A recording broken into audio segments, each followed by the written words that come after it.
that oil is not fossil. Right.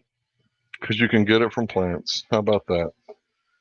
Thank you, some random guy from Texas. We're going to ignore that, though, and keep putting people in prison because we don't really give a fuck about the climate. Because it's not about the health of the people, right? If it was about the health of the people, then insulin would be free.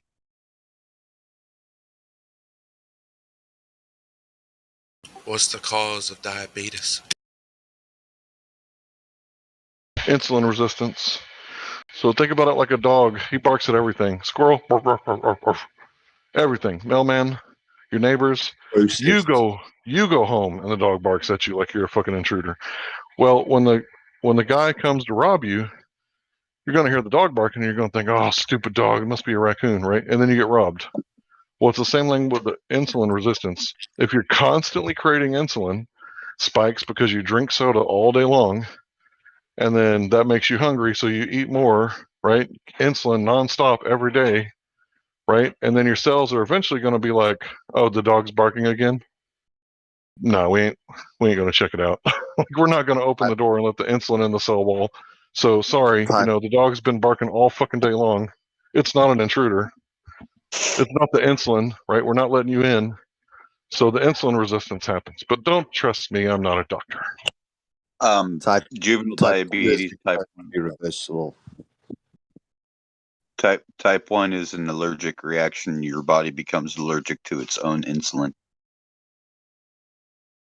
And it's an immune response. But type 2 adult onset, that has to do with diet and toxins built up in the body. And the fact that people are on this Illuminati food pyramid bullshit. Yeah, it's the carbs. Type 2 is the carbs. Every day, all day long. And your body eventually is like, nah, we ain't doing that. We ain't checking to see if it's a burglar. We're not checking to see if that's insulin trying to go in the cell wall. We're just going to ignore it. Don't open it up.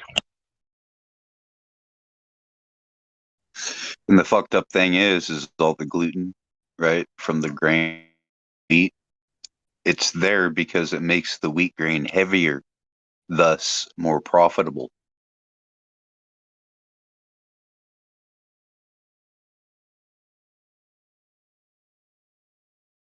It used to not have that much gluten, and it had more protein.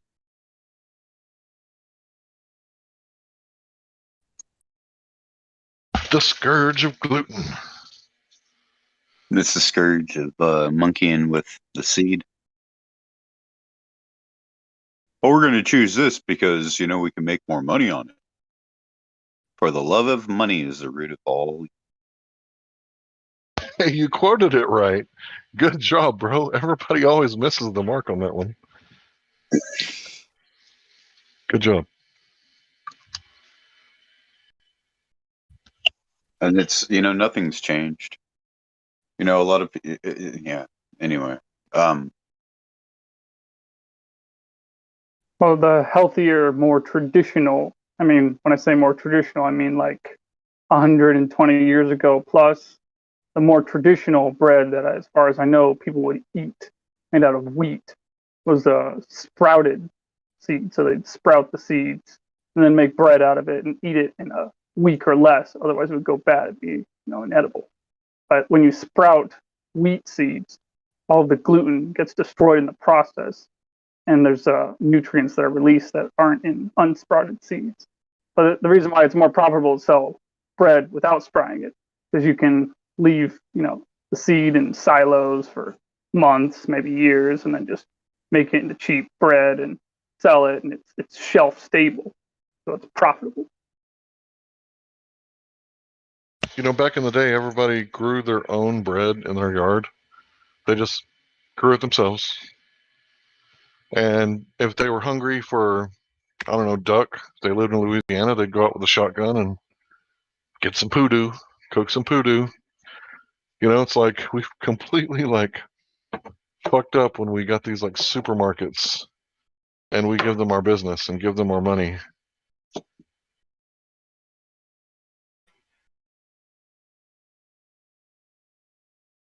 And imagine going to the river, right, and getting an ass load of fish. It's like, oh, and we carried some water back too, you know? Crazy, right?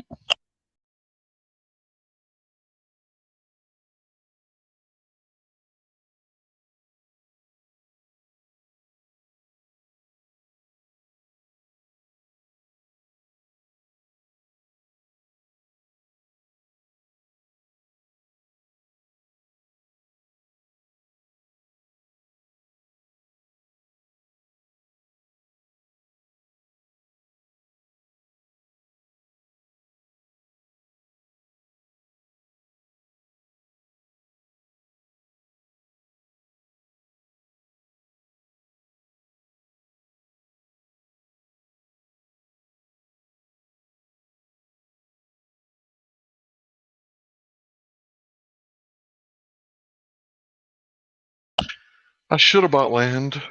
Shit. I should have bought land. I don't know. I think I was listening to Pat Robinson, and he was like, "Don't buy a house, just rent. You'll be better off." And I was like, "Oh, yeah, that makes sense. You know, I don't got to fix the air conditioner every time it breaks." It's like, why the fuck was I listening to that guy? Fuck you, Pat Robinson. Wonder how much land that guy owns. No. Just think about this, dude. Like, how much money are you paying for advertisements, right? And then think about it even deeper than that. Who's the one that owns, like, the television stations, right? Who's making all that advertising money, right? And then think about it like this. The internet wasn't a thing, but when the internet was created, they basically, like, doubled or possibly even tripled their advertisement revenue, right? So who owns all this stuff? Because this is the trillionaires, right? These are the big fish. I'm not talking like, you know, these are the guys that look at Jeff Bezos and just laugh like, oh, that dude's poor. You know what I mean? Like, that's the people you got to look for, dude. Oh, you're talking about the Rothschilds or their superiors, because they're probably just the front men for somebody else with a fish hat. Oh, yeah. Well, of course. Like, the thing is like, you got to think about, well, who created the Rothschilds, right? Because, like, that's the real dude. Those from where heaven came. So that's who I work for, right?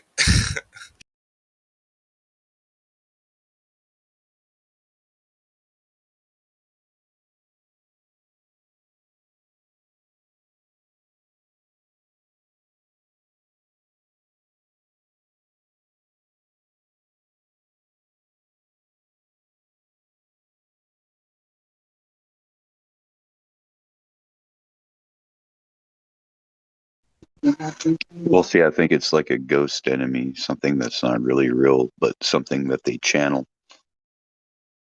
Yeah, it's like, I don't know. Well, one thing I always use is like to try to stay out of the darkness, right?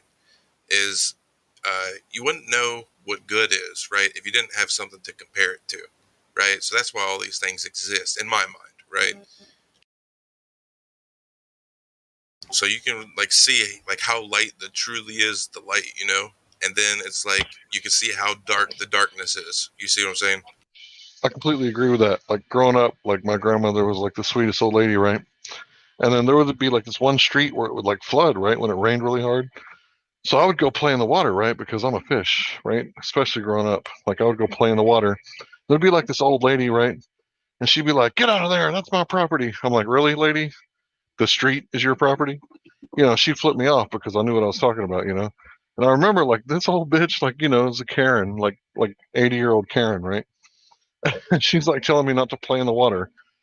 And then I compared her, like, I didn't even know old people were like this. Like, I thought old people were all like my grandmother. So I definitely see what you're talking about. Yeah.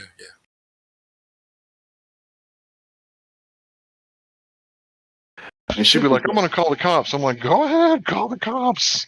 Hey. I'm fucking playing with a boat. Old people are mean. Get off the grass, Hank. Come on. I can smoke the grass if I want to.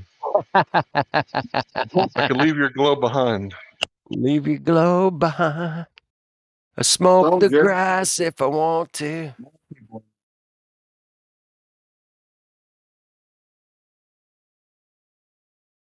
Yeah, I don't want to be like a pretender clown. I haven't been smoking weed, but I still am pro weed. Just, you know, I'm a little too fat to be experimenting with marijuana right now. I don't know. It's like the world we live in. The more I look at it, it looks like the truth is the complete opposite of what people think it is, right? So I've actually had a lot of success applying this theory / method, right? Just whatever they tell you, just think of the complete opposite, right? And start your research Dude, there. listen to the opposite of what they say. Alex Jones, like that kind of guy. Listen to the opposite of what he's talking about. Yeah, you got the same theory. Well, I mean, it's not my theory. I got it from someone else, obviously. Hey. What's up, my brother? I Flat Earth got dude. What's up, Kenny? my friend Jared with me, man. Maybe you guys remember each other. Say hi, Jared. Hey, what's up, buddy? Jared, where do I know you from? What was your handle back in those days? Just give me 5 minutes, please. Say it again. Just give me 5 minutes, please. It rings a bell. Was it Free Chan? Poncho Pete. Poncho. Actually, host. Poncho Pete. Just give me 5 minutes, please. Go ahead. I actually hosted a hangout one time that you were on. It was about 2 years ago. Just give me 5 minutes, please. What did we talk about? Everything. Remember? Shit. Anything and everything. Sounds about right. All the crazy shit, you know? I'm sorry, bro. I've had lots of brain damage. I do not remember you, to be honest. But it's good to see you, regardless. And I'm serious about that brain damage. I've done like all kinds of weird football and boxing and yellow jaundice and grandma seizures and dropped on my head and whatever else I can't remember. I'm not joking. I'm not joking. My mom dropped me on my head. So I don't remember you, bro. But I love you either way. I appreciate it. Thank you. The name does ring a bell, though. I can't place it. If you saw my my picture, it might ring a bell better. Because visuals always help me. Like you could tell me somebody's name, I would be like, I don't know who the fuck that is. But if you show me a picture of them, I'd be like, oh yeah, I know you. Here, I'll put it in the live stream text. All right, I'll check it out. Hold on. Here we go. Right here. This is his avatar. Right there.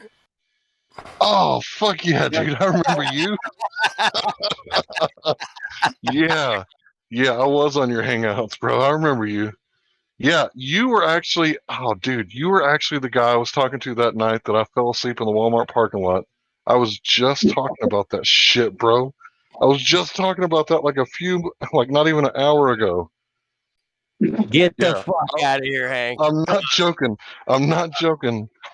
I was like in the Walmart parking lot, like not working because I was too tired. And then I was talking to this dude, and then somehow we lost contact. But yeah, I remember that guy. What the fuck is Hangouts, man? Is that where you go and like hang out with a bike or something? Josh, hey man, Hangouts is far out, man. It's far out sometimes. I used to stream on Google Hangouts. It still works, man. It's still working. I still use it. Why? Because you can go more than. How the fuck are you able to live stream from Google Hangouts call? No time limit on Google Hangout video call, man. You can go forever. Hey, you know what Jitsi is? Jitsi? No, I don't. Okay, Jitsi is a video calling app, and it has added like perk to it. Yeah. It looks just like Hangouts. Yeah, to where like same people kind of can format, call Yeah. in on the phone. Yeah, people can call in on their phone, right? Yeah. It's a good. Yeah, Jitsy's great, man. Yes, I remember that from like 2 years ago. Yeah. So I'm Yeah. saying if you're like doing a live stream or something like that, that's the best thing to go to. That way you can like, do it separately and mute out while somebody else takes care of the thing. So you can go there and check on the call, screen the call. Nice to have somebody take over when you got to split, like here, you're in charge. Yeah. He's like, don't fucking burn the ship down. You burn it down. Let's burn this shit down. Fuck it, man. We got nothing to lose. Fuck it. Let's go. I'm not an extremist. I'm just realist because it's all fucking kooky shit out there right now. Fuck. Come on. Well, according to Facebook, I'm an extremist.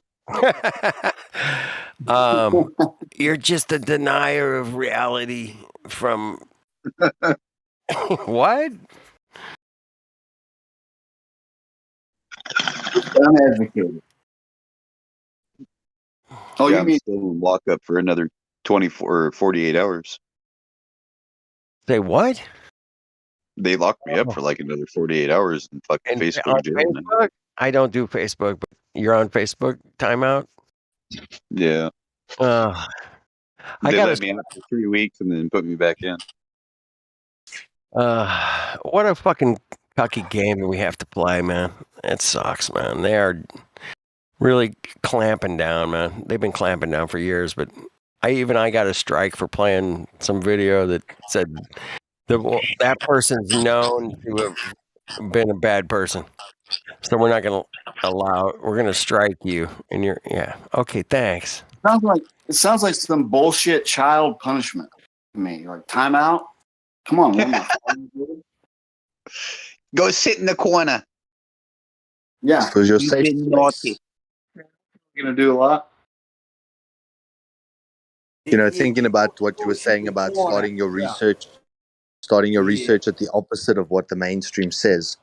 It's like, why did we ever grow up thinking that we were given truth to the degree that we were? And when you read about how every ruler always had slaves, how is it that at some point they just decided, okay, enough ruling over people, I'm done using them to profit from, and now they can all be free, and here's all the information to them that they've ever wanted, no strings attached. So it's just ludicrous, because what we know about powerful people is that they only want more power, not less. So, like the illusion that we were given the truth, it's quite ludicrous. And like you say, starting at the opposite, about 5-6 years ago, I would literally type the opposite. So they say fluoride's good for you. You type fluoride's bad for you, and you find all this research. 9/11 happened this way. 9/11 didn't happen this way. Boom, you find all this research. It was like literally everything you said the opposite of, you found. Now that's the good stuff. Hey, I just posted a link to the live YouTube chat. Let's scroll through that a little bit and see what they're saying. This is insane.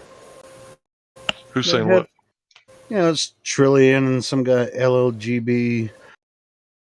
They're too scared to come in here, and so they just like sit in the YouTube chat and just talk a bunch of shit. Yeah, I just got through mopping the floor, but I ain't too tired to mop the floor again with their bitch asses. Yeah, I mean, click that link and watch. Dumb, man. They're so dumb. Yeah, what's up? Somebody said, hey, Helio. What's up, Helio? How you doing, Dennis? Good. Mr. No, Cash. Looks like Flat Earth Dude's deafened now. I remember that dude from back in the day. I can't believe it took you this long to figure out that's the same Flat Earth dude. Well, I had to see his avatar, because so many people and so many names. Isn't he from Kansas City? I don't know where he's from. Well, I can't remember him being in Kansas City. But anyway, yeah. Good dude. Remember he's a good dude.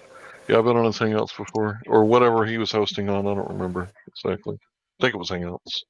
I think it was Kansas City. I could be wrong.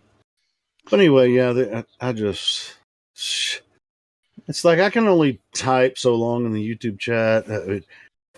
There's a rule now: nobody ban anybody from the YouTube chat because it's so hard to, if they want to get back in. It's really hard for me. YouTube's made it difficult for me to unban people. So, but I also don't want to sit there and freaking type all day. I'd rather come in here and talk shit about them. So no punishment for the unruly. Nice. No. There's a few people that have wrenches, but just time them out. If they're just disrupting the whole thing, time them out. They get a 5-minute timeout. That's it. But yeah, don't ban anybody. Give me a wrench, bro. ought to go police their bitch asses just because they can't govern themselves. Yeah, go ahead and type in there. I'll give you a wrench. You have to give me a second. I'm not by my phone. We were just talking about how timeouts are very kindergarten level punishment. Like, give me a smack on my hand. I don't even really like the timeouts that much. But I mean, just unless it's necessary. I mean, if there's new people in there, just see, they expose themselves every time they type their bullshit in there. So I'll let them expose themselves. But if they're disrupting a conversation between some other chatters, then freaking time them out. Other than that, me, I'm not going to be heavy-handed. Yeah, and that's why I want to censor people. Yeah, it's like about a month ago. I just turned the chat off altogether because I got sick of these same people coming here saying the same stupid, freaking weird stuff that. It's like earlier, if you can scroll up, it's just like. They were like, "Where's the flat Earth model?" And I gave them a timeanddate.com, which is like, "Hey, that's a pretty good. I mean, it's good enough, right? I mean, it tells you the path of the sun and the moon, right?" It's like, that's not a flat Earth model.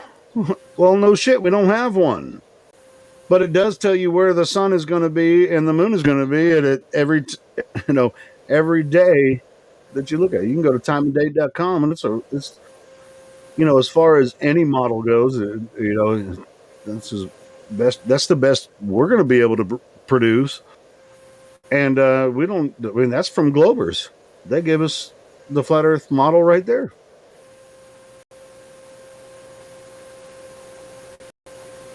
And then Trillion's like, "Oh, well, that doesn't show us the globe from orbit." Yeah, that's what I'm saying. Passes the future. See, he just posted.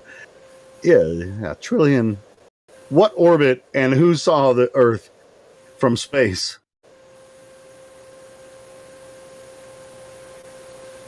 Nobody saw the Earth from space. Her Freemason coven brethren.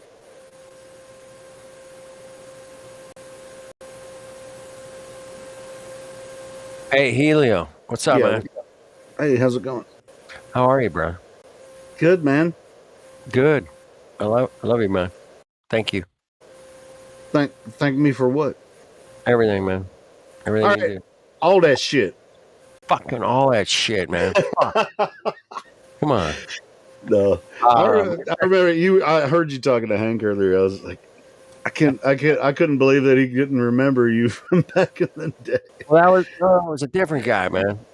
If you look at same dude, same same name, same dude. I don't know. You see the Johnny Cash picture with the guy flipping him off? Yeah, that guy. Yeah, I know. That's I already knew that before you posted that. That's why when we talked, before, I was like, oh, Jared's yeah, hanging out with me. Say hi, Jared. Jared. What's up, brother? How you doing, buddy? Wait, Jared. Oh, fucking A. Yeah, it's good to see you, Jared, man. As soon as I saw that picture, instantly knew who you were. Good to see you too, brother. It's good to have a brand, and Jared has a brand. And that's right. That is I don't know if you guys know the backstory behind that picture is that was a picture that Johnny Cash took, and he was flipping off Nashville because Nashville didn't want to record his shit, right? Nashville told Johnny Cash to fuck off. And that's because he was too rock and roll. That's when Johnny went to Austin, Texas, and said, "Yeah, fuck you guys. I'm gonna go over here." You know what? He's probably people like him, Willie Nelson. You know, they were the people who started what's called Texas country or outlaw country. And I want to say that I love outlaw country, because outlaw country is like, fuck you guys, what you're doing in Nashville, Tennessee. We don't need your fucking mainstream. We don't need your fucking money. We don't need your permission to make music. We're going to do what we do, baby. We're rebels. Fuck off. And you know, one of the best things that Johnny did before he died is make a cover album of all his favorite new songs. Pop songs. Yeah, the bigger. Oh, not pop. Not pop, but it's like my favorite one is Hurt. You know, he did Hurt. That was so freaking awesome. I hurt myself today to see if I still feel. But do you know who originally did that one, Helio? Yeah, that's Nine Inch Nails. Trent Reznor. Yeah, a lot of people think it was the other way around. And I go, actually, no. But he did his version of Rusty Cage is fucking awesome too. You know, it's just like he just picked all his favorite like pop songs through the '90s and shit, and recreated them. He did, you know. Johnny Cash was the shit, bro. Yeah, And he's Johnny Cash, Waylon Jennings, Shooter Jennings, Cross Canadian Ragweed. Any of that stuff is good. Yeah. It's not like my favorite stuff, right? But if someone's putting it on the radio, I can listen to it. I can dig it. It's not like Reba, you know. It's not like Tennessee country like Garth Brooks. Fuck all that bullshit. And Chris Gaines. Fuck you, Chris Gaines. Fuck you. Yeah, I remember whenever I first started doing these hangouts and shit, I didn't have a picture. I didn't know how to do any because I'm not a very good computer guy or whatever. You're not tech savvy, and whatnot. And I simply just made a request to somebody. It wasn't even really a request. It was something like, you know, I wish my face could be on somebody's body. It was something simple as that. It wasn't Johnny Cash yet. I can't remember the first one that I did, but whenever I said that, like literally 3 minutes later, I get a picture sent to me from somebody that was, you know, in the hangout. It was perfect. It was like, oh my God, somebody just did that. I can't believe I said it, and somebody just did that to me. And it spoke it into existence, bro. Hey, Hank, check this out. And Flat Earth, dude. I've recruited so many people from the old school hangouts and saying, hey, Discord is what we have to do now if you want to actually talk. It took me, how long did it take me to get you in here, Hank? Dude, over 6 months. I came, nobody let me in, bro. I was like, fuck this shit. You know, because I could go to other places. Yeah, but you were used to a different platform, you know, so it's kind of like... I could go to Flat Earth Dudes, right? Pillbox wouldn't let me in. He said God told him not to let me in, and I was like, that's probably for the best reason. I'm like, okay. And then I come to you know, Flat Earth 24/7, and they were like, just click the link. I'm like, I clicked all these links. None of them let me in. Well, you have to figure out how to use it. Like I said, it's a different platform. Yeah, but you know the rooms light up and highlight white when you can click on them. So I didn't come back for like 6 months. Well, if you're familiar with Discord, it's easy to get in, but if you're not familiar with Discord, it's hard. Yeah, I was actually pretty pissed. I was like, I clicked all these links. Dude, listen, man. It took me like a year and a half, or you know, people were like, Discord. I'm like, fuck Discord, yeah. But yeah, it's just like I want to recruit a lot of the old school people in here, you know, get them in here because you know for the old talks, you know. So. Jose Mesa, man, he was bagging me for years. I'll be right back, guys. Yeah, Jose Mesa was like, "Hey, man, get your ass in here." I'm like, fuck, I don't know, man. Yeah, I remember you from back in the day. What I said to Hank that you're from Kansas City, right? Was I right about that? That was Jared. He just took off. That's Jared. He's on the same channel with me right now, man. But Yeah, I hope he comes back and sees us, man. oh no, he'll come back. But he had to go take a Didn't piss. he used to do some like he used to sing like Yes, he's a karaoke singer. song? Yes, Yeah. I remember that shit. yeah, Yeah. exactly. And I'll tell Wait, this. and Flat Earth, dude, you're from California, right? That's right. Yeah. Okay, yeah. I see. That's why I'm getting confused between you and Jared. Yeah. I got it. He- You he know, with got the it. picture. Yeah, I got it now. I just brought him on the call, and he's on the same. Are you with him in Kansas City now? No. We're on a video call, and I just said, "Hey, man, I'm on. I can go jump on Discord." Say Yeah, hi you to- don't have to tell me where you're at. No, he's Kansas City. Yeah, man. I'm in California, but he's on a video call with me, just hanging out. Good. Cool. Yeah, I like that dude. When we were hanging out together, we saw eye to eye. Like it was like pitch perfect. We were on the same level, same frequency. Oh, no question. Jared's amazing. He's just like the rest of us, man. We're out here trying to figure out what the hell's going on, and he's willing to look at all of it. And I appreciate those kind of people, man. I want to look at everything, man. Yeah. Rock and lighten up. Is he hot micing right now? I mean, he might be sleeping. Yeah, but I'll never forget. You know, like when Flat Earthers like wouldn't let me come hang out with them. It's like that fucking 24/7. They wouldn't let me in, bro. It's like, but that wasn't the case, Hank. I know. I realize it now. You just didn't know how to use Discord. Well, I don't know, man. I clicked on every fucking. What was it? What else was I? There was nothing left to click on. I'll put it that way, okay? And well, now you have just to know remember, how to use it. Now you know how to use it. Yeah, you can blame it on my boomerness. Whatever, that's fine. That's what it was. Because, dude, I defended you every step of the way to get in here. Boomer didn't know how to use fucking Discord, man. Fucking boomers. You don't know how to use Discord, you fucking cock. Fucking.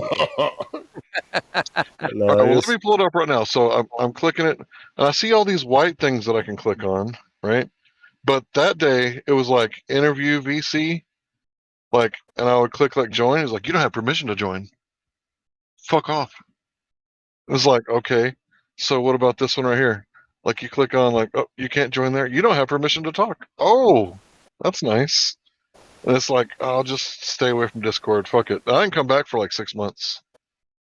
Yeah, I remember that. I remember that because I actually talked to you and told you join, and then you came in and couldn't figure Discord out, and then I didn't hear from you for a while. And then you finally figured it out. Thank God.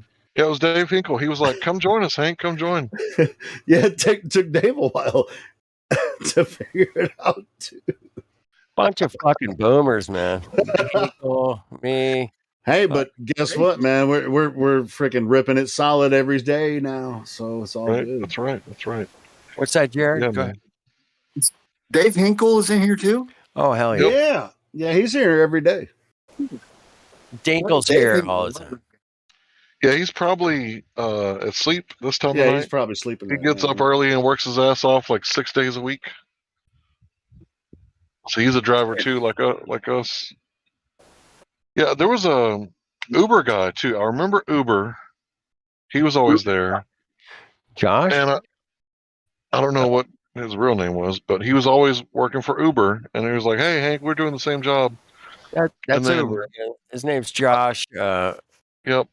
Flat Earth Uber, I think. Yeah, that's it. And yeah, I remember that the dude. guy. The guy that was hanging out with Jibby Jedi, the guy with the drinking thing going on. I remember him. He reminds me so much of Sin Cleanser at the Sin. He's like Sin Cleanser's like perfect match. God, I can't imagine those two guys gonna hang out together. Anyway, yeah, as I say, Sin Cleanser's been in here before. And Snack to the Future, of course. Old school. Poncho Pete, baby. Poncho Pete. Bendy Water. When? Show me your bendy fucking water. Fuck off, you Fuck off. Dude, that guy is so talented. I was gonna hang out with this guy. Crazy talent, right? It's and like this Oh, black shit. Cuban guy named Armando. He was like talking to Pancho Pete. Pancho Pete fucking makes a balloon character with a schlong longer than the legs. It's like, oh my god, it's Armando. God. Because Armando had that big dick energy. He didn't know anything about flat Earth, but he was like, what? Show me. What are you talking about? I want to see it. It's like, Armando, shut up, relax. But yeah, man, good times. A lot of good people I've met. I haven't I heard learned a anything lot of from things. Pancho in a while, but I think last I heard, he went on a manic rampage. Pancho's a good man. I don't care what anybody says about him. And the dude that was with him, European guy, what's his name? Vinny? Is that it? Vinny? Vincent? Well, Vincent is he's an near Yeah, Amsterdam. Amsterdam. Talking about Vinny in Amsterdam. Yeah. I know Vinny. Yeah, shout out to Vinny. I've jumped that guy's ass before, and I feel bad about it because I was wrong.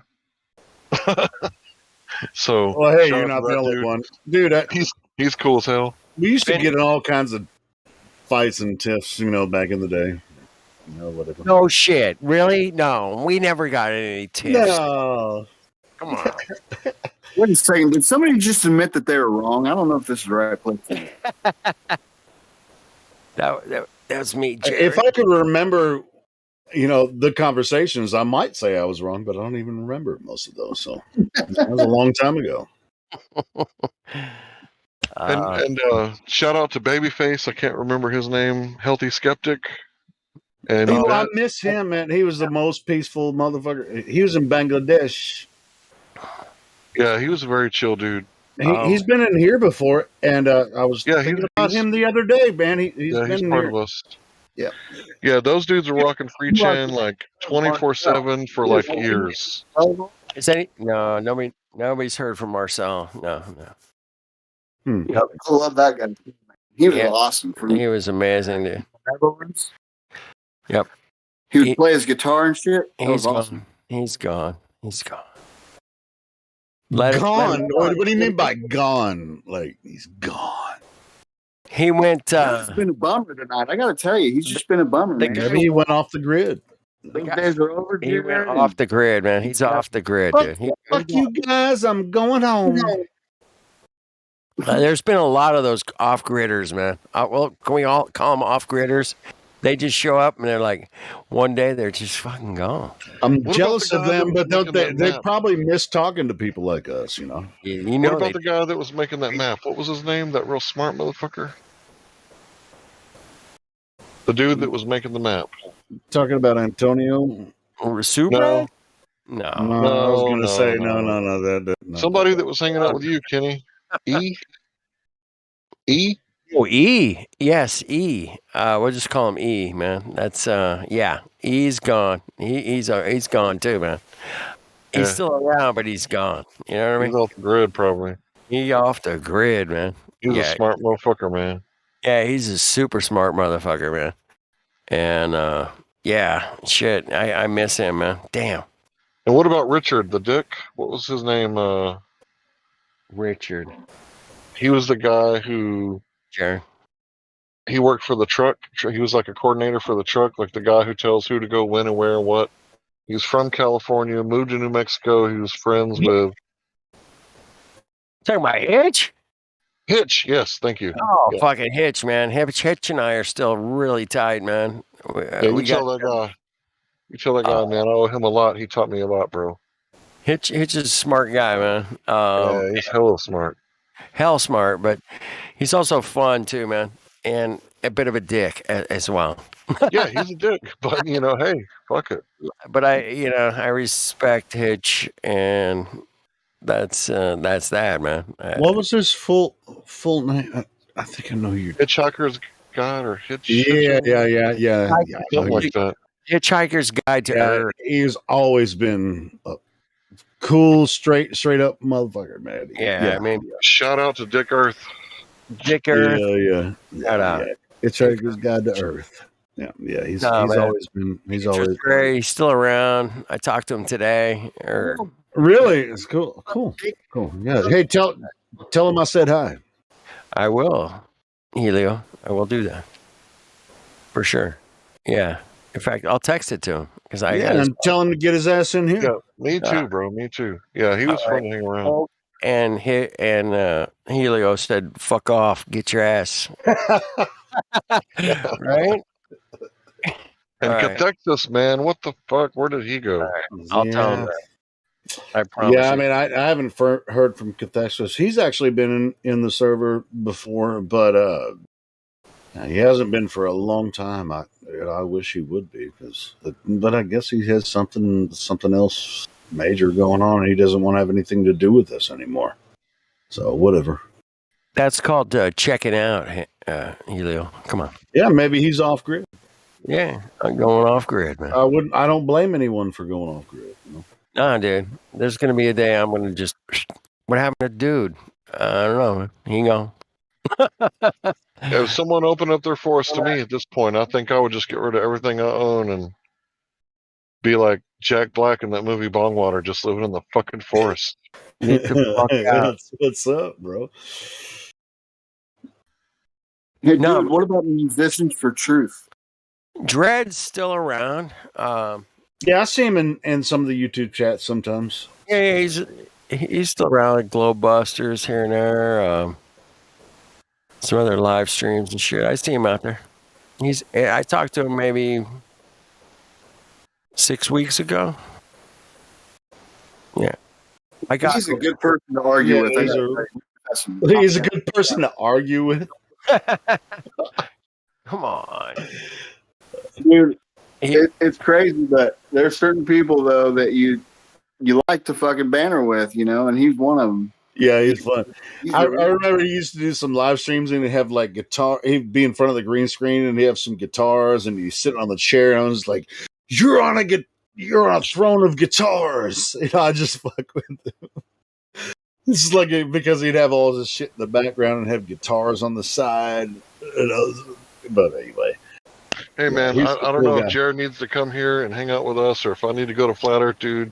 I ain't been to your house in a while, so maybe I should need to go over there and hang out. But I'm gonna go in and hang out with the family and sleep. I am exhausted. Good night, Hank. I was at DFW like less than 24 hours ago, and I worked. So good night. It's been a long day. Good night, brother. Peace. Good talking Peace, to you, everybody. Hey, to be honest, I have to go to work in a few hours myself. So, thanks, Hank, for everything you do. You know, for the server and. Hey, same here, man. Thanks for having me. Shit. Did you say you were at the DFW? Yeah, I was at the Fort Worth Airport, right? Airport. Yeah, I was there. Yeah, Hank's a driver. He's a driver. Peace out. Yeah, Hank's a driver. He's diligent. What he does when he doesn't have to deal with customers, he's on here talking to us. You know. Yeah. Hey, Helio. Yeah, what's up? Go to bed. Yeah, well, I'm going to do that. There's some great before 2:00, and then I'm going to go to work and build cabinets for rich people. That's what I do. Rich people rule. Well, without the rich people, I wouldn't be able to build the cabinets and make money to be a poor person. That's right, man. Morning. At least you know how it works. Fuck, yeah. Yeah, fuck yeah. Once you know that, man, you just go out and do it, right? Fuck them. Fuck them, man. We just go and do it. It do what it do. Hey, I wasn't born to be a rich person, apparently, because I'm almost 50 and I'm not rich yet. So whatever. You're good, dude. You're rich in so many other ways, bro. Yeah, you have no idea. Yeah, I mean, it's like I ain't scared. Dude, you know what? All those motherfuckers' monies couldn't buy what you do, bro. More money, more problems. Some people are so poor, all they have is their money.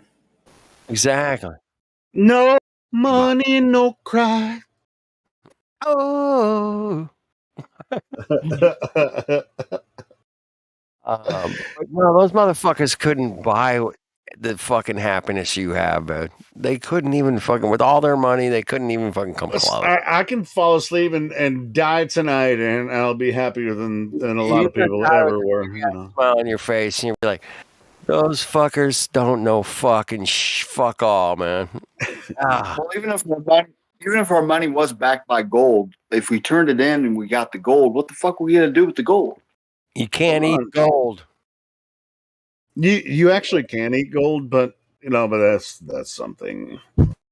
We're gonna bring out the scales again. You can't live off gold. That's right. I wouldn't eat a gold nugget unless you want to shit it out in prison so you can trade it for some cigarettes, or something like that. But Yeah, They'd be the like, "What human fuck am body I gonna can't do with function this without piece of gold. dookie?" Yeah, so there's like 60 different minerals that fall under the category of essential nutrients that the human body cannot manufacture itself and can't function without, and you'll die without them. And of the 60 minerals, gold is one of them. But I think you just need it in small trace amounts. sure, I mean, it can be beneficial if you eat gold in trace amounts. Yeah, I mean, it's not going to help. Well, You're not going to be able to digest gold, but you can. No, yeah, but I think it's monoatomic gold. I'm not an expert on this, but I think it's right. when Yeah, I know what you mean. Gold that's broken down to in a form that's absorbable, and then there's bulk gold. Bulk gold refers to the type of gold that you make jewelry out of, like rings and stuff. Yeah, right. So you wouldn't ever want to eat bulk gold. That would just hurt you. Well, I mean, or it just passed through you, and you're just going to shit it out. Yeah, one of the two. It's not really going to hurt you, to be honest. I mean, unless I don't see any way. A little block of gold, if you ate it, if you shit it out, I don't see any way it would hurt you at all. To be honest, eat a gold ring, you're just going to shit it out.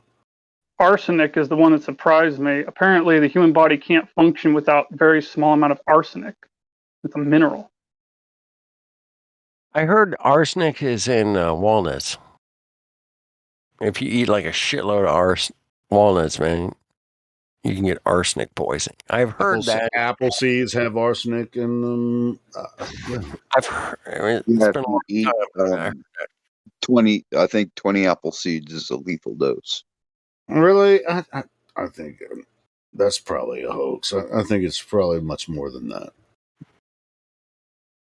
But I think you can extract arsenic from apple seeds, but I think it takes a lot more than 20.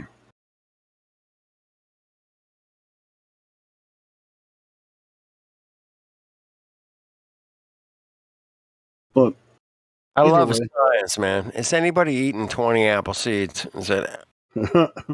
I died. Help me. I'm dead.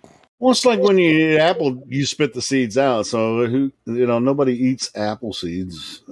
Dude, I mean, you slice an apple, man. It's easy to fucking clean the seed. Like out vitamin. Like Anchor is saying B17. I think that comes from, was it peaches or nectarines? Essentially the same thing, but. I ate apple seeds, quite a lot of them, and they don't kill you. Yeah, I think that's probably a hoax. Cyanide. They do contain a cyanide molecule, but I don't know about arsenic. Exactly. Yeah, cyanide. Yeah, maybe I was mixing up cyanide and arsenic. But this cyanide is of biological provenience from a plant. It's not the stone from the ground cyanide, which is poisonous. Yeah, it's called amygdalin. Amygdalin, yeah. Which is amygdalin, which is hydrogen cyanide, degrades into hydrogen cyanide. Yeah. High amounts, it can be lethal. It exists in relatively high amounts in the seeds of the fruits of the Rosaceae family, which includes apples, almonds, apricots, peaches, and cherries. Yeah. And then it goes in, like Inkra's saying there, B17. Yeah, vitamin B17 is known to kill cancer. This is a nickname that it's a vitamin, but it's not a vitamin. No, it's a different chemical. Yes. 500 apple seeds. 500. 83 to 500. So that's 50 to 300 milligrams of a lethal dose of hydrogen cyanide. And when most people, when they I eat apples, they don't eat the seeds, right? And Right. even if you actually swallow a seed, it's going to go through your system I don't and even come think, out. You know, it's not, you're not going to I don't absorb. even think a horse would be able to eat that many apples either. I know. You are not what you actually, eat. You are what you absorb. Yeah, yeah. I buy the apples for their seeds. Well, sure. I mean, Okay, Yeah, that I was a like to creepy cut them. I Romanian eat the seeds giggle. and leave the apples for. That you was a go for the crazy, core, Jeffy J. You Yeah. go for the core. dude. You know, Also it's with like Hey, apricot. that might not coming be so towards the bad. end of I don't know. October, and you got to say, you get the apples for their seeds and give the Dracula giggle. Come on, man. The Dracula giggle. Hmm. He can't help that, man. Oh, I know. It's just, I'm just like, whoa, that's like gold right there. Ha ha ha ha ha. He's all,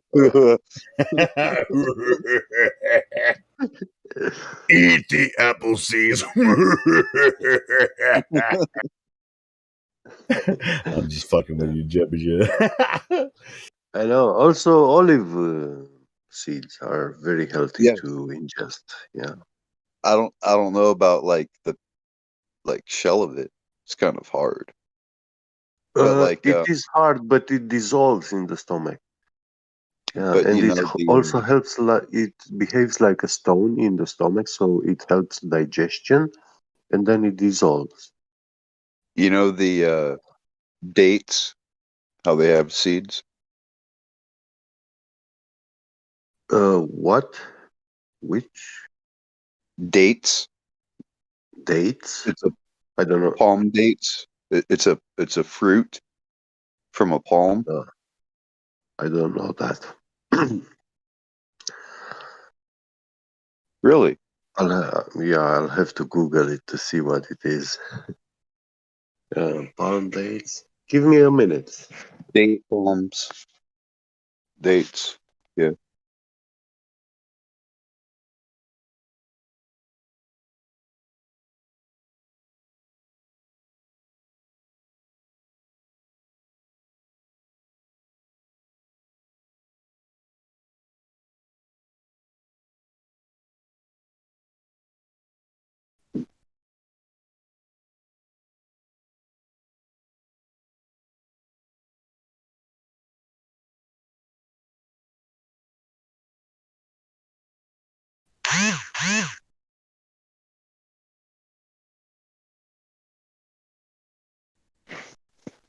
Oh, I know that fruit, but not in English name. This one right here. I just posted a Yeah, picture of it. Well, you see how it's palm got date. that little kernel inside, that little seed? Yeah, yeah. Yeah, you can actually pickle the whole date in honey, and that seed becomes like edible. Like it's still edible, but you are able to like chew it up and grind it with your teeth. Yeah, it's like many layers of skin. Yeah, it's a little I tough. I was chewing them. Yeah, yeah.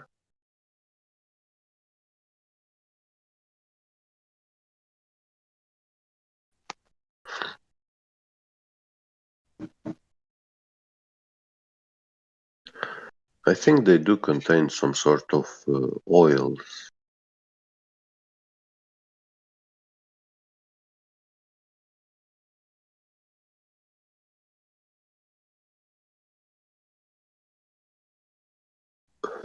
I mean, most definitely they do contain, because it's like a wood.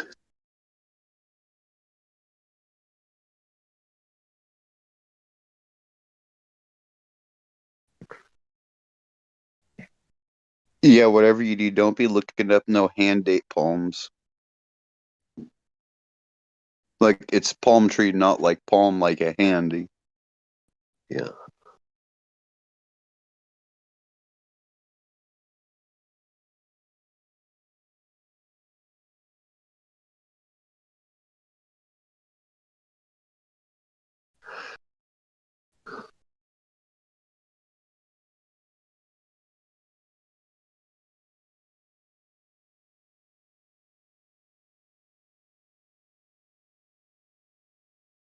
So apparently, there's a myth about a tree called the tamarisk tree, otherwise known as a salt cedar, and it's supposed to be the first tree that Noah planted when he came off the ark because it provides shade.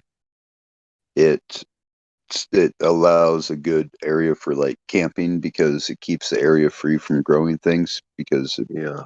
brings the salt up and it rains the salt down, and it will provide a sugary substance called honeydew. Interesting. Where did she put her fucking dustpan? Excuse me.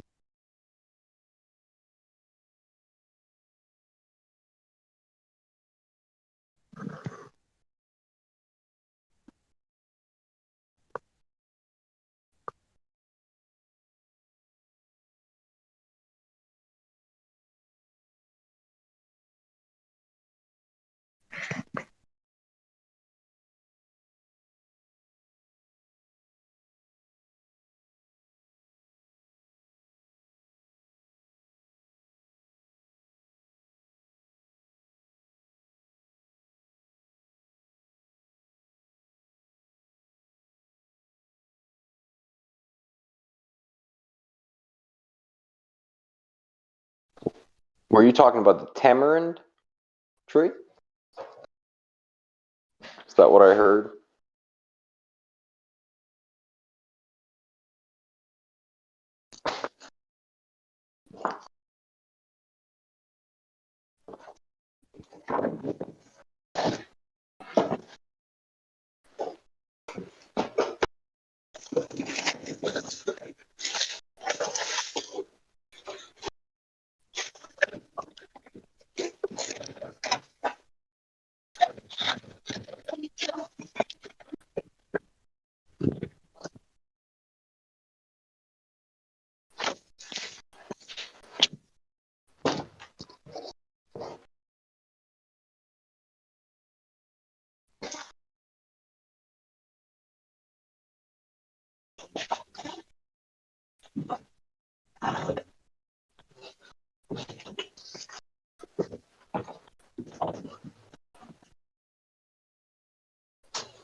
Well, I guess since no one's talking, it's time to play Alex's new song again!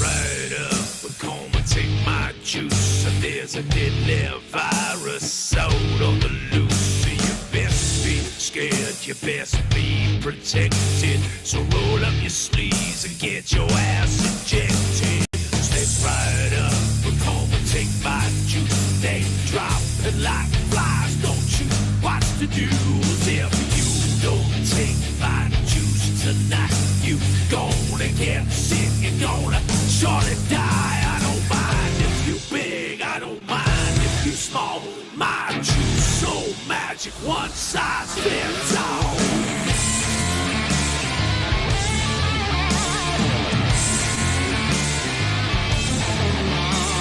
Step right up and come and take my juice. Another variant, another boost. Now don't you judge my history, and I'll take no liability. Yeah, step right up and come and take my juice. You healthy and your children too. My juice don't kill, that's a bunch of lies. If it happens to you, I'll censor your demise. I don't mind if you big, I don't mind if you small. My juice so magic, one size fits all. I'm Big Farmer and I'm here for your health. Stop me, no harm, I just wanna help. My juice is free for you, my friend, 'cause I know you'll be back again and again and again.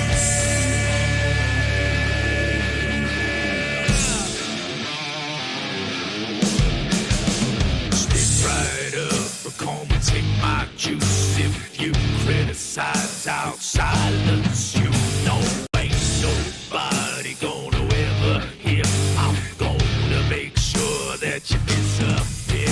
Yeah, step right up, come and take my juice. I will pay the media to terrify you. 'Cause when you scared you in the palm of my hand, now you line up and then you'll demand. I don't mind if you big, I don't mind if you small. My juice so magic, one size fits all. I'm Big Farmer and I'm here for your health. Stop me, no harm, I just wanna help. My juice is free for you, my friend, 'cause I know you'll be back again and again and again.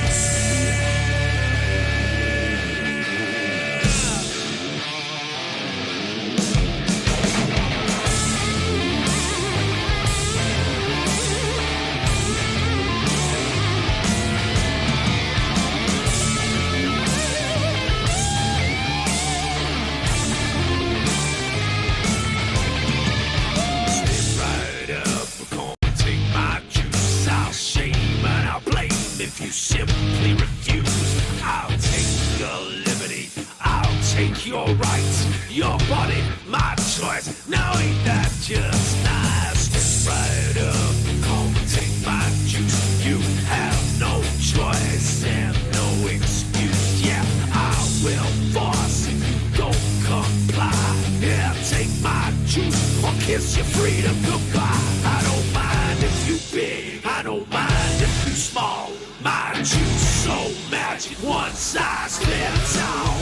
I'm Big Farmer and I'm here for your health. Stop me, no harm, I just wanna help. My juice is free for you, my friend, 'cause I know you'll be back again and again and again. I'm Big Farmer and I'm here for your health. Stop me, no harm, I just wanna help. My juice is free for you, my friend, 'cause I know you'll be back again and again and again.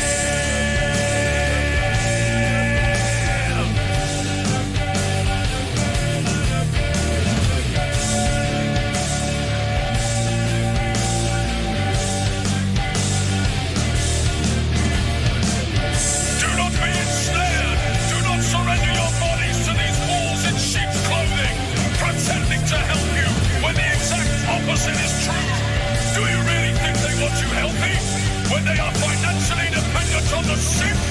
Do not let them deceive you into their medicinal temple of doom, protecting you to death with their ungodly toxic potions. You are not their experiment. Resist. Do not comply. Rise up!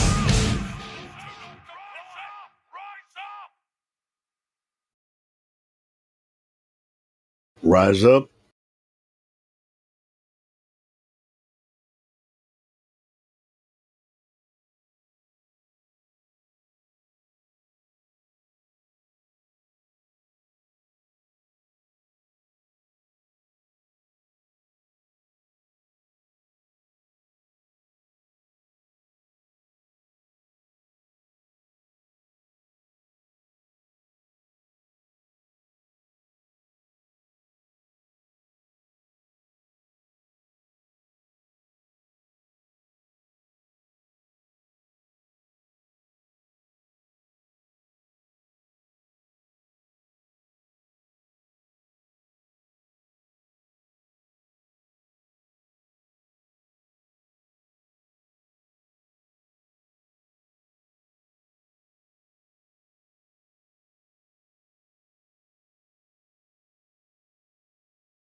So I'll play this one.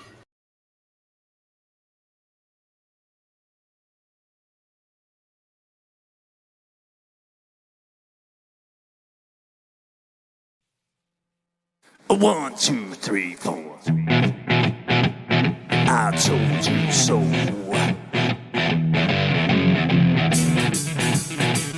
I told you. I told you so.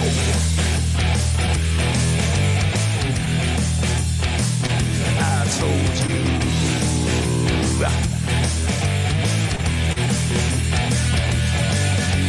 Remember when I told you about 9/11? Remember when I told you about Building 7? Remember when I told you about the fluoride in the water? Yes, I did. Remember when I told you about the New World Order? Remember that? Remember when I told you about the chemtrails in the sky? Remember when I told you that NASA was full of lies? Remember when I told you about the ultra mind control? Well, I just want to say that I told you so. Yeah.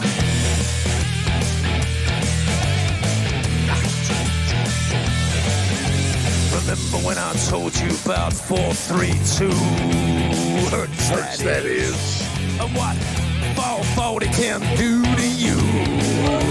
It hurts my ears. Remember when I told you about the vaccine agenda? Yes, I did. And that Michelle Obama is a transgender. Yes, he is. The dinosaur fraud, the climate change scam, and yes, Sandra Bullock is also a man. Remember when I told you that there ain't no globe? Well, I just want to say that I told you so. I told you so. I told you so. I told you so. I told you so. Yeah.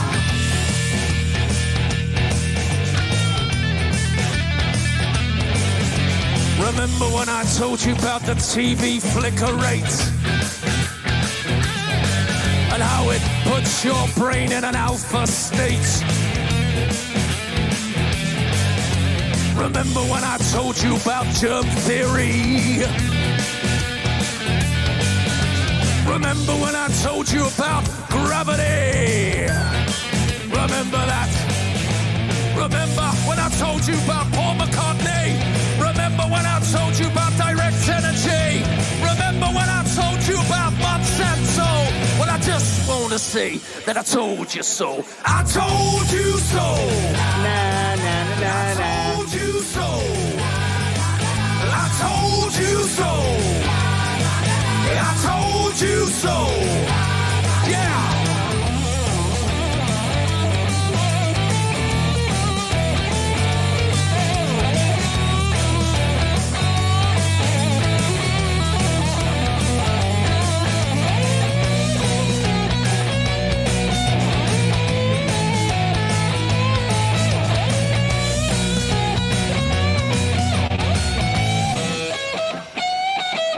Yeah. I told you. Remember when I told you about the mainstream media? Your so-called celebrities and pedophilia. Remember that child trafficking and that adrenochrome? Remember when I told you about the Georgia Guidestone? Remember when I told you about the false flag operation? Remember when I told you about 5G radiation? Remember that I told you that? Well, I just want to say that I told you so. I told you so. I told you so. I told you so. I told you so. Yeah. But you didn't listen. I told you so. I told you so.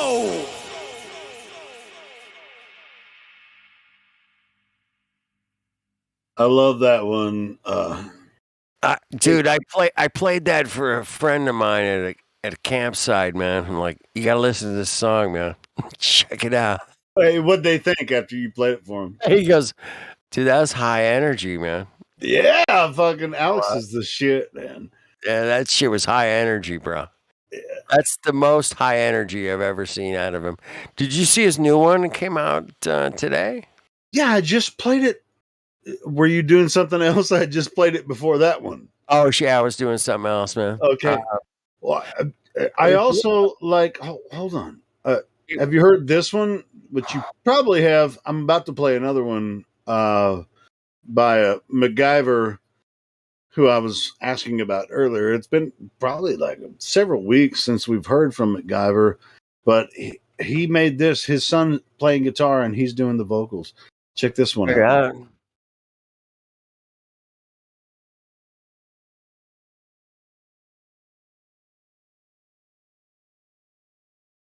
What the? This bot is pissing me off. Why can't it play?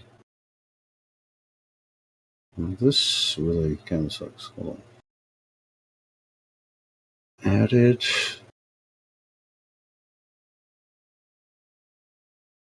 Let me try it again. Hold on. Sorry.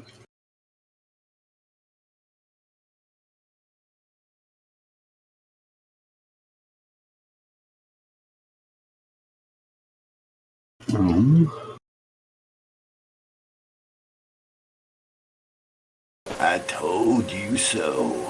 I told you so. No. I love that shit. Hopefully this works. Come on. Most fucking Americans don't like flat earth. God dang it. Why is this not? Most American, the fucking Americans got the fucking spinny globe. Have you heard that one? Of Most course. fucking Americans don't like flat earth. No idea, man. Oh, dude. Yeah. Yeah, that's MacGyver. But for some reason, the fucking bot is not working right now. God dang. How am I fucking this up? Somebody that knows. It's like the last song worked, but this one's not. Oh, what's going on here? Oh, wait. Let me try something here. Hold on.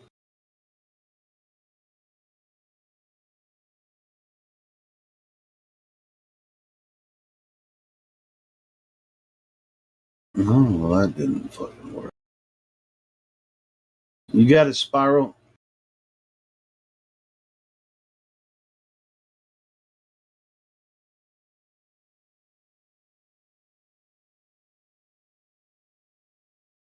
This is my weirdness here, Spiral, man. I mean, it's like what some songs work and some don't. No, it's fucking weird.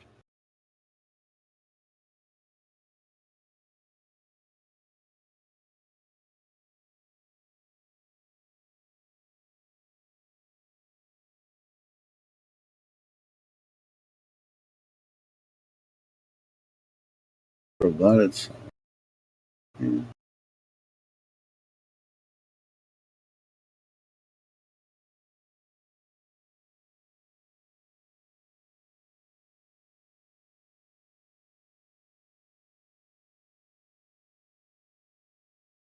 Hey, we'll get this fixed here in a sec.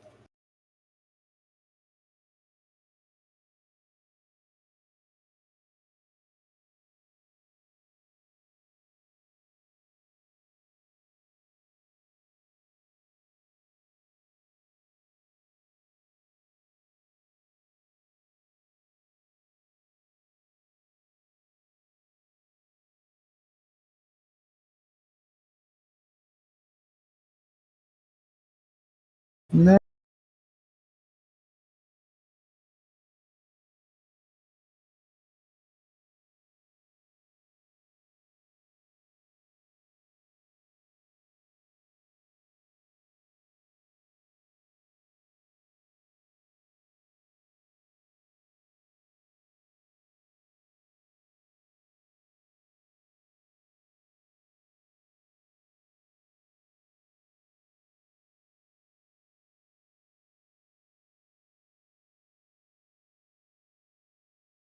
Spiral, I think the bot is freaking laughing at you. It's weird. Because it told you so. Oh, that's you, God Rocket? Yeah. Yeah, I mean, hot micing.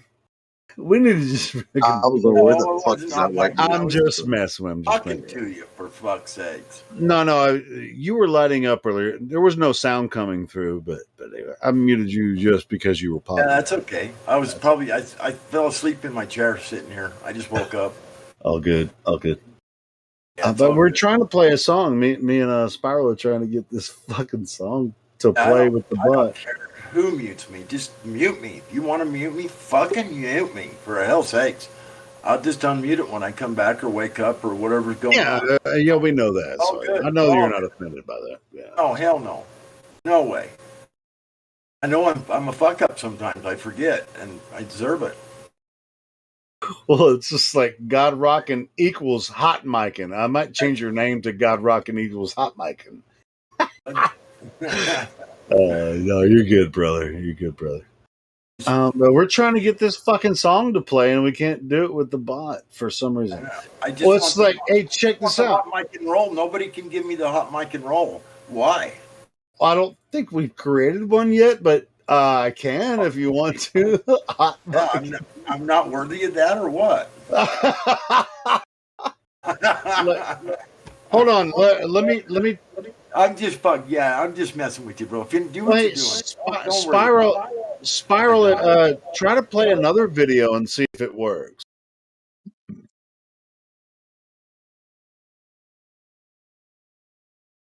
Because I tried to play that video earlier, it wouldn't work, and then I played some of Alex's music, and it worked. Maybe that video is blocked. I don't know. I guess I'm gonna have to download it, and then I'll be able to play it.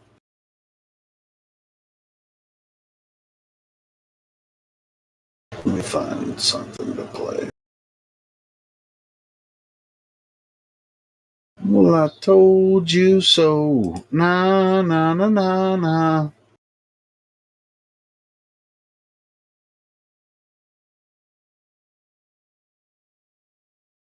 See if this one works. Let's try this. It worked last time I tried. Okay.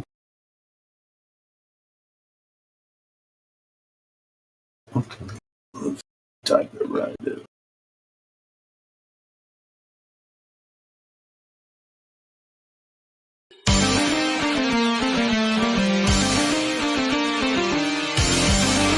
Yeah, there must be an issue with that video. I'll get it. Yeah, must be. Kinda weird. It's another Vax song.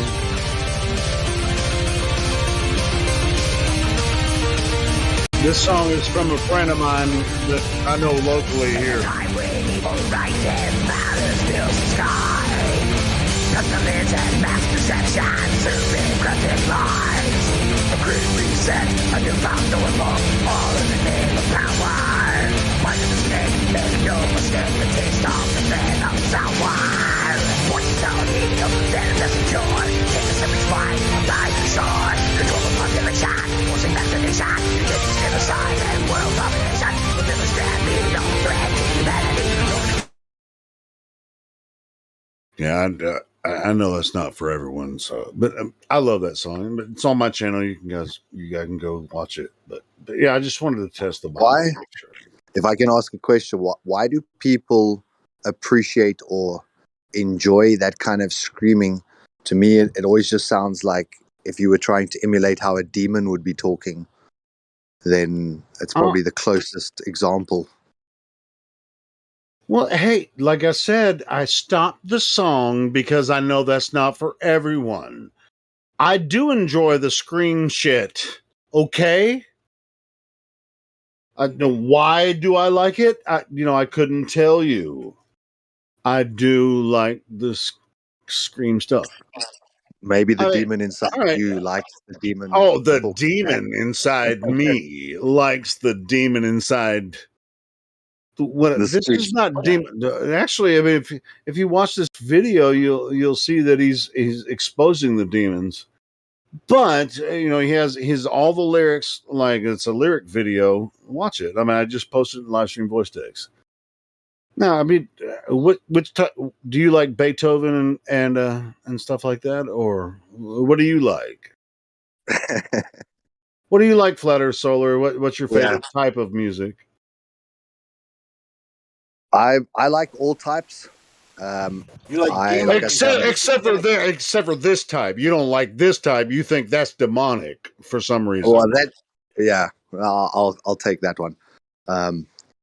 Like I don't know. Maybe I just don't hear the lyrics. Maybe the lyrics are the part that I enjoy. Okay, well, I just gave you a lyric video for one of those songs that actually is exposing the demonic thing that's going on with the Vax. So anyway. Yeah, I'm just ruffling your feathers. Like I play piano. I was classically trained, so Beethoven, Tchaikovsky. Oh, I love Beethoven too. Yeah. All of those guys. But once again, how can you not relate heavy metal with classical stuff? Because pop music is boring as fuck. Yes, how can you not relate heavy metal to classical music? I mean, it feels good. Just scream at me. Fuck. Feels good. It's like pop is the in between. It's just like the feel good thing. It's just like it feels good to just go 1, 2, 3, 4, 1, 2, 3, 4, boom, boom, boom, boom, wow, wow, wow, wow, boom, boom, 3, 4, boom, boom, wow, wow, 1, 2, boom, boom, boom, boom. But if you're a piano player, I mean, you know that there's more keys or more time signatures than 4/4, right? Yeah, bands like the Muse. I like the Muse. Yeah, I like Muse. Yeah. Then I get very much like classical, where their expertise on a guitar is on an equivalent level to some of those previous greats. But yeah, it's just my preference. Same way you like it. Yeah, cool. I mean, but there's a lot of like Norwegian bands that are all kinds of out of weird different time signatures and shit that I listen to, and I wouldn't even introduce them. I mean, I'll try to introduce them to some of you guys, but they they go all kinds of weird places, with time signatures and shit. But maybe how long do you have to sit in a pentagram to be able to scream like that? Oh, screaming is what you will have an issue with. Oh, the screaming. That's an expression. Are you a vocalist? I sing. I wouldn't necessarily call myself a vocalist. Can you sing pretty good? Like, Yeah. in key? Yeah. Okay, cool. Have you ever screamed like it? Do you enjoy any aspect of heavy metal at all? Like, say, Ozzy Osbourne. Do you like Ozzy Osbourne? I love the double bass in the drums, like in really. I was heavy asking metal. you about the vocals. No, like I say, I think it's probably because I can't hear the lyrics. That really, you listen when you hear Ozzy Osbourne saying you can't understand what he's saying. I understand everything that Ozzy's saying every time he sings. He's one of my favorite singers. Now, as far as like that, that kind of stuff, I mean, you're not going to always understand it, but it's not to be discounted in that vein. Yeah, so, it's like in my teens, I used to listen to Slipknot, and then you listen to the song, you sing what you think of the lyrics, and then later on you read the lyrics and you were singing nothing like what was actually said. I think that's. Hold on. So you did listen to Slipknot at a certain point, right? As a matter of fact, I mean, Slipknot's playing, and I'm like, I want to go to the Slipknot concert. I've seen them a couple times. They have an awesome show. I want to go see them. But I mean, what's wrong with what they do? My spidey senses tingle when I listen to that stuff. It's like, really, you think it's demonic? You think it's demonic? Yeah. Okay. So they're drawing from the demon realm of Satan, and they're expressing it through their concerts, and they're affecting everyone that's listening to them, and they're just casting their spell of demonocracy, across everything. I mean, what do you think? Channeling them. All right, so what's the government doing? Through the media. It's like they don't have to sing; they just freaking say shit on the media, and they're very proper. You're saying the government is obviously demonic, but like the satanic bands are not. Is that what you're saying? No, that's not what I'm saying. You have to. This steals our resolve against exactly what we should receive and perceive, so that we know what we should know about how we move forward as humanity. With the government propaganda and with the Hollywood media and the music and everything. This is a system that's brought against us, might be for us. It just depends on. I mean, just because I enjoy a Slipknot song doesn't mean I'm fucking evil. If you think they're evil, which I don't think they're evil. I think they just enjoy doing what they do, and they've been caught up in the same type of system. But I don't actually know those guys. But I'm talking to you guys, right? I mean, it's just like I fucking love Metallica. I mean, and I like a lot of Slayer songs. I'm freaking Ozzy Osbourne is my I would say idol, but I mean, as far as a singer, Seen Rob Zombie. Yeah, and let me tell you something. Rob Zombie live is he puts on a good show, bro. Yeah, it's fucking badass. I've seen Rob Zombie several times. So yeah, man, it's like don't be when you become scared of that, then you're going to lose you're going to lose something. I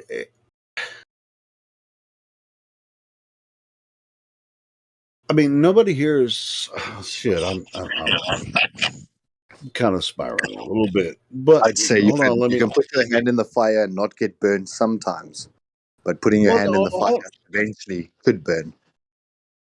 no, I mean, as far as humanity goes, you're going to have to touch it a little bit and see how much it burns to understand how it works. And so don't be afraid to like Slipknot's music or Ozzy's music or even, the government propaganda, because I mean, dude, I was involved in that shit for a long time. I was involved. I was obsessed with fucking the news for a long freaking time. It took me a while to really get away from it and really find myself. And so, and I still haven't found myself, but I'm not afraid of anything. That's why I'm saying what I'm saying now. I mean, there's no demons that you have to be afraid of in music that you like. So even if somebody's going,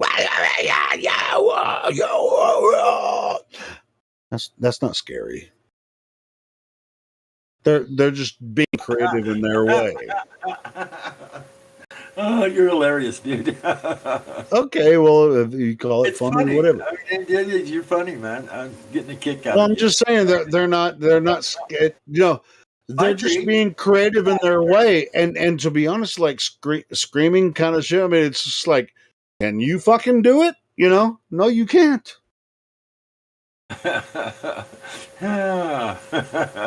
All I'm saying is I'm getting a kick out of your shit right now. So just keep going. Yeah, I can't do it. I can't. That's why I dig it. It's just like, as a vocalist, it's just like, how the fuck can these guys run around the country freaking going like hours on end, like every single night, and not just blow their voice out? It's fun, So and to watch them on stage, they give a great performance. I mean, what's wrong with that? I mean, it's called ventriloquism, and the demon's got his hand up your ass, and he's making you scream like that for hour after hour without sharing vocal cords. So it's okay. Well, you can think that if you want. That's okay. Demonic ventriloquism, I'll call it that. That's okay. That's okay if you want to think that. Ass puppet. An ass puppet. Oh, hey, by the way, I mean, like these guys, I mean, they will never talk to any of us about flat Earth, but I'll tell you what, though, the guitar player for Deftones is a flat earther. He was on Karen's show. Freaking Stefan, what the fuck is his last name? I can't even remember his name now. Funny, I'll see if I can reach out and see if he can come in here. Deftones guitar player is a flat earther. They fucking tour around all over the place, and I've seen them several times, and they put on a great show. What the fuck is his last name? Doesn't matter. You listen to Deftones? I cannot listen to House of Flies. Reminds me of a dark time. You talking about Deftones album or something? Yeah, the song. Oh, House of Flies song. Or not House of Flies. Change. I watched you change into a fly. Oh, like you've never had wings. You like you never. What is that the song you're talking about, Josh? Yeah. Yeah. I fucking love that song. What do you? Well, yeah. I mean, it reminds me of a certain time in life, but I've always loved that song. But anyway, the guitar player is a flat earther. He was interviewed with Karen B and Mark Sargent. He's totally freaking flat, bro. Can't remember his last name. His name's Stefan, but I can't remember his freaking last name right now. But, yeah. I don't know. You say you don't want to hear it because I love that song. Some people. Go ahead. But imagine a world where Bob Dylan sold his soul to the Master Chief to achieve stardom, and that there is an elite club that pray over each LP that they release to imbue it with seduction and attraction, that people go and buy records, even though, like, if you look at the craze of a Justin Bieber, the kid is useless. He's got no musical talent. He can sing averagely, but he's considered the greatest. And when you look at who his record labels are and all the people that have helped him achieve stardom, there definitely seems to be a... Yeah, but Flutter, so that's the exposure. What do you mean, imagine a world? I don't have to. Yeah, it's reality. I'm saying to Helio, because Helio thinks that music doesn't imbue any kind of... I know. He thinks it's only the R&B world. Well, what the fuck do you think rock and roll no, I was didn't founded say on? that. Do you think I don't recognize that? I'm talking about metal. See, the reason that I brought that up is because Flatter Soul metal said that metal was like not real, you know, or it's just like there's no reason to actually listen to metal, and I just don't like people screaming, you know, and it's just man? like, What about Sepultura? That's from South America. I mean, that's the only reason I said that, Flatter. So don't freaking put me in a box that I'm not in. You know, come on, man. Sepultura uses like treble drums and all that kind of shit, and then Soulfly uses like what the fuck is that instrument from Brazil that they use for like capoeira ceremonies and stuff? It's like a gourd on a stick with a string that's real taut on it, and they hit it with a bow, and they move a rock up and down, and it changes the pitch of it. It's like wow, wow, wow, wow, wow, wow, wow. Crazy. It's all meant to like induce a trance, because that's what capoeira is. It's a fighting style disguised as a dance.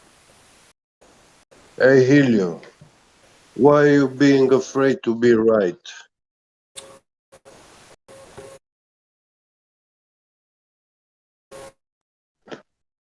Huh? Right about what? Right about music. We don't have demonic music in the world because no man has encountered a demon. Incorrect. I mean, yeah, you can show me those paranormal videos on TV, yeah, or come up with excuses like people are getting possessed by demons, I think the government has one. You can't prove, but you can see that the man is taking some sort of crazy behavior, and everybody attributes that, blames a demon, a non-existing being, accusing for the acts of the craziness of that man, which he himself chooses to do so. I don't know. I think the U.S. government has demon, or at least one demon, locked up in Area 51. No way. Bible says we struggle not against flesh, but against powers and principalities and the forces of evil. So yes, there's break those words down. Aspect. Yeah, break them down to the root Greek, to the Strongs on that, right? The powers that they're talking about, right, are the freedoms and rights, and the principalities are the leaders, the chiefs, the princes of the No, land. they are not the leaders. The leaders are people, It is chosen the people. power behind them that's given to them. Government Yeah, is our the struggle with. system. Yeah, But it starts off by saying not that's a flesh, non-physical the non-physical, being, entity. metaphysical. Yeah, Because they and all channel the same. They all pray. They all do the same kind of ceremonies, the crowning, and all that kind of coronation bullshit. It's all the same kind of ritual. It's all ritualistic Babylonian shit. yeah, but this power is given by 1,000 people listening and worshiping that man.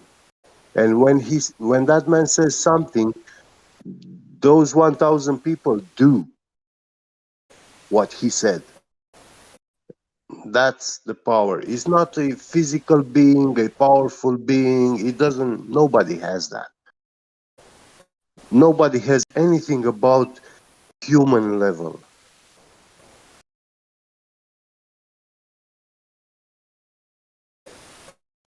But the position, social position in the system, it gives you this kind of powers of the system. But Do you like that's screaming not music? demon. Do you like shouting Sorry? music? Well, you see, I tolerate it at the moment. In my childhood, I was very seduced. I was a heavy metal rock Satanist, and I was listening Cannibal Corpse, Napalm, like very extremist kind of music. This music with the shouting is a joke in comparison to what Cannibal Corpse singing, you know. And I was going to this rock concert in the 90s, and it was all about getting drunk to the level that you lose your mind. And there was big fights. Everybody was fighting there, and nobody knew who's fighting who and why. You know, we were supposed to fight over there at the concerts, and that was fun. You know, that was the fun of those days. And we were like, for us, we were against the punk. These homosexual, travestite, transsexuals, we didn't like their music. We hated Freddie Mercury and a lot of this gay stuff. Which music, if you study and analyze it and take the lyrics and pull out all the interpretations that can be made to those lyrics, you will find that there are some wicked meanings to them. And people actually, when you tell those interpretations to people, they refuse, they deny them, because actually those kind of interpretations are the most resonating with them. You know, it's affecting them, their lives.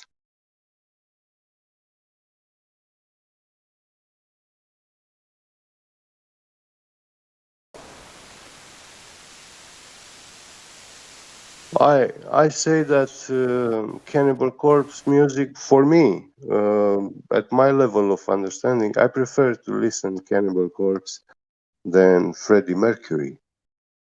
You know. Yeah, I was into Marilyn Manson, 9 Inch Nails. Hey, Jebby Jed, I just sent you my favorite album. I could not, once I heard this album, I could not stop listening to it. And a lot of people that I've tried to present it to can't get it, but it's a Norwegian band called Mantric. Oh, nice. Thank you, Julio. Yeah, man. For a second there, I thought you were going to say the Knights of Tiamat. I was going to be like, oh, no shit. Tiamat is very good too. Well, this the guys in Mantric, they were involved with Extol, which is another Norwegian band. Have you ever listened to Extol? I mean, they were on the Christian vein, in Norway or whatever. Extol is really good. They have really good albums too. If you want to listen to Extol and Mantric, I mean, those are some of my favorite bands. Yeah, this album is freaking insane. I wish I had smell-o-vision or whatever, so you could smell what this stuff looks like. Yeah. Yeah, so it's just like there's some screaming and singing on this album, and so Flutter Solar, you might listen to it too and see what you think, man. But it's not 4/4. It's there's all kinds of different time signatures involved when you listen. The point I was trying to make was that we know that everything has a resonant frequency. Everything in this existence comes in combination with some harmonic tune that is attached to that thing.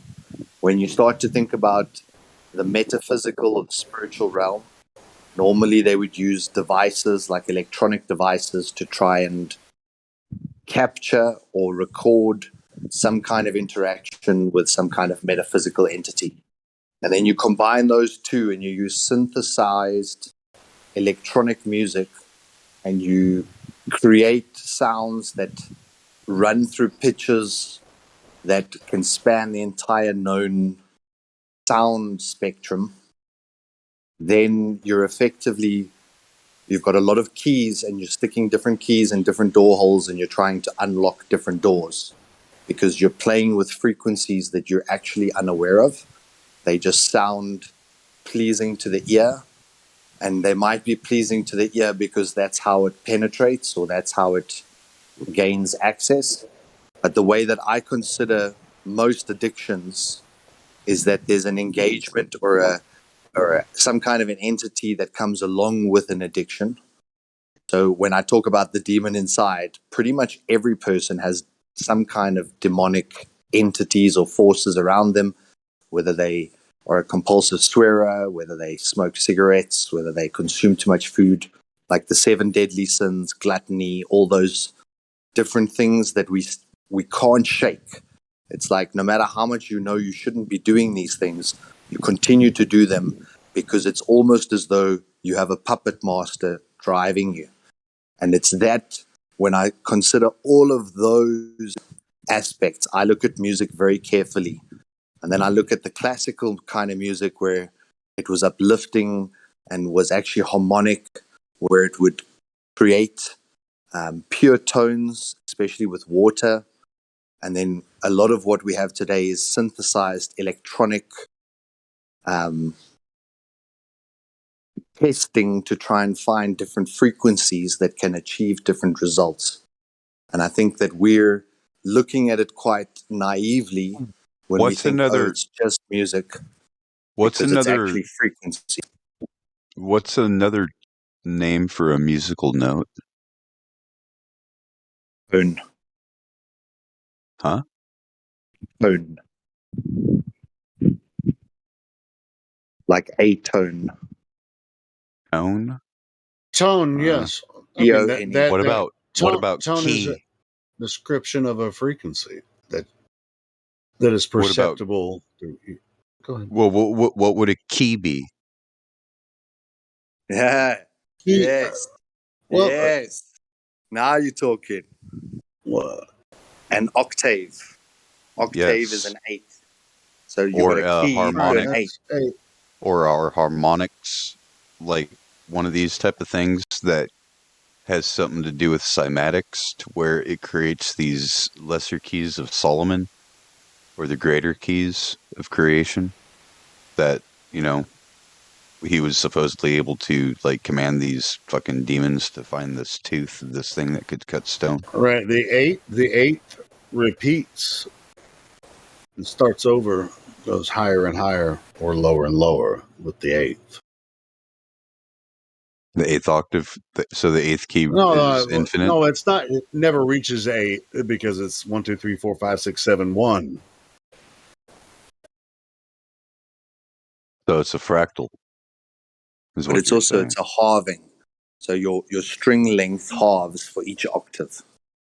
So you're also getting to a point where you can infinitely halve because there's always a piece to halve.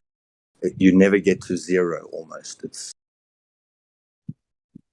even when you get to 0.000000001, you can still halve that. And you can still halve that, and you can still halve that.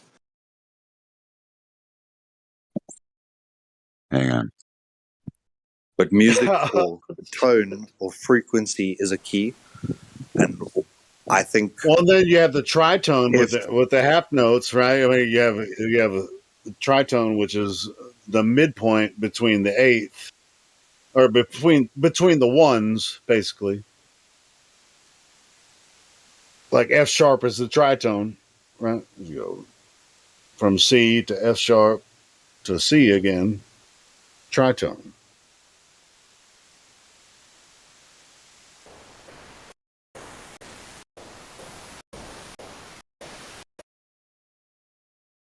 Wrong about that? C 1 2.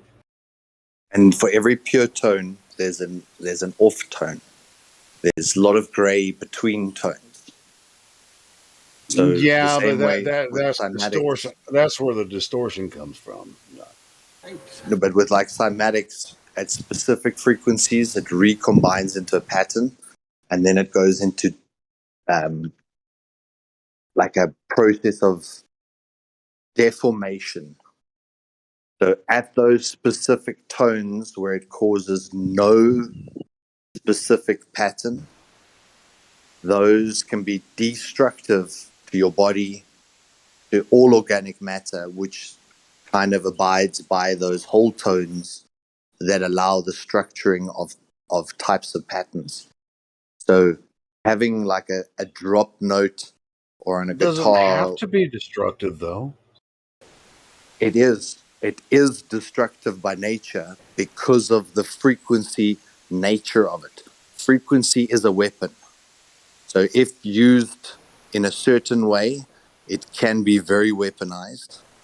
And then in other ways, melodic and harmoniously, there's the Rife machine, the Royal Raymond Rife. He discovered that every germ and every bacteria has a specific resonant frequency.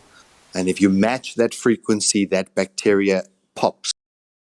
So he wrote an entire, so much evidence about 2,000 different illnesses. And he went and mapped out exactly what the resonant frequency of that illness was.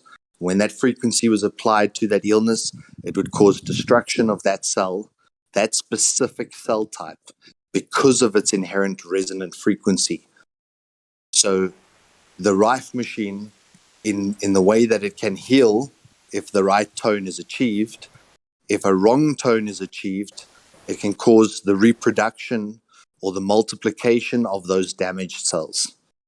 So it's the same way that why every time they open up a new spectrum of communication or Wi-Fi communication, wireless, that there's always been the sudden onset of a lot of illnesses every time we added to the VH spectrum or the UH spectrum, or now that we've got into the Gs, every time they've added a new frequency, in inverted commas, it's caused damage to all organic matter, not because it's choosing to be, but because it's inherently in the frequency. So think about the heavy metal music in the same way that you should think about the fifth generation of our data communication. There are weaponized forms and there are healing forms of pretty much everything. Yeah, sure, yeah. I see where you're coming. I was about to object, but yeah, I see what you're saying.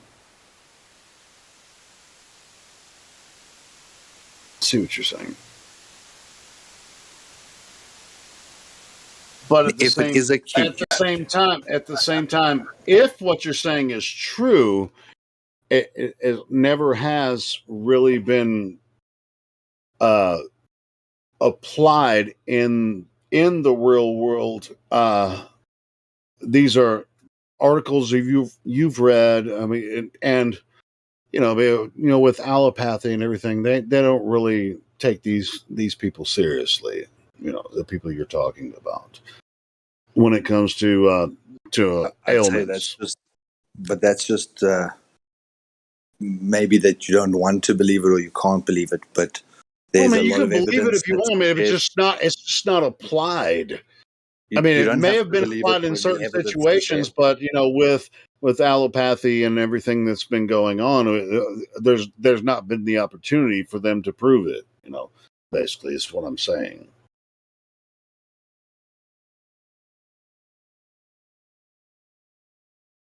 Yeah, I guess it's not concrete, Yeah, and but there's if you want to a lot of volunteer for evidence. treatment, you're going to have to, trust a doctor or whatever, or someone that's applying these treatments, and then document it. It's really hard to actually prove what you're saying, and other people have said before, and this is where you've gotten your information, and I've heard it before as well. So it's not like I'm You not think of saying a it's good not true. reason, I'm just saying but there's can you think? Just give me one good reason why a pop record sells like 200 million records. thought we were talking about medicine. Or what, the Rife machine? No, I can give you. Do you want to ask me a good reason why a pop record sells millions? I mean, it's There's propaganda. a formula, but there's a formula and a musical formula that's There's an tickling. allopathic formula for everybody, that has a dis-ease, right? I mean, Like you just think go to think the about like hospital, a it's just boy like band. a doctor says so. It's like I'm a famous doctor. Boom. I mean, But think doctors say what so, and musicians say so. This is what music is. It's not really music. It's just it's really a hypnosis. I mean, you just go 1, 2, 3, 4. You can put anything to 1, 2, 3, 4. Oh, fucking a. It's hypnotic.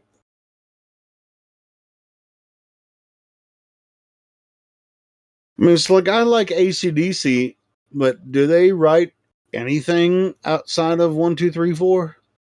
No. I wasn't talking about music, I was talking about frequencies. And music just simply Well, lies so on that. so was I. So was I. But music You're just not simply lies realizing it. on that broader spectrum of frequencies. So the point I was saying is that frequencies can be used for good or for bad. I don't think that that's in question. And Well, music just simply lies on that spectrum. What, 420? 420? A4, well, 440. A440. Boom. A432. No. Well, it's 432 modern hertz. music is made in A440. So, is Correct. this what you're It was talking about? That's what I'm. Dude, are you acting like we're not talking about the same thing? Because everything that you listen to on the radio is A440.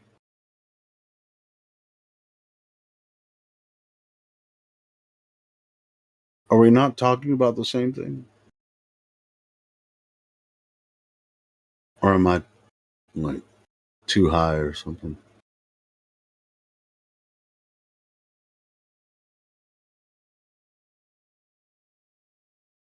It's like you're trying to relate medicine and frequency and everything to the medical system or whatever.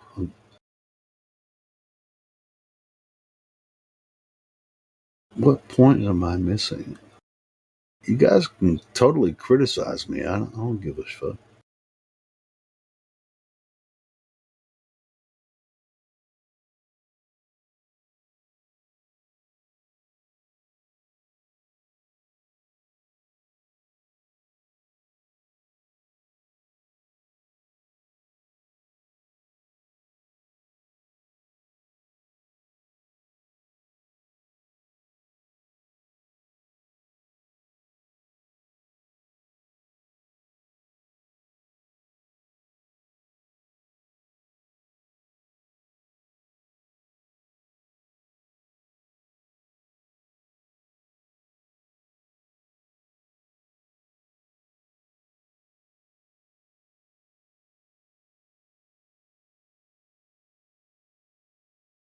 Or I have thick skin, man. You can tell me exactly what you were talking about. If I'm missing the point, go ahead and say it.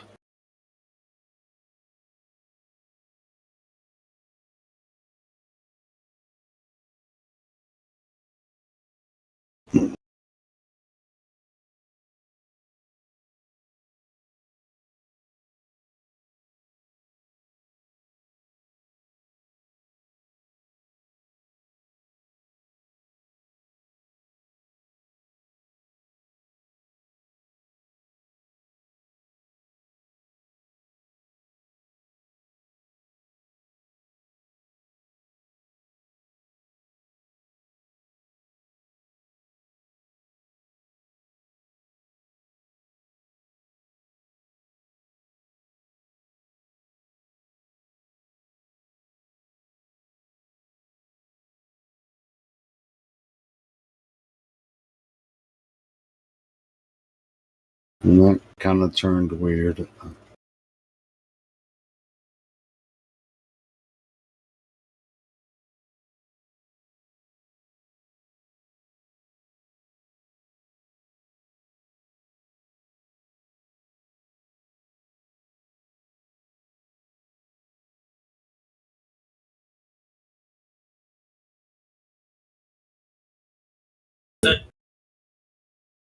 Most fucking Americans don't really like flat earthers. They like planets and spaceships and stuff like gravity too. Most fucking Americans believe they're NASA and they're JAXA and ESA and some dude named Musk. Most fucking Americans don't like to worry about the spinning because they say does it so slow. Most fucking Americans have an education and think the globe's real because they took science and got a B. Most fucking Americans love their sticks and their shadows and their well holes and their gyros. I know. Most fucking Americans don't like to launch rockets without using fisheye lenses to make the flat earth run. Don't it make a fly like Earth? And that's all I got, man. How do you like it? Hey, fire out, man. Yeah, that's a good song, man. Well, I wrote my own one while I was listening to you sing yours. You want to hear it? Oh, yeah, man. That sounds pretty awesome, man. Let's hear it. Yeah, man. It's kind of like a protest tune. All right, man. Here we go. Clovers! Clovers! Hey, you like that, man? Oh, yeah, man. That's pretty far out, man.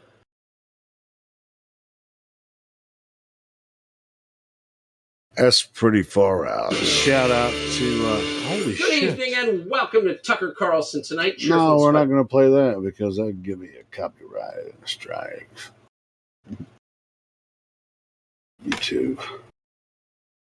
YouTube is a bunch of assholes. At least they let us live stream here, so whatever.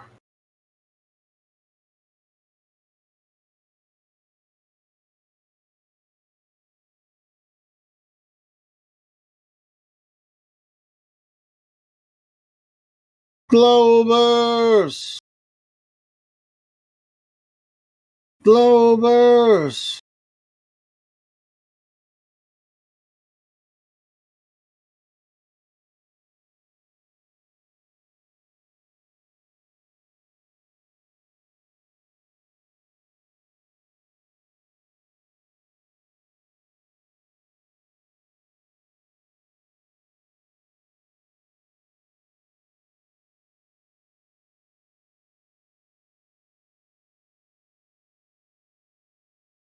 Hey, Jebby Jed, if you listen to that Mantric album, once it really hits you right, it's just.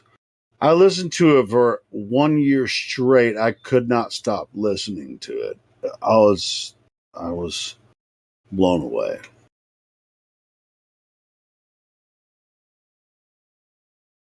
there's nothing wrong with it. And there's a reason that they're not the most popular band in the world, but they should be. Good stuff. It's my favorite album of all time.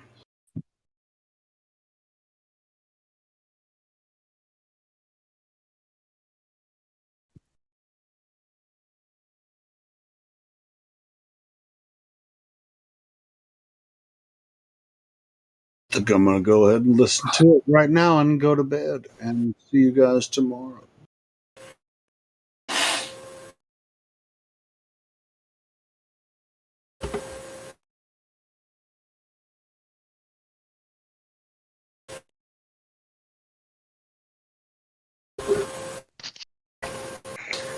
Yeah, I started listening it.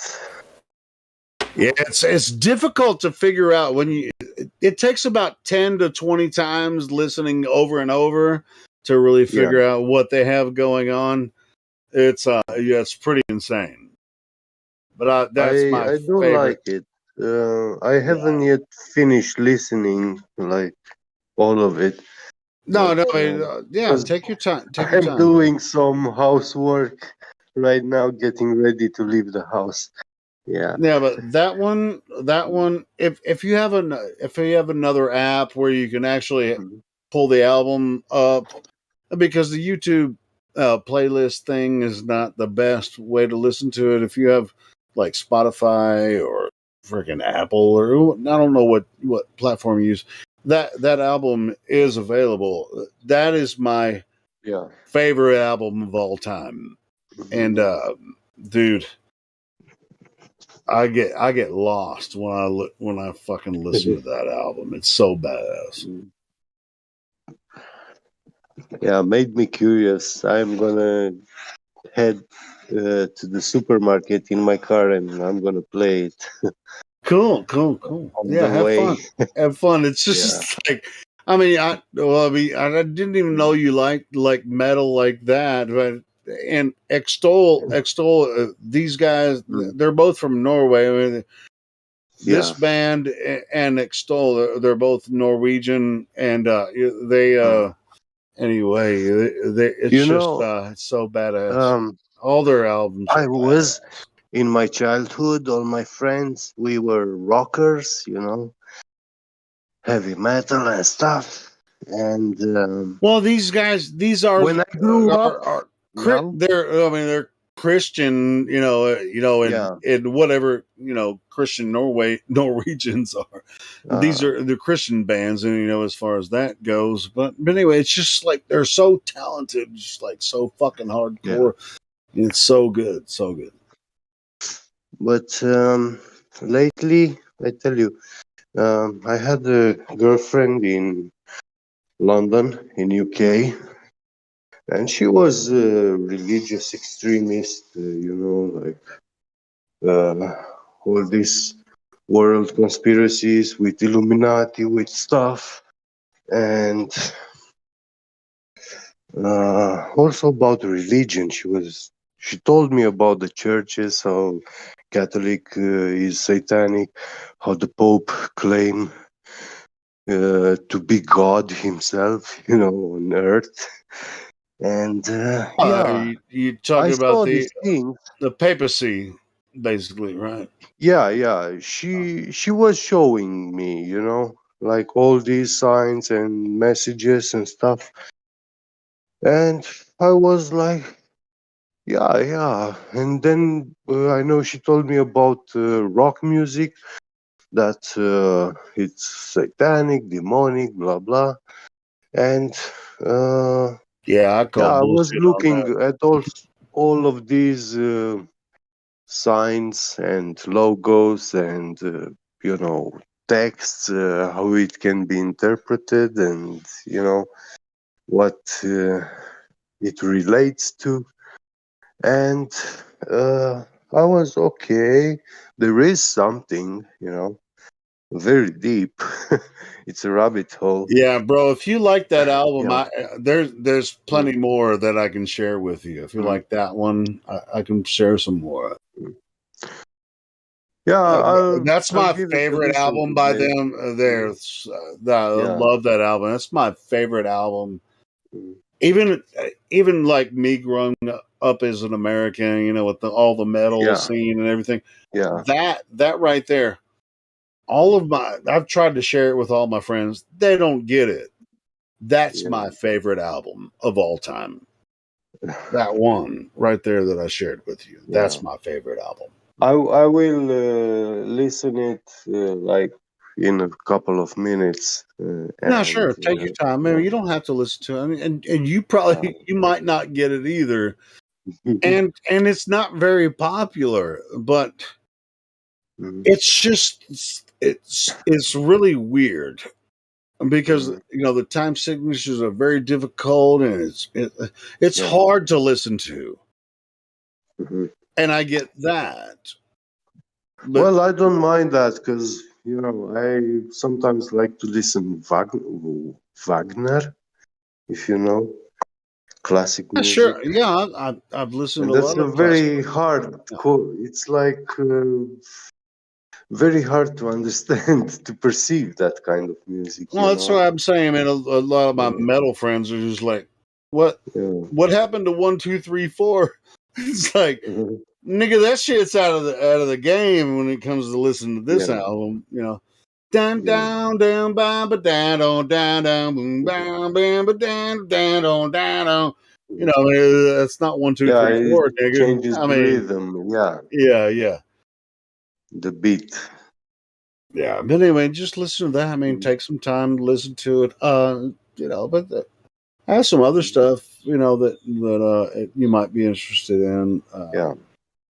And well, it's like Flutter Solar was saying, be scared of metal. Don't be scared of metal. No, what the hell are you talking about? You have like to metal is the search- new metal is the new classic, man. What are you talking about? Yeah, like real metal. No, not these freaking 5 Finger Death Punch bullshit. I With fucking music, hate you have 5 Finger the to- Death Punch. I think they're, anybody can write any concept over 4/4. It's like boom. And you're just like boom, shalak like boom. 1, 2, 3, 4. Whoo, hoo, hoo, hoo. 1, 2, 3, 4. When you listen a song, a music, there is something like if you're digging a hole and you're listening while you're digging, you hear that music in a certain way, and it has a certain meaning. But if you're going to do something else tomorrow, and you still listen that song, it will have a different meaning and interpretation, And it's not just that important is not only the vibrations, harmonics, symmetry, and stuff, but also the message, the lyrics. Oh, well, the message is important. But as far as music, I mean, like it's easy to deliver a message over 1, 2, 3, 4. And that's for the simplicity of delivering the message, and it's functional, right? So as far as making music, as an art, that's something different. Like with pop music, it's all 1, 2, 3, 4, right? You just writing lyrics and color over 1, 2, 3, 4, right? So, but when it comes to different time signatures and stuff, that's something different. I'm not saying it's easy to make something that catches over 1, 2, 3, 4. You still have to be talented, right? To make something popular. But as far as like the the fluidity. Well, I mean, it's hard to get people to. It's yeah. easy to get people to understand the 1, 2, 3, 4 because it's like boom, boom, boom, boom. Now I can move. Whoo, ha, whoo. Yeah. Here I am. Well, you can throw whatever the fuck you want on top of 1, 2, 3, 4. Yeah. So anyway, that's as much as I'm going to say about that. I don't want to take away from good music, that has been written over 1, 2, 3, 4, but Yeah. it's not the only thing that ever exists. But I heard songs which, the instruments and all this is not a good play, but the lyrics was so good that I didn't even care about the instruments or the voice, itself, because the lyrics were mind blowing, Which one are you talking about? Um, there are songs which they transmit wisdom, knowledge, ancient Sure. stories, yeah. And Are you talking about the standard 1, 2, 3, 4, 4, 4? yeah, I heard something like This is like almost someone every is song, almost every having a single drum beat. song, almost every single Yeah, song that is popular now is 4/4. Every yeah. single one. Uh-huh. Whereas in like Flat Earth Solar was talking about, it's like classical music. There are time signatures, but in popular music now it's 1, 2, 3, 4. It's 4/4. This is Yeah, idiocracy. yeah, yeah. It's easy for us to hear 4/4. Right? 1, 2, 3, 4. 1, 2, 3, 4. 1, 2, 3, 4. 1, 2, 3, 4. Yeah, Or 6, 6, 8 can work. 1, 2, 3, 4, 5, 6. 1, 2, 3, 4, 5, 6. That's 6, 8, right? I mean, it's really easy. I mean, it's like, which is still 1, 2. 1, 2. Like 6, 8 is 1, 2, right? So, right. so it's like, it's. Can we Binary. actually be creative anymore? Yeah, yeah. Complexity actually engages the mind of man, it makes you think. It's like when you play a game of chess and you find yourself checkmate, and hey, how did this happen? Like you're trying to work all the way back, to see where you went wrong. Yeah, Yeah. it's like You guys ever triplets. listen to psychedelic trance? Dude, I love that shit. That's actually the only thing I listen to, bro, is chill step, chill side trance, like ambient side trance, all that stuff, dude. Yeah, I like it too. Yeah. That's what I wanted to say about it. I think it's ambient music.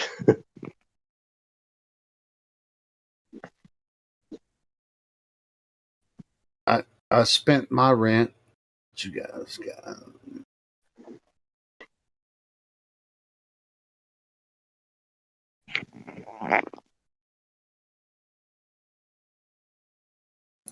Here, I'll post the album to check out if you Oh, I want to. saw what you just posted. I haven't checked it out yet. Let me check. What did I forget?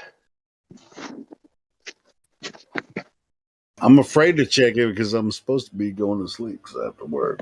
But that's probably not going to happen.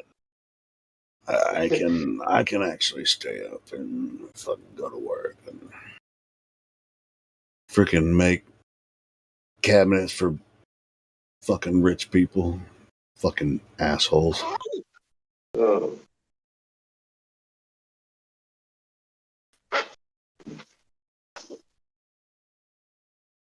This is your fault, Spiral.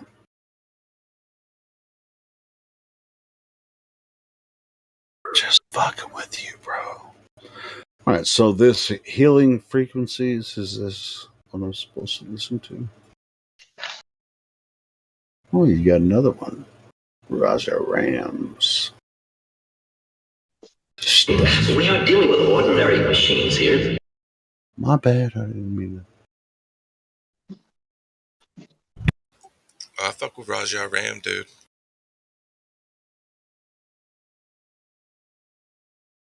He's trippy as shit.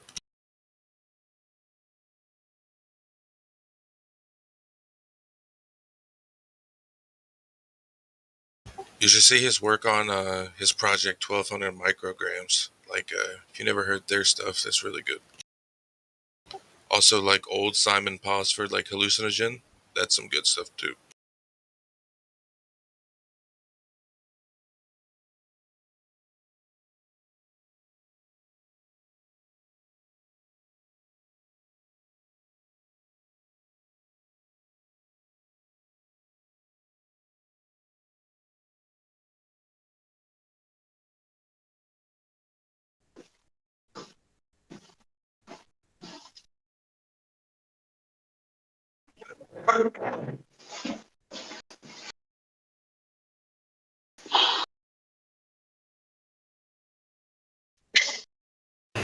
I started listening to it. That's a 1, 2, 3, 4.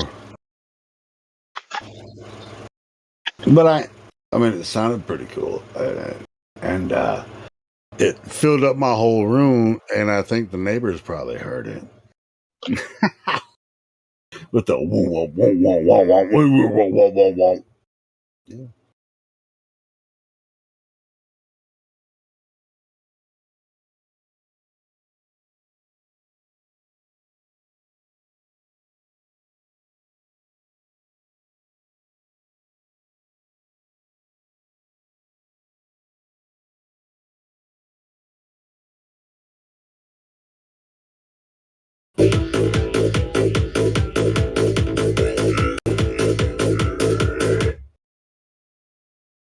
All that shit.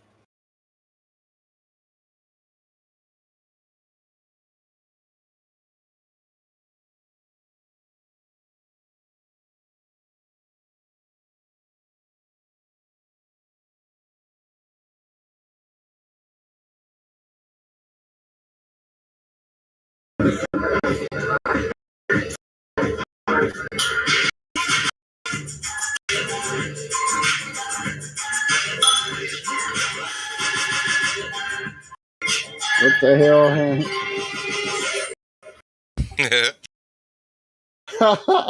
He said, watching this with the family. Conspiracy theories woven in and out of the plot. Notice the Earth, the flat Earth in the intro.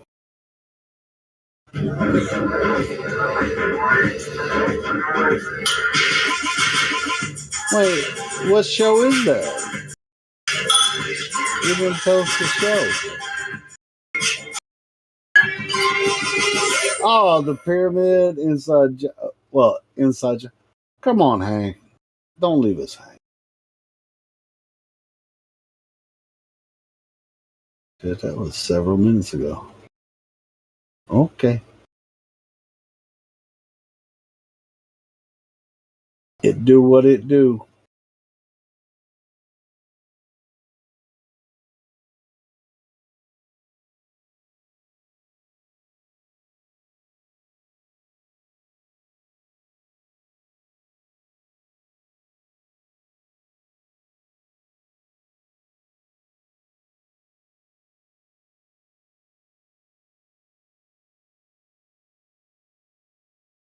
And I'll see you guys on the flip side.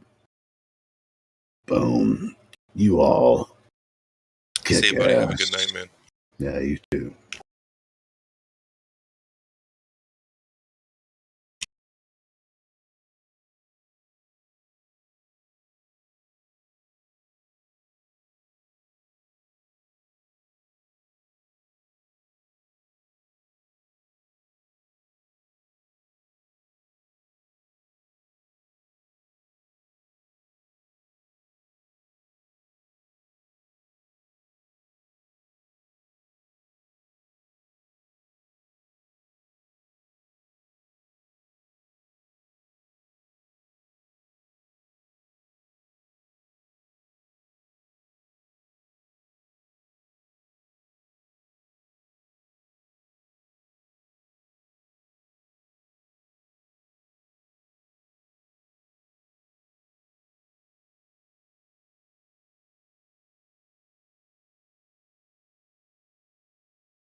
Go, what's up?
What you guys up to?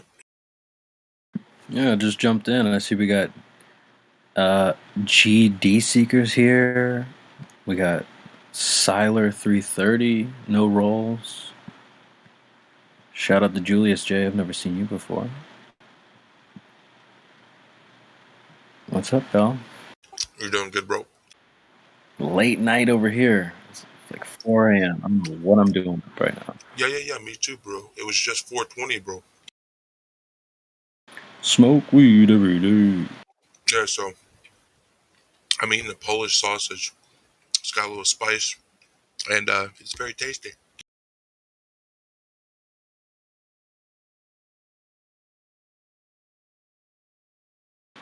Why are you gay? I don't know, bro. You tell me.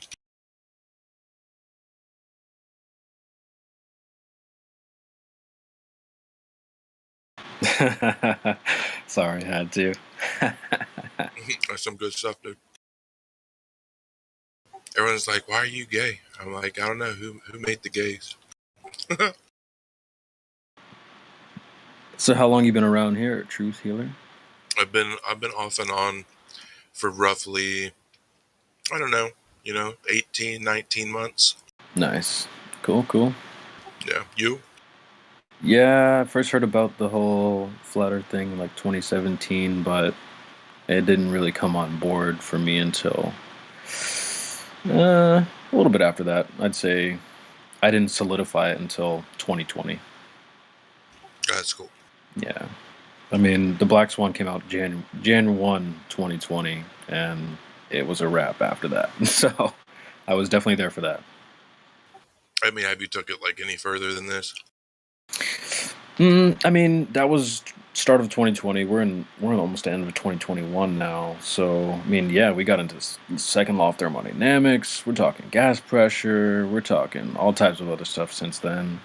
But yeah, I mean, that's good stuff too, right? But like, why not branch out to other things too?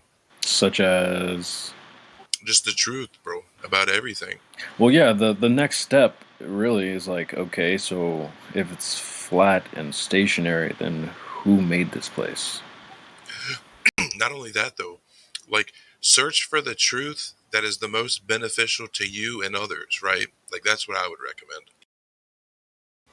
Like, clean up the temple, like, help your brothers, all that stuff. Yeah, for Like, sure. that's good stuff, bro. Yeah, in my opinion, it's like you got to ask who made this place, right? And that leads to, I mean, I think an obvious answer. I mean, you've got the right tags, Bible study, so yeah, it should lead you down that direction if you weren't already there. But hey. I think it's good, man. It's just like, shit, I've been sitting in the Garden of Eden, chilling underneath the tree of life for a while now. I'm just like waiting for people to show up, Yeah, that's a good way to look at it. Yeah, but it's all good, dude. All in due time, right? Love is patient, dude. I've honestly kind of adopted an opposite approach. It's like, what happens when you have a really cool hangout spot, right? You you go out and tell everyone about it. What happens? They come and stink up your joint. So it's like, I've kind of taken this new attitude where I don't care if anyone. I'm not trying to get people to drink the Kool-Aid anymore, right? Like, I'm comfortable with the few that come by. It's a special thing.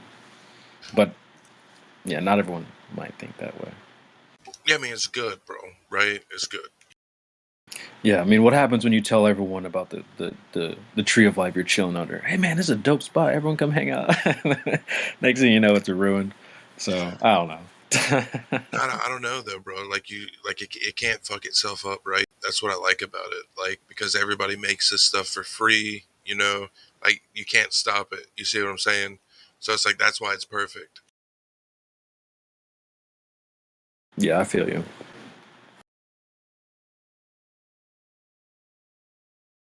But yeah, I'm just chilling, dude. It's all good. I'm riding around on my Tiger as we speak.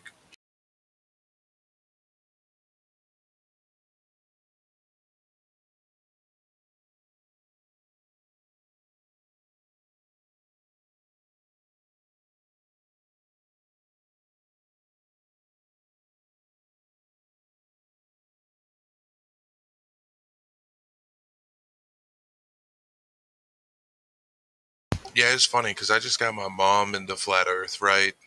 And I was like, yeah, this is what they say it's supposed to be, right? And then here's a photograph proving that it's not what they claim it to be. And she's like, she just got it. You know what I'm saying? She's like, oh yeah, they're lying to us about all this shit. I can believe this. You know what I mean? Like this is my Based mom, mom. dude. Yeah, this is my mom, and she's like in her 60s, right? But I mean, this is someone that I've been working with for like, I don't know, since I was born, right? So even then, it took that long for her to find out the truth, right? And like I'm 31, so it's like, I mean, this is like more than twice my age, right?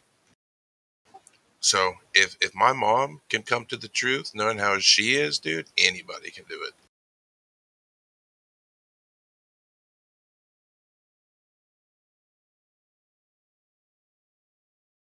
But sometimes they just need a helping hand, It's just like you got to be there. Yeah, I do agree with that. Sometimes it's like just literally peeling back their eyelids because it only takes a few looks. Just at the heliocentric model, you start investigating, it just falls apart in your hands, and you start looking at some of the flat Earth arguments, and you can't look away. So Yeah, it kind of sucks you in. The vacuum will get you. But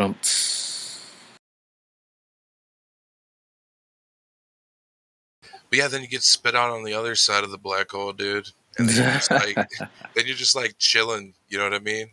Like everybody's like, oh yeah, dude, like these people are literally dying to get to heaven, right? And I'm like, yeah, dude, I'm just trying to make Earth heaven, Why not, right?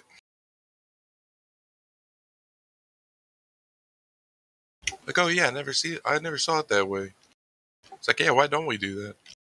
I was like, yeah, dude, just drinking the Kool-Aid.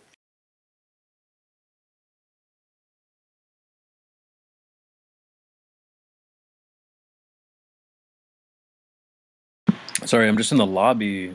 I'm just amazed that people don't do any homework. It's weird. I'm into MMA. I like watching boxing and stuff like that. I'm sure people here watch sports and stuff. It's like pretty common thing to watch the film on your opponents. Study the tape.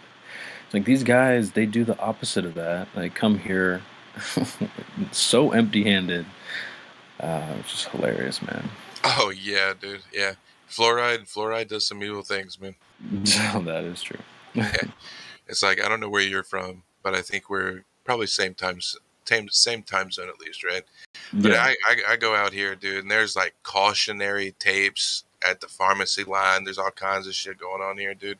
And these people are just like the Walking Dead, bro. Like like literally, dude. These people, like, you look into their eyes and they literally have like no soul, right? There's no spiritual energy or anything Absolutely. coming out of them, dude. Yeah, that's absolutely right, and it's like it comes out elsewhere too, like on the highway.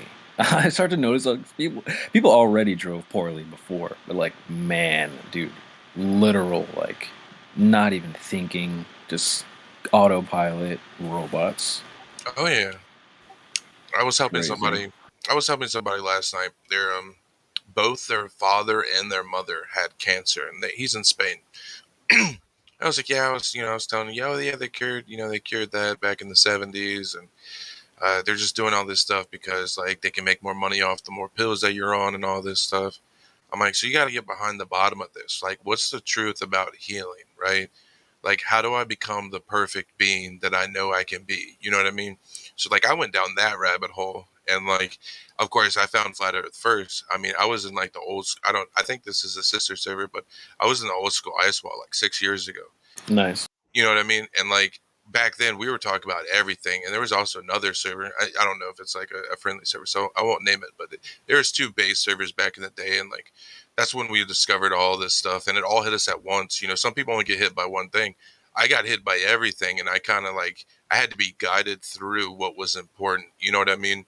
So yeah, like knowing the shape of the Earth, or knowing that they're lying, right? Like that's the most important thing. But like when you start seeking the truth, like don't get stuck in one rabbit hole, right? Like just find the most important one and then dig as far deep as you can. Yeah, seems good. Seems good to me.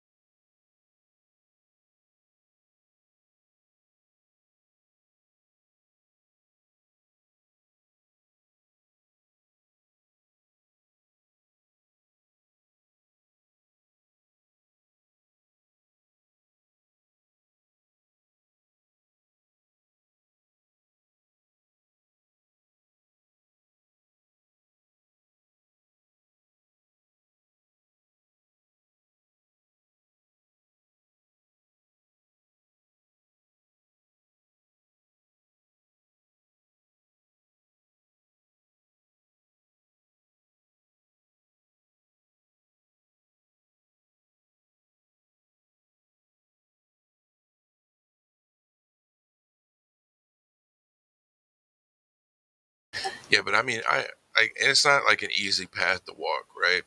Like, there's a lot of things you got to learn along the way, and I will say it's very fulfilling, though, right?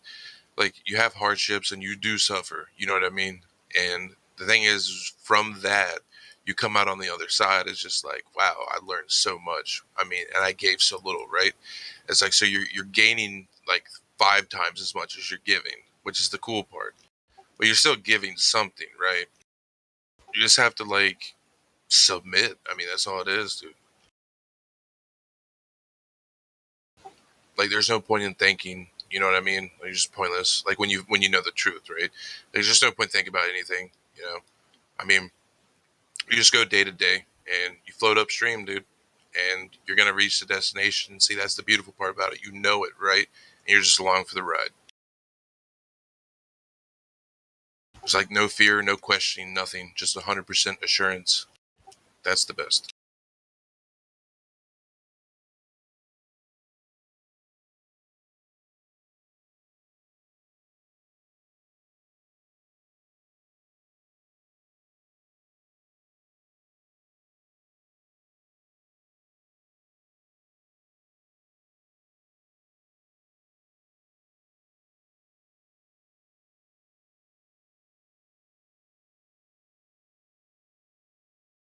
But like what I'm interested in is like when everybody reaches this point, right? Like everybody, right? All of existence reaches that exact point where they just like stop all of it. Like what happens then, dude? That's what I'm looking forward to. Like I'm looking for like the next step of ascension or transcendence. Like that's what I'm interested in. So I'm working towards that.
Just such an interesting conundrum when you get a Glober here in the VC that, well, I mean, this was earlier today. A Glober was saying, I've completely gotten rid of the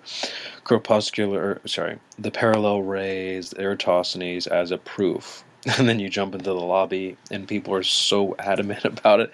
It puts us in a weird position. Like, this is why I like having Globerthers around in the server, because they kind of train the new people not to say such dumb stuff. I mean, what do you do? Yeah, there's a guy that was in here and didn't know what the definition of a hypothesis was. Ouch. Yeah, wow. So yeah, I mean, when you're that low on the totem pole, right? You got a lot of climbing to do. You got to be real patient with these people, Yeah, I know. Yeah. It's just, man, you got to put every single one that comes in here on your knee and rock them a little bit. Give them their binky. You got to treat everyone like a little kid. It's crazy. Yeah, man. It's good stuff, though.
On those crepuscular rays, always just ask them, how do the ones that point down towards the earth, how do they also diverge?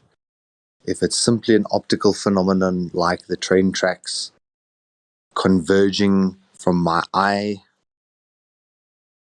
line, then how do those rays that point down towards the earth also diverge the same way that they're diverging toward my eye?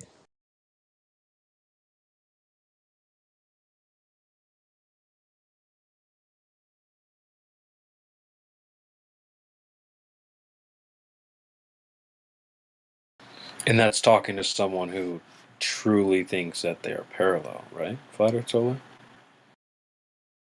Well, they have to assume that, but only if it's not talking about an eclipse.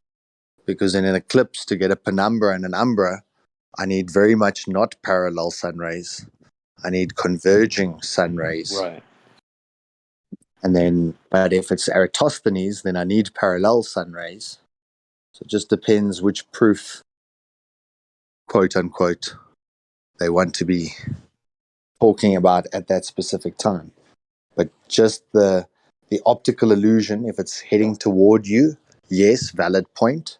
Difficult to say whether something's parallel or converging. Your eyes tend to do that trickery to you. But any ray pointing down towards the earth or off to the sides, if they're also diverging, then light from the sun is diverging. And not converging like an eclipse, and not parallel like Eratosthenes.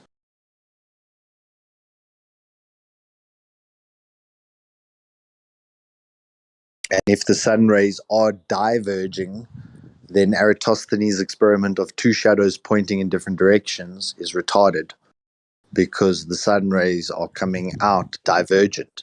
So all shadows will eventually be divergent to what he measured. So it's ludicrous that they then say it's converging, the opposite of diverging, for an eclipse, and parallel for said experiment, quote unquote.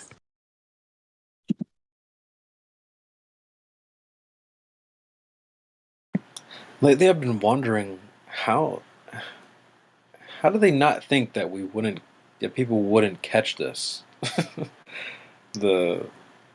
It's obvious that the sun rays aren't parallel, and then they do say in their eclipse diagrams that they're converging, diverging stuff. It's like, did they not think we wouldn't catch this? And what's interesting is like the word crepuscular. We think it means diverging, but it actually means two points of focus. So Okay. you have a sun area, so an illuminated area that's creating the diverging rays, and then on the opposite side of you of the horizon. So if you turn 180 degree from that sunset, you'll see converging sun rays, which is the opposite end of the crepuscular ray. So it looks like a diamond shape. We see it from the horizon start as a point. Above our head, it becomes wide, like the widest part of the diamond. And on the opposite horizon, it goes back towards a vanishing point. And the most interesting, last week I heard that human beings are not nocturnal or diurnal. They actually term human beings crepuscular in their timing, because we're active in the morning and active in the evening.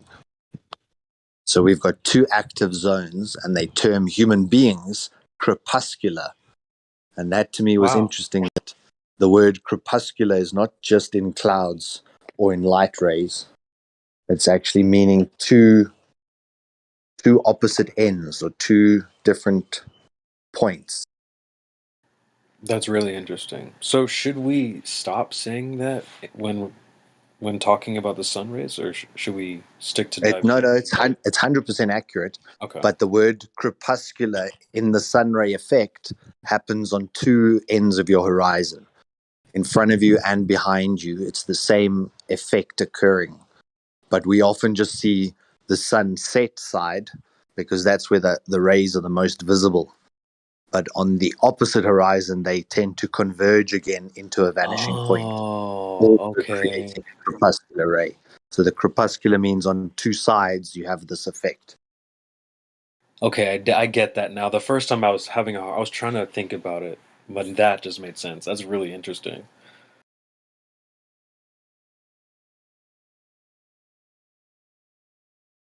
How did you come across this bit of info?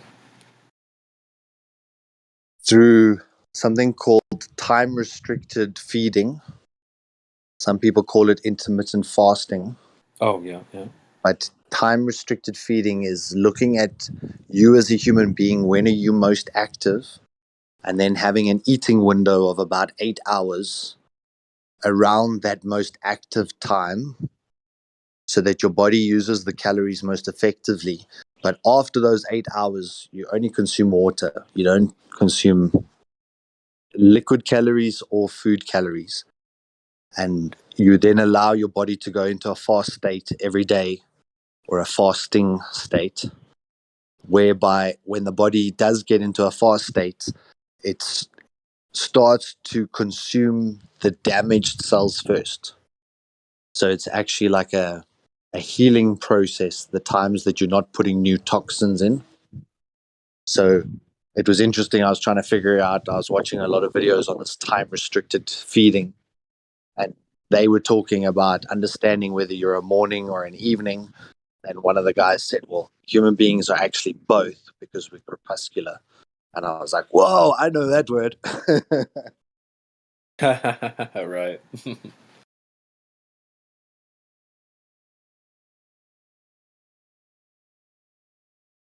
Useless fact for the day. No, that's super interesting, though. I did not know that.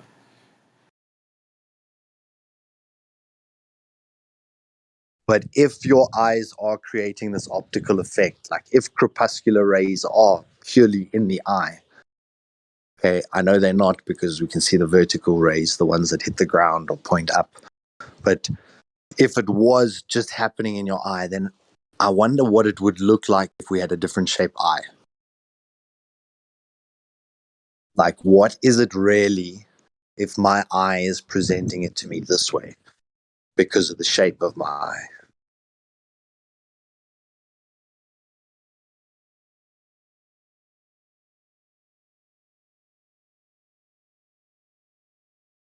Could everything be structurally very different, but because of the shape of lenses, we see it in this way?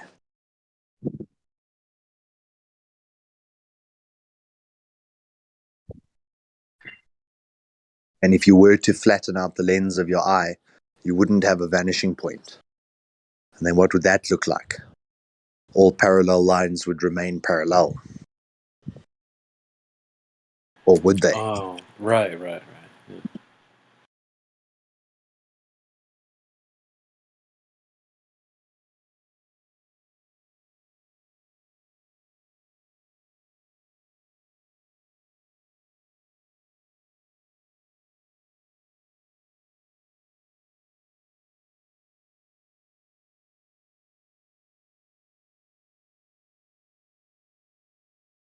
Like, how much can be chalked up to simply optical and optics?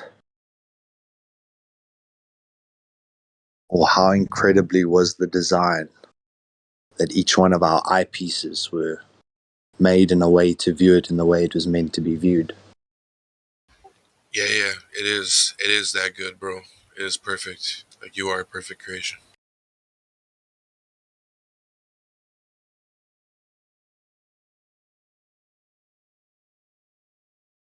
Makes me sad when I see people who don't know that. Oh yeah, And they me don't, too, bro. Me too. when they, and they refuse to believe it. You tell someone that they're actually special and they go, nah. Right, man.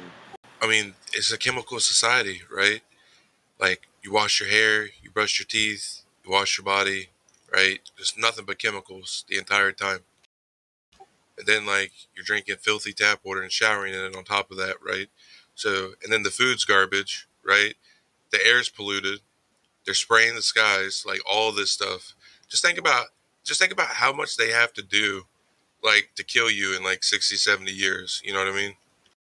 Like, it's unbelievable how much they have to do. So, like, if you eliminate everything, right, and then you find out the truth, like, how long can we actually live? You know what I'm saying?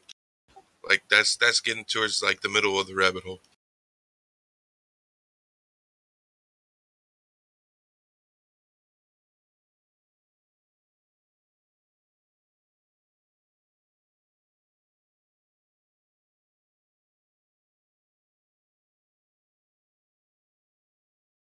Well, the Bible says that after man sinned, that their life would be shortened to 140 years. And then later on it says, if you've lived 70, you've had a full life, which is effectively half of that, 70 of the 140 years. And if you think how most people are checking out at 60, if they realized that that was actually their peak, or could have been their peak, if they hadn't partaken in the society. The fascinating study why I got into the whole time restricted feeding was they showed all experiments where you restrict calorie intake by the percentage of calories restricted is the direct amount of life extension of the animal. So when they took fruit flies and they restricted calories by 10%, they lived 10% longer. When they restricted calories by 20%, they lived 20% longer.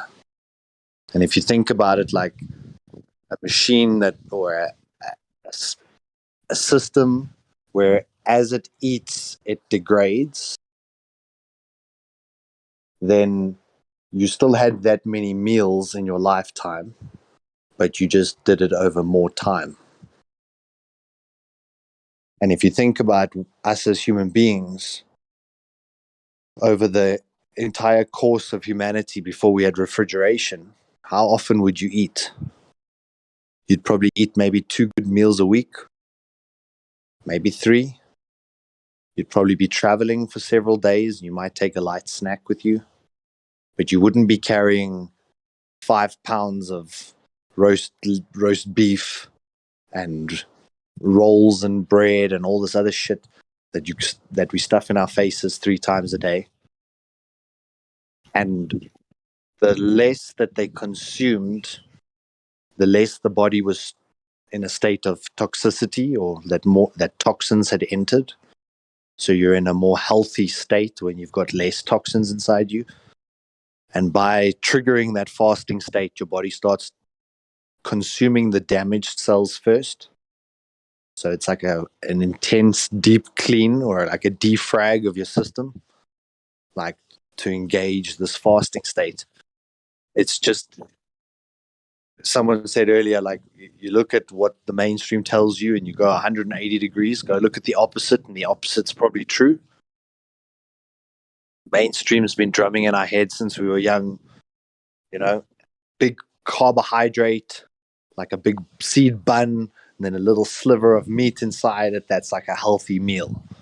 And you've got to eat that 3 times a day. Whereas when you start to use the pharmacy with an F, the farm, your natural produce as your medication, you get results like and health beyond your wildest dreams. You don't need all those chemical tablets that they prescribe for each thing, which is self-inflicted by consuming the wrong stuff. But also at the same point, like you said, how much do they try and kill us? It's how resilient are the human beings? Yeah, they spray our air, they poison our water, they poison our food, and humans live on. And it's almost infuriating for them if you've seen how they've ramped this up to try and accelerate the extermination. But how many years and how many billions of dollars have gone into trying to exterminate, and the human just lives on. It just adapts. It just flourishes and breeds, and they see us like that bacteria, Yeah, I mean, I've got access to the sustenance, right, that you need that doesn't have any calories in it, right? So you'll never perish. That's the bottom of the rabbit hole.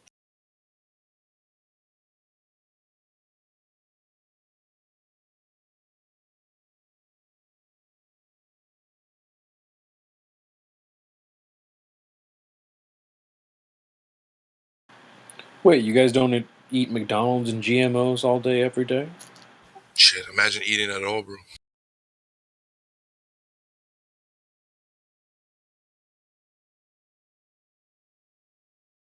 My parents always give it to my kids, and it pisses me off. They see it as a treat. Go get McDonald's and a toy, and I try and explain to them what's in it, why I don't want my children eating it. But, your parents always know better than you, so. Yeah, nah. Well, the good thing is it won't kill them today, right? I never forget the study that they did in Utah. I don't know where you guys are from, but it's a state here in America. They did a study. They're like, oh, yeah, there's really bad pathogens in the water, right? We have to use very strong chemicals to remove the pathogens, right? And they said, so would you rather have diarrhea today or cancer over a 70-year period? Now, this is the water treatment, the person that's over the head of all the water treatment plants in Utah, right? Saying, oh, yeah, your 2 choices, you can have diarrhea today or you can get cancer in 70 years, right? But that's the 2 choices you have, like when you drink and shower in tap water. And that's America in a nutshell.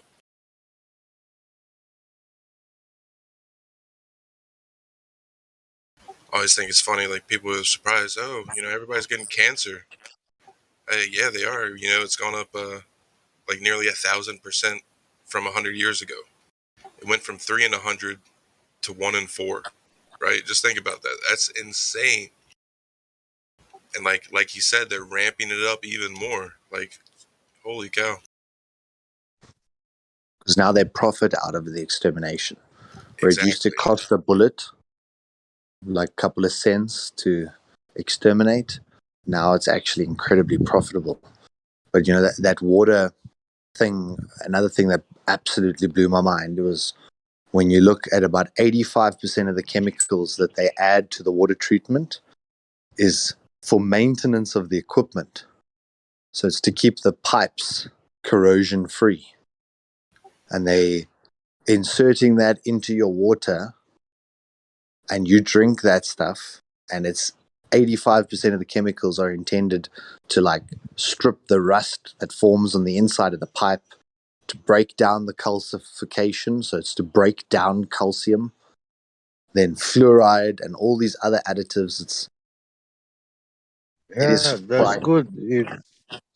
It cleanses your veins. all that It declogs them. all that organic matter, you know, that organic matter that sticks on the inside of the pipe, like you're an organic matter, but it doesn't matter. We'll just get rid of you also. As long as my pipes last for 100 years, I'm happy. It cleanses the body. It cleanses the body out of organs, bones, and all sorts of stuff which you have inside. That's not good. Yeah, I mean, yeah, distilled water is good, bro, for detoxing. That's what I would recommend. Yeah, distilled water, it is good as a therapy, but don't use it like to drink it every day. Use it as a therapy, like 1 month, 2 months, consume it, then make a long period of break, like 6 months, don't drink, and then drink again. And it has a leaching property. So it's like same thing from high pressure to low pressure. The distilled water is an incredibly low pressure. It's got no additives or dissolved solubles.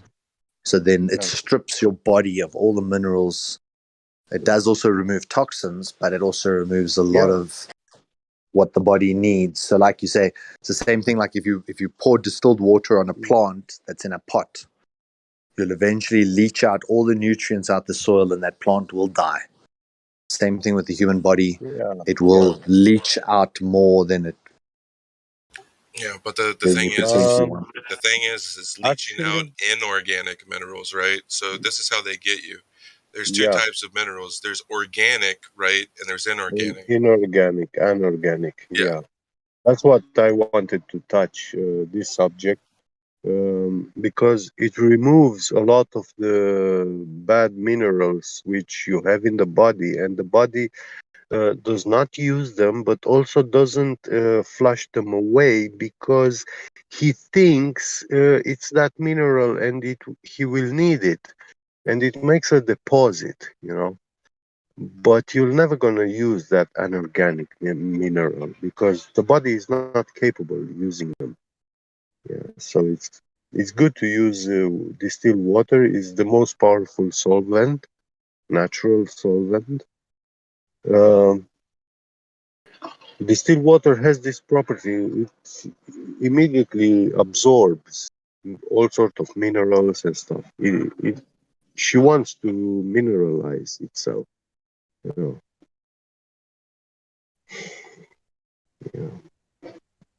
Yeah, it wants to get stable, right? And like Yeah, when you have really pure, clean water, it's dying to eat something up, right? Yeah. And if It's you an incredible low pressure, like the vacuum of space. It's like anything wants to expand into it. Yeah. it's really magical, and they paint it as something completely different than what it is. Like they fill it with sugar, they make it acidic, they carbonate it. You know what I'm saying? They do all this stuff to it, but they're hiding the truth about what it's really capable of. And sell it from a pharmacy, like in a bottle that looks like turpentine.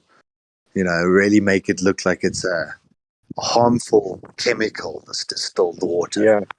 Yeah.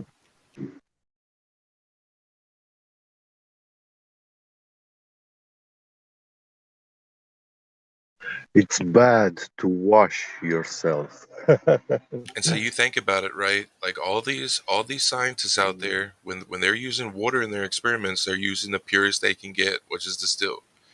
On top of that, all their like cookware, right? Their quote unquote cookware is all glass, right? No plastics, none of that stuff, because they know if they use any of that stuff, it's going to leach into what they're trying to concoct. You know what I mean? Yeah, yeah. And then you have people going It out there even buying quote unquote spring water in plastic bottles, right? And it's $1 billion industry. That sat on the it's in side of a truck water. in the sun for several days on the way to its end destination, which is exactly how you magnify the PCPs that are leached out of the plastic into the water. It's retarded. Yeah. And see, that's the thing is like people in America, they've got sense enough to know that the tap water is bad, right? And they're just eating this bottled water up, right? Smart water, uh, uh, Ivana, all this stuff, Deer Spring. You know what I'm saying? Like all these big names, they're big brand names. They have pretty labels, right? They just eat it up. Or that naive backwards. Avian. Yeah. Evian, well, I can say it's pretty good quality water, but still, if you analyze the bottle, not the plastic, but the shape, the writing on the labels, the symbols, they all do have a huge impact on the water. The container that you store the water in, its shape and the symbols and writing does have a impact on the quality of the water. But just think And about like the lifestyle that people had when we used yeah, glass. Like your milk was delivered in glass, you'd send the glass back and it was 100% recyclable. And yeah, then you would use the same glass repeatedly as your manufacturer. And it was like the community then cared about the nature and everything kind of worked really well. And at some point they thought, let's introduce these stupid plastics that, yes, can also be recycled, but not to the same degree, cause harmful gases. It's, but they made this thing like there's a glass shortage for us to give every person what they want in glass. But the glass as a preservative is better, it's healthier. It's even like I see some of these people who distill their water and then decant it into a plastic tub. And I think, you moron. Oh No, but I my bought this at the store. But I bought this at the store and it said, no, it's good for water, so it's fine. You're like, oh. Right.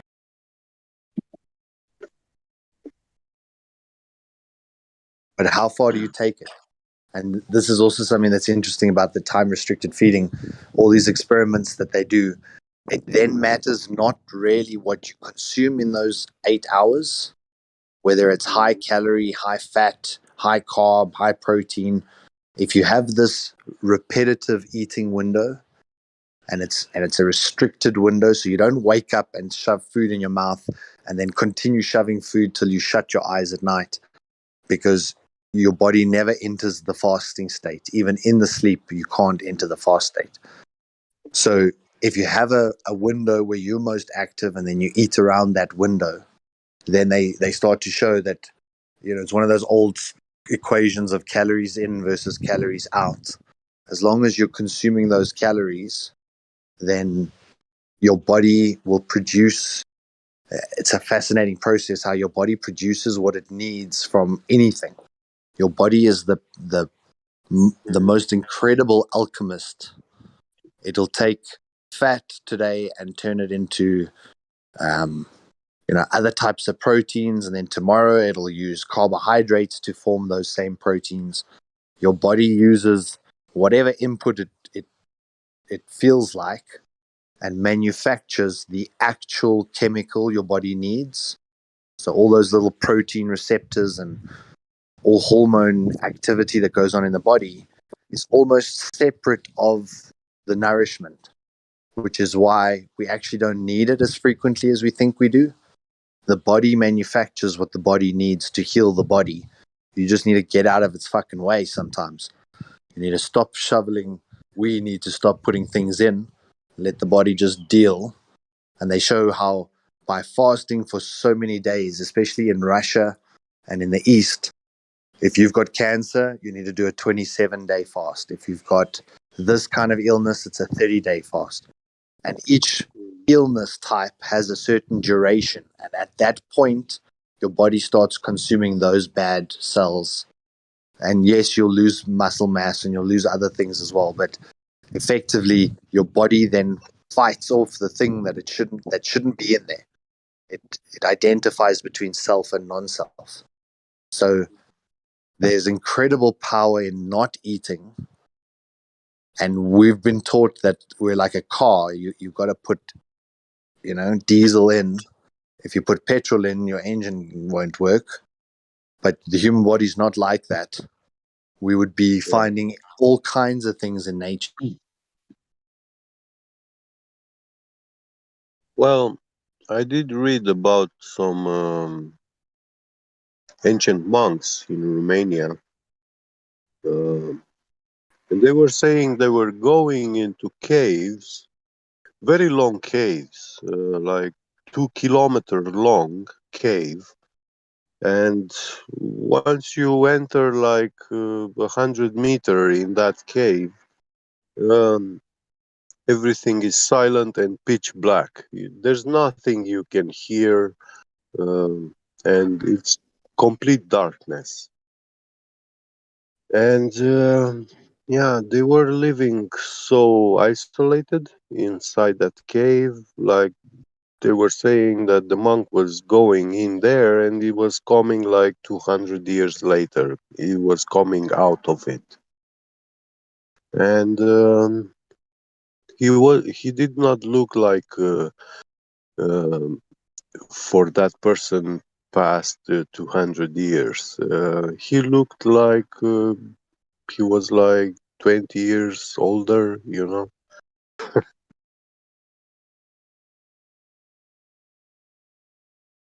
Yeah. But yeah, all he had in that cave was running water. Yeah.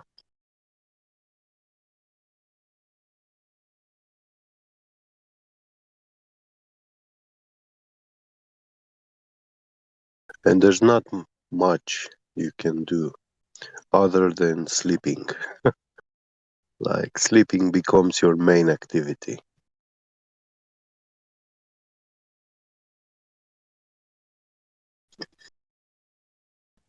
The state of being awake is actually consuming. It's tiring.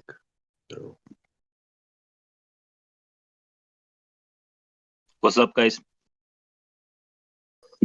Hello. You guys heard about water memory? Yes. Dr. I did. Miyamoto. Yeah, I saw that Yeah, but documentary. there is also a guy named Victor Schauberger. You know this guy? Yeah, I've seen that one too. It's why I yell at my glass of water before I drink it. No, I'm just kidding. Yeah, shout, thank you, I love you. Positive sayings, good deeds. Yeah, that's good. Whenever a man brings you water to drink, thank him. It's good behavior, not just because it's good behavior, but it also, the water itself resonates with that and becomes, from poison, it can turn to healing water. Yeah.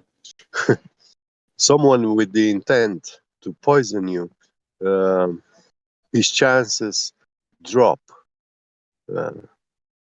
much, much lower.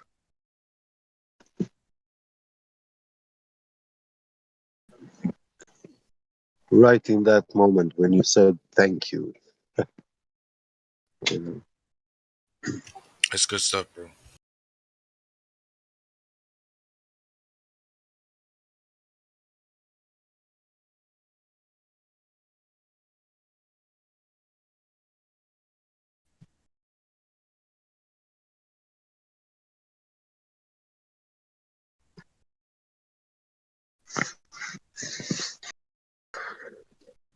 Who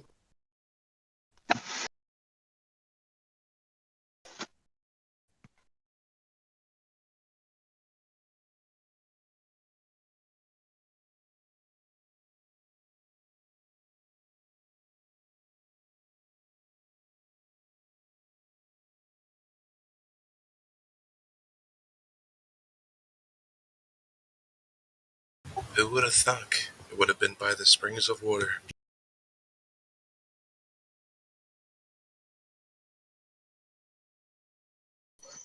Well, we can't touch the water of life, superfluid liquid helium.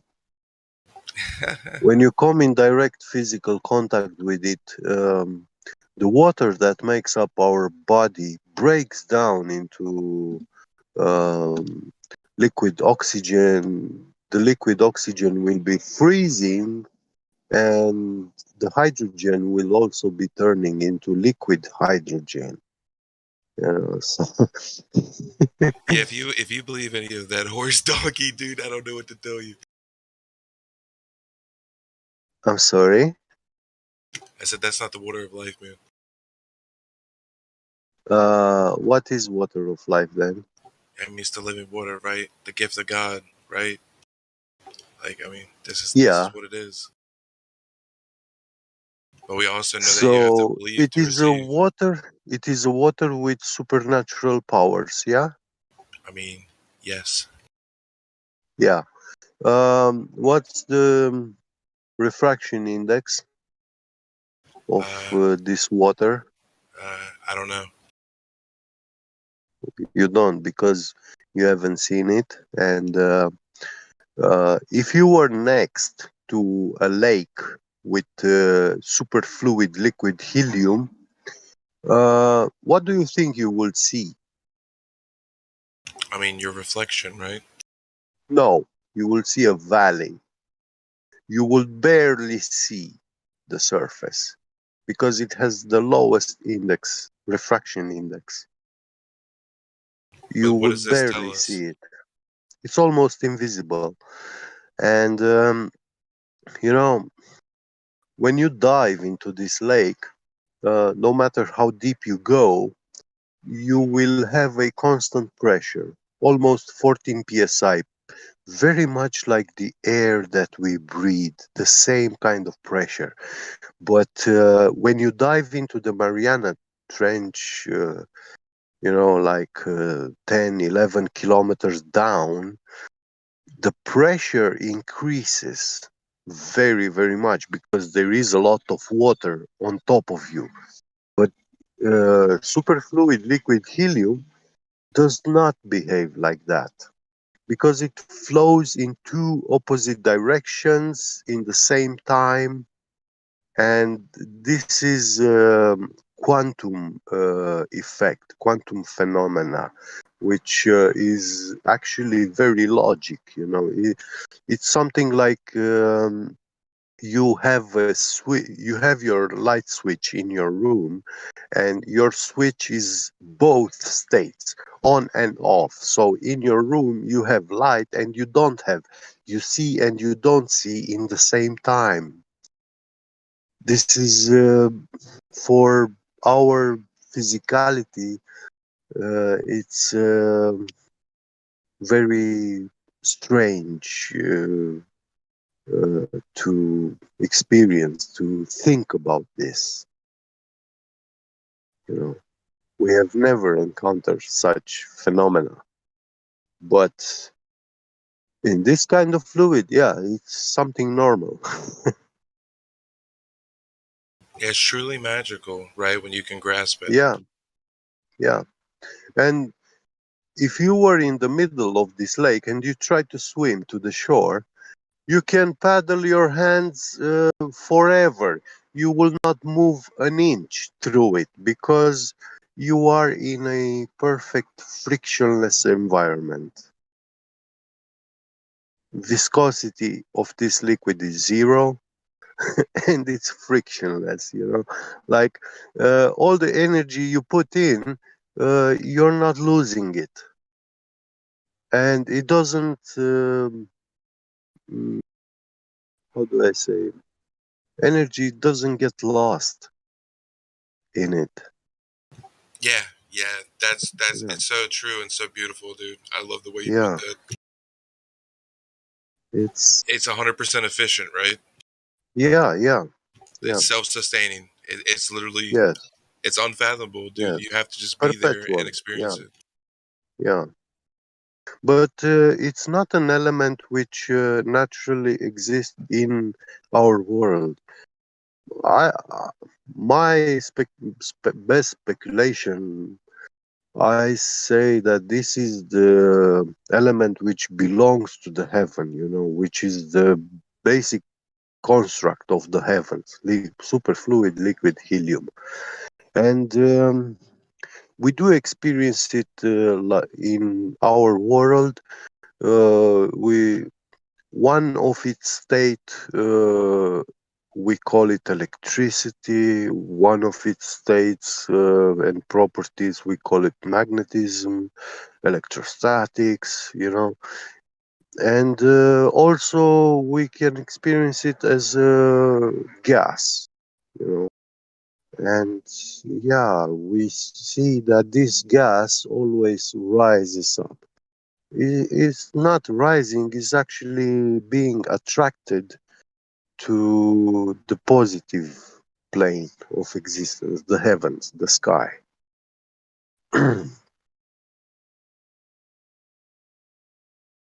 Yeah, and what's beautiful is like when you can get on that level and traverse that plane, like I think you have Yeah. access to like every dimension possible. And then like you can go inside and out of them at will. You can teleport around. There's all kinds of stuff that you have access to. Yeah, that's very. I see something like a dome fountain, But because of this dome fountain, when we look up in the sky, we actually see also what's beneath the ground. All that darkness and the wandering stars. Those are not above our heads, those are beneath the ground. And they are like just a reflection. And they are, I don't know, superimposed or, projected through this liquid. It behaves something like a fiber optics or sort, and lensing, you know.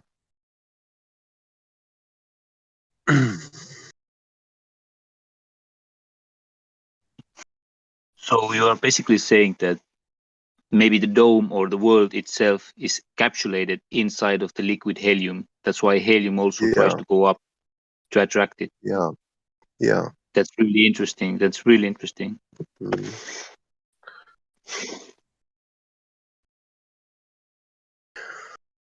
The way I see it is like coming from the ground at the North Pole, which is very cold region area.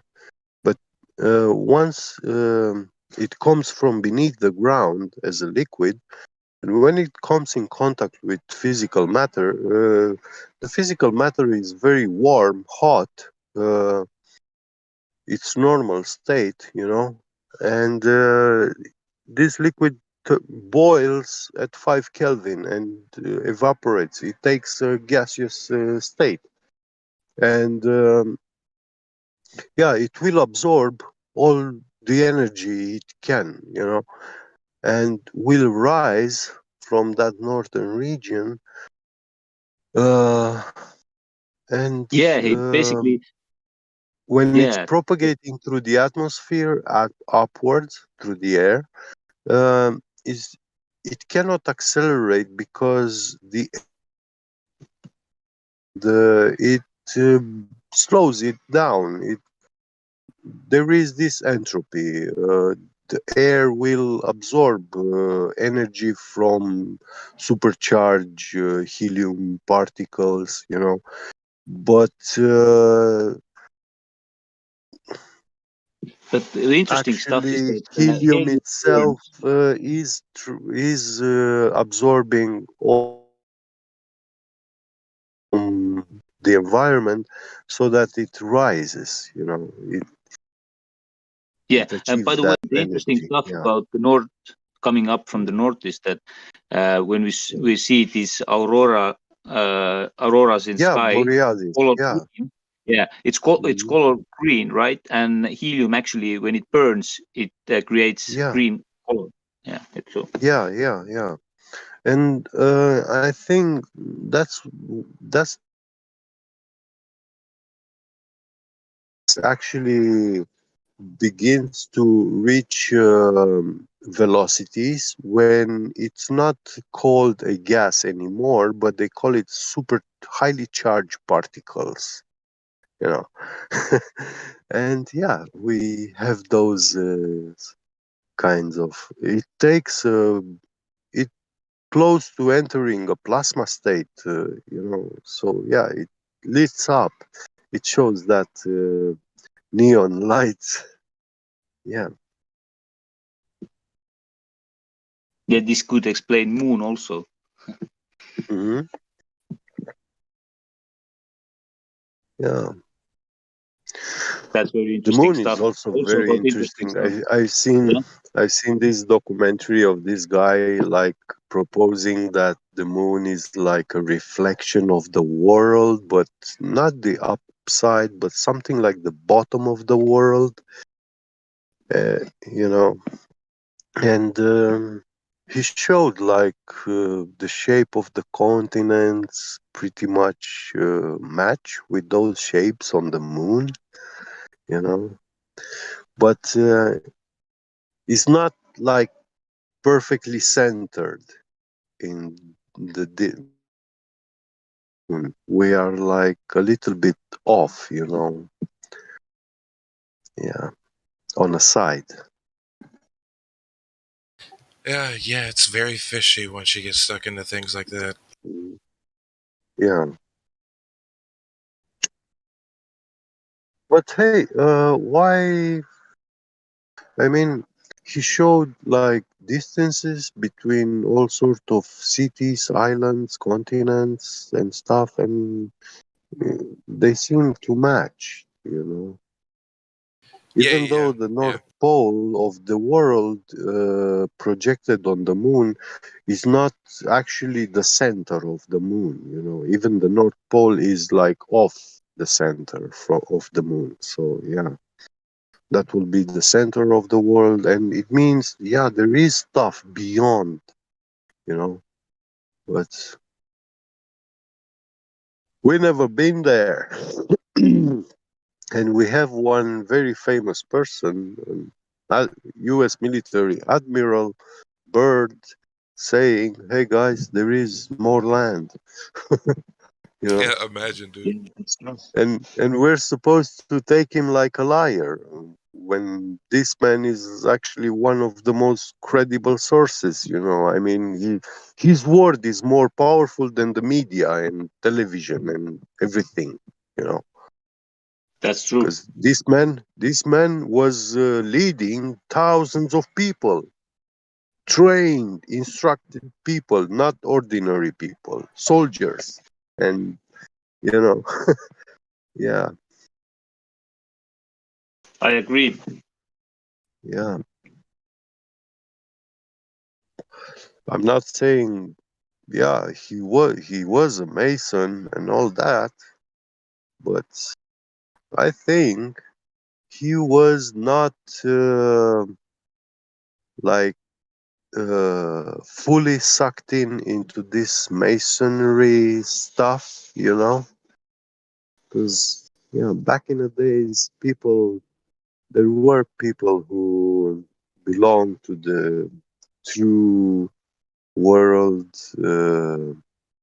mentality. Like, yeah, they knew heliocentrism is a religion. Vast majority of people believe the Earth is flat, just like the vast majority of religions were presenting it. So yeah, heliocentrism started like about 100 years ago with television and radio. Yeah. That's when it started propagating in the world and coming out from occultism, you know. Yeah. But before that, heliocentrism was a occult practice. Yeah.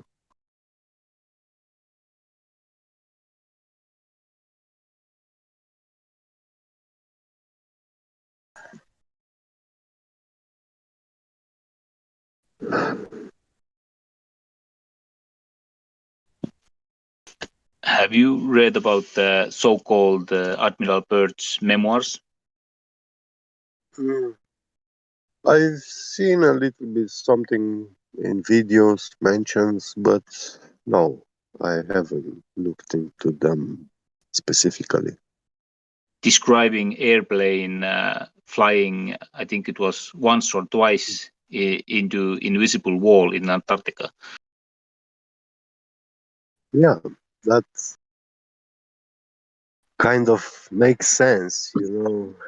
Antarctica is a very cold place, so yeah, when you imagine that, not imagine, when you assume, not assume, when you try to say that, okay, there is this superfluid liquid helium wall, yeah, it means it's very cold, it's below 5 Kelvin. So, of course, that before you get to this wall, you will start see temperature drop gradually, you know, abruptly, actually, you know. And yeah, when when I was looking at pictures from the ice wall in Antarctica, you know, those pictures, you can see the ocean a dark, deep blue color, you know. It's not like these exotic islands, turquoise color and stuff like that. It and they say it's dark blue because it's very deep, but actually it's not that deep. The waters near Antarctica.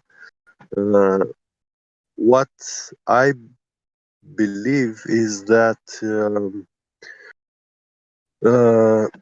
deep down there must be ice 12, and this is a kind of water ice which is more dense than water itself, so it sinks. It's on the bottom of the ocean,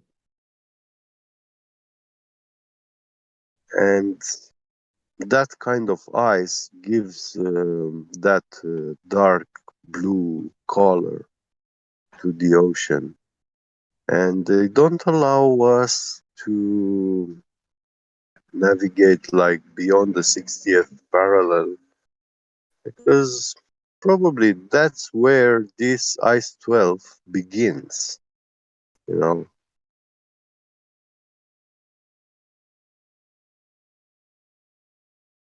And if ordinary people see it, that the bottom of the ocean in that region is ice, it will raise a lot of questions, you know, and it needs to be explained, because ice 12 it does not happen at minus 80 degrees Celsius. It requires temperatures of like below the liquid nitrogen, below minus 170, you know. Yeah.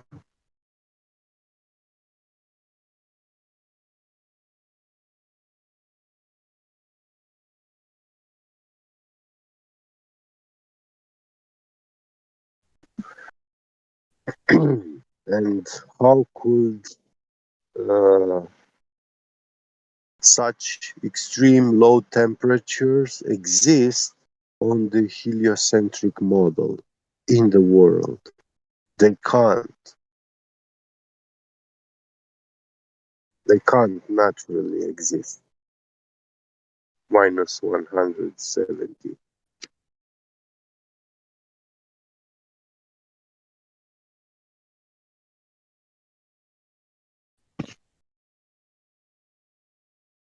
Yeah, sorry, I had a call.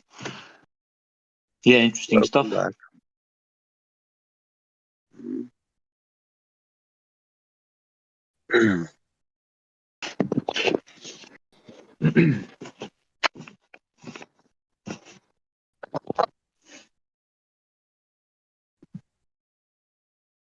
Yeah, I had to research water a lot when I had a fight with government here.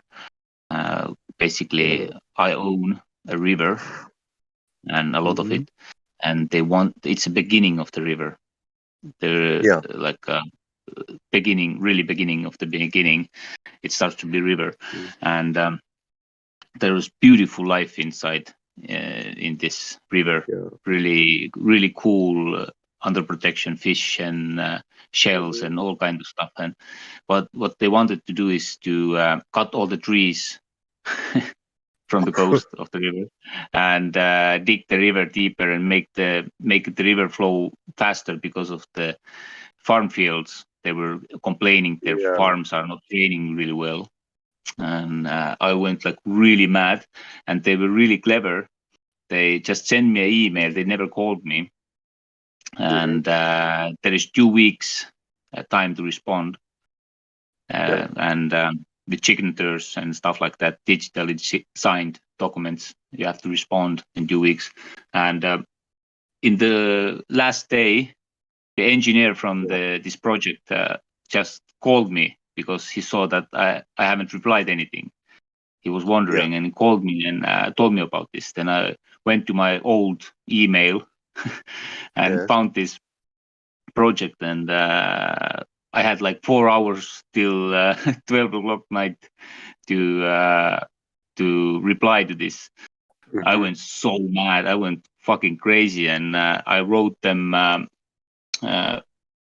4 times A4 letter about text. Well, how idiots they are and how they're destroying the whole system of the beginning of the lake, which going to destroy also many kilometers along the lake downside. And basically the whole project went to the hold, and it went to the high up in the government, and they contacted me and invited me into their office. And man, I had like two weeks to prepare, and it was sleepless 2 weeks. I dig so much information about in every molecular levels, and how magnetism is affecting, how temperatures are affecting water, and all these animals. And I was explaining you them. had to describe the whole ecosystem and the dynamics of everything. chemistry, everything. Yeah, physical Yes, I gave them processes. everything. That's And crazy. they were really like shocked, and and they started to provide me all kind of options to change the project. And I told them that, even if they wanted to like stop digging and totally left untouched the 2.4 kilometers of the river from my backyard to upstream, and they wanted to dig all the rest of the 11 kilometers, something like that. And I told them, do you understand that if you do the work, all these erosion, all this mud, all this shit comes to my backyard, and it destroys it anyway. So what's your solutions for digging? So then they made these huge screening ponds where they can filter all the mud into the vortex, because if you have a curve in the river stream, you dig it like ball, and then it curves inside the mud in one place. And they made all these, and they started the project. I panned them 2.4 kilometers. I was successful in that, and After that, all the beavers came to my backyard, into my forest, destroyed like 2 hectares of forest, and ate all these trees from like 100 meters from the river line itself. And I had like mud floods coming in, flooding my own backyard everywhere. And I had, Yeah, oh the shit, beavers kind of will problem. respond immediately. They will try to shape the environment to their Yeah, needs. yeah, Of course, yeah, exactly. Like meter high dams everywhere now, yeah. and basically they destroyed 11 kilometers of the stream, and Sad. now it's going to That's affect. sad. Yeah, I told them the biggest mistake you make is you cut the trees. Dig if you want to Yeah, dig, but if you cut the trees, it's the problem because the root system itself of yeah. the trees is a really important drainage for the. It's ripping They ripping hold the open mud. the Yeah, water. yeah, And also, the leaves are really important for the life inside of the river, all the fish and yeah, everything, all these insects. yeah, And also, the leaves provide the shadow. It provides the water to be yeah. cold, stay cold. So all Yes, the yes. immune system of this life is going to be much better and stuff like. I explained them everything, and they did it. And now. I contacted them, said, see what you did with all these beavers. And I took pictures. You flood all my backyard with mud and the sand everywhere. And Yeah. well, and now water temperature also was this summer was It bad. It's like changes. Yes, of 18 course. degrees Celsius. What the fuck? Yeah, It's only certain one type of fish is going to live there. It's so yeah, stupid. It's so stupid. They are destroying every, and that's why they were doing this project because of the EU money. You know, they yeah, they had yeah, to they had to spend EU money. That's why they took the project. So yeah. because What otherwise, country the are next you in? I'm in Estonia. Estonia. Oh, yeah, nice. But yeah, you Yeah. are new in the EU also, I know. I'm Yeah. Romanian. Ah, Yeah, cool. Romanian. Yeah. yeah. Nice. And yeah, I've seen this going on in my country also, you know. They don't care about nature. They make all No. sorts of these European projects, you know, and yeah, like huge farming, you know. They have these cow farms on two of one of the biggest rivers in my area, and they are polluting them like they are dumping all the cow dump and piss, you know, straight into in these rivers. And I'm telling you, one of the rivers was springing from mountains, and there is sand all over this river. So yeah, uh, and it's very nice when you go to this river because it has a beach with sand, you know. So yeah, you can enjoy being in the sun, you know, and there is no mud in it. The water is very clean, you know. But once they started dumping these farms, they dump all this stuff. Now you see a yellow orange foam floating on the water everywhere, That's all fucking across this crazy. river. Yeah. And I bet the And first thing what dies in it that river looks is crayfish, right? disgusting. Yeah. Yeah. It looks disgusting, you know, and yeah. You, I don't recommend people nowadays to go and bathe in this river, you know, despite you can see it's not clean anymore, you know. Yeah, Yeah. That's true. yeah, That's happening everywhere here. I also explained to the government that you don't even have a jurisdiction that where the stream starts. How long is a little stream, and this wide is now it's river, or this is canal, whatever. They don't have any law forbidding that if you're a farmer, that if you have a drainage going to this river, this sized river, you shouldn't use any chemicals because you will destroying the existing eco life there. And that they don't have this jurisdiction and anything. So farmers do whatever they want, and they dominate the government. They lobby the government. So government is spending EU money to dig all this shit. It's foolish. It's foolish. It's suicide totally. Yeah. But hey,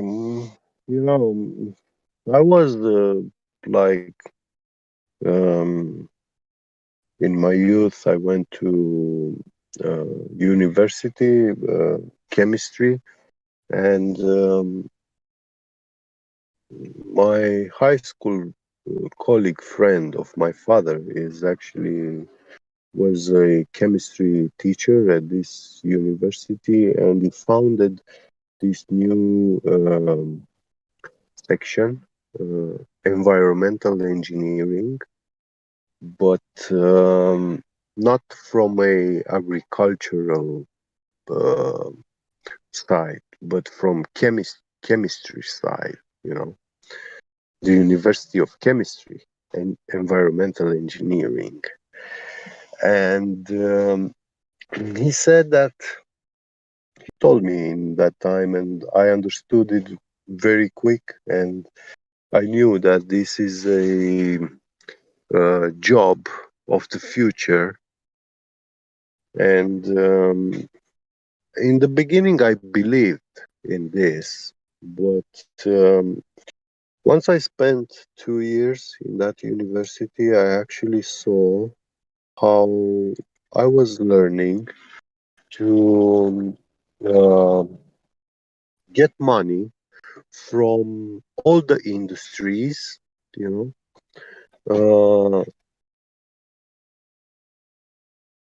I was getting paid to allow them to destroy, and there, it was not about if you care about the environment. It was about giving the right to certain people to do that. That's how I felt when I was learning in this university. And then I said, well, this environmental engineering is bullshit. I'm not gonna do this in my life. When I first heard, I thought, hey, I'm gonna fight with all these big corporations. If they are messing up with the environment, I'm gonna close them down. But actually, studying in this university is not about that, but it's about allowing only certain people and corporations which pay you so that they can destroy the environment. And they had to do it in a very hidden manner. They are supposed to build fences, close down certain areas, and only you and them know what's actually going on there. Yeah.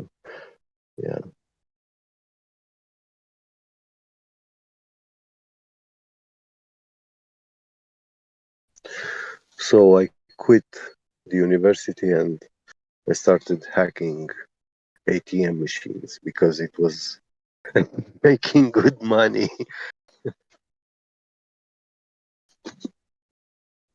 That's nice one. Yeah.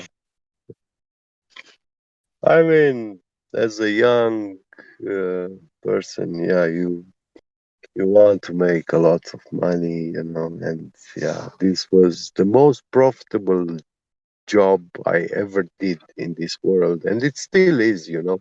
Scamming is still the best business in the world. Until you get caught, you know. When you get caught, that's a different story. But yeah, when I got caught, I can tell you that the boss, like the chief police from the police or organized crime, you know, uh, he told me, "Are you fucking crazy? You operate in my city and you don't come to me to tell me that you're the guy who stole the money from my grandmother's card, and now you have to be here in my office. Now I can't do anything for you to help you to this because the papers are done and blah blah, you know." And yeah, he was actually mad because he wanted me to be under his wing, you know, because he knew that I'm making tons of money, and he wanted me to make tons of money, you know, if he can have something from that. Yeah. So I was like, what the hell? The police is the boss head mafia, you know, in this country. Yeah. Yeah. Yep, it is. It is. Yeah. In my industry, when I traveled a lot, I met actually many people from Romania. Yeah. So it and Bulgaria, and yeah, it's Yeah. really interesting people. Always really knowledgeable people. They are everywhere, but to be honest, the Romanians are not what they were before. Um, you see, uh, 2000 years ago, Romania was the land something like um what the US is today, or what the US was like 20 years ago, is a joke in comparison to what Romania was 2000 years ago. Everyone from the world wanted to come to this land and learn, or even get a place to live in it, you know. Um, because these people had some gold written solid tablets, and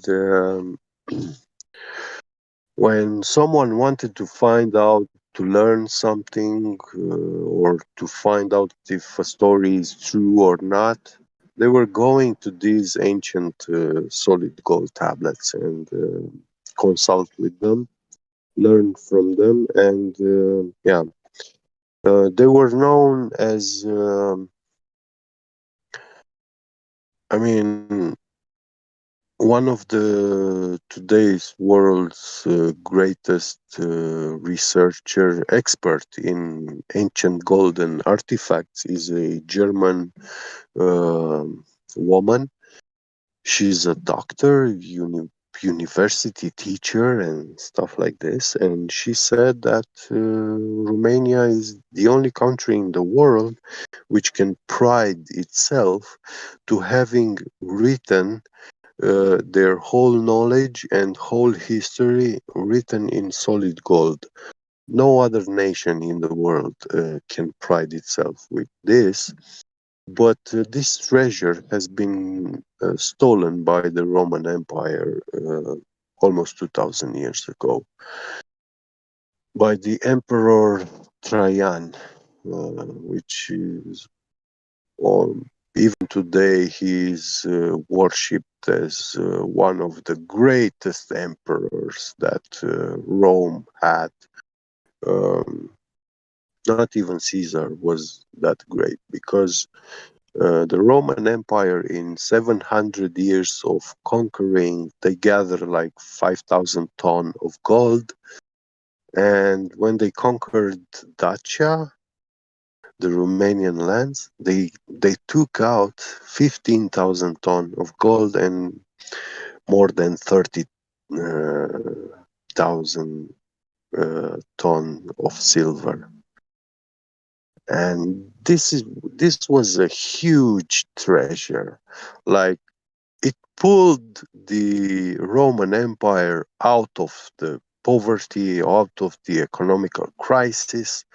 And what those people did, they invented the fiesta. They made a party which lasted 200 days. Everybody celebrated. Nobody worked anymore.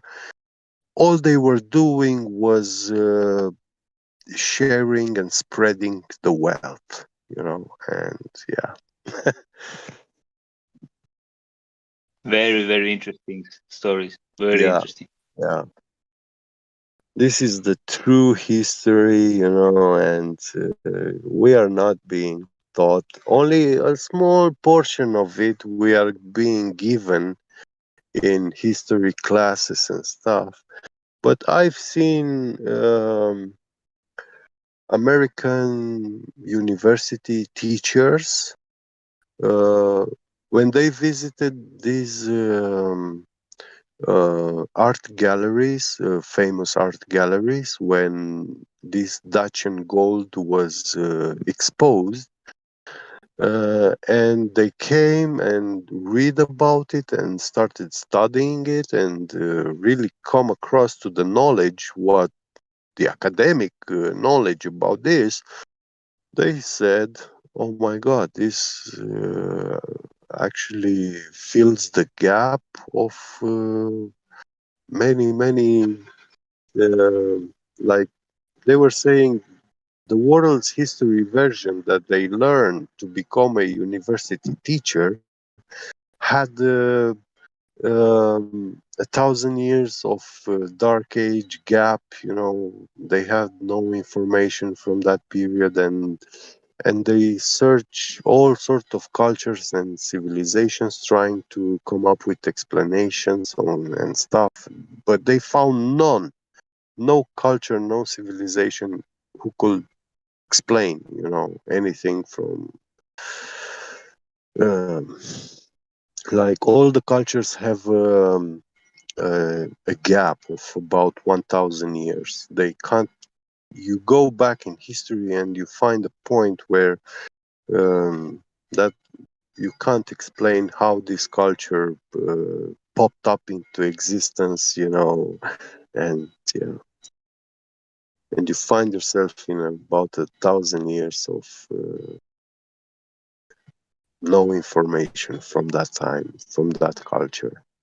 And yeah, he said, Yeah, I totally agree with that. It's the same here in Estonian culture. yeah, yeah, We have in history only few records in the world we can find only from our history what really happened like 800 years yeah, ago. And yeah, basically, we from that period of time we have been in wars, in yeah, slaves, and 800 years of wars and slavery, and half of our population killed all the time, and we're still here. But yeah, yeah. the history is really shady, man. And actually, even that Black Plague version, which they tell us that there was a time when this disease killed so many people and stuff. It's actually tooth fairy. It's not real. It never happened. Um, what they call Black Plague is actually when the Moors ruled Europe. The black people ruled Europe. And because these Masons, Freemasons, Illuminati, they are racist people. Um, yeah, they hide that. They don't want to acknowledge, the supremacy of black people.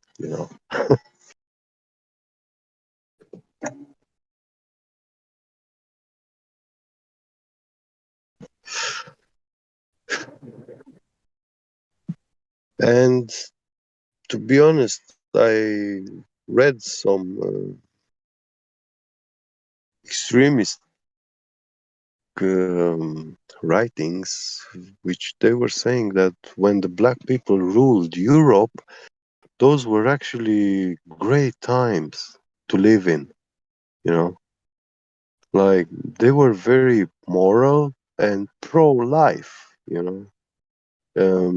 Injustice was not happening. It was very good state of society, you know? Funny thing.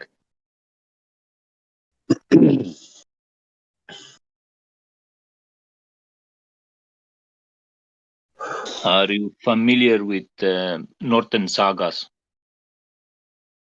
Ah, Edda and also all these Kalevalas and all this Lemminkäisen temple and also Helsinki being one of the North Poles long time ago. Yeah. With these 7 islands in Suomenlinna, they still have this hole where they had huge tree pole up there, where all the Vikings came to give their gold and their offerings into this hole. And this hole was later on. All this hoard was buried really deep inside of this spiral way down to the mountain in Finland. Actually, I have been in this place, and this place is closed. The front door is closed with this huge rock, which is like 1 truck size, and it's placed on top of that, entering into this mountain. And there was 4 1.5 meter thick granite stones. There they exploded these stones away to get enter into the cave. And it was pretty interesting. They still haven't excavated it. It's a shady business around it. And basically all the gold should be there. And it's really interesting story this family carried, who actually owned this place, entering this mountain. This family exists in Finland. It's Swedish-Finnish family. And it's interesting story that they told that bloodlines were not relevant. The sperm lines were really relevant. It has to be sperm line because the sperm comes from the center of the body, and they had this ring lands and this structure of power with these rings around these poles, and who controlled the pole was actually the guy who controlled this ring area, and there was the main ring area in Helsinki, this in the 7 islands in Suomenlinna. And it's really interesting stories, these stories, and they actually explain a lot, like 10,000 years back, how everything was. And it's pretty interesting. And that's why white people are white, because they actually lived like 10,000 years under a ice in north, in where the Lapland is, basically. And they came out after 1,000 years. First place was, I think, what was the island? It's in the Baltic Sea, this island. Yeah, no, whatever. Well, I know of this magnetic pole shift, like it's moving. And when I was reading the book of a academician, Romanian academician who studied our lands, ancient temples, and many simulacrums in my country.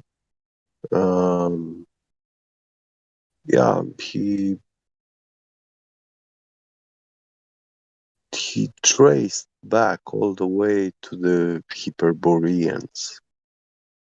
But these times are like in ordinary school, they call these times the prehistoric.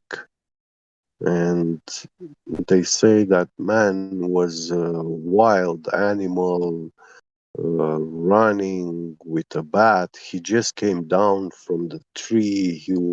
He looks like a monkey, you know. And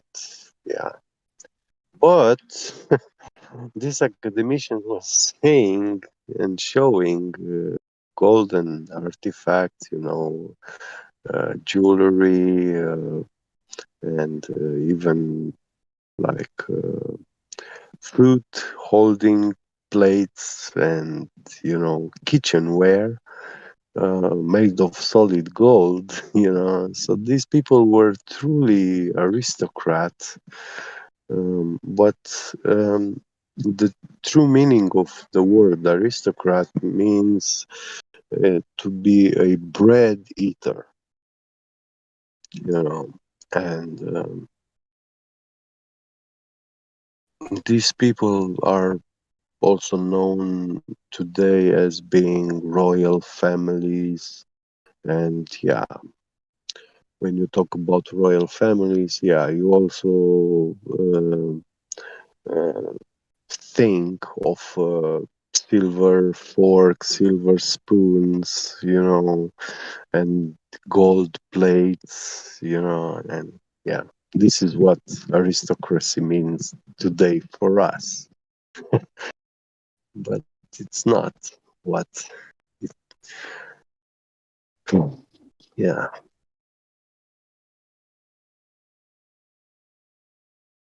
It's not just about wealth using gold plates, bowls, and this kitchen stuff. But it's also about health. Um, it's not healthy to eat from a iron plate. But when you use gold, when you cut your food and you have two metals, silver and gold, touching each other, like a fork with a plate, gold plate, the silver is hard and will scratch very fine particles from the gold plate, and you actually get to ingest gold nanoparticles or microparticles, and um, they have a effect inside your body. Yeah, I've heard about Silver, these. yeah, Yeah, this is the monoatomic gold. yeah, Yeah, yeah, yeah. I'm familiar with this stuff. Yeah, yeah, yeah. So everybody makes this stuff, right? That's pretty cool about yeah, it. And then like you can become like your own alchemist with these things, yeah, and yeah. the healing and possibilities are infinite, right? Yeah, and for example, I see nowadays there is a fashion like making these knives, stone knives, but they are made of zirconia. It's a ceramic, very hard material. But you see, when you use this kind of knife to cut food on a ceramic plate, these are two hard materials, and that cutting edge of the knife, when it comes in contact with the ceramic plate, it breaks like glass into small, tiny pieces, sharp, and you ingest them. And it's going to cause internal injuries, you know, because the stomach is surrounded by a lot of muscles, and it contracts, it relaxes, and yeah, it's. I think there's something to do with it though, like mono, right? One is talking about like these atoms of these gold that's just unexplainable, like things that levitate and Yeah, hover and emanate like crazy amounts of energy. Like it's super powerful stuff. yeah. Well, my mm, my belief of alchemy is alchemy is actually about is the study of uh, life, which is, life is in the blood. So this means that you have to study the blood. And when people, when you say to someone, when you ask today some man, what do you think alchemy is? They will tell you, oh, is this magic fairy tale science, pseudoscience, which is about converting lead into gold, you know? But actually, that's a lie. It's mocking alchemy, true alchemy. Because true alchemy, I see it as, you know, uh, for me, blood is red because of monoatomic gold particles. That's what makes blood red. If you look at mm, gold, colloid gold, uh, which is nanoparticles of gold in suspended in a solution, you will see that it's exact same red tint, just like the blood is. And they tell us that the iron blood chemistry, actually the blood has a iron based chemistry, like because iron uh, form oxidates with oxygen. Um, because of this chemical reaction, the blood is able to carry oxygen into the body. But the iron oxide reaction is a very strong chemical bond. Um, Once the iron is oxidated, you can't separate that oxygen molecule easily from the iron. You need strong acids to break that bond, which these processes do not happen in our body. I mean, you think that, right? But then, like, you realize that, like, the nephrons of the kidneys can do the same exact thing that you're describing. Uh,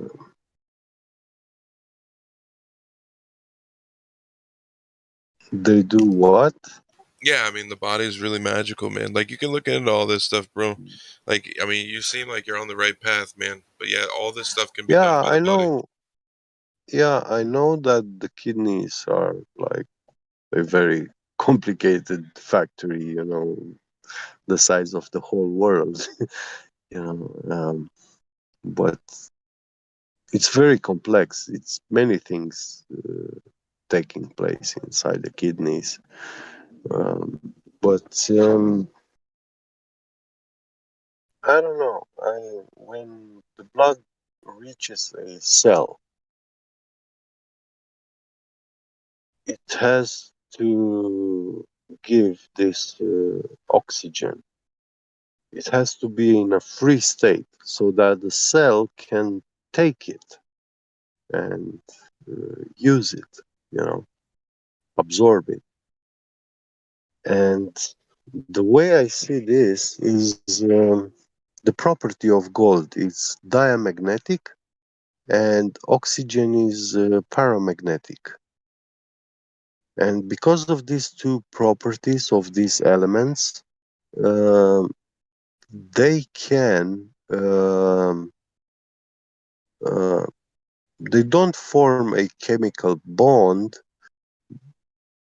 but you see, when you dissolve sugar or salt in water, Um, if you boil the water, yeah, you will be left with the sugar and the salt, but you have to boil it. And when it's about gold nanoparticles being like together with oxygen, they are easily separated one from another. You don't need to have temperature or anything like that. So the oxygen is pretty much in a free state. But it does conglomerates with gold nanoparticles around the gold nanoparticles because of these weak magnetic properties they have.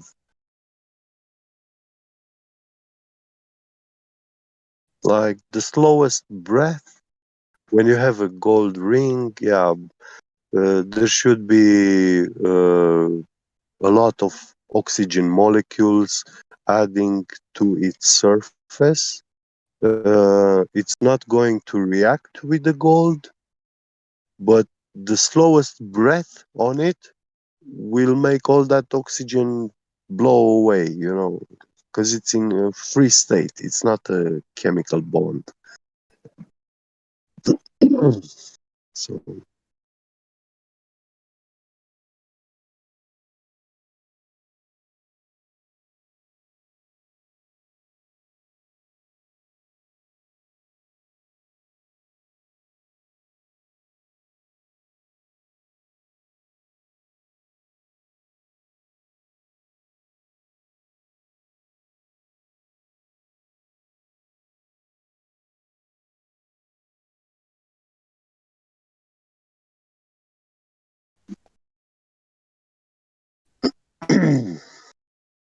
yeah, there was a pharmacist student last Friday. Yeah. And I asked her, uh, how can she prove that the blood hemoglobin chemical formula, ends up with 4 iron atoms, 4Fe. And she told me that there is this new technology, newly discovered technology, which can prove this. But I mean, in all this time, we've been told that the hemoglobin contains 4 atoms of iron, and only today they can demonstrate that, which is actually some dodgy new technology. She didn't provide me exactly what it was, but yeah, I'm very curious. If she will come back, I will ask her. She said she will provide me this information. Yeah, I mean, And only one person can provide you the actual truth, right? So we all know that. yeah, and he is above us all. Yeah, true. I got a personal relationship with that guy. Highly recommend it. Yeah, yeah.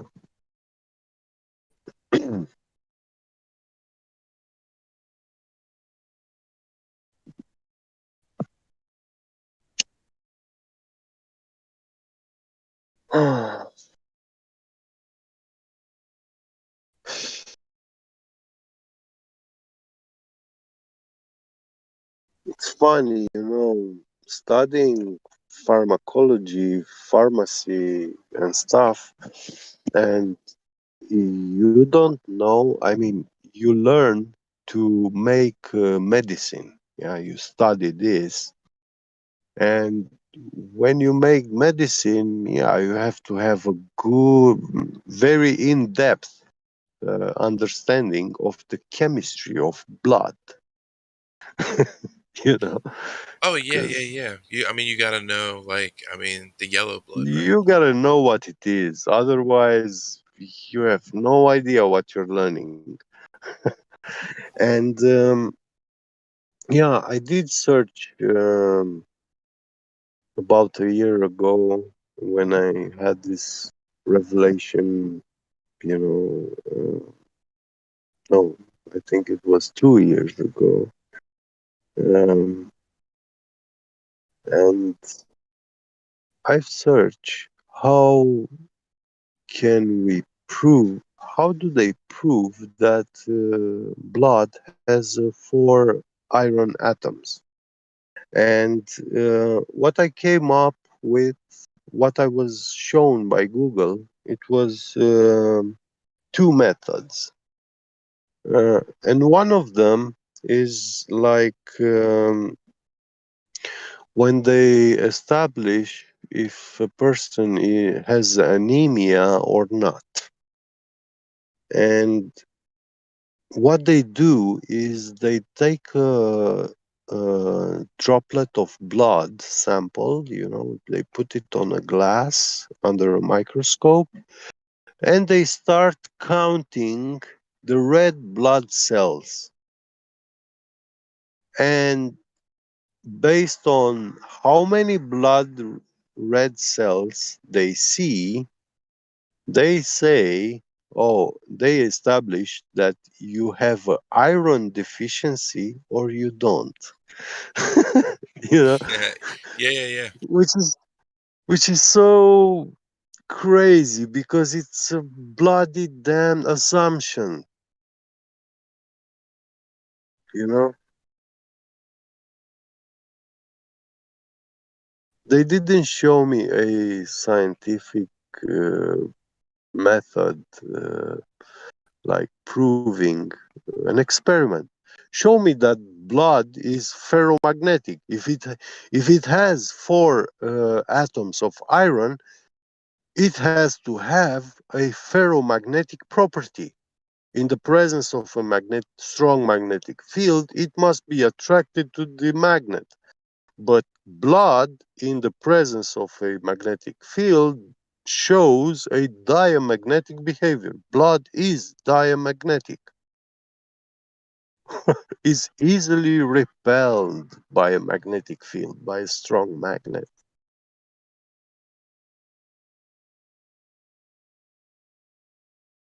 Which is, you know, when we look at gold, yeah, we see gold is a diamagnetic element, it has this property.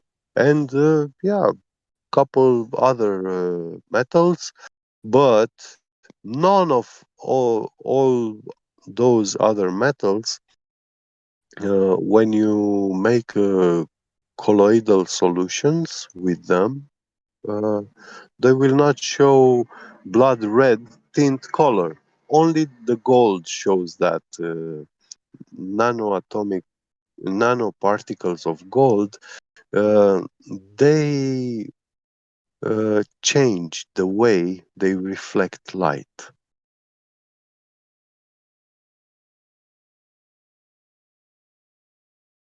So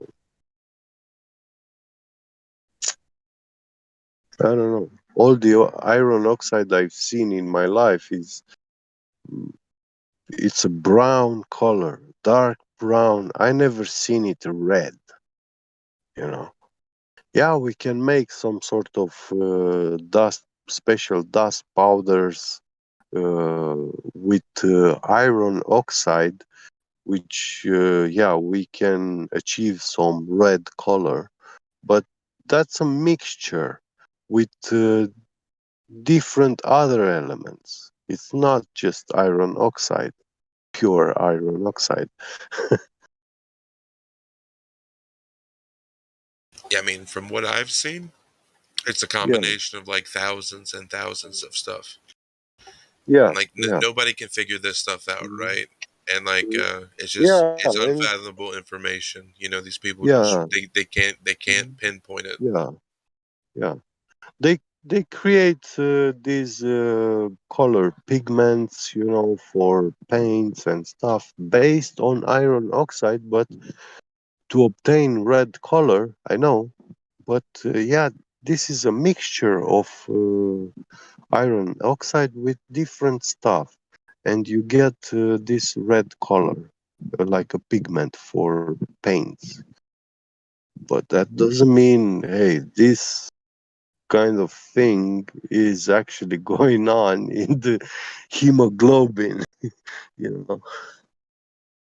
It's good stuff. Mhm.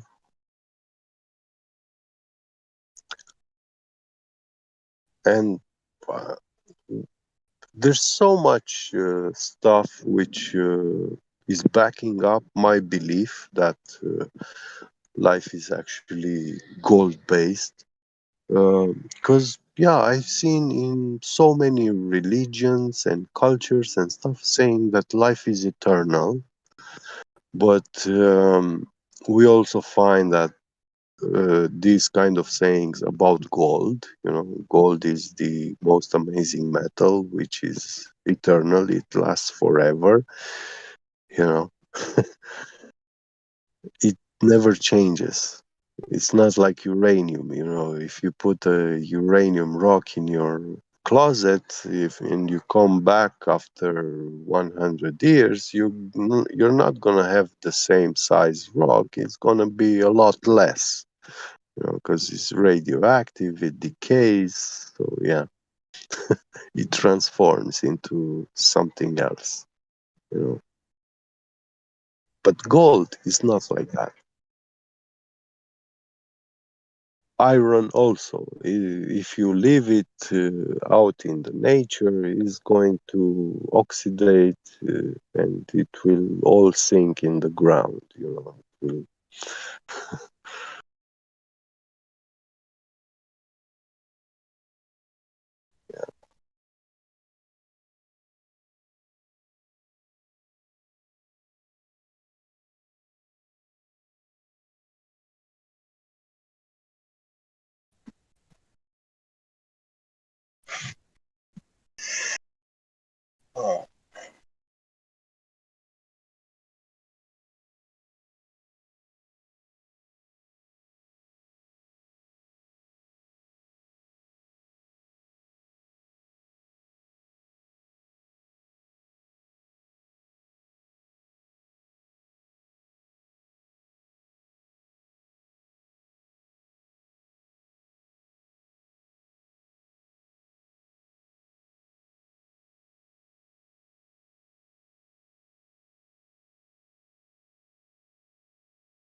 Good morning, mic check. Is anybody awake?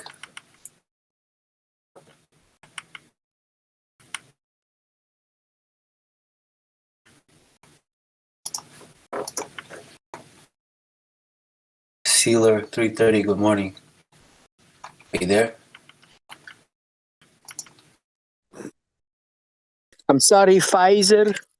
I never meant to lie to you. What's up, bro? Latter-day What up? Saints. Chicka What's good, chicka. brother? How you doing? Chilling, bro. Yo, did you go through Flatober or not? Nah, where was it at? It was South Carolina. Oh yeah, nah, that's so far from where I live. It is. Nah, I didn't go to it. Yeah, were there a lot of people? Someday. I don't know, y'all. I'm waiting to see what's up. Like, is anybody gonna post any videos or something? I saw a couple videos posted, but they didn't look like live stream type of where like they're flat smacking Right. people. It was just like people drinking and stuff like that. You know what I mean? Yeah. Yeah. Who'd you see in the video? Whose videos? They were showing off guns, like gun holsters and concealed weapons and shit. Oh, like, do you know who posted the videos? Like, Oh. No, I could find them though. It was some. I was waiting to see somebody posting live, but there was nothing. Yeah, nobody had anything going on live. Nah, there was nothing live. Brian Stavely posted a couple videos, I think, from what's it called? Reality. A dose of reality. Yeah, he does like the whole Mandela effect thing. You know what I'm talking about? I know. Yeah, I'm not in like. I don't know who the name is, but I know what Mandela effect is, and I don't know. I'm not too crazy about it, to be honest. Yeah. I heard people say shit about it, but what do you think about it? Yeah. I don't know. I mean, he is originally from like 20 miles from where I live, and so he came back over. One time I watched one of his videos, and he was in Ralph's in Thousand Oaks, and I recognized the store. So I emailed him a couple times. I'm like, "What's up? When you come, let's meet up." And so like, he said he would email me, but then when he came, he posted on his thing that he was at a nightclub that was like 3 blocks from my house, but he never fucking hit me up. I was like, all right, that's cool. But other than that, I mean, I don't know. I don't really care too much about the Mandela effect thing, like one way or another. It really doesn't affect me too much, you know what I mean? Yeah, that's exactly what I'm thinking too. Yeah. Yeah. I mean, it's a really good distraction, though. You know. That's probably what it actually is, but I don't know too much about it, so I don't want to make any claims, you know. So Yeah, it's all cool. I mean, but I did see people get really excited about it. You know, like some people are really excited about it. I know. Yeah, I don't. I mean, it is what it is. You know, I don't deny it, but it's just like we got a lot more things to fucking trip on than that right now. Exactly, bro. Exactly.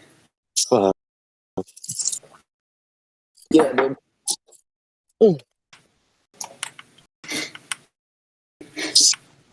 Do they sell menthol cigarettes where you live? Oh, I don't know that shit, dude. I don't smoke.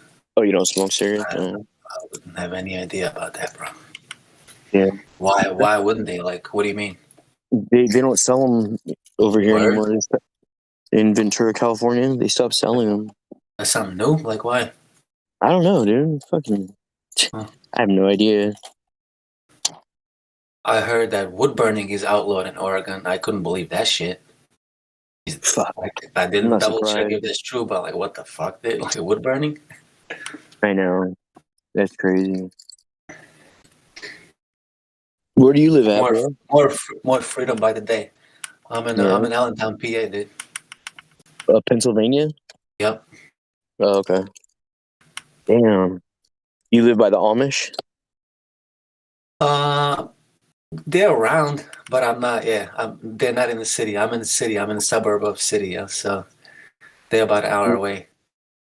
Seriously, if I lived there, I'd probably try to go join the Amish, dude. I'm not even kidding you. Yeah. Yeah, he does. Do you live by Philadelphia? About 45 minutes, 40 minutes. Yeah, my brother lives there. Oh, that's cool. Cool. Yeah. It's a trip because my mom raised him more than she raised me, totally anti-vax, and he grew up to be the complete opposite. He's just like, he's all about that. You know what I mean? Well, if you ever come this way, dude, definitely holler, bro. You can chill out, man. Oh yeah, for sure. Yeah, for sure. Yeah, no, my brother won't even respond to me. He hasn't responded to me for like 2 years. He's embarrassed by me. Dude, A flat earther. same. I mean, my brother's not like that anymore. Like we're cool right now, but it's the same, dude. I always tell people, my brother, dude, like his palm starts sweating if I mention flat Earth, bro. Yeah, yeah. Like he gets red in the face. Like he's like he says word, like he'll say anything to exit the conversation, like start something else. Like like you see him, like like I don't fucking know why, dude. It's crazy. Yeah. It is, dude. It gets people so like. Yeah, people get so fucking crazy on that shit. It's like crack, dude. I don't know. It's like crack. I don't know, dude. I think some people just they must have like that demon seed in them or something. That's all. Because me and my brother, like, dude. This is my brother, bro. Yo, yeah, I see it, bro. Something's wrong, man. Something's wrong. We grew up together, dude. Like, how is it that you gets triggered like such an obvious truth like this, dude? You know? Yeah. How's it that we can't even talk about it at the age of 40, dude? Like we're both like he's over 42 now. Like, are you for real, man? Yeah, but at the same time, like I don't know about your brother, but my brother will like, fully engage with his friends and like fucking really crude jokes that are like super inappropriate and like just you know what I mean, vile shit. You know what I mean? And they think it's funny. Like my brother on his no, like on my brother's fucking Facebook page, he's got like a fucking at his old office. There was a painting of like a baby, and like a man had ripped into the baby's gut and like pulled his guts out, and like a bunch of people had made comments and they were like joking, like, people make baby jokes, like fucking sick people, dude. You know what I mean? But Saturday Night Live type of fucking humor. You know what I mean? Yeah. It's crazy. They're okay with that. They're okay with that. You know what I mean? But that's what yeah. But they'll take down flat Earth videos. Yeah, dude. He goes to Burning Man too every year, and gets all crazy and whatever they do at Burning Man. But I do crazy shit, dude. I used to fucking travel to those psychedelic festivals and trance parties, dude. I used to be all into that shit for like a decade, dude. Yeah, that's all I was doing, bro. Just from festival to festival. But I don't know, man. I never joined no cult. I never, there was a lot of pagans there. I was never part of paganism or anything. Yeah, I was partying, dude, but I don't know. Since day one, dude, I remember like even when I was a kid, like, was that? Were you a flat earther when you were going to these things? No. Yeah, no. I became. I mean, once you know the truth, dude, that's just not exciting in any way. You know what I mean? No, definitely, dude. Like, flat Earth is a life-changing realization. Yeah. It is, dude. If it's not, then I don't even know if somebody's could be a real flat earther. Yeah, then you're not thinking properly. You're not understanding something right. Something, dude. Yeah.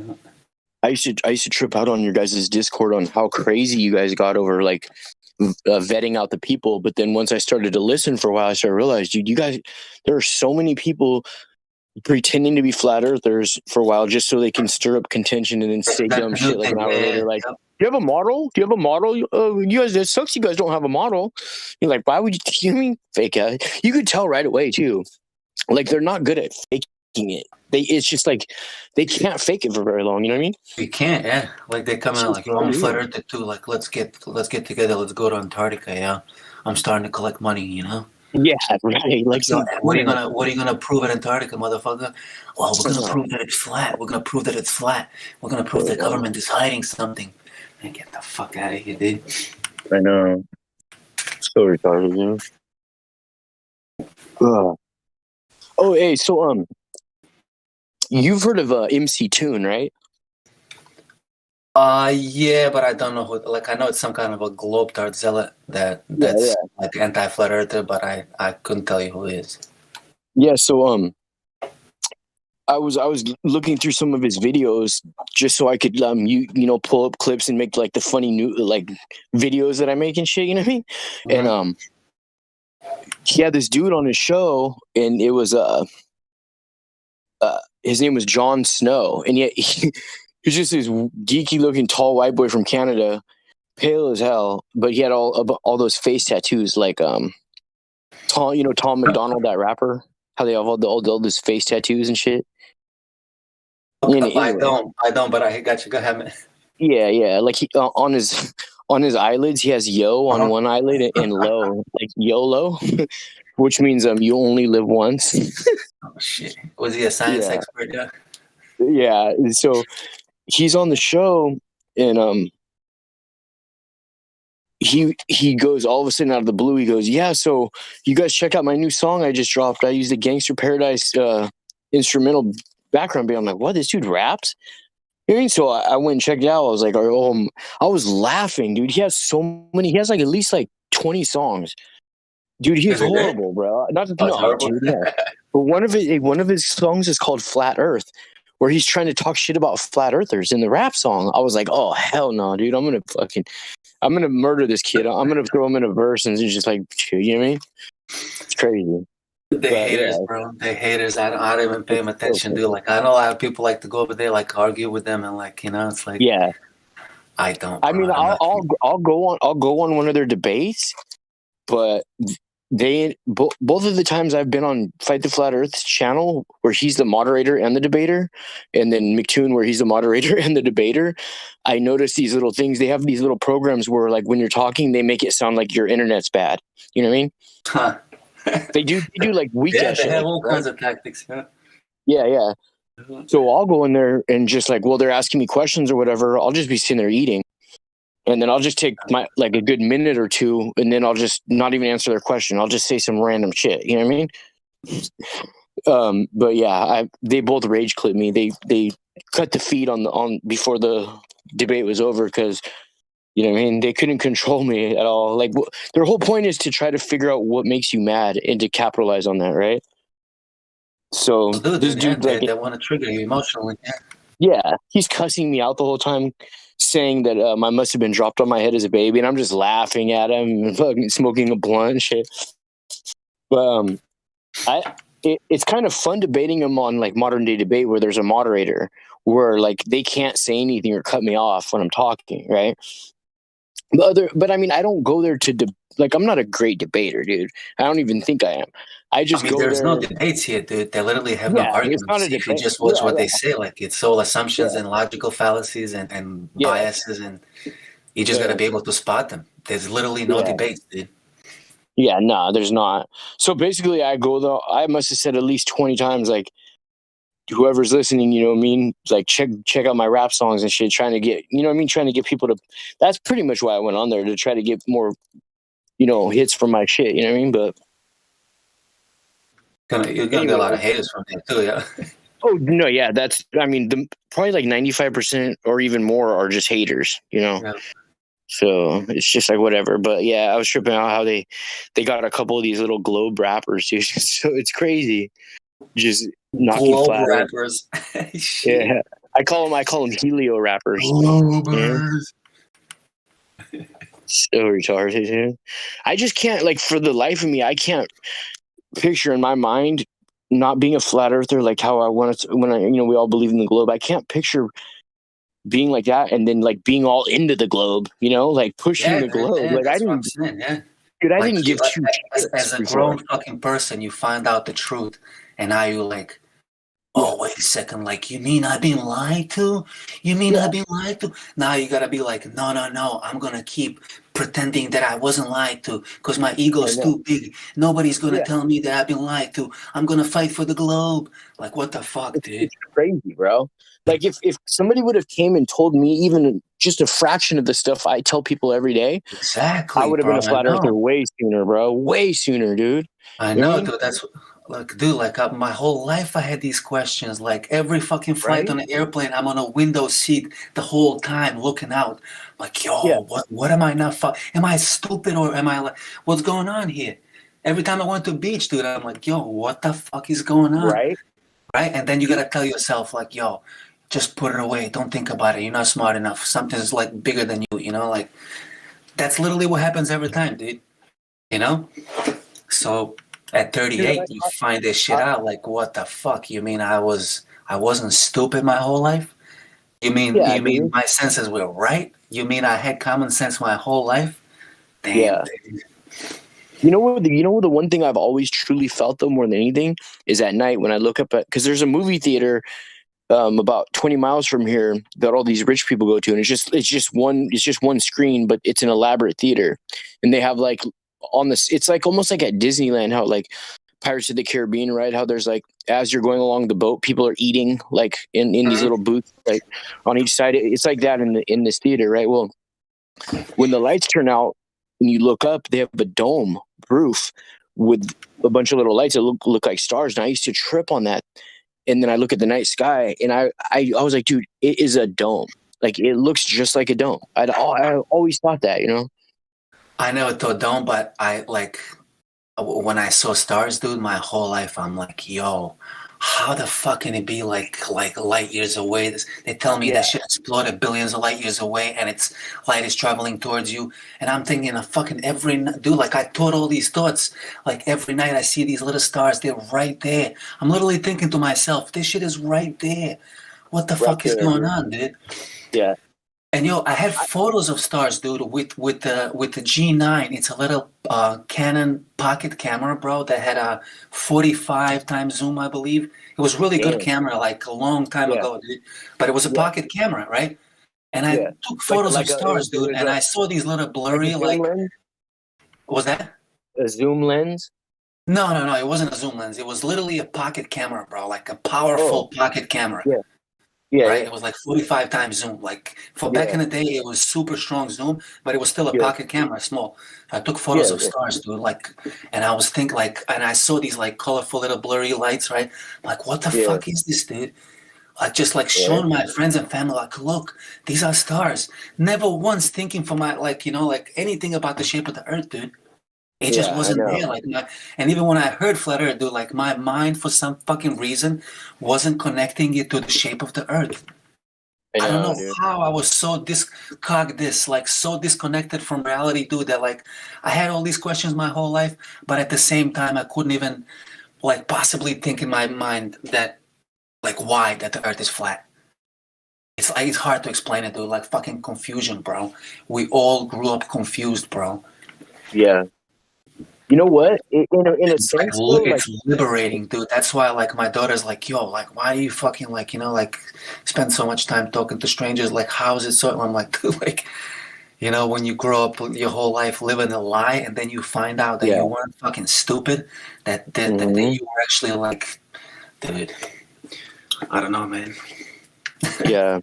And what's crazy is it doesn't really seem to hit any type of socioeconomical class or race. There's like really no rhyme or reason. I've known people that are poor flat earthers, and then people that are rich, like, you know what I mean? I'd say like the really, really, really rich obviously aren't going to come out with it, but like anybody who's just a general class of people, you know, the majority of the people, there's really no formula, dude, that I've ever been able to find. Except There's a lot of not like that, but there's definitely social implications, dude, where people are demonized. People are afraid to even mention it, bro. Oh, yeah, absolutely, like absolutely, implications come with it. Like if you talk about it at work, you're probably gonna be down, like shunned upon, right? You're gonna be like, yo, you're gonna have to start worrying for your job, dude. You know, it's literally like that. Yeah. See, since I became a flat earther, I've never really held a real job where like we're interacting with people like that. But I've gone to jail a couple times, and I'll tell you, dude, I flat smacked the shit out of everybody, nurses, guards, every inmate, dude. You know what I mean? And so like, dude, I swear, dude, a lot of inmates like were legit flat earthers after that, and I gave them all the right like YouTube channels to go and look up stuff. And, well, they can go on internet in jail. No, but like I wrote it down for them for when they got out and stuff. And a bunch of people were like, "What's your YouTube channel?" And I told them, they're like, "Yeah, my chick subscribed to your channel." I was like, "That's cool, yeah." You know what I mean? But like, it would be funny, like how some inmates would just like argue and try to belittle me over the flat Earth thing. And I mean, I'm not a great debater, but compared to them, dude, I mean, I rip them apart, like quantum eraser style, like when somebody doesn't really know anything about the globe, you know what I mean? So it's like, I wasn't enjoying doing that, but everything they said to me, like I could totally just break it down of why this and that. And like a lot of people were really starting to listen to me. Some people would like, because most of the conversations there are pretty shallow. You know what I mean? They're like drugs, this, woman, this, how much they have. Yeah, just bullshit. And so like I'd make all those conversations stop when I was around, and people would just sit there and listen to me for like as long as I would be breaking it down. I'd have a pencil and a paper and I'd be drawing them like, symbols and maps and like trying to, give them a better understanding. And like some people were like the first time they're like, dude, I can't believe why am I barely hearing this now? This is crazy. Yeah, man. But so Something I so did a lot of logical, and I'm good. hearing it right now, right? Something Where what? have you been my whole life, yeah. Like, what? Yeah, exactly, dude. Yeah, so yeah, it's a trip, dude. You know what I mean? I've been out there on Hollywood when they're doing live streams, and I've seen, like black kids who are like, they look like gang members, whatever. They dress up like crew. They have nowadays they're like little dirt bike crews and stuff. They wear like red or all blue, and I've seen some of them just want to debate about they're holding on to the globe, and the ones in their same crew like, man, you believe in the moon landing? Basically, their whole attitude is like, you believe in the moon landing? That shit was bullshit. So it's like, it's funny, like there's no rhyme or reason of which one is going to believe in, which one's going to fight it. Yeah. It's really weird. I'm sure the government has figured out the formula though. They probably know what, you know what I mean? You ever heard of something called the fun vax?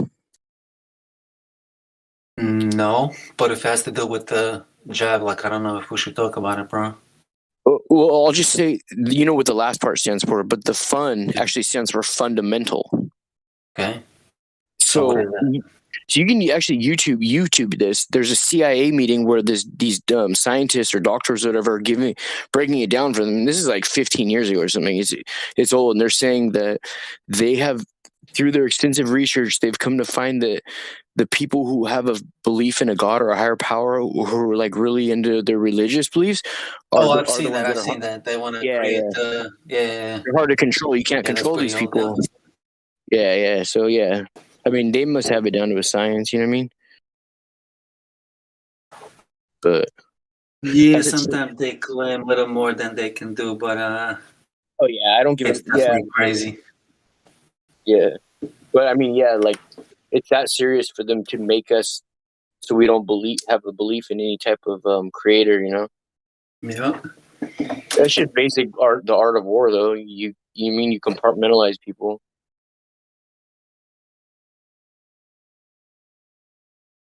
Did you see Witsit when he was in Pennsylvania? No, dude, I missed him. I don't think he was close to me, but he was at the Rocky Steps. Oh, get out of here! He was in Philly. Yeah, at the statue where they filmed Rocky. I think he did it 2 days in a row right there. Oh shit! Is he coming back this way? Or no, he did the Rocky Steps one day, and then he did the Grand Masonic Lodge there. I guess there's a big lodge right there. Yeah, I don't know about that. Do you know if he's coming back this way or no? Like, where is he from? What's his? So he's from Tennessee, but I don't know if he's going to be going back to Tennessee or if he's going to end up moving with his girlfriend. You know what I mean? Where is she at? Do you know where's Kai from? She's from Vegas. Oh. Yeah, so I don't know. Shit, well, hope somebody comes through PA, bro. If anybody comes through PA, you guys better holler, man. I don't know fucking anybody here who's flattered to do like I'll literally drive an hour if I have to, like, to meet somebody. I know, right? I got lucky, and he was in in the area where I live, like within an hour and a half for like a week, dude. So it was. Shit, yo, he can be my guest here, dude. I got, he can stay over if he wants, yeah. Can do a show together in Allentown City, yeah. I'll go help out. I'm not a big debate. I hate heated debates, dude. Like, I don't look for zealots, yo. Some people like enjoy talking to zealots, debating heated debates. I'm literally fishing just for honest people, dude, waiting to see who comes in new, if we can teach him something, if we can set him on the way, plant a couple of seeds with a few simple questions, and get them on their way.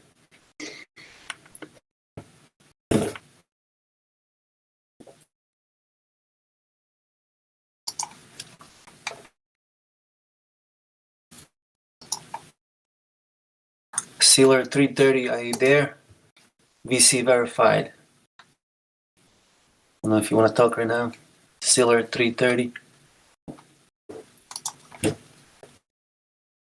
Oh, Sasha, I didn't see this, bro. Yes, I'm here. I'm listening to you. How are What's you? up, buddy? Good, good. How you Fine, all doing? fine. I'm in my job now. I'm listening to you. I'm working. Just talk a little while. When I'm home, talk. That- That's a good conversation. All I right, like good, good, good. It's kind of hard to hear you, but all right. Oh yeah, my phone cut out for a second. Yeah, we're talking to a Sealer 330. He's at work, and it's really hard to hear him right I'm at now. work. In half an hour, I can talk. I just All right, sound. got qualified. Uh, and thank you for the invitation, everything. I will talk also about flat Earth and other things, but I just need some time now. Half hour, I think. Okay, no problem, buddy. So we'll talk to you in half an hour then. Thank you very much. I'm listening to you. You have a good conversation. Everything is fine. Cool, man. Most times we have good conversations here. Cool, man. So we'll talk to you soon. Flatter Day Saints. Okay, bro. I'll talk to you later. Bye, brother, man. Take care, Okay, bro. bye. Okay, bye.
Is anyone here?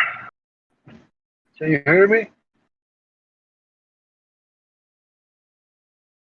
Hello?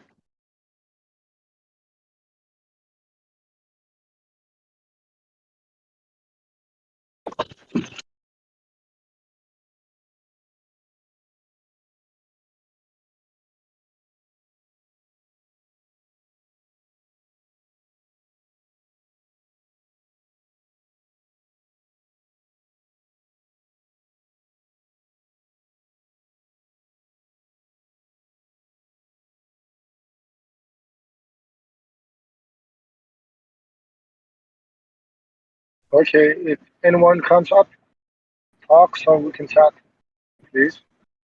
Thank you.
Anybody here?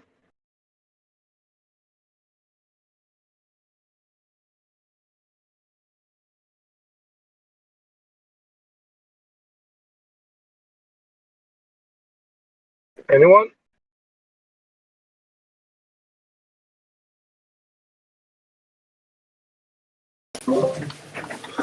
Hey, hey, who's talking? I'm here. I just need 2 more minutes to make my coffee. I'm Siler 33. Hey, Siler, you can keep talking, bro. Just give me. I'll be back in 2 minutes. If you want, just keep talking. All right. Right for you, man. I will be here.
And good morning again, Siler.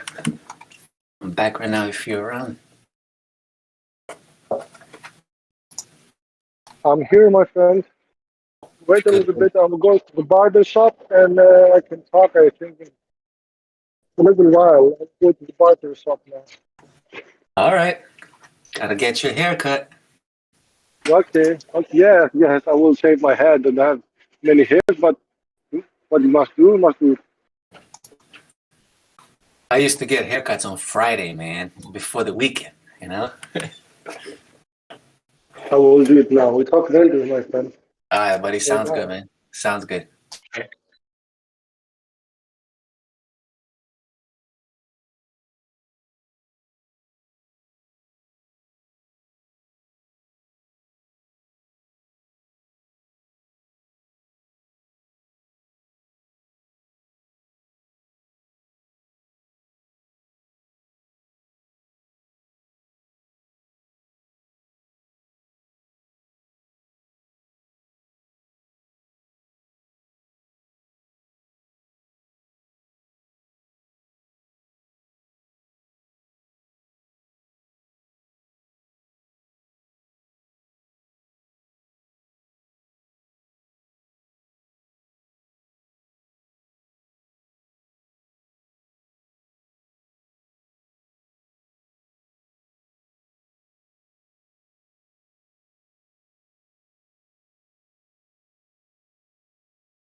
Hi, is anybody here?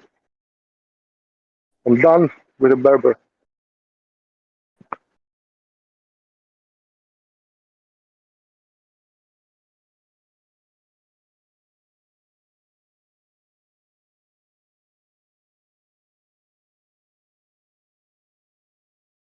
Anyone? Bueller? Anyone?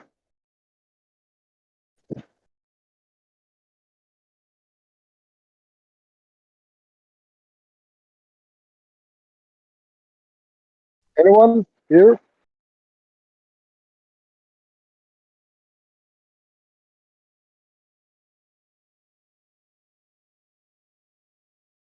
Okay, I will wait until someone comes up.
Lägger Fille? Fille? Fille? Yun, lukumades. Lukumades sa isa ng pagkakas. Fortissis na. Ayun na. Nasa, sa polis. Lukumades yun. Ne, gerazo.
Tiene maripolino.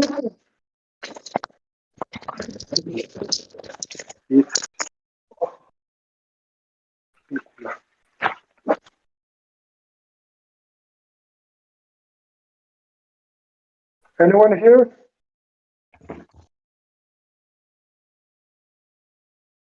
Hello, Quad. Are you here?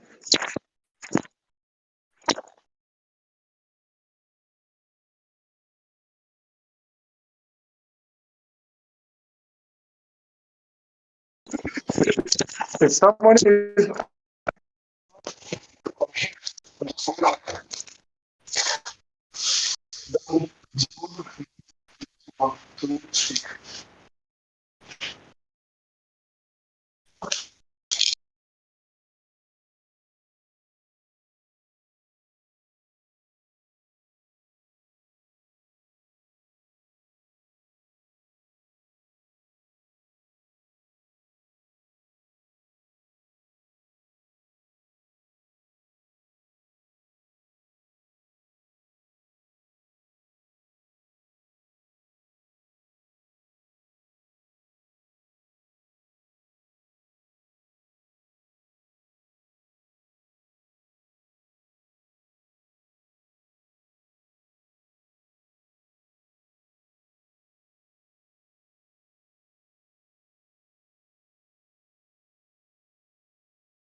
Just when I got time, anybody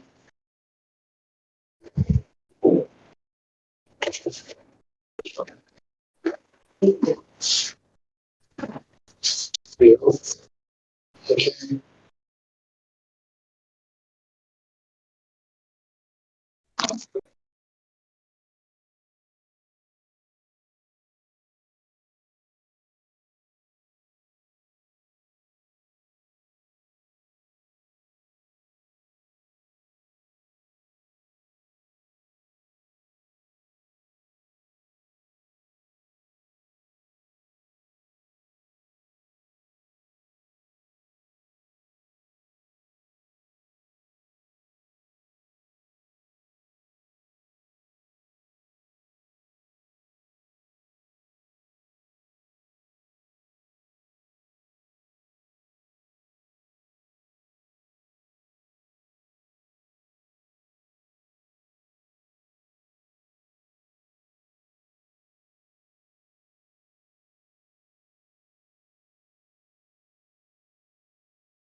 Anybody here?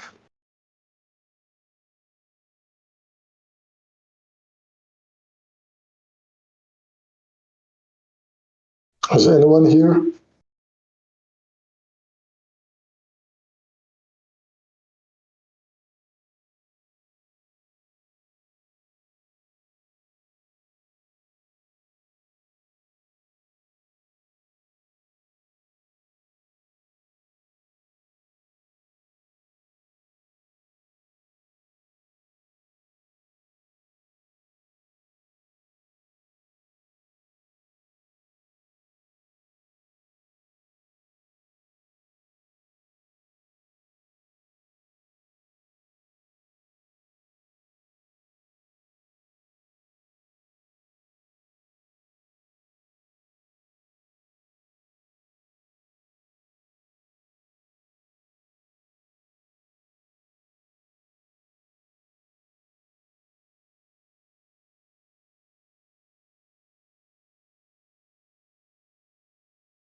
Tell me, define a scientific hypothesis. I don't want an example. Define it.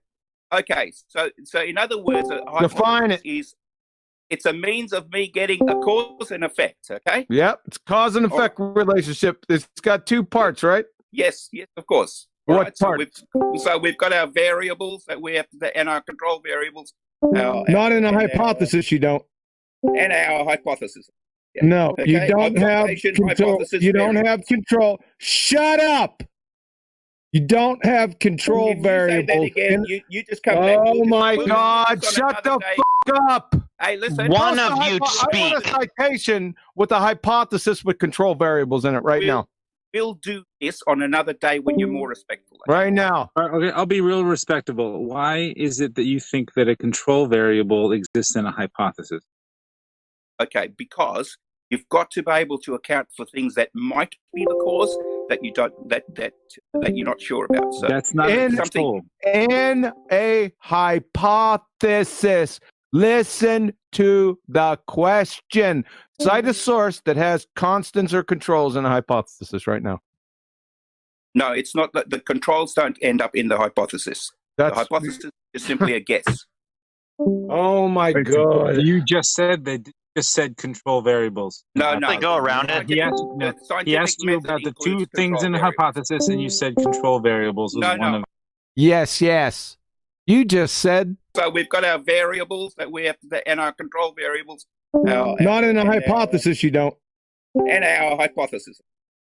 You not only have a science acumen hovering right around a root vegetable, you're a double-speaking liar, sir. So a hypothesis, yes. Yeah, what does it have in it? It's an educated guess. What's in it? Okay, so you've got to have a look at observations. So you include you've got an observation. You're looking at observations. You've got an expected cause. And So you're looking at observations. Isn't that quite redundant? So you've got an observation. You've got you then describe your cause and your effect. What you guess is what's the cause of the? That's right. What you see. Well, you're right. You have the dependent. I was trying to get you to say dependent and independent variables. That's correct. Yeah. So Gold, you're right. It was a very respectable conversation that this happened. So yeah. What happened? I'm going to hold your feet to the fire. Can you have natural science without experiment? What do you mean natural science? Natural science, physics, that is quantum mechanics, biochemistry, chemistry, biology. So what? Part of it. Yeah. And what about it? Yeah. Can you have natural science without experiment? Well, they exist whether I experiment on them or not. No, they don't. They don't exist. They can't exist without experiment. Oh, sorry, but they Can you conduct? Listen to my question. Can you conduct natural science, the ones I just listed off, without experiment? That's my question. You can make observations about things. Yep. So you can conduct those natural sciences without experiment. Well, they won't give you all the information you want, but it depends on what you want. So yes or no? Find out. It's a yes or no question. No, it's not. Yeah, it is. Can you conduct? You need to Can you conduct natural science? I just gave you the specific sciences without experiment. I'm not going to play your semantic games, right? Semantics. What is semantics? Okay, so in other words, your choice of words in order to twist what we're saying. That's not semantics. Semantics is the definition of terms. It's called the Socratic method. I didn't do that. I didn't you know do that. exactly what I mean. No, I don't, because you're a dipshit. That's your problem. So, here's the question again. Your ignorance. By the Can way, you is your have problem. natural science without conducting experiments? Simple question. Yes. So, yes. So, I would like to direct everyone's attention to Flat Earth Arena text that you can conduct natural science without experiment at 03 after the hour. From the University of Rochester Physics Labs, the scientific method distinguishes science from other forms of explanation because of its requirement of systematic experimentation. That one kills you right there. And you think that. Referee. Who's God? Who's God? Referee. Citation. I need a referee here because he's spiraling. Who's God is citation. Referee. No. Is there a referee in here? Shut the up. What makes this Is there a referee in here? correct? What makes this citation correct? Is there a The referee in here. Hold on, just let me get one. I'm not having a debate with you. I'm just This having is a called discussion. supporting my claims with citation. Who says it's correct? Let's go to fucking Richard Feynman. If it doesn't agree with experiment, it's wrong. And that simple statement is the key. Could Richard Feynman be Do you even understand what he's saying, though, Phil? At all? Yes, I do. Do you really? Yep. I need a referee in here, man. I know. Need to get Hold lost on. so I can. You talk to someone else so I can Referee, talk to someone please. more respectful than you. Okay. Off. You earn respect. How you is don't, I don't this- just give it to a fucking idiot. How is that this thinks respect? fucking gas? Oh, Water vapor come isn't a back gas. people. You're a moron. So I need a referee. I'll come back when there's people come more back. gold. Yeah, get the fuck out of here. You're a clown. I really don't understand though why you can't just listen and. I have listened. No. I'm going to turn my mic off. Okay? Bye. Say whatever you like. Bye. Get your ass out of here. You're a clown. Just been exposed, by the way. Dipshit. No, mate. Considered a naive observation. Question. It's evidence. Yes, I guess it's evidence. Evidence of what? We finally have an agreement. No, you don't. Because what you're applying here, you're taking your worldview and imposing it on your observations. You haven't tested anything. This is a cause and effect relationship. You are implying that the curvature of the Earth is causing the ship to disappear over the horizon. You have to validate that now. I'd like the hypothesis, please. Of course you have to validate that. I told you the next thing is an experiment. Validate whether. Nope, you don't. You formulate a hypothesis. So please formulate the hypothesis of the ship going over the horizon. Slowly. Horizon? Slowly, I'm going to write it down, please. Going over the horizon caused by veracity Earth. The ship going over the horizon is caused by the curvature of the Earth. Is that what you said? Curvature of the Earth? Probably say the observation of going over the horizon. Of the Earth, the observation has nothing to do with it unless you're hypothesizing sight, the cause of sight. You asked so me that's for my incorrect. hypothesis, not yours. So I did. So can you identify the independent and dependent variable in the ship is going over the horizon is caused by curvature of the Earth? Dependent variable? Ship going over the horizon. Dependent variable, ship going over the horizon. Ship over horizon. What's your independent variable, please? The geometry of the Earth. Independent variable. So the geometry of the Earth. Yeah. So I might use my height. There's a whole different range of things. Geometry. No, it can't be a range of things. It's one independent variable. Geometry of the I'm Earth. saying how I achieve. It's how I get that. in your hypothesis, you have an independent and dependent variable. You already stated it. Geometry of the Earth. So the independent variable. I'll tell you what I'll do. Shut up, please. The independent variable is your cause. You identified it in your hypothesis. Good on you. So, how can you vary and manipulate the geometry of the Earth? You can't. You can it's not a manipulate where you viable. are. So, it's not a viable independent variable because independent variables need to vary and manipulate to ensure that it is the cause of the effect. Your position on the geometry of the Earth is independent. Is is something you can change. No. You have to Yes. change the geometry. No, you can change your No, on the you're geometry. I incorrect. can What change my is height. the definition of a independent variable, height, please? My height above the earth, I can Height, change that. not an independent. Then height causes it, not curvature. No, that's not an independent that's not variable. it. You have I'm to trying be to able show to you- vary. No, the height- Objection, Your Honor. An idiot. You're just a Objection. plain idiot. Objection. You have to vary and manipulate your the parents should independent bloody object variable. to your birth. Stop over talking me. You're an Listen, idiot. you stated an objection. It's 1 minute. You're more than welcome to state your objections too. You'll be given a minute. He said that you don't have to vary and manipulate it. I would have to. I did not say that. Strongly object. I didn't 27 say minutes that. after. You're a liar and an Objection. idiot. Don't care. You can object till the cows come Yeah, home. You're a you liar have to and an manipulate idiot. the geometry of the earth. You're a You liar can't do and it. an idiot. You can't do it. It's not a viable independent variable. I'd like to direct everyone's attention to 27 minutes after the hour. Yeah. Notice. 27 minutes after the hour. You're a liar I'm and an still in an objection. From Boston College, notice that the manipulation of an independent variable must involve the active intervention of the researcher.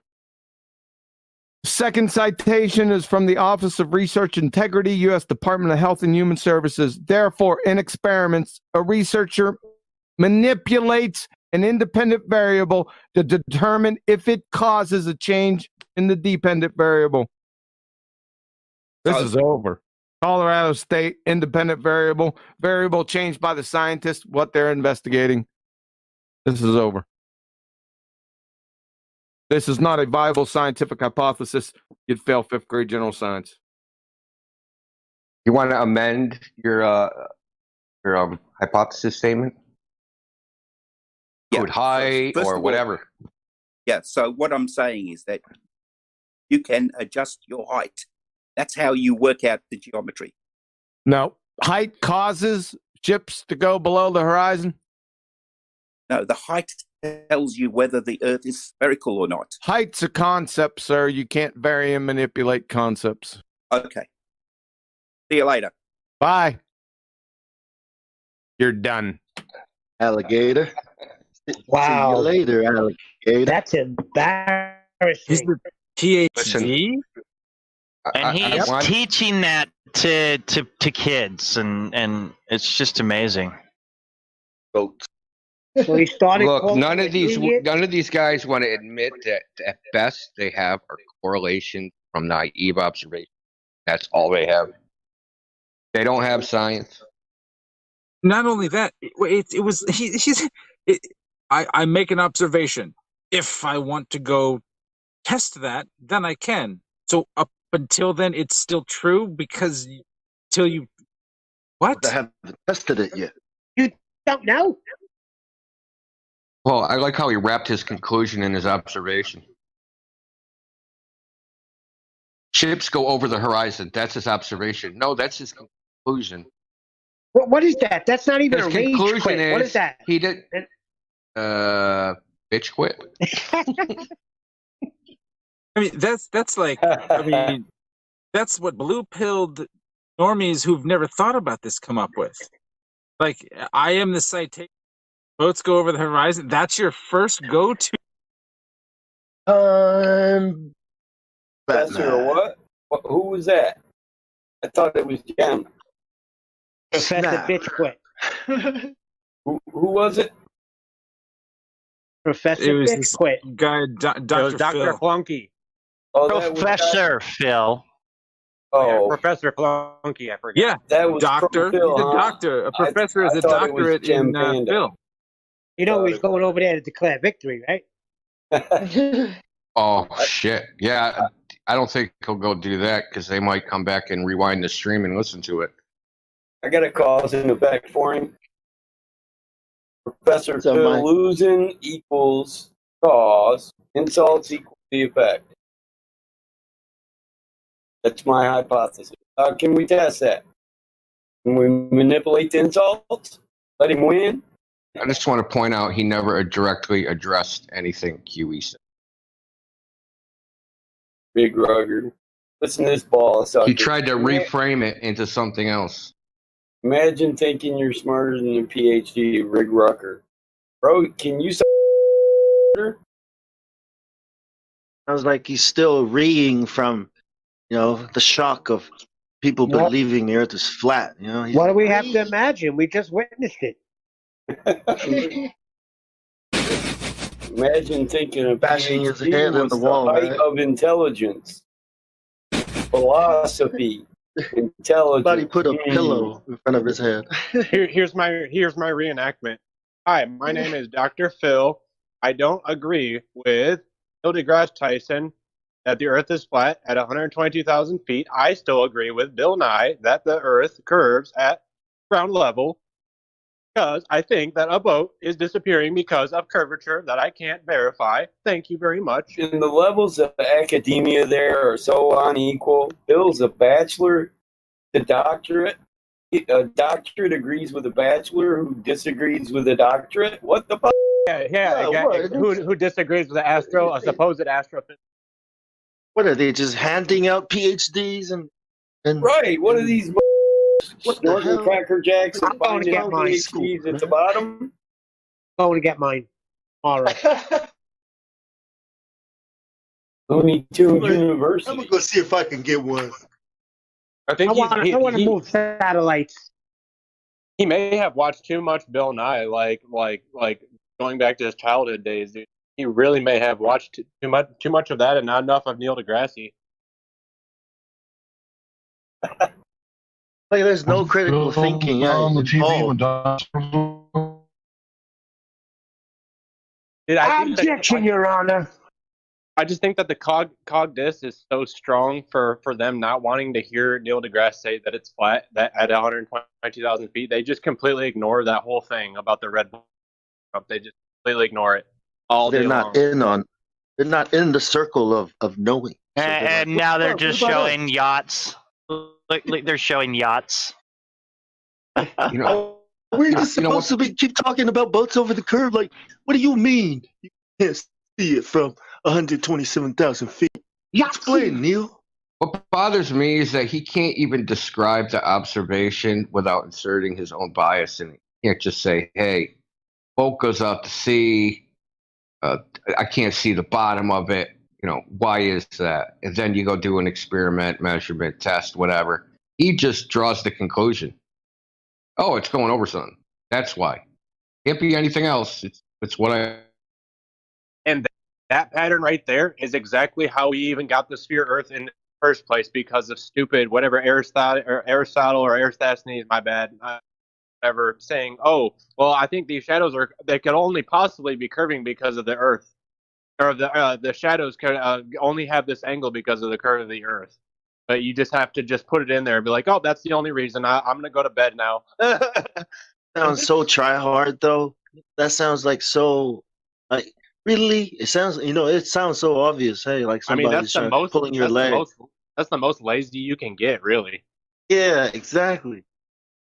Like what? Try again. Try something else. Nah, this will do. Shadows.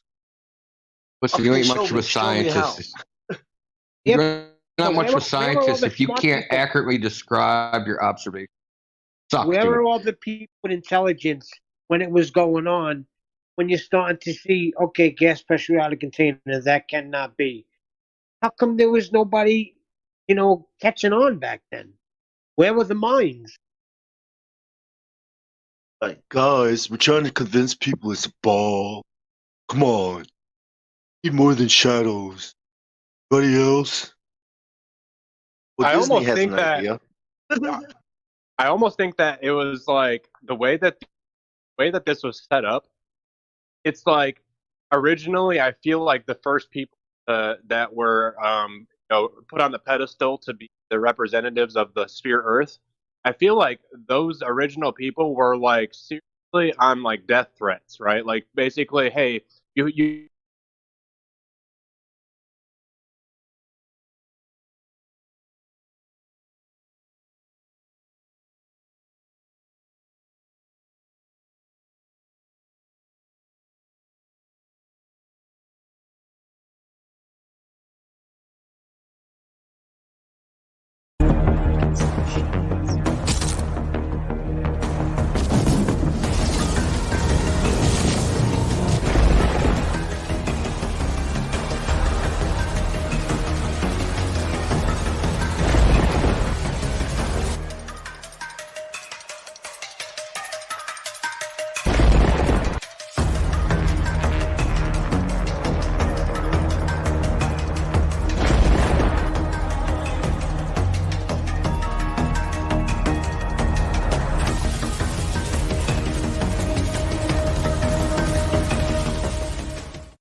Uh-oh, got a globe pilot in the lobby.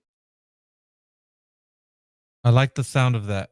We're going to open the mic and let Quantum just, It's really easy to be a pilot. I became a pilot last week. It cost me $5 in 5 minutes. Now I'd fly drones. I'm a FAA registered drone pilot. So pilot means nothing. Let's find out what kind of thing he pilots.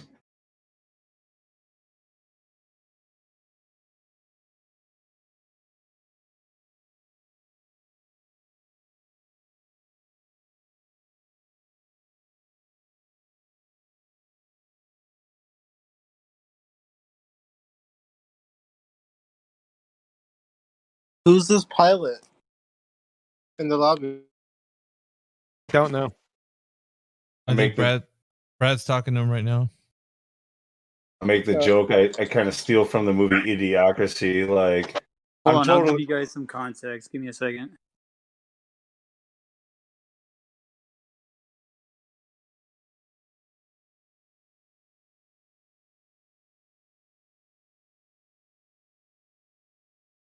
Says according to the chart, you're retarded. It's okay though, Skrull. Plenty of retards live totally kick-ass lives these days. My ex-wife was a pilot, or was a tard. She's a pilot now. It's gonna take me a minute to watch this video. Oh, he's already here. It's the Levi dude. Levi GJ. Strauss? You guys have fun. All right. Let me give him a roll. Verified and unserver mute. Levi GJ, you have ability to speak. Control of your mic. Welcome to the 24/7 Flat Earth Discord. Oh dear. What brings you by, man? Well, I found it kind of interesting that one of your friends, or whatever, one of the members at least, was Yeah, he's a moderator. He invited you here. Yep. Ah, okay. I just got a little confused at first. No problem, man. So we're about here the topic of the shape of the Earth, and it seems like he filled us in that you are a pilot. Now, is this correct? Yeah. All right. What do you fly, if you don't mind me asking? Being as that you're a pilot. Beechcraft Baron.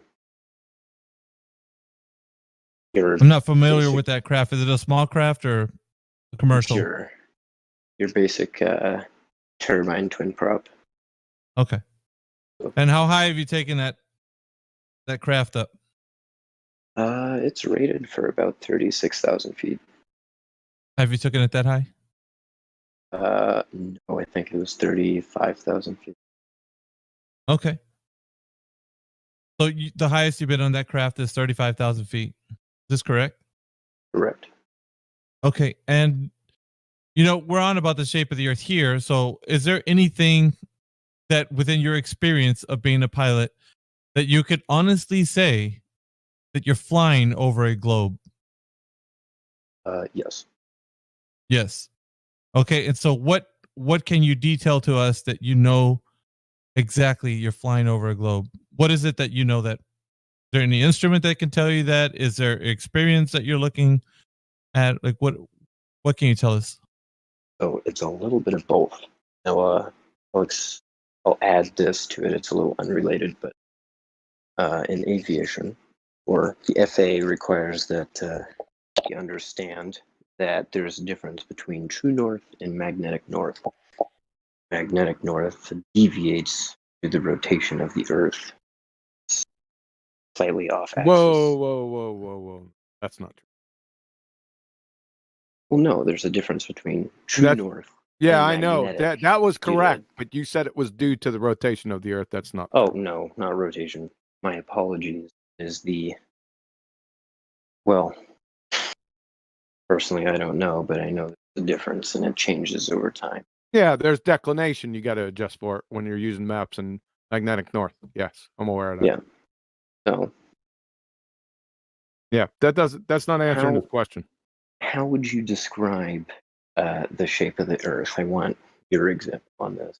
Well, flat isn't a shape; it's an aspect. So we know it's not a sphere. That's for damn sure.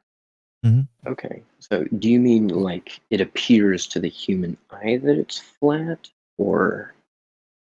Absolutely. So when you're making an observation from your craft at the altitude that you were in, you shouldn't see any curvature anywhere. Now, if you're claiming that because you were on the craft, and like I asked you before, was there anything that you've seen or gave you an impression that the Earth you're flying over is a globe? And you didn't really give me an answer to that. Sorry about that. Okay, so hold on. Okay. I see what you're getting at here. Yeah, I'm getting at will like, appear how do you know you're definitely flying that over a it's- globe? That's what I'm getting at. Like, pretty clear what I wanted you to kind of explain. All right. So when you're flying over North Pole, you will watch compass. You can set a true heading, which is a gyroscope or a GPS. It will hold its position or hold its orientation no matter. Okay, real quick. I'm sorry, Levi. I don't mean to interrupt, but I do have to. Yeah. This example that you're talking about, did you do this before you continue? Yes. Yes. Okay, continue, Yes, please. This is something I've witnessed. Okay.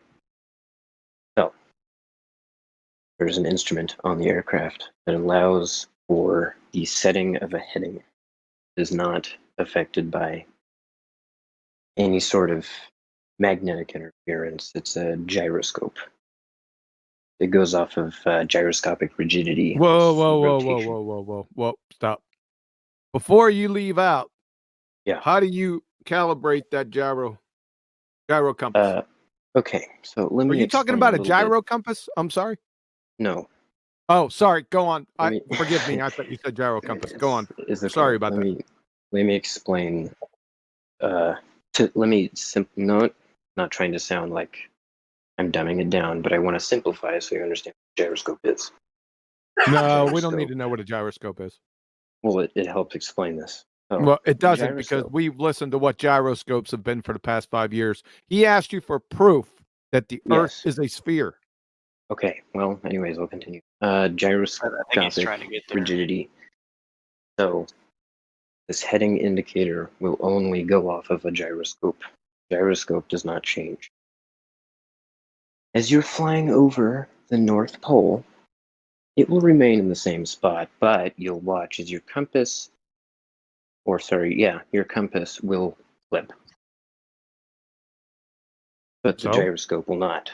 So? Okay. Well, if you continue in that straight line, at some point you will hit the South Pole. No. What I'm talking about once again, Levi. It's cool that you did that, right? Because it's not, even though you're saying that you flew over the North Pole and you saw this flip happen. How do you know you're flying over a globe? Because that can happen. That can happen. Okay, think about this. If it's a flat and stationary Earth, right? And you're flying straight and that flip happens, it could actually happen on a level plane. You don't need to have a globe. So how do you know it is a globe? Well, if you continue in that straight line and reach the South Pole and then fly from the South Pole. Have you done that? No, have you done that? Okay, so we're talking right at this current time right now. What I asked was, since you're a pilot and you have done something like this example you just gave us, how do you know the Earth is a globe from what you know as a pilot, specifically you and what you have done, not what you haven't done? Okay, well, all right. I have this example.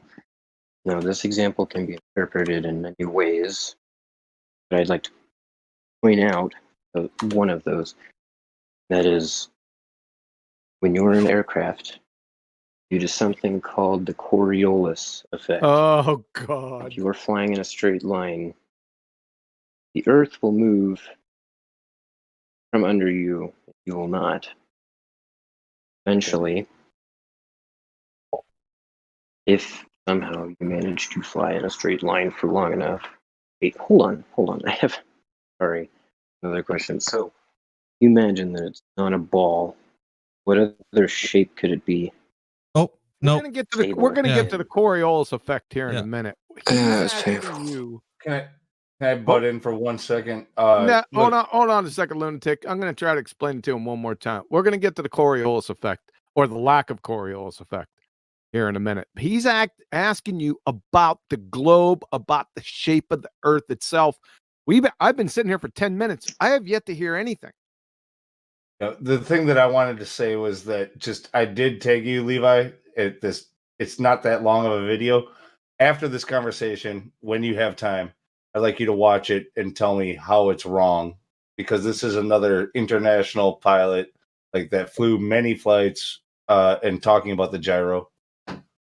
And she says that it's plain as day. She flew for 25 years or something like that. And just never saw it until a certain day, and then she realized this, it's just so clear. Also, I got a question for you. Because are you going to provide evidence that it's a globe? Because we're going to get right to the direct evidence, right? Pretty quick. I have a genuine question to ask. Good. Okay, so seeing as you don't believe the Earth is a round shape. No, it doesn't have anything to do with belief. No. Okay, so yes, you. No. How do I put this? Not I believe, know, but you know. Okay. No, I don't believe that. I know. I'm going to show you here in a minute. Yeah, I'm agreeing with you. Okay, so I'm not going to disagree with your answer, but I'm actually. Are you going off your own statistics or someone else's statistics? No, I'm going off my own, but I'm not talking about you. I'm talking about the other guy. I'm genuinely interested in your answer to this question. Do you believe in NASA? Do I believe in NASA? We're not going to go to some random. Yeah, we're not going to go to some random. We're not going to go to some random. Levi, 1 second. Levi. Yes. We're not going to go to some random questions. Okay. Okay. We're going to stick to what I had first asked you when you first came in here, and it's that you're a pilot and you have experience flying over the Earth. I want you to tell everybody here how it is a globe because of your experience as a pilot. Now, it seems like you want to jump off to many other questions, but the more interesting one is how come you're not telling people now that the Earth is a globe because you are a pilot and you've flown over it at a certain altitude, 35,000 feet, as you said, from the craft that you're using. But you started going off on other different topics like Coriolis and all these other things. Now, we're going to have to address those because that's something you mentioned, right? So we're going to address that. I think Quantum's going to get into that here in just a moment. But that's why I was asking you these questions, because of you being a pilot, not going and asking us any questions. We can tell you about Flat Earth. We want to know why you think it's a globe because you're a pilot, right? That's what we want to know right now. I have an example.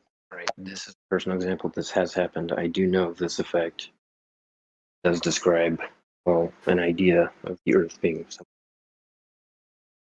Okay, so this is used in aviation everywhere, known as the GPS. Okay, Stop. Now. Stop. This has nothing whatsoever to do with the question. GPS, you're begging the question till the cows come home. Listen, can we make this quick, Miggy? Absolutely. All right, I'm going to post it. Listen, I'm going to post. This is going to be real easy. It's. There's no tricksies in here. I just posted my website, and one of my proofs for a flat Earth is flight. And I want to go through this. I want you to go ahead and click on that, and I'm going to go through this real quick. Like I said, there's no tricksies here. It's very simple, and you should be able to answer this relatively quick. How about that? Okay. Tell me when you're on the site. Are you going to send me a link or something like that? I did. It's in the live stream voice text at 43 minutes after the hour under a Santa hatted quantum eraser.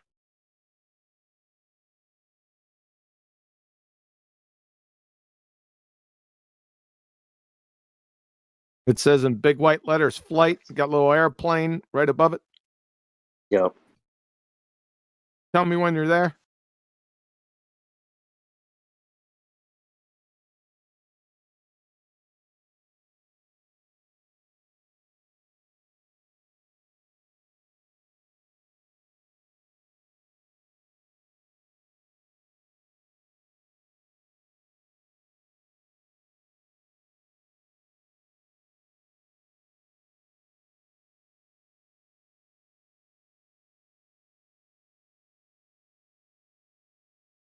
Oh, I know exactly what she's talking about. What? I know exactly what she's talking about. What she? I'm not a she, I'm a he. No, the person in the video. I'm watching the video. Yeah, he's talking about the thing that I told him he should wait till after he's done talking with you guys, but he's watching the video of the Sir, Dutch don't watch pilot. the video. We're getting on to the proof. I want you to go to the Globe Terminator's website, please. Go to the flight. This will be real quick. Okay. All right. Tell me when you're there, and tell me what the first 3 or 4 words say.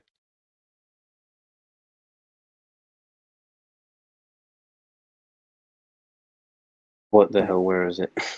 Oh, the Globe Terminator. It's at 43 minutes after the hour. It says flight in white letters, and it has a little plane above it. Yeah.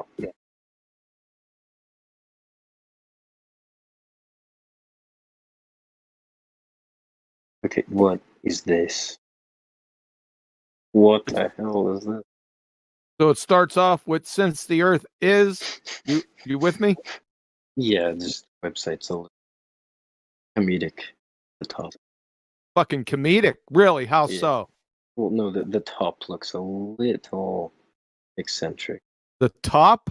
The top of what? The website. The top of the website. Globe Terminator. Yeah, It's a that's little me. eccentric. Yeah. Oh. Well, I'm eccentric. You're gonna feel that here in a second. Yes, I do. All right. So see if you can follow along with this. I'm gonna go real slow. Since the Earth is, as we're told, a sphere of 25,000 miles in circumference, radius of 3,959 miles, and pilots traveling for 1 hour at a typical cruising speed, this is a commercial flight, of 500 miles an hour, to simply maintain altitude, would constantly have to adjust their altitude downwards to compensate for the curvature and descend on average 2,789 feet every minute. Now, to negotiate the drop, I really don't care what the plane does. It can barrel roll, split S, wing over, tail slide, slow roll, Cuban 8, falling leaf, the chandeli, or the hokey pokey, but it must descend, and everyone on the plane will know it. My example, how many miles of vertical drop, that's geometric drop. This is not a sight gag. This is actual geometry of the Earth. So how many miles of vertical drop must be negotiated over a distance of 500 miles an hour on a ball with a circumference of 25,000 miles? Answer, 31.7 miles. How many feet are in 31.7 miles? That would be 167,376 feet. So 167,376 feet of vertical drop must be negotiated over 500 miles on the Earth. My example, real world. I'm traveling by commercial plane from the world champion Pittsburgh Steelers to Atlanta, Georgia for the Super Bowl. This was a few years ago. Approximate distance is 500 miles. So the typical cruising speed is 500 miles. So 500 miles distance at 500 miles per hour is travel time of 1 hour. So how many feet of vertical drop per minute on average needs to be negotiated on my trip? The total feet vertical drop, as we went over, is 167,376 feet. Travel times 1 hour, it's simple calculation. 167,376 feet divided by 60 minutes. So the answer is 2,789.6 feet of vertical drop per minute average must be negotiated by the plane on my trip. Does this ever happen? Nope. The sphere is a Stone Cold fairy tale. End of argument.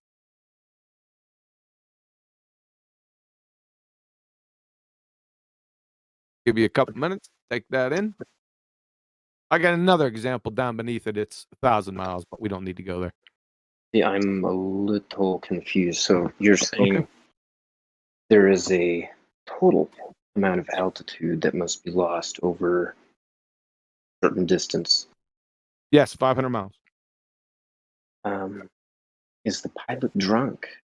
No. Because, quite frankly, what's known as an attitude indicator will keep the plane pointed towards the horizon, which should not indicate a climb or a descent unless there is a change Well, in sir, air the pressure, sphere temperature, that you're dew living point. on is dropping away from you at 8 inches per mile squared. What is? The sphere beneath you, you know, the ball that you allegedly live on, as you're traveling, that sphere is the ground is dropping away from you. That means curving because it's a sphere. Why is that? Because it's a Yeah, sphere. but if you're flying in a...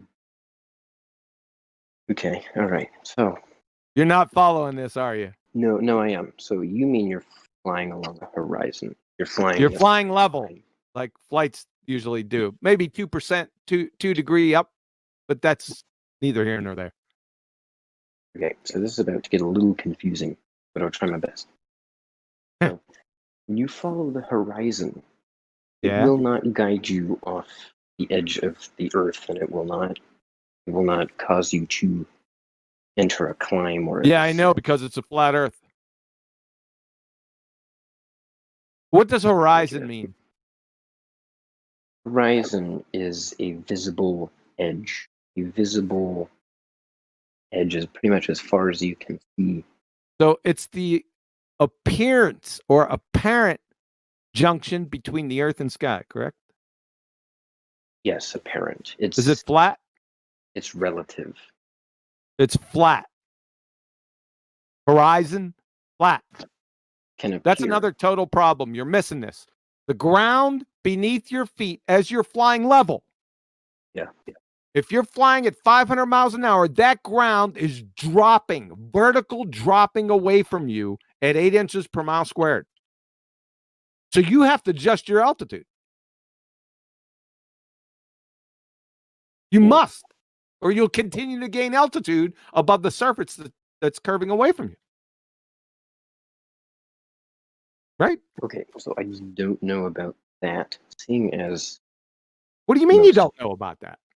Because notice that flying in a straight line... Now, I do know that the aircraft is 200 miles an hour slower.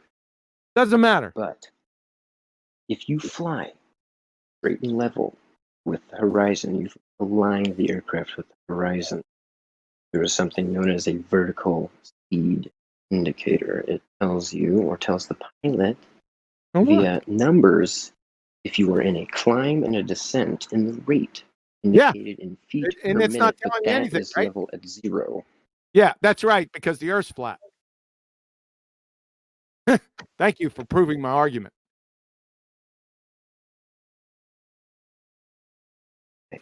Good point. Thank you. Good point on that. That's it. Oh my. I am... He's got a lot of good points, my man. It's as simple as that. Welcome to Flat Earth. Snacks are in the back. Bathrooms on the left. DJ's on the way. What the hell?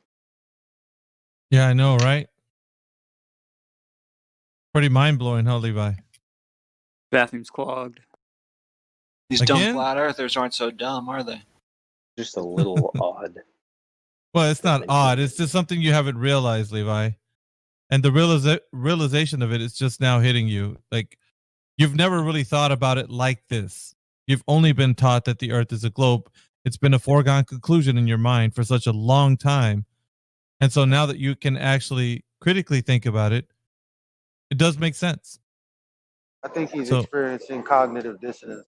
I'm not convinced yet. I think we got a little ways with him. I know this is a little off topic, but now I have. Yeah, I know. I'm sorry, a little off topic. But what shape do you think it is? Because I heard you originally say that we don't know. We don't know. What do you do to determine a shape? Well, if you're really close to a massive object, the first what do you do to determine a shape with anything that is a shape? How do you determine the shape? By doing what? Observe it geometrically. No. What? Starts with the letter M. You can do two things. You can do two things. You get far enough away and then turn around and look, or you can M it. Yeah. What's okay, the M? so you're saying you can get far enough away and look at it.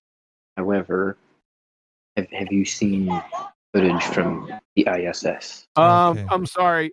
Do we want to go down this road right now, Miggy, or we want to stick with the? If you can figure out the M. Yeah, if you can figure out the M. I mean, if he's not going to give it to us, then we're just going to go ahead and probably take space away too. So I'm going to take the vacuum of space away, if you don't mind, sir. Levi? What? Yeah, we're saying that every single image, because you haven't seen photographs from ISS or anything else, because they are allegedly in the vacuum of space. There's a little problem with that because that's a second law of thermodynamics violation. Are you familiar with the second law of thermodynamics? Oh, I know exactly where you're going with this. I don't think you do. But go ahead. I do. Nah, me neither, dude. So continue. Yeah, I'm not going to, you don't have to be an expert in the second law of thermodynamics to understand and know for absolute certainty that you need a container for gas pressure. Correct? Mm-hmm. Yep. Well, see, on the fairy tale spinning space monkey ball brought to you by Jesuit priests, you like that? That was my piece of flair, man. I have pieces of flair. Wow. You see, in this little fiasco, they forgot. Well, they just assumed that people wouldn't think about this. I don't know. I don't know what they're thinking. They're friggin' lunatics. No offense, Lou. That to have gas pressure, you need a container. However, in this fairy tale, it's an open system. There is no container. So my question to you is, how are you still breathing?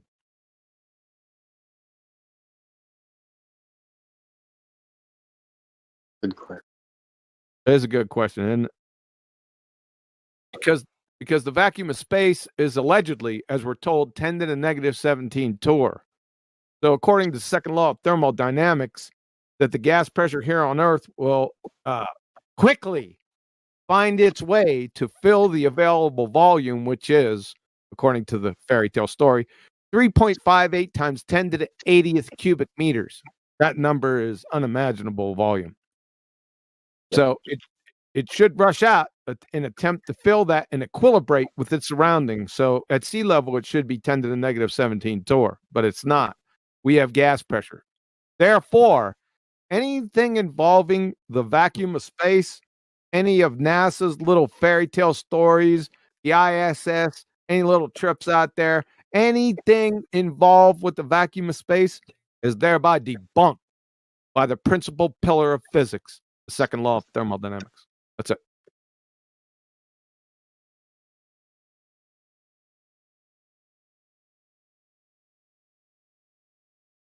Again? All right. So since you don't have space to actually refer to what the Earth looks like, there's another way that you could find out, which was the second way that me and Elijah were trying to get you to realize. It starts with the letter M. You know what that is, Levi? A map. No. Measurement.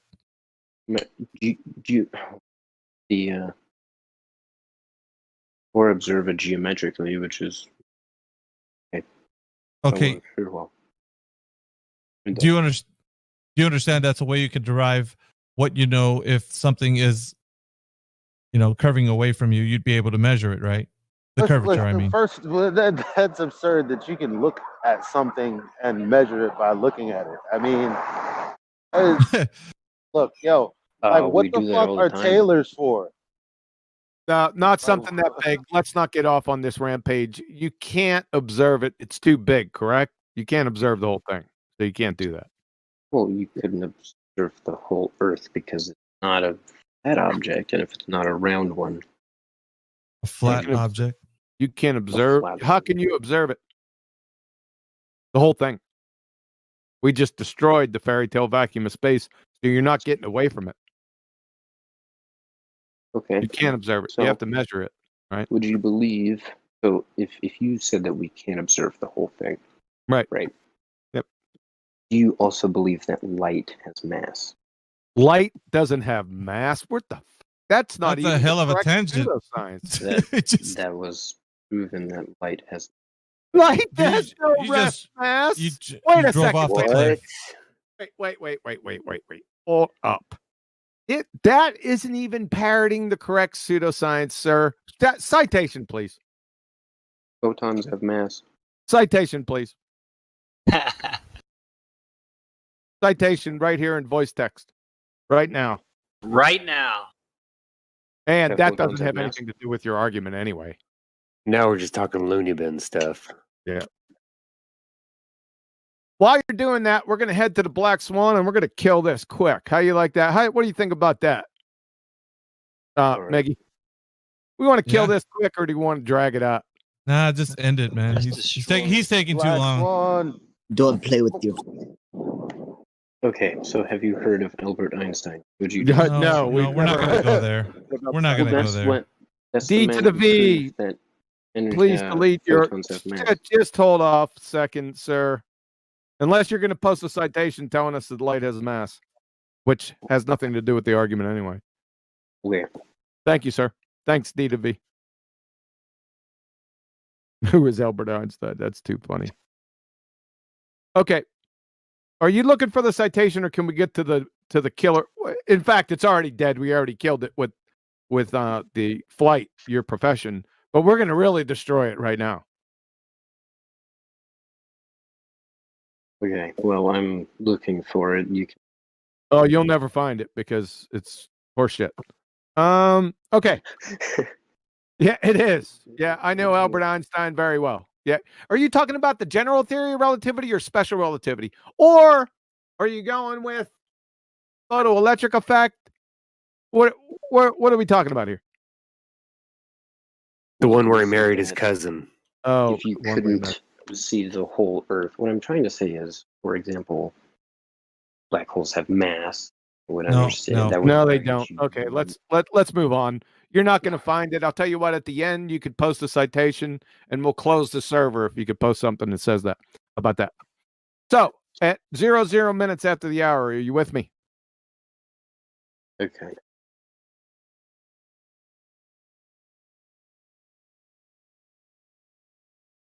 Do you see the Black Swan, Levi? Let me know when you're ready. Text? Okay. Let's see. Okay, why are most of these just quotes that claim that they're not quotes? They're not. There's no quotes here. It literally says "quote Nova." Quoting what? Quote. There's literally an image that says "quote Nova." No, go to 00 minutes after the hour under Quantum Erasure with the Santa hat. It starts with a Modus Tollens argument.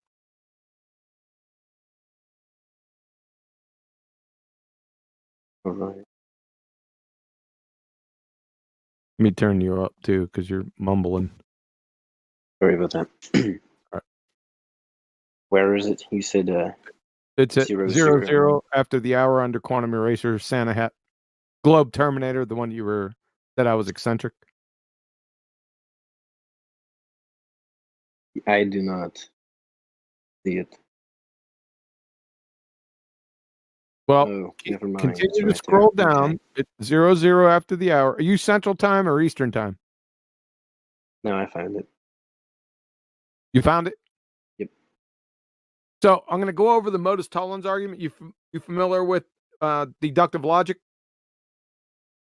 The what? Deductive logic. Oh, yeah. All right. You can either have modus ponens or modus tollens. I chose modus tollens. I'll go over this real quick. If P, then Q, not Q, therefore not P. If the Earth is a sphere with a radius of 3959 miles P, then every horizon distance measurement must be no more than 1.225 times the square root of the observer's height in feet. Not Q, because the horizon distance is greater than 9.41 miles. We'll get to that here in a second. Therefore, not B. P. The Earth is not a sphere. Any problem with the logical consistency of this argument? No, but I might have missed. Yeah, that's fine.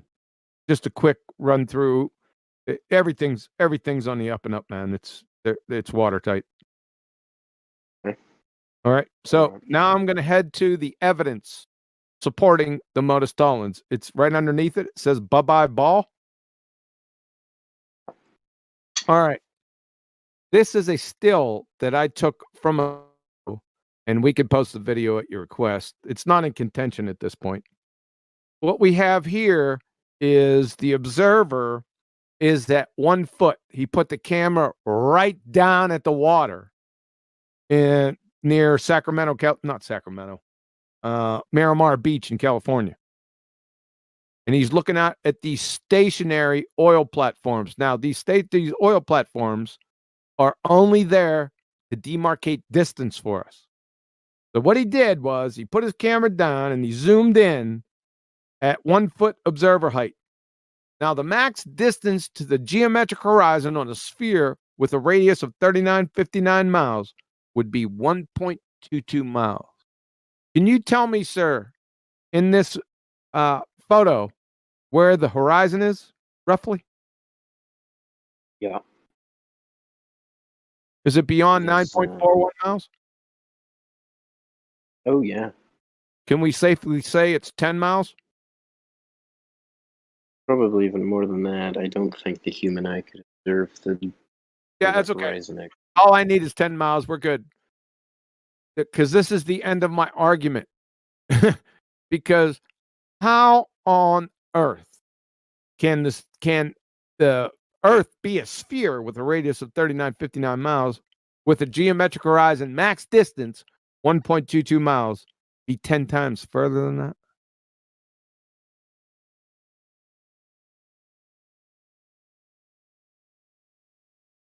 How do we know 3950 miles is true?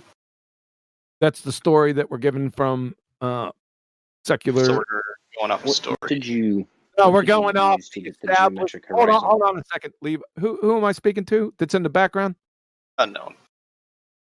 I'm just saying we're kind of going off a story right now. No, we're going off the story. You see, I'm putting the secular scientific community on the stand, and this is the story that they give us. Follow? Or this is a story that we're being fed. That they give us. So, it is well established that the radius is 3959 miles, conducted by Al Baruni, and confirmed. This number dictates everything about the nature of our reality. That is, rocket launches, day and night cycles, all your celestial bullshit out there. This is their story. I'm putting them on the stand, and I'm going to slap the shit out of them. Don't forget more local things.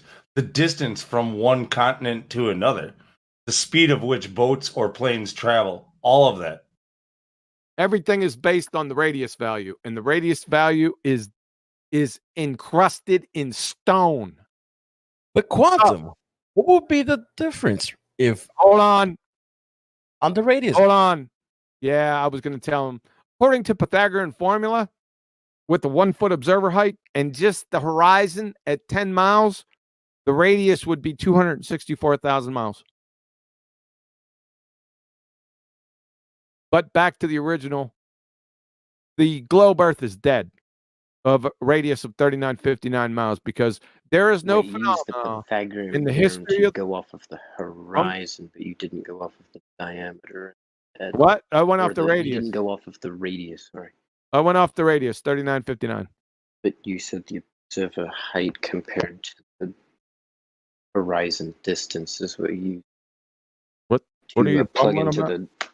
Okay, so what you said was you took the observer height and the distance of the horizon that you assumed was roughly 10 miles, and you. Did I seem to ascribe the theorem on that? No, I shouldn't even brought it up. Albacore tuna. Ugh. Sorry.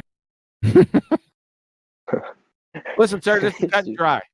The max this is basic geometry. On a radius of 3959 miles on a sphere, the max distance to the geometric horizon is 1.22 miles. It's over. You need citation for that? I'm just wondering where because to measure where the ball went, you have to have bye bye. Oh my God. So 2 points. So let's say one of them's the surface of. You have to have 2 points for what? To geometrically describe a radius require the radius is already established, sir. an established metric, Levi. That's something that can be contested as far as what you believe the Earth to be. Yeah, it's established. You don't know what and the radius is. Well, how are you flying? Yeah, that's weird, huh? The Black Swan. That's all right. Let's go with 2 citations. Let's just kill this quick. At 9 minutes after the hour, from Andrew Thomas Young, San Diego State University Astronomy Department. He's a subject matter expert in this area, by the way. If H is in meters, that makes the distance to the geometric horizon 3.57 kilometers times the square root of the height of the eye in meters, or about 1.23 miles times the square root of the eye height in feet. We can confirm this by the University of Washington Department of Mathematics. So for all practical purposes, we can estimate the distance to the horizon using 1.22459 times the square root of the height, or perhaps even more simply is just 1.2 times the square root of the eye height, which gives the distance in miles when H is in feet. It's over. The Black Swan. What the hell? Black Swan. This is a Black Swan argument, sir. Irrefutable, airtight. Yeah. That's all I have for you today. You're very cordial and a good sport about it. So I'll leave you to Miggy. Thank you. But you have been erased. Miggy, what about my refraction? My refraction, Miggy.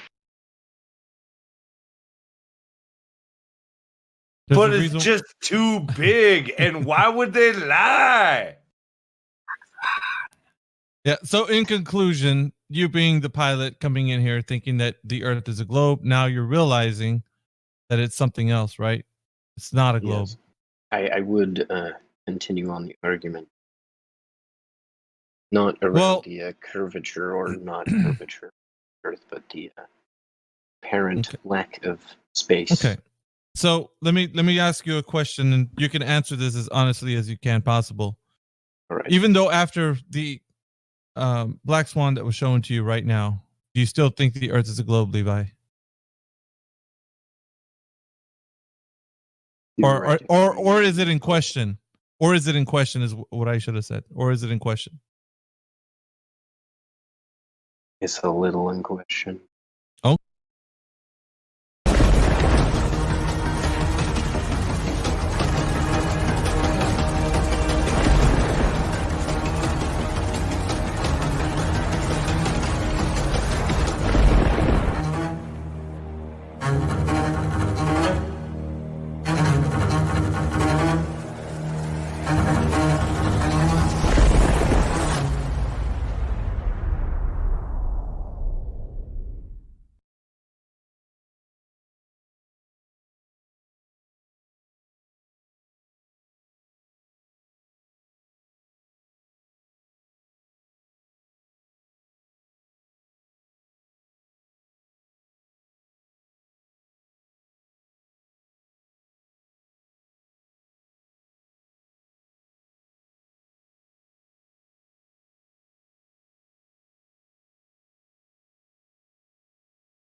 Hey guys, hope everyone's doing okay out there.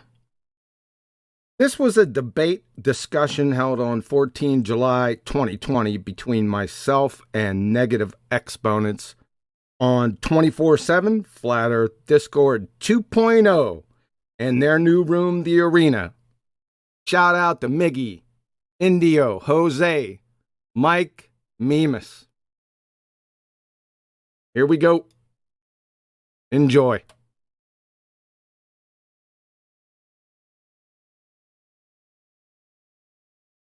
All right. Since you're there, are you ready for a 1v1 debate with Quantum Eraser? I mean, it doesn't have to be 1v1. I mean, we can all chat together. Well, we'll have it this way. That way, it'll give you a fair time to. Nobody else will chime in. We usually lock the arena down to where nobody else can speak, and it's only you and Quantum and one moderator. That's it. How about Thompson? He's more than welcome to join. It's up to you, man. You're the one debating, so you want him to join in too? Yeah. Thompson's more than welcome. Who? It was Nathan Thompson. So I thought you didn't want to debate me. I thought you wanted to debate Quantum Racer because I was too easy. I was talking shit. You're more welcome to be here. Okay, that's fine. Is it all right if I moderate the debate for fallacies from now on? Is that okay with the moderator in the channel?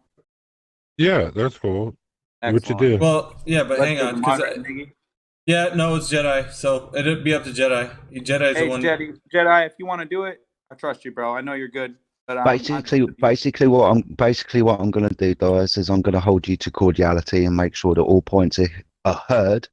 So no talking for each other. If anybody else wants to jump in with the pointing out of a point, then that's not a problem. But as long as they make it short and concise, and as long as it is on topic, then I don't have an issue. However, I will mainly focus on the two people that are in the debate.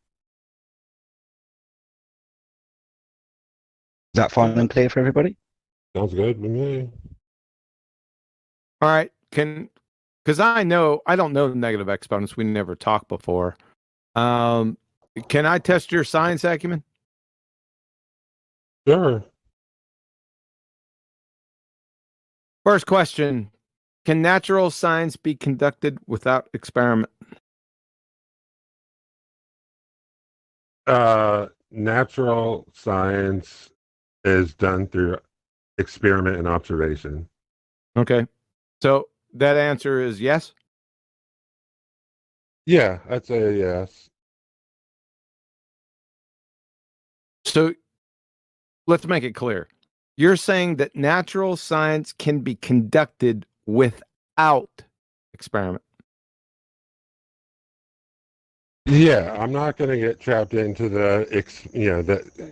your strict definition of experiment. There's certain sciences that do rely on observation. I didn't say that there were any that didn't rely on observation, because observation is the first step in the scientific method.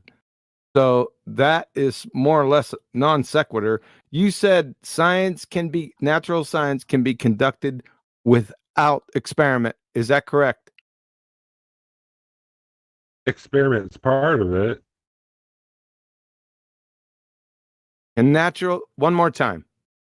Can natural science be conducted without experiment? It's a yes or no.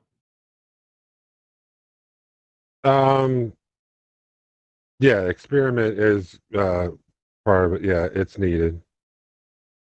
Oh, so it is needed. So experiment is actually needed to conduct science. Well, that's headway. Do you know the three constituent parts of an experiment? I'd probably say the independent, dependent, and control variables. Oh, you guys are learning. You're quick. Okay, fair enough. Well, that was from when we had to do the science experiments in school. I mean, we all remember doing those. Sure. So you need independent, dependent, and controlled variables in an experiment. You got that correct. So I mean, you're golden with that. Let's try another one. Is astronomy, cosmology, and astrophysics actual natural sciences? Yeah, I'd say so because I mean we observe I mean like when Einstein tested his general theory of relativity, it was a experiment. I mean he predicted the outcome. They went down in South America somewhere, South Hemisphere, and they witnessed the eclipse. They came back, the Royal Observatory, and gave their findings. So, okay. I mean, I know it's tough to. I know the big argument, is how do you control, the dependent variable? That's not my argument. Don't anticipate my argument, please. Okay. All right. So you said they conducted it because you said natural science must have experiment. Is that correct? Yeah, I'd say okay. so. All right. So therefore, they must have a viable hypothesis because an experiment is a hypothesis test, correct? Yeah. Okay. You said that they confirmed the general theory of relativity through experiment. Can you post the hypothesis of that experiment in Flat Earth Arena text for us, please?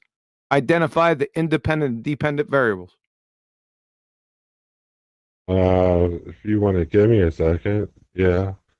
Yeah, no, yeah, it's no hurry. Take your time. Yeah, take your time. Yep. I mean, I know Newton didn't form a hypothesis when he came up with his law. That's correct. We're not talking about Newton. You moved I know. to. I'm moving to my computer. I'm just okay. trying to keep the Take your time. conversation It's going. no rush. I'm not rushing you. Take your time.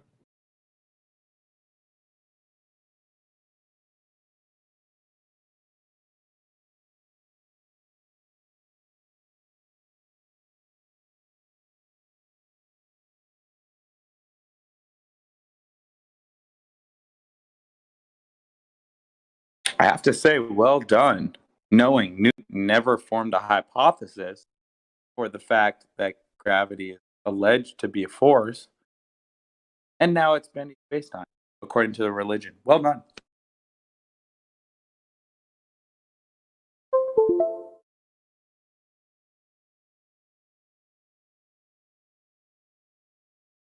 Huey, you got any citations that can help me through this a little quicker? For the hypothesis for general relativity, I don't. All right. My question is, I just want a viable scientific hypothesis, probably just a short sentence, 2 at the most, and identify the independent dependent variable in the experiment. It was done by Arthur Eddington. Yeah. Yep. So very quickly, maybe off the top of your head. Sorry, my friend. Whilst you're looking around, maybe off the top of your head, you could isolate the dependent and independent variables in this so-called experiment. If you haven't got it on the top of your head, then we'll wait for your citation. That's fine, but just to keep the conversation moving along. Yeah, I mean, I know time doesn't. You don't consider time dependent variable. Do Yeah, you? don't worry about what I consider and what I don't. What about I just want the hypothesis. It's a simple question. Okay. All right. All right.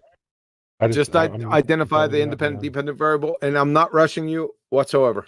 You can take your time and find it. That's fine. All right.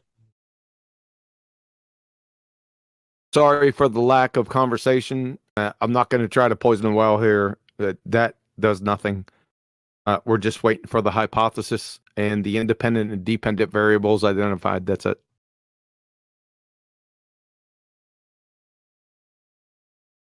Bravo.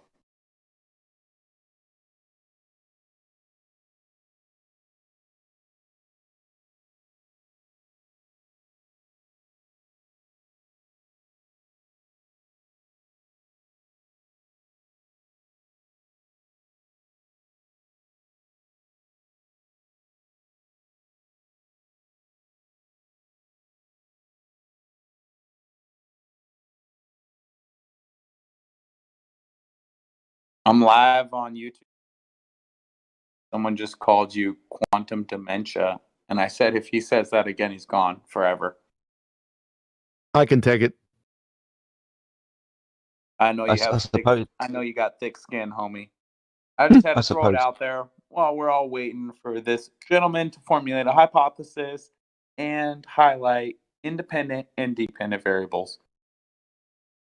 I suppose to your friend who's made a comment about quantum eraser, you could just throw in the Discord link and invite him in here. Yeah, it'd be nice not for me not to be the only one, but it's cool. I'm close. Hold on, let me see. I'm close to it. Hold on.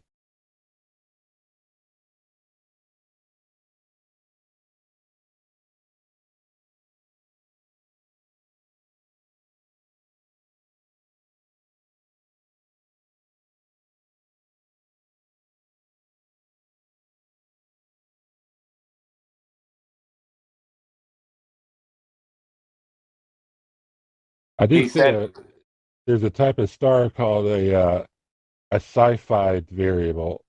Have you heard about that, Quantum? Yeah, Cepheid variable, yes.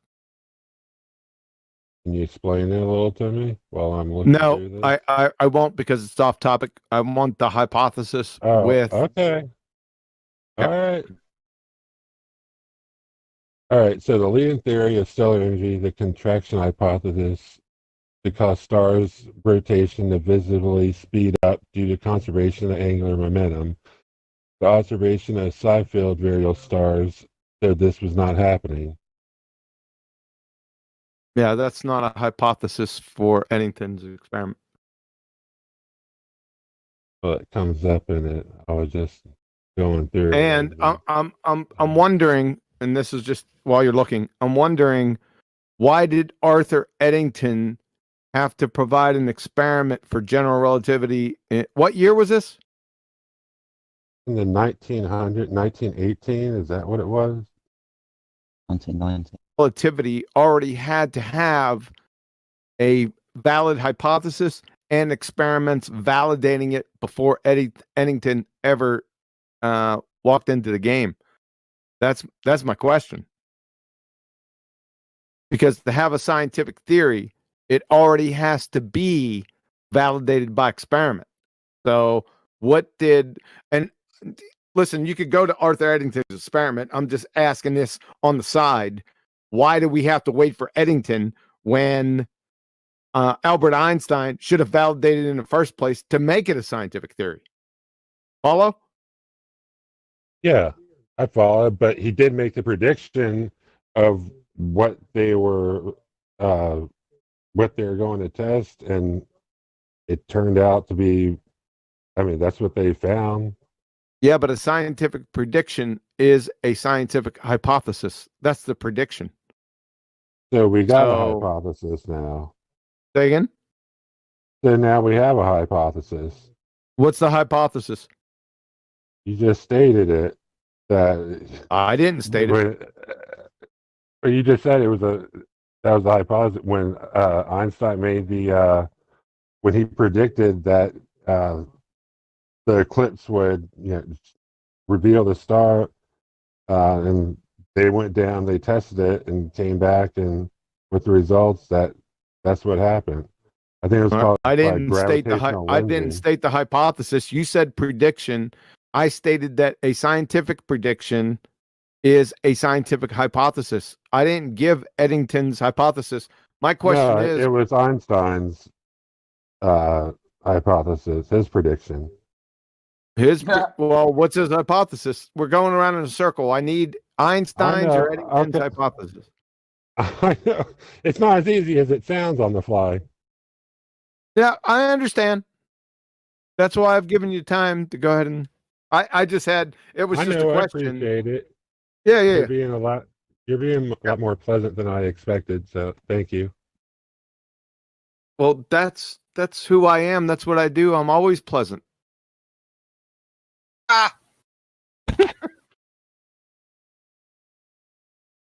The moderator gave me direction to behave so everyone can understand the argument. I think that's a reasonable request. And so I am complying. I am acquiescing to his request. Like cooking a Thanksgiving turkey. And the chair graciously accepts your compliment. Is it really cooked until you open the oven? Oh no, here we go with Schrodinger's turkey.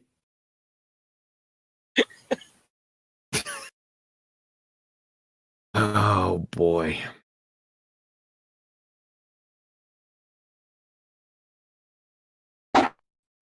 Just to be clear, we're still waiting for the hypothesis, I know you already got the it. That's why I isolation of the said you can- dependent. That's right, buddy. Just keeping everybody else talk informed because amongst there's people yourselves. joining the.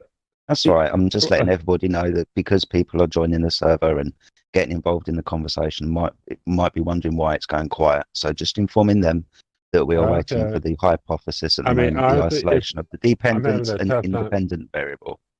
Yeah, I'm having a tough time trying to find this. I mean, we could take this part up on another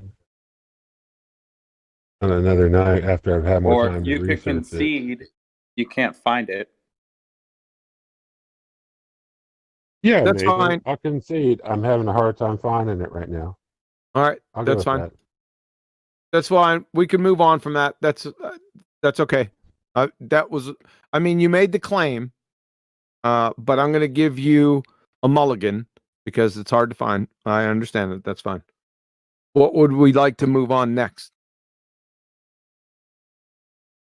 I honestly have a problem with the way you determine the natural and supernatural. You know, I consider everything that we can see into everything in this reality right now is from the natural world. Everything we can't quantify is part of the supernatural. Yeah, but that's a fallacy of division. I'm new to the fallacy of division. And Nathan Thompson, wait a second. Yeah, that was that. Yeah. But hold on for a second. Nathan Thompson, you said you've been studying fallacies. He just proffered a fallacy of division, and I didn't hear you pipe up. Why was I the first one to pipe up, sir? Oh, I was asked not to moderate. Jedi was going to do it. I thought you were going to take the fallacies, though. Yeah, that's your game, buddy. I gave you the floor for that. You're the fallacy So, man. I'm going to jump in. Fallacy of division is an error in logic that occurs when one reasons that something is true for a whole must also be true for all or some of its parts. Yep. He just invoked it. Because you said everything is natural, therefore everything is natural. That's what you essentially said. And that is. So that would have been circular reasoning, too. Exactly. It's two fallacies. Yes. It's circular and the fallacy of division. Correct. Good job, Matt. I'll tell you what, you're pretty sharp, even though you proffered it. So when I'm looking into epistemology and, I'm still not coming up with, there's still a difference between the, physical world, which is, even if it's man-made, it's of the physical world.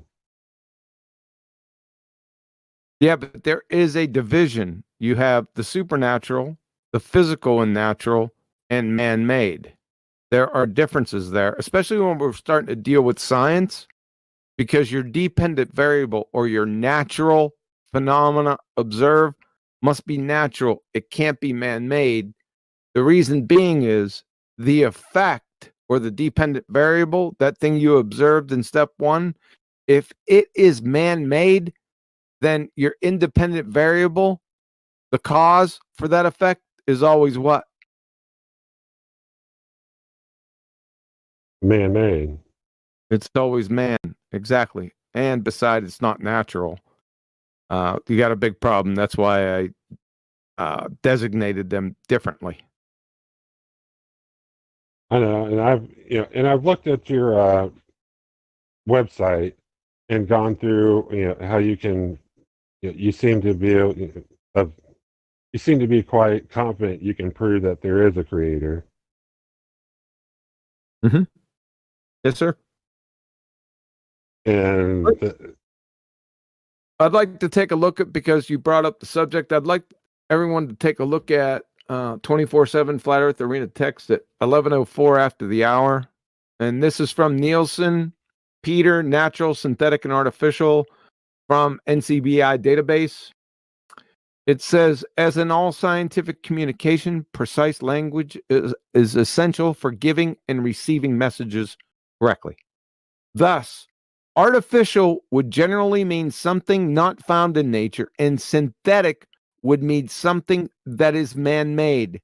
To make a chemistry analogy, chemically synthesized B12 vitamin would not be considered artificial, as it is chemically and analytically and functionally indistinguishable from naturally isolated B12 vitamin.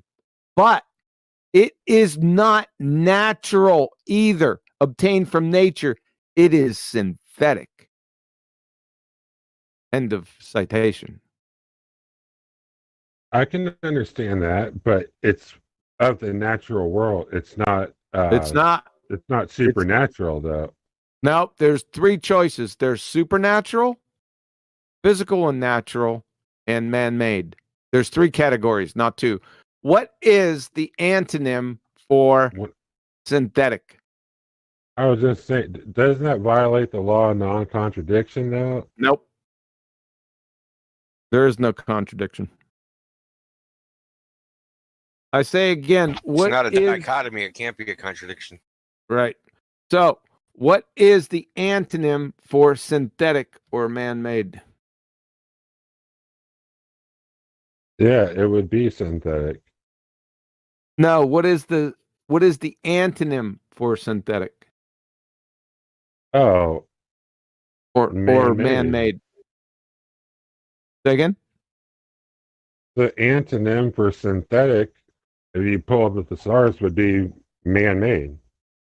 Or no, natural. the antonym. I'm sorry, natural on that.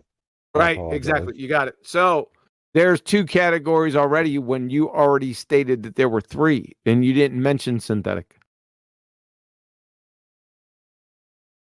But I still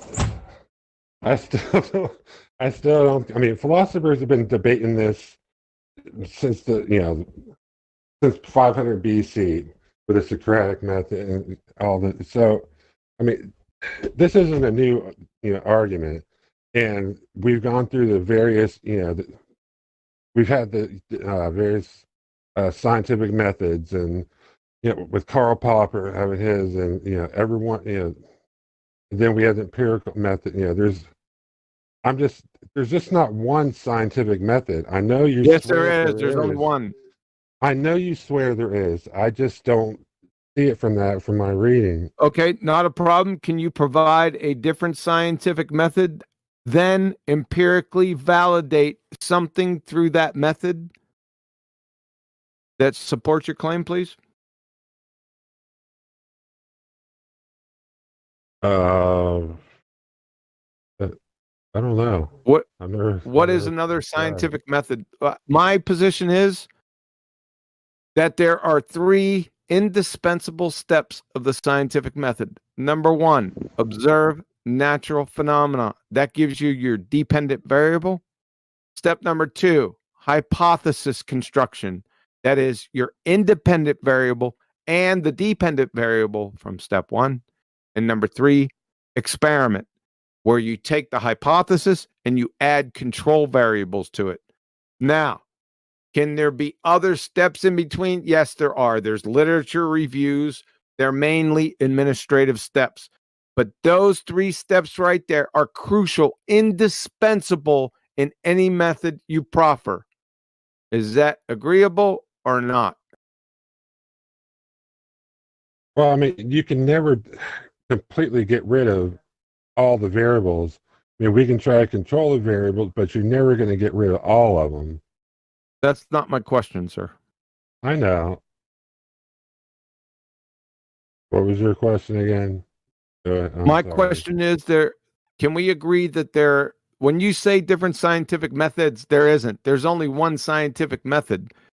Now, people or disciplines add steps, mainly administrative steps. That is, step number 1, observe natural phenomena. Number 2, literature review. Now, I didn't mention that, but it's part of the scientific method. It's common sense. This is just a logical method, right? So obviously you're going to conduct literature review, because if you don't, and let's say you're working and you decide to do this experiment, and you don't tell anybody that you didn't do a literature review, and your supervisor finds out that you didn't conduct a literature review and you did the experiment anyway, wasting man hours and time. If he finds out that you didn't conduct a literature review and you weren't conducting a repeatable experiment to something already known because you didn't conduct that literature review, then I forecast that you're going to be picking up cans alongside of the friggin' road in no time. Follow? Well, yeah, well, it's a good thing that's not my primary. I don't do. I'm not in the scientific field. That's fine. Sure. I'm just giving you what's going to happen. Can I direct everyone's attention to Flat Earth Arena text at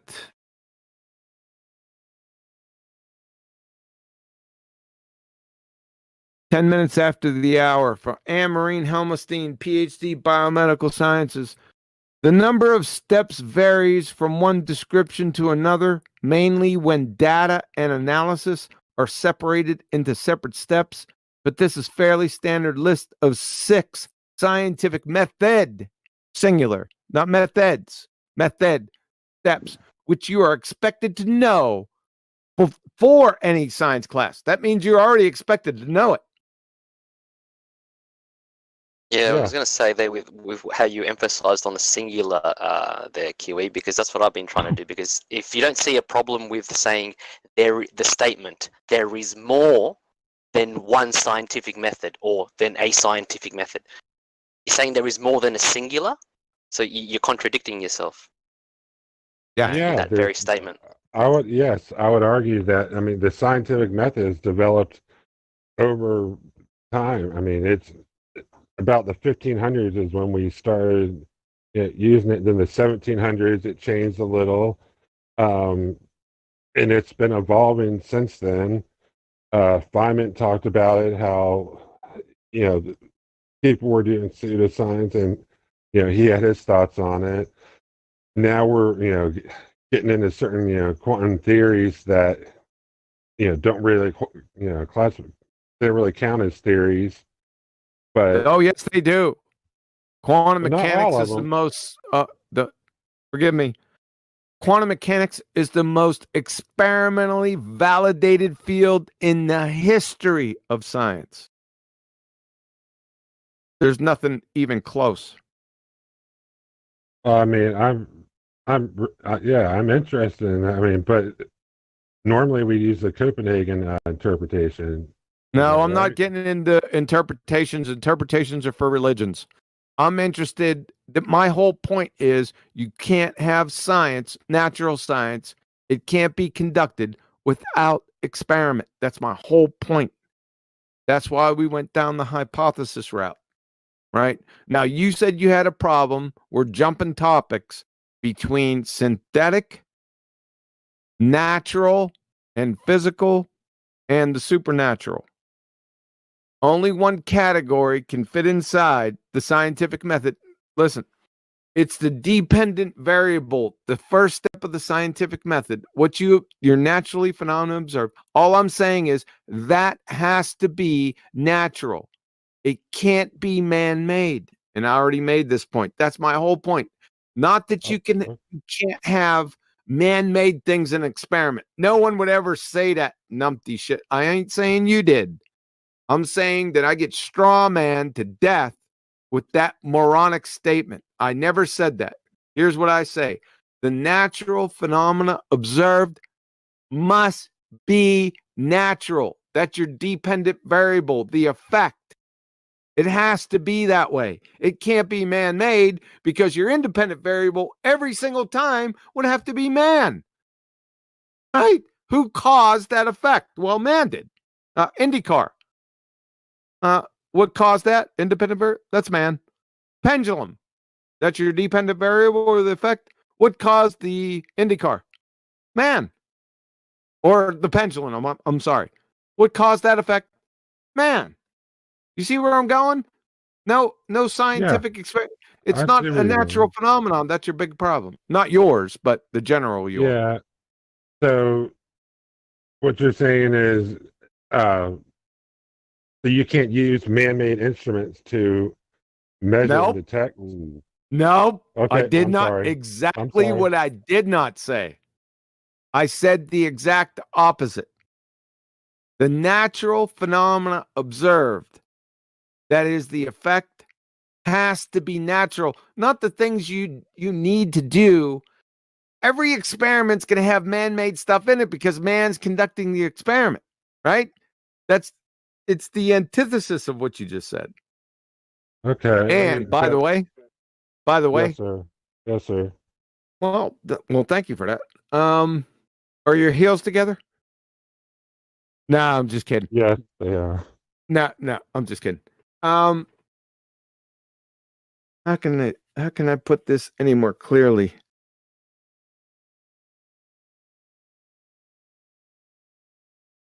Most experiments are qualitative. They're not quantitative. They're qualitative. It's either a yes or no. It's black or white. It's a 1 or a 0.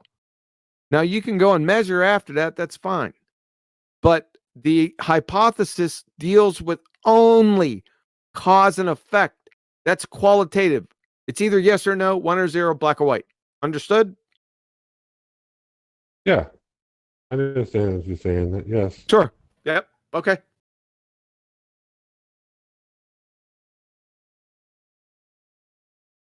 So now we've gotten past, there's some man-made things in an experiment. That's fine. That's not a problem. Just the natural phenomena observed or the dependent variable must be natural. Yeah, I'd agree with that. Yeah. Sure. Yep, makes sense. It's just law. It follows logically. The scientific method is just a logical framework to conduct an experiment. The experimental results don't necessarily have to be logical. The method is logical, not the results. Has nothing to do with it, by the way. Well, what kind of logic would you have for the double slit experiment? There's no logic there.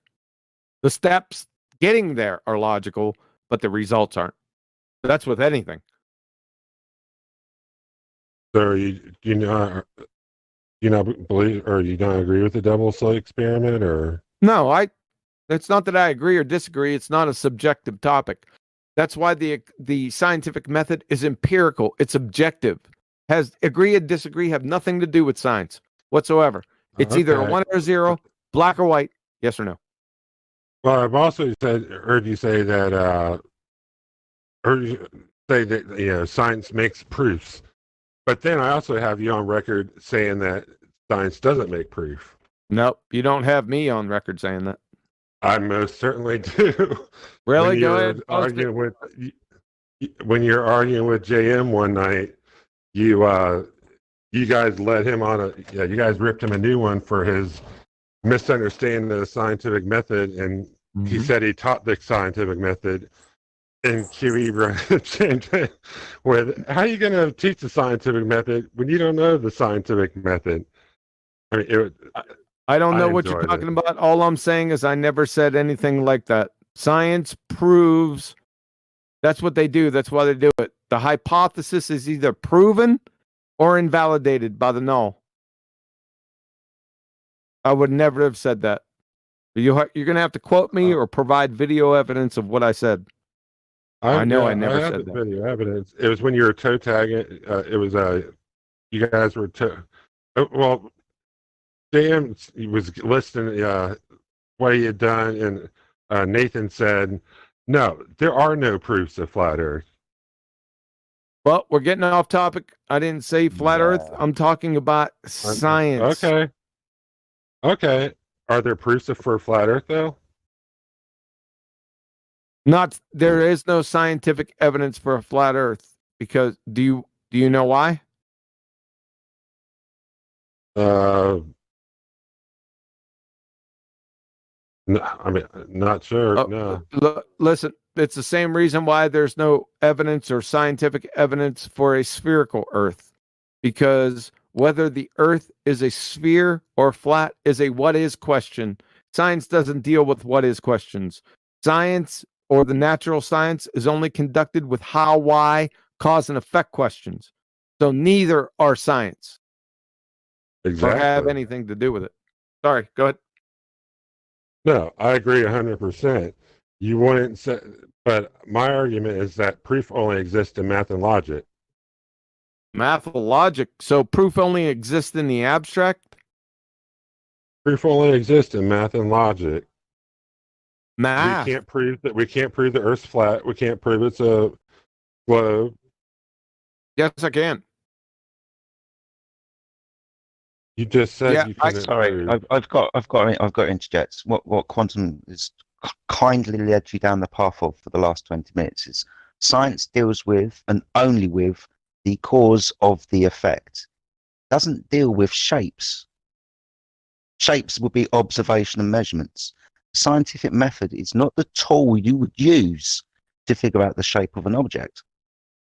Sorry, guys. No, that's okay. But he said I couldn't prove it. I can prove it, but it's just not scientific evidence. Well, it would be scientific evidence. That's what it would be. It would be evidence to support your claim that the Earth is flat. No, it wouldn't be, because I'm not asking a how, why question, but I can prove things regardless or notwithstanding the scientific method. Natural laws never go through the scientific method. The second law of thermodynamics is absolutely factual, but never even entered the scientific method. That's right. Yeah, the scientific method is just. Go ahead. Hold on. Go ahead. I don't want to interrupt. No. I didn't want to. He's correct. I didn't want him to interrupt our discussion here. So you follow that you can prove something without the scientific method, is my point. No, I don't think you can prove anything except in math and logic. Well, the second, and I'm going to say again, number one, math isn't science. And you're saying you can't prove anything in physical reality, but you can prove abstract math? What does that prove? Just abstract math. I mean, math makes proof. I mean, yeah, math can make proofs, but it doesn't necessarily. They don't go hand in hand with science necessarily. I mean, there are people who try to mix them up. Yeah, they're making a mistake. I mean, math, yeah, it's a category error, correct? Yes, sir. Yep, I agree. So you can prove something in mathematics that doesn't mean it has any relation to reality whatsoever. Yes. Because math only describes. That's all it's capable of doing is descriptions. Science deals with explanations, but I like to move away from that. I don't want to stay on math all night.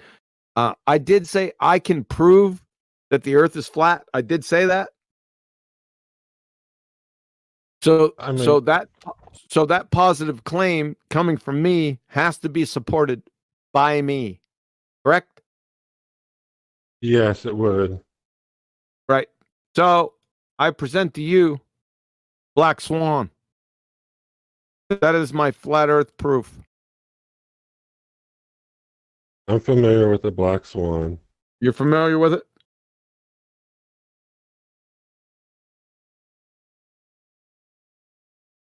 One second, please.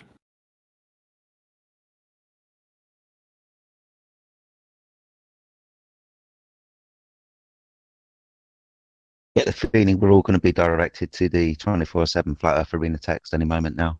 Make sure everybody's in there. What are you, diviner of my freaking actions, man? I've been down this road before, mate. I know where we're going. I'm just messing with you. I know you are.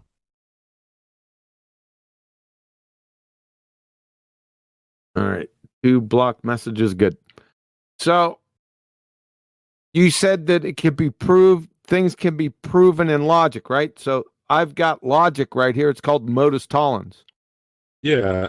And I've actually had a couple, one of your favorites, Steve McRae, take a look at this, and he destroyed it pretty much. Well, he took it apart. Really? Yes. So did he take apart the modus tollens or the supporting evidence for the modus tollens? It would be the supporting logic for it. All right. Can you tell me what's wrong with this statement? If P, then Q, not Q, therefore not P. If the Earth is a sphere with a radius of 3959 miles, P, any problem with that? Yeah, that's not the constant radius of Earth. Earth's Constant radius changes. Are you saying the radius changes? Absolutely. Really? Well, our Absolutely. conversation's over because that's non sequitur. How is it a non sequitur? It changes because it's the geometry of the Earth. The shape does not change. I understand what you're saying, but there's an equatorial radius, a polar, or I'm not equatorial, an equatorial circumference, the polar circumference. I'm not talking about those. I'm talking about the radius of the Earth, sir. It's 39. Well, the radius would vary if those numbers vary. So, I mean, yeah, we can agree that 30 numbers aren't. We can agree that 39 sir. The radius. I'm going to have to call refrigerator. I mean moderator. Yes. Just one at a time, please, guys. Quantum, make your point and then the rebuttal. No, it's okay. It's good. All right. If the Earth is a sphere with a radius of 3959 miles, P, then every horizon distance measurement must be no more than 1.225 times the square root of the observer's height in feet. That's Q, not Q, because in the Black Swan photo, the supporting evidence here, the horizon distance is greater than 9.41 miles, therefore not P, the Earth is on sphere. That's it. But if your first premise is incorrect, therefore my first premise is not incorrect, though, because the Earth's radius is 3959. Can you show me a citation that there aren't multiple radius? Yeah. Can I show you a citation for multiple rate? No. Can you show one? Sure. Hold on. Sure.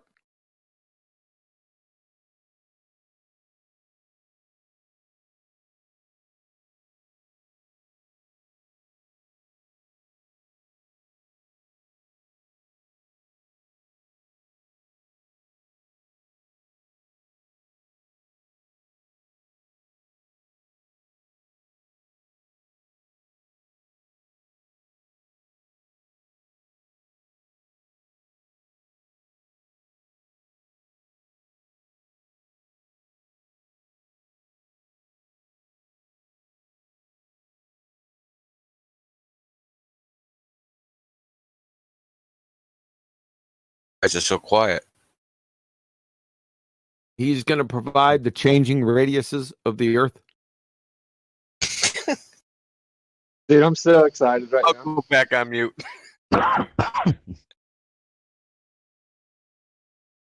Yeah, just want to very quickly thank everybody for making this debate as cordial as possible by not jumping in and so on. So I really appreciate that, guys.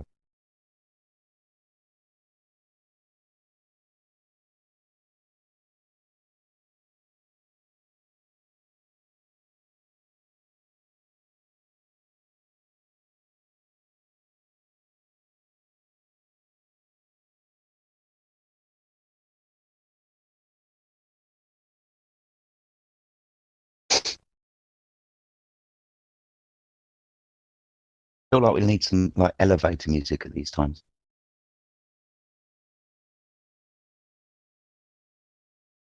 Only Chocolate and OJ were here to give us their bars. Yeah, man, absolutely.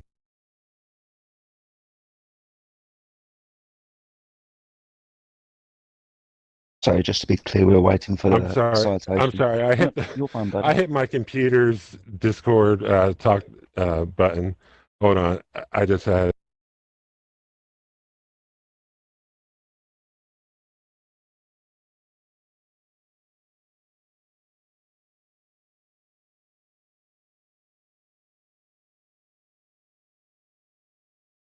Oh, that's brilliant. Thank you.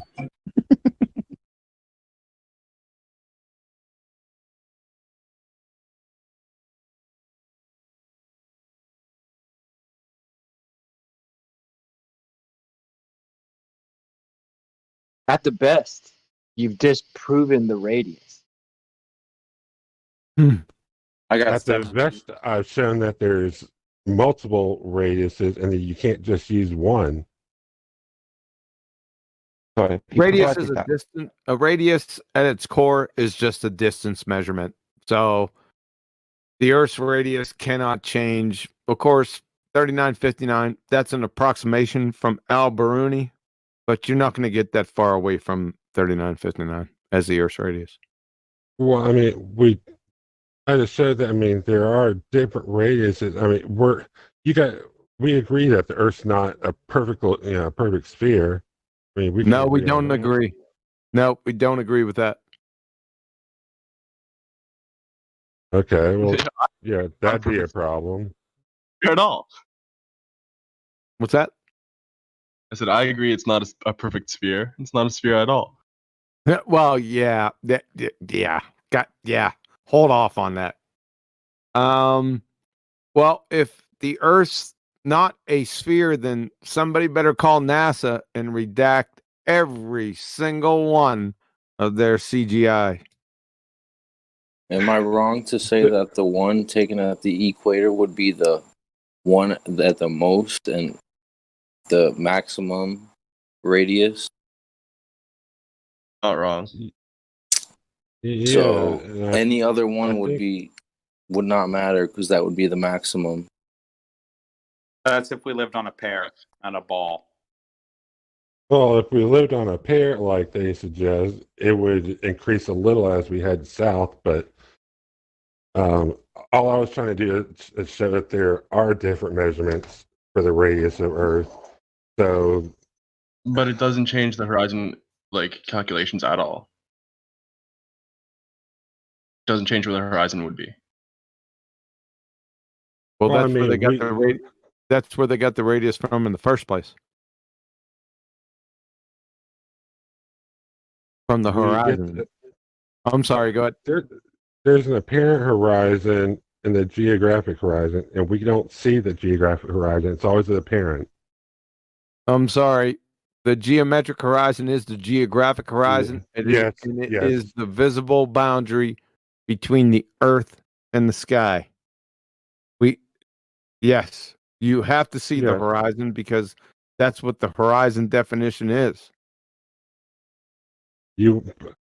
But you wouldn't agree that it's an apparent based on all the atmospheric implications? No, all horizons are apparent by definition. So I'd like you to direct your attention to Flat Earth Arena text at 32 minutes after the hour from National Geographic. The local horizon, also called the geometrical horizon, is the visible boundary between the Earth and sky. Okay.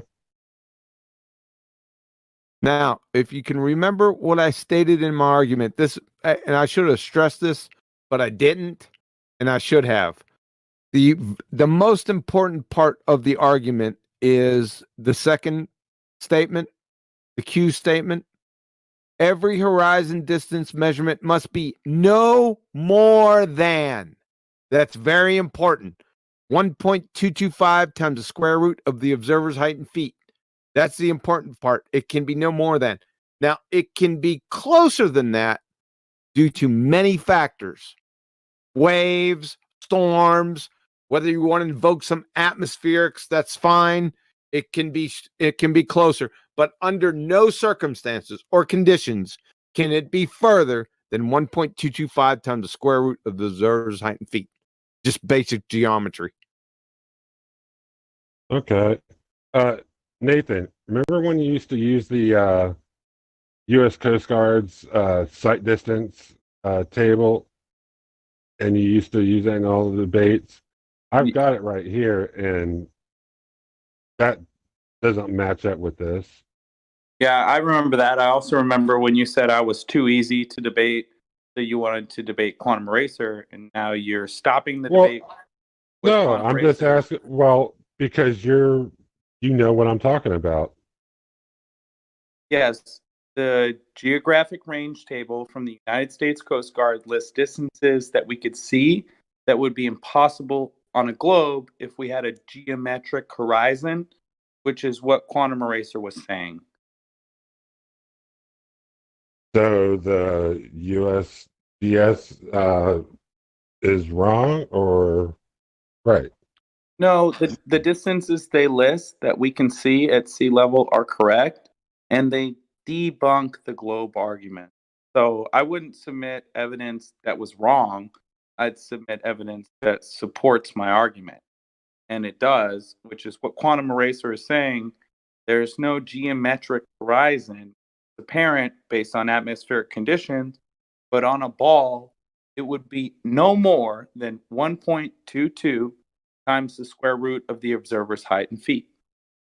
Got it? Yeah, I'm very well. Yeah, I know how Black Swan works Okay, so why are you asking me questions? because I feel that's a valid. Feel like that. No, that's a valid. sorry. It is a bit of an aside. I would like you very much to concentrate on Quantum Eraser and the Black Swan. Now we've gotten to the radius of the Earth. You brought up math and logic, so this is a little bit of math with a little bit of logic. All right. Yeah, and I showed Awesome. that because the radiuses aren't the same. They're not 3959 everywhere on Earth. Therefore, the entire No. Whoa.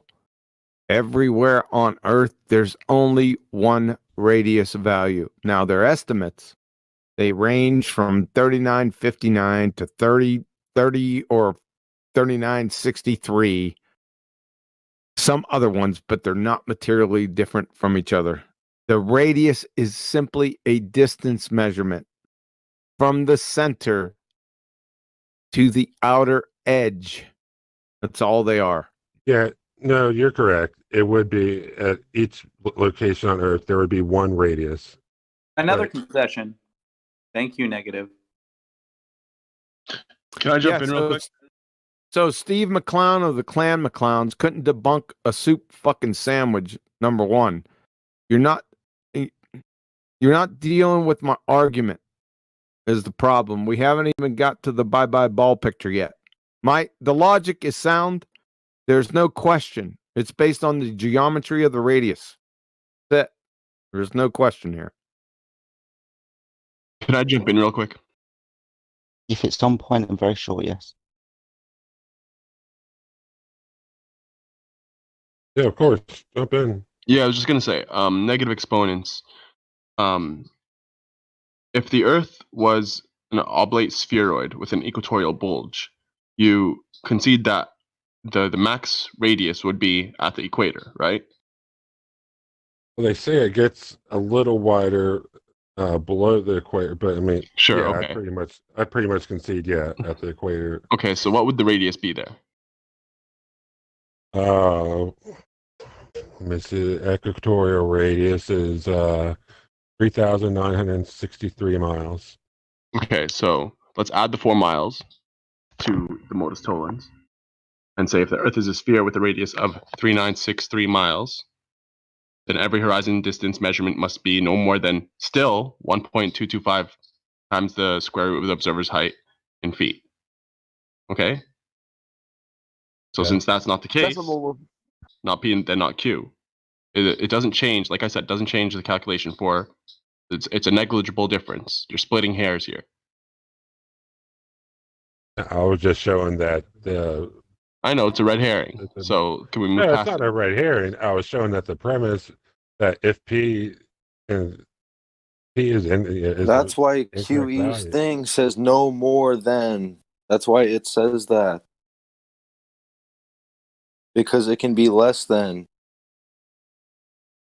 Yeah, that decimal will change probably somewhere way in the like one. I forgot the 1 2 2 4 9 5 something. I forgot what it was, but it probably changed to like 0.1, 0.0001. Yeah, it's a negligible difference. He's splitting hairs because we could have had it say 3963 miles because that's the maximum distance that they tow, but then we'd be constantly changing it when they constantly change the radius. Hey, let's get back on track. Quantum Racer and negative exponents. Go ahead, Kiwi. Yeah, well, my argument stands. Like I said, Stephen McClown couldn't debunk a soup sandwich. The logic stands, even if it's 3963. No difference. So there no refraction amount, nothing would change this. Okay, refraction. No, because we're talking about the geometric radius. So refraction has nothing. Hold on, I'm not done yet. Oh, okay. Refraction has nothing to do with it. So if we can go to now, you can invoke refraction with the actual black swan photo. That's fine. I don't have a problem with that. But let's go to the black swan photo, right? Where you have the observer height is at 1 foot. The max distance to the geometric horizon on a sphere would be 1.22 miles. As we can see in the black swan photo, the horizon is beyond 9.41 miles. We'll say 10. That keep it fair. It's much further than that, but that's okay. I'll just go with 10. Do we agree that the horizon is behind the second platform? Take a look here. Hold on.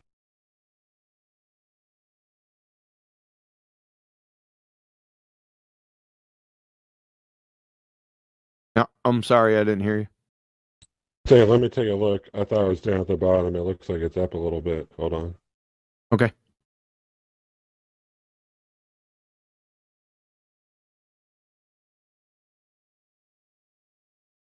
See, there looks like a lot of distortion there. I mean, I'm not talking about the platforms. I said the distance, the horizon. Is the horizon behind the second platform? Yes or no? Yeah, there's an apparent horizon behind this second platform. Yeah. Yeah, the apparent horizon is the geometric horizon. We already went over that. Oh, the geometric and both know that. The horizon is apparent by definition. The geometric horizon is apparent based on a couple conditions. Number one, the sky never meets the earth or the sea. And number two, it varies based on the observer's height. So it is apparent by definition. So my question still stands. Is the horizon behind the second platform? But so we both agree it's an apparent horizon, but it says at the bottom, max distance geometric horizon. That's not right. That's right. Yeah, that's correct. It's based on geometry. The max distance. And I did the math, and based on the calculation, that would be that would be what it was, the 1.22 times the square root of the observer. Yeah. Correct. And that would be right. That is right. To see the geometric horizon. But we don't see the geometric horizon. We see the apparent horizon. You and I just the apparent horizon. I'm going to say this one more time. I already said it 3 times. Okay. The apparent horizon and every single horizon is apparent by definition. So, is the horizon behind the second platform? We're going to say it's 10 miles. Yeah. Yeah, okay. I'd say there's a apparent horizon behind the second. Okay. Yeah. Okay. Platform. That's fair enough. Well, the geometric horizon on a sphere with that radius, 3959, 3963, whatever. It's all within. They're very close to each other.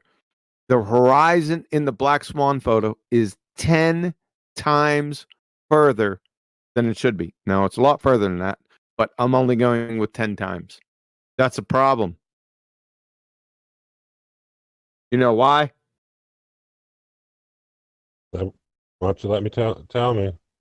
According to Pythagorean formula, if that horizon is at 10 miles, just 10, then the radius of the Earth is 264,000 miles.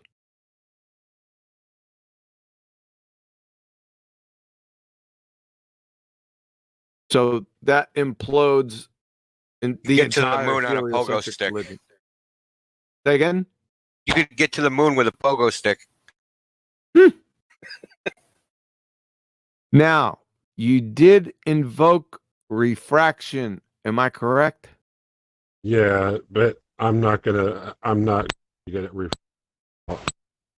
take account when accounting for atmospheric conditions over water. I'm not great at it like you are. I know there's 5 different types, but right?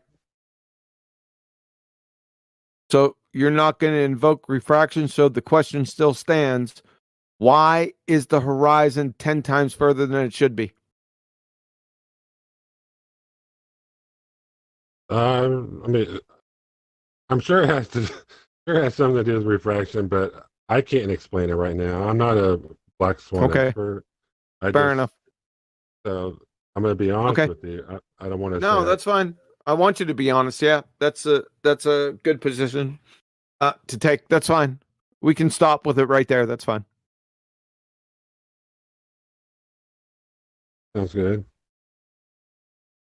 Is there anything you want me to do as homework and come back and talk to you about? Well, go ahead. You just said it yourself. I mean, you just told us.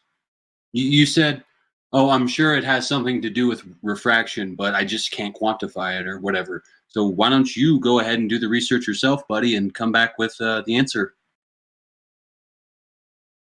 Okay, we just said. That's a fair. Fair. Yeah, and as you look through that, you know there's 5 types of refraction. See if you can find the one that deals with refraction actually affecting the horizon, not just objects on the horizon. Thanks. Okay. Yeah. Hey, listen, it was a really good discussion. One of the best that we've had in a while here. So, kudos to you, sir. Yeah, it was nice talking with you too, sir. Yep. Thank you. That most definitely the Can I- most. Can I Cheers, guys. hang around Really, and listen? just gonna close that one down. Then if people are stepping away from the debate, I'll call an order to that one, and we can crack on and have a discussion, so people can unmute themselves and get involved.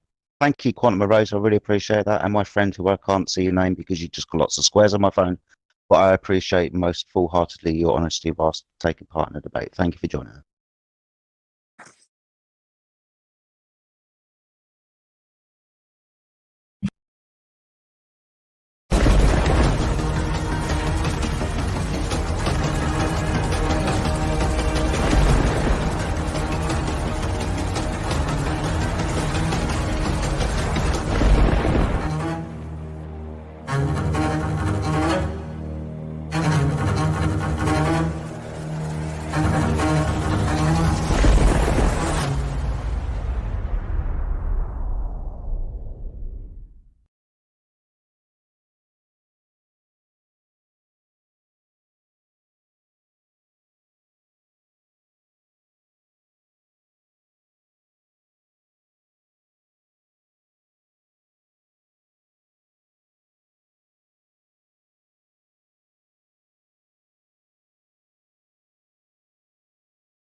Anybody around?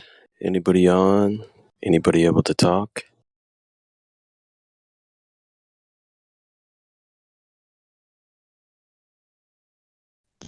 Yeah, bro. What's up? Oh, not much. Just heard a bunch of silence. Yeah, there's loads of that in here today. I've got my earphones on just so I can't hear it. Yeah, looking a little slow. Looks like we might have somebody new. G, are you there? Yeah, I'm here. I'm here. Hey, welcome to the server. Are you new to the server? Yeah, I'm new now. New now? Were you previously not new? And you're new again? Would you say you're born again into the server? You Yeah, I just joined it again because my friend was asking me for a server where people do 24-hour debates. so I remembered this server, and so I joined it. And then yeah, I gave my friend an invite as well, so he can join and listen to you guys. Oh, okay. Is your friend currently here? Nah, he's not here. He's not here. I think he's probably sleeping. Gotcha. Yeah. So you're not necessarily new to the server. Are you new to the topic? Nah, man, I'm not. I'm not really. I'm fairly new to like some of the stuff they were talking about in the debate. Like, I think it's I like listening to that stuff. It's good stuff. Oh, the debate that was just playing, Quantum Yeah, Eraser. yeah. So you're new to the information about what we call the Black Swan. Oh man, I'm new to like just about all information. Like, my information. How can I say it? My information intake is so widespread that I run into new information all the time. Gotcha. Yeah, that's a good way to be. Keeping your mind open. It's researching a bunch of stuff. Yeah, it's all right. It's all right. That's what it is. So, do you believe you live on a ball or oblate spheroid or whatever it's called in the vacuum of space, spinning and I don't really know, man. I really don't know. I mean, I've never been to space. I don't know. I mean, like, as far as I can see from what the debate was saying, like the horizon is apparent. You can see the horizon. That's about it, right? yeah. I mean, that's a good, honest answer. Saying you don't know. Sometimes people have a hard time saying that they don't know. So that's a good start. But yes, definitely. the horizon that we see will always be an apparent horizon. In order for the globe to exist, right? In order for us to be living on a ball shape, we would have to have a geometric horizon, meaning the physical edge of the ball would have to be visible and or blocking things in your view, right? Yeah. And Yeah. do you experience that at all? Okay. I can give a bit of experience here. So I think someone was talking about like modus tollens. I can't remember exactly what that was, but I can remember that there's like three types of knowledge, right? There's like gnosis, episteme, and then another one I can't remember, phronesis or some fucking thing. But anyway, I've actually hitchhiked from one side of Australia to the other side of Australia. And Australia is a pretty flat country. So as far as I know, like there is a limit, like if you're on a really flat part of like Australia, right? And you're in the car, there is a limit to how far you can see. right? So like if Right. the Earth was flat, like wouldn't there be no fucking limit to what you could see? Well, the On a limit flat. that you can see is based off how the human eye works, right? So I know you Well, yeah, say but I mean, I can you've see to the researched a stars. lot Bro. of. I can Well, see my yeah, human yeah, eye yeah. can see to the stars. You know, like if it can Okay. see to the stars, then shouldn't it be able to see fucking like a couple thousand kilometers away if it's flat? Sure. So, if you want an answer, I can give that to you. Well, I don't know. I don't even really care. But I mean Well, if you don't care, that's then about the why best.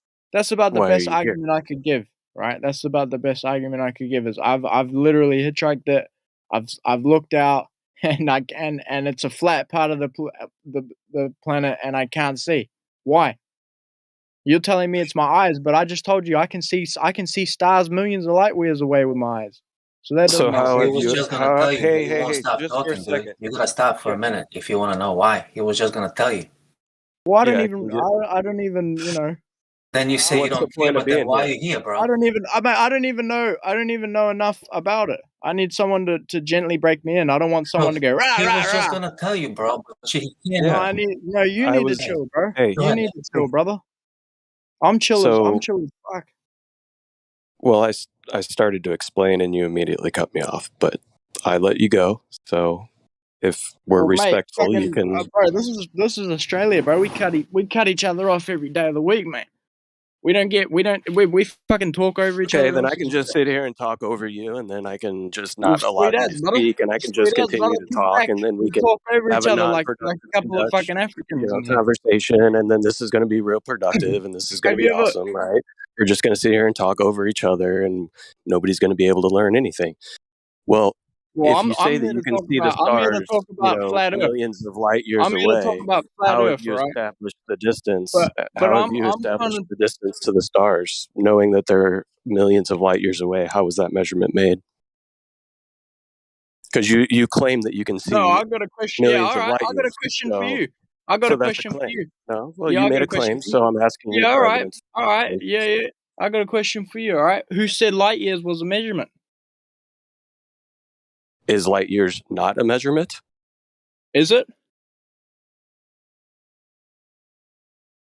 Is it not? Is it? Why would you give it as a distance? Did I give it as a distance?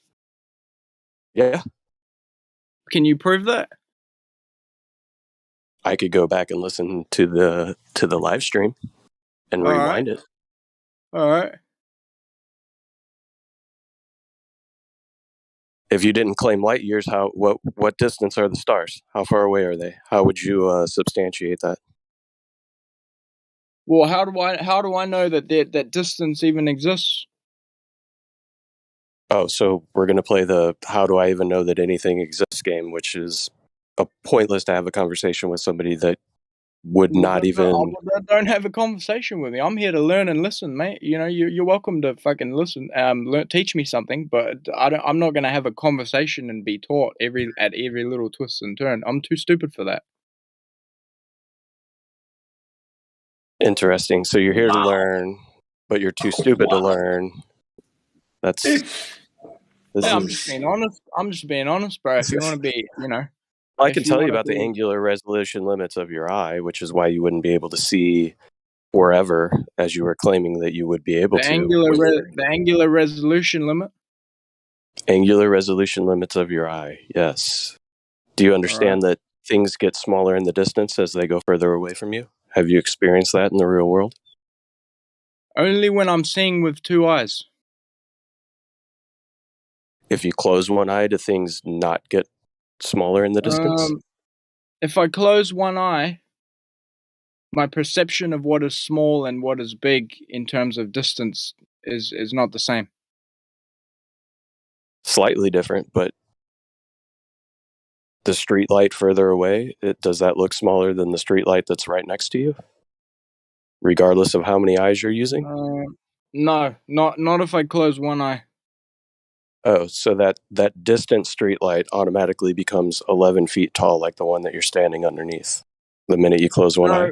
It's not like that. It's more, It doesn't seem like the depth that it's just different. I don't know how to really talk about it. Perception. It's It's a harder perception change. with one eye. It's harder to perceive depth, but it doesn't change the fact that things get smaller in the distance, right? Hey, It's what harder was that for you. thing you said earlier? What was angular Angular distance resolution. division or something? Angular resolution limits of your eye. Angular resolution. So you can. I know you say you like to research a lot of things. That's a good place to start No, I'm because just most people. translating it into Chinese. Okay, so most people have the same outlook as you do when they first come in, and they think Oh if the man, Earth was flat, I would be I able to don't have an see outlook, Mount bro. Everest from my Honestly, that house. was just an argument that I presented. If I took that position, I don't even take that position. Okay, but it was a argument that you presented, so we were talking about Well, it. yeah, if I was to take that position, but I don't, because why What would I position do you take take? that position? What position What do you take? position do I take? I have a I feeling don't know, man. I don't know. you seem to me the kind of I'm guy not that never really takes I'm any not really a position, so you position can. person. Yeah. I like to just listen to other people, and I'll take whatever position is the best, at the time. Okay. Well, the default position is that the Earth is flat and stationary. That's the way If we I all experience it. You too. You experience Earth as a position, stationary level plane, correct? if I take I'm a position, 100% correct about that, right? if I That's take the a way you position, experience Earth, as flat and stationary. And that's the way it is until proven wait, otherwise. yeah, but let's go back to this angular resolution limit thing, because I want to know So about that's this. your starting position, flat and stationary. Yours, mine's, everyone's. Because that's the way we experience Yeah, it. all right, man. I mean, All right. look, have Just you to be been clear on the starting position, bro. Now continue. Well, yeah, but I mean, how do I know that you are even on the same Earth as me? I won't even go into that with you, bro. Napalm, go ahead, continue with this guy. Yeah, well, if we're gonna play the we can never Mate, prove I'm not anything, playing how any can we know games, they right? didn't I'm not exist? playing any games here, okay? I'm How not do I playing even know that any. you're talking to me, man? This is, How do I bro. even know I'm we're having Mr. a Don't Play. This is conversation, bro? 100%. This is 100% work, all right? And let's make this work. I'm trying to talk about angular resolution limits, all right? Tell me more. So you said you were looking that up. I heard your keyboard going. Have you found any I'm information translating regarding? it, bro. I was translating it, not looking it up. I was translating it. Okay. How's your Okay. translation going? If there's a translation issue, then feel you wanna free to know take your time. what it is in Do I Chinese? want to know what angular resolution is? I'm the one that brought it up to you. Yeah, do you want to know what it is in Chinese? I don't really care. Okay. I'm not here to learn Chinese. All right. Well, my friend is Chinese, and when he comes in here, he might want to know something about this so he can spread the word into China. Okay? And I'm the same. So I'm here to learn, okay? Not to be bullied, not to have someone go, "Oh, bro, dude, bro." Okay? I'm here to learn. You feel like you're Please, being bullied, but you're the one being please combative. explain. That's Please interesting. explain it to me. So you're the human eye Look, sees in mate, I don't want perspective. people. Have you? Yeah, all right. Bro, you can't even let me talk, man. Come on. If you want to learn and you want to be honest, just listen for a second. My grandfather always said you can't learn anything by talking. So the angular resolution limits of your eye. Do you understand how perspective works? Have you ever taken an art class where you draw to a vanishing point? Does that give you I'm just listening to visualization? you. I'm not talking. I'm just listening to you. Okay. Well, the human eye has an angular resolution limit, meaning that as things get smaller in the distance, even though those objects are not technically going away, your eye can only resolve the image up to, I think it's 0.02 degrees or 1 arc minute is the angular resolution limit of your eye.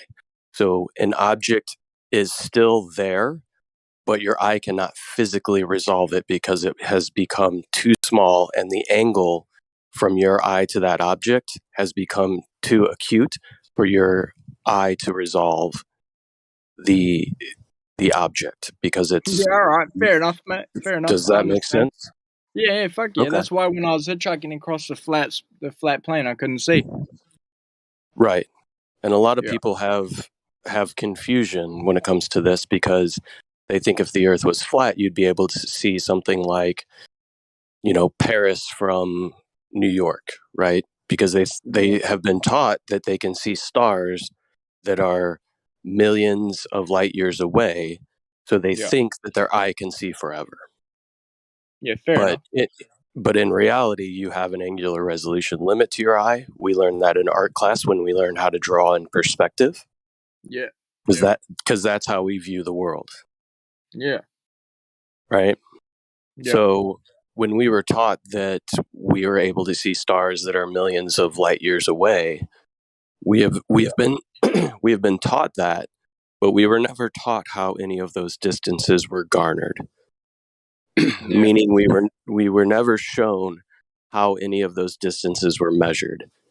Yeah. And furthermore, we were never taught how the radius of the Earth was measured. We were never taught how the rotation, the axial rotation, which is required for the globe, has ever been measured as well. Right? So these are two things that require a value in order for the globe math to work. Meaning, Right, but I want to know if it's when the flat Earth is it a circle? we don't know. All right, yeah, fair enough, Because the Sumerians put everything in 360 degrees, which is a circle. So I don't know why would they do that. I mean, from what we can tell, a circle makes sense as far as the way that we see the sun, moon, and stars circle above us, right? All right. But where is the extent of that circle? How large is it? How far does it go? We do not know. We've not been able to freely explore places in the south like Antarctica, right? You live in Australia, and you're well aware that you can't just take a boat to Australia from Australia to Antarctica without being turned around, right? Well, you can go down there. No, there's are you familiar with but- the Antarctic Treaty? Oh yeah. Like you can go down there, but you might get you'll probably get someone telling you to fuck off. I don't know, probably, but I mean you can try. Like I've never heard of anyone actually trying and then getting turned around, but you're probably right about that. Yeah, the Antarctic I know Treaty. about the treaty, but I mean that shit's just on paper, man. That's just on paper. I mean, just because a piece of paper says you can't go somewhere doesn't mean you can't go there. It just means if you get caught, they're gonna fucking turn you away. We do have some documented cases of people just saying, fuck off to the treaty and getting arrested and things like that. Oh yeah, So fuck yeah. People are pretty fucking antsy about Antarctica. Eh? I was just reading about it the other day, man. Like people have been apparently some babies have been born there, but yeah, let's keep it on topic, eh? yeah. So when you ask for the overall shape, we don't know. We know that the surface presents itself as flat and also stationary, right? Because that's what everybody experiences. That's the default view that we have. The only reason people perceive that they're on a spinning ball is because that's what they were taught. It's not what they experience. Oh well, yeah. I mean, fuck, man. You tried teaching me shit. You're trying to teach me shit now. Imagine what I was like in school. Oh, trust me. I was the kid that got in trouble for asking questions all the time. So I feel you on that. To the point of literally getting kicked out of classes. So it's interesting stuff. I like the way I can't remember what his name was, but I like the way that guy was debating that other guy. Eh? Quantum Eraser. Yeah. So Quantum Eraser does come in to this Discord quite often, and yep. Yeah, he's a good guy. He's a good man. Yeah, and he sticks to the empirical stuff, right? So Yeah. when he was giving the modus tollens, the black swan, Yeah. the modus tollens argument is if P, then Q. If not P, Oh, right. then If not P, then not not Q. Q. Yeah. Yeah. Yeah. I Right? saw that. I saw So, the little picture of it too. yeah. So did you fully grasp that argument there and what the picture is Mm, presenting? yeah, pretty much. The observer height 1 foot, max distance geometric horizons equals 1.22 miles. Yeah, something like that. Yeah. So if we lived on this alleged ball, and someone just posted it there in the live stream for you, live stream voice Yeah. text, you can see it, screenshot it, Yeah. study it. This was taken from 1 foot observer height, and based on this observation, the radius of the Earth would have to be, I want to say 10 times greater, or I can't remember if it's 10 times or 100 times greater, just based on this observation alone. And this is one that we commonly use, but it's one of thousands of observations that people have done where we can't substantiate the radius value that's claimed. I've personally done observations as well Mm-hmm. that are similar to this. My observation was 3 foot observer height, observing the base of a bridge that was 17.09 miles away. Mm. So there was a bunch of missing curvature that should have been there Yeah. Yeah. if we Yeah. lived on a ball, right? Yeah. Yeah. So these things are observational evidence that goes against the claim of a curving spherical Earth. Yeah. What Most, about when you go in a plane? yeah. So when you go on a plane, have you ever noticed that as you're increasing in altitude, you still see the horizon directly out the window, right? At your eye level, and you don't experience any left to right or side to side curvature. Yeah, I know what you mean. Yep. Yep. And all you're doing when you're getting higher Mm-hmm. is you're just expanding how far you can see. But Right. Yeah. you still have a limitation, right? The same limitations apply as you increase in altitude. You're still going to have a limitation. You're not going to be able to see forever. But we do have observations from planes where we're seeing well over 200, 300 miles. Right. Yeah. Yeah, I've been A in a lot of few the planes, so I know what it's like. yeah, and you know when you think about it, if you were on a ball, as you increased with altitude, Yeah. you would see some sort of decrease in the horizon from your eye level, right? Because as you're going up, you're going to have to constantly be looking further down because the ball is sloping away from you. Yeah. Yeah. I don't know. I'm trying to remember what it was like when I was on the plane.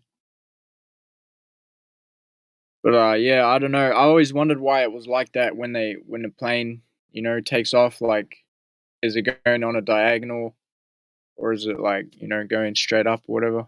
Like, I don't know. It's weird. I Yeah. don't know how to So really explain it. there's lots of things with planes, right? Like if you get up to cruising altitude, say you're at 30,000 feet and you're going, 500 plus miles an hour. If you're on a Right. ball and the surface is curving away from you, Yeah. you would have to make some sort of correction for that curve. Yeah. Yeah. All right. What about that guy that he tied a GoPro to a weather balloon or whatever, and Mhm. it went up and the Earth was a globe? What happened there? Was the footage doctored or something?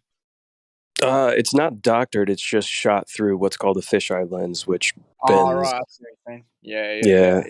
Fuck, So that's anytime you're onto it, man. That's onto it. Like, I gotta say, like, that's good stuff. Like, yeah, anything where you're man, because I'm the type I can come up with a million what if say, and that is a good rebuttal right there. It's a good rebuttal. yeah, Because the thing about wide angle lenses is that they actually distort the image, right? I don't know if you've Yeah, done I much know what you with mean. photography, but Yeah, I know what lots you of times when people are doing something as simple as taking pictures of the inside of a house for a real estate site, they're going to use a very wide angle lens Yeah. so that they can capture more of the room and make it feel more open, right? So you get a better view of the inside of the house. Yeah. But that image is technically distorted. And when you use fisheye lenses, especially if you use them on something that goes up where you can see a horizon, you'll notice that if the angle of the camera starts to point down below the horizon curves upward. If it points above the horizon curves downward, and it makes it look like a ball. What about if you're digging, right? Like you're gonna dig, like you just dig and dig and dig and dig like straight down. Mm-hmm. Like wouldn't so you're saying that they wouldn't, if they could dig through like the surface of the crust of the earth, like or the so-called crust of the earth, right? I'm not making any allegations about anything. I'm just saying if it was like that, Sure. like wouldn't they technically, if it was a ball and they did it at the right angle, they could dig through the earth the earth's crust in one place, and they would come out on the earth's crust in another place, right? I mean, if it was a ball. Yeah. So would you come out upside down on the other side? It's kind of like an orange, right? Like if you had an orange peel, I had an orange peel, right? And I stuck a pin through the peel on one bit, and it came out on the other bit. Yeah, you already understand. But I mean, I already live in Australia. You live on. I live on one side of the, like if it was a globe, a so-called globe. I live on one side of the so-called globe. You live on the other. I mean, it's not upside down. It's already not upside down. Right. So I know what you mean.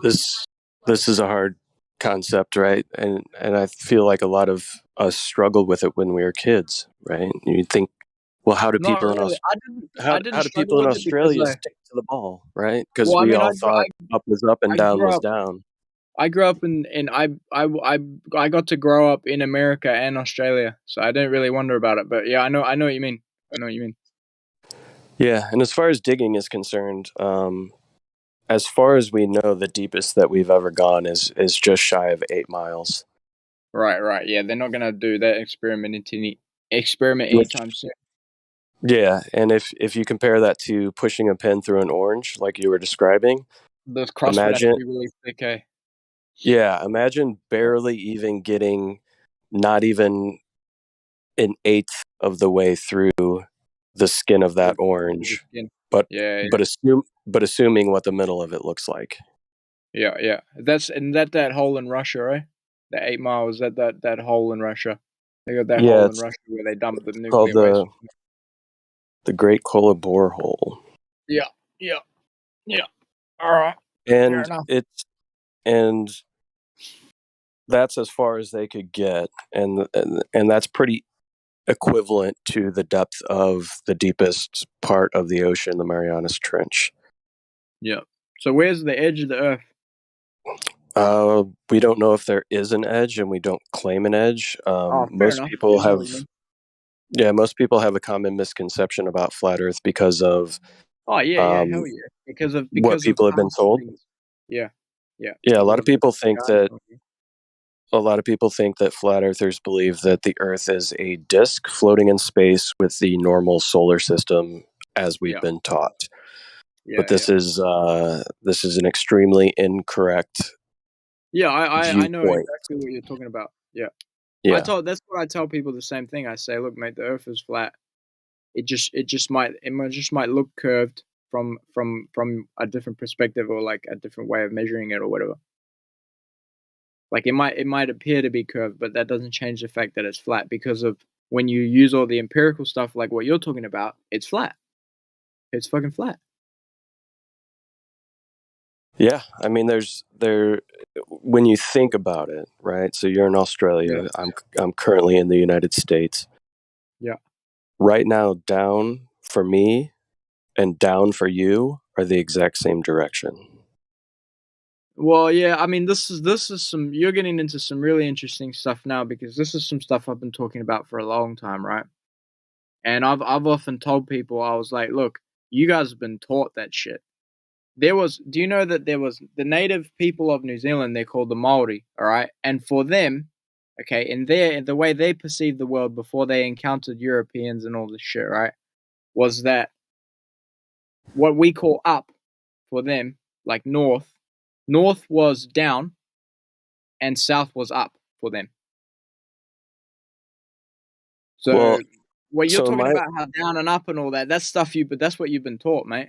Like you know when you look at a map and no, you know it's all facing up and down and below, you could put it up, you could put that at any angle. It's all relative. right. That's all relative shit.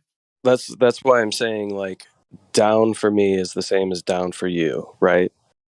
When I'm walking on this Oh, you're circle, talking about gravity. Well, so-called gravity, eh? well, I'm not even talking about gravity. I'm just talking about down and up are the same relative directions for you and I, even though you're in Australia and I'm in the United States. Whereas on the globe, down for me would be a direction that would be basically up for you, right? Well, this is getting into linguistics now. There's a word Sure. for this. I'm not trying to relate it to a Called map, axis. right? Because left, right, east, west, north, south are relative to the ways that you are facing, whereas up, down is always the same for everybody across the plane. I guess so. I don't know, man. I don't know if it's. I don't know if that's provable. I think it might be. I don't know. I'm not sure about that. I think it's. I think it's a linguistic thing. Well, if the surface is not curving and we're not on a ball and we're all existing on the same level plane, the directions of up and down would be the same for all of us, would it not? Nah, because I don't know. I don't know, man. I don't know if I can agree with that because when you look at the concept of deixis, right, in different languages, they have these different ways of like referring to space and time. So I don't know if I can just agree with that. I mean, maybe in the Anglosphere, yeah, up is up and down is down for everyone, right? But Well, I don't know. if you're on a football pitch in Australia and I'm on a football pitch in the United Yeah, but States, I mean, we're both in the Anglosphere. That's what I'm saying. We But- both speak, we both speak English. Yeah, sure, but but not everyone is.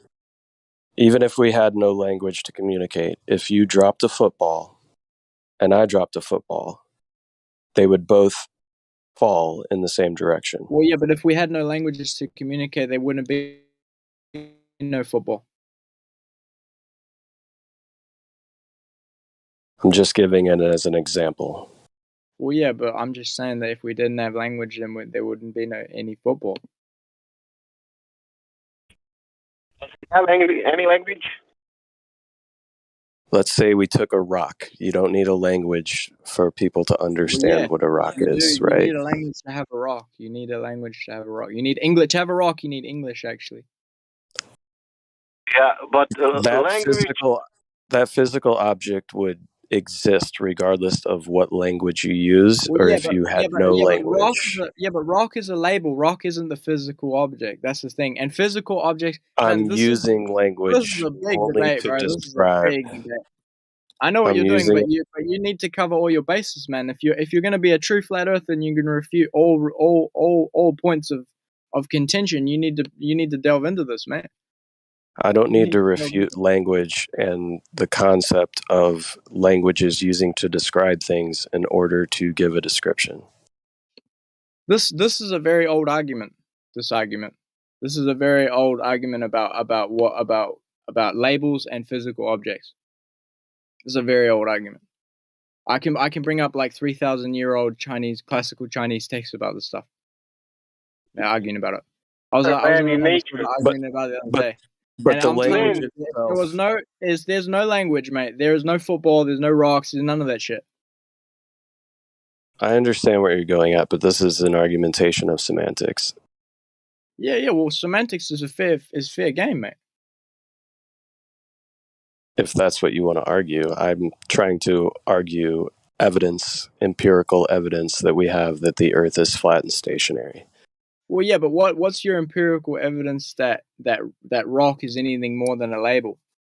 The fact that it is a physical object that I can touch, see, I can experience. I don't need language to be able to do those things. Okay. I only yeah, need okay. language. I only need language to describe that thing to somebody else, so that they can understand what I'm saying. But if we had no language, if say you spoke Chinese and I spoke English, and we did not say a word to one another, I could pick up a rock. This is I could right, touch but it. I can refute I could this. show it to you. This really easily, though, right?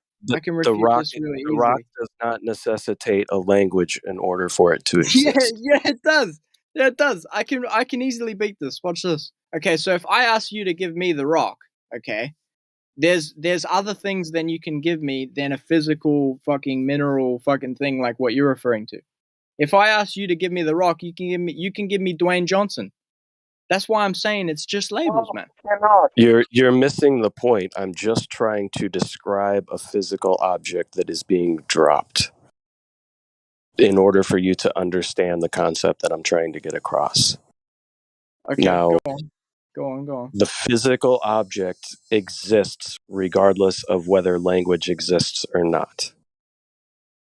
I'm just using the term to describe something so you can understand what I am saying.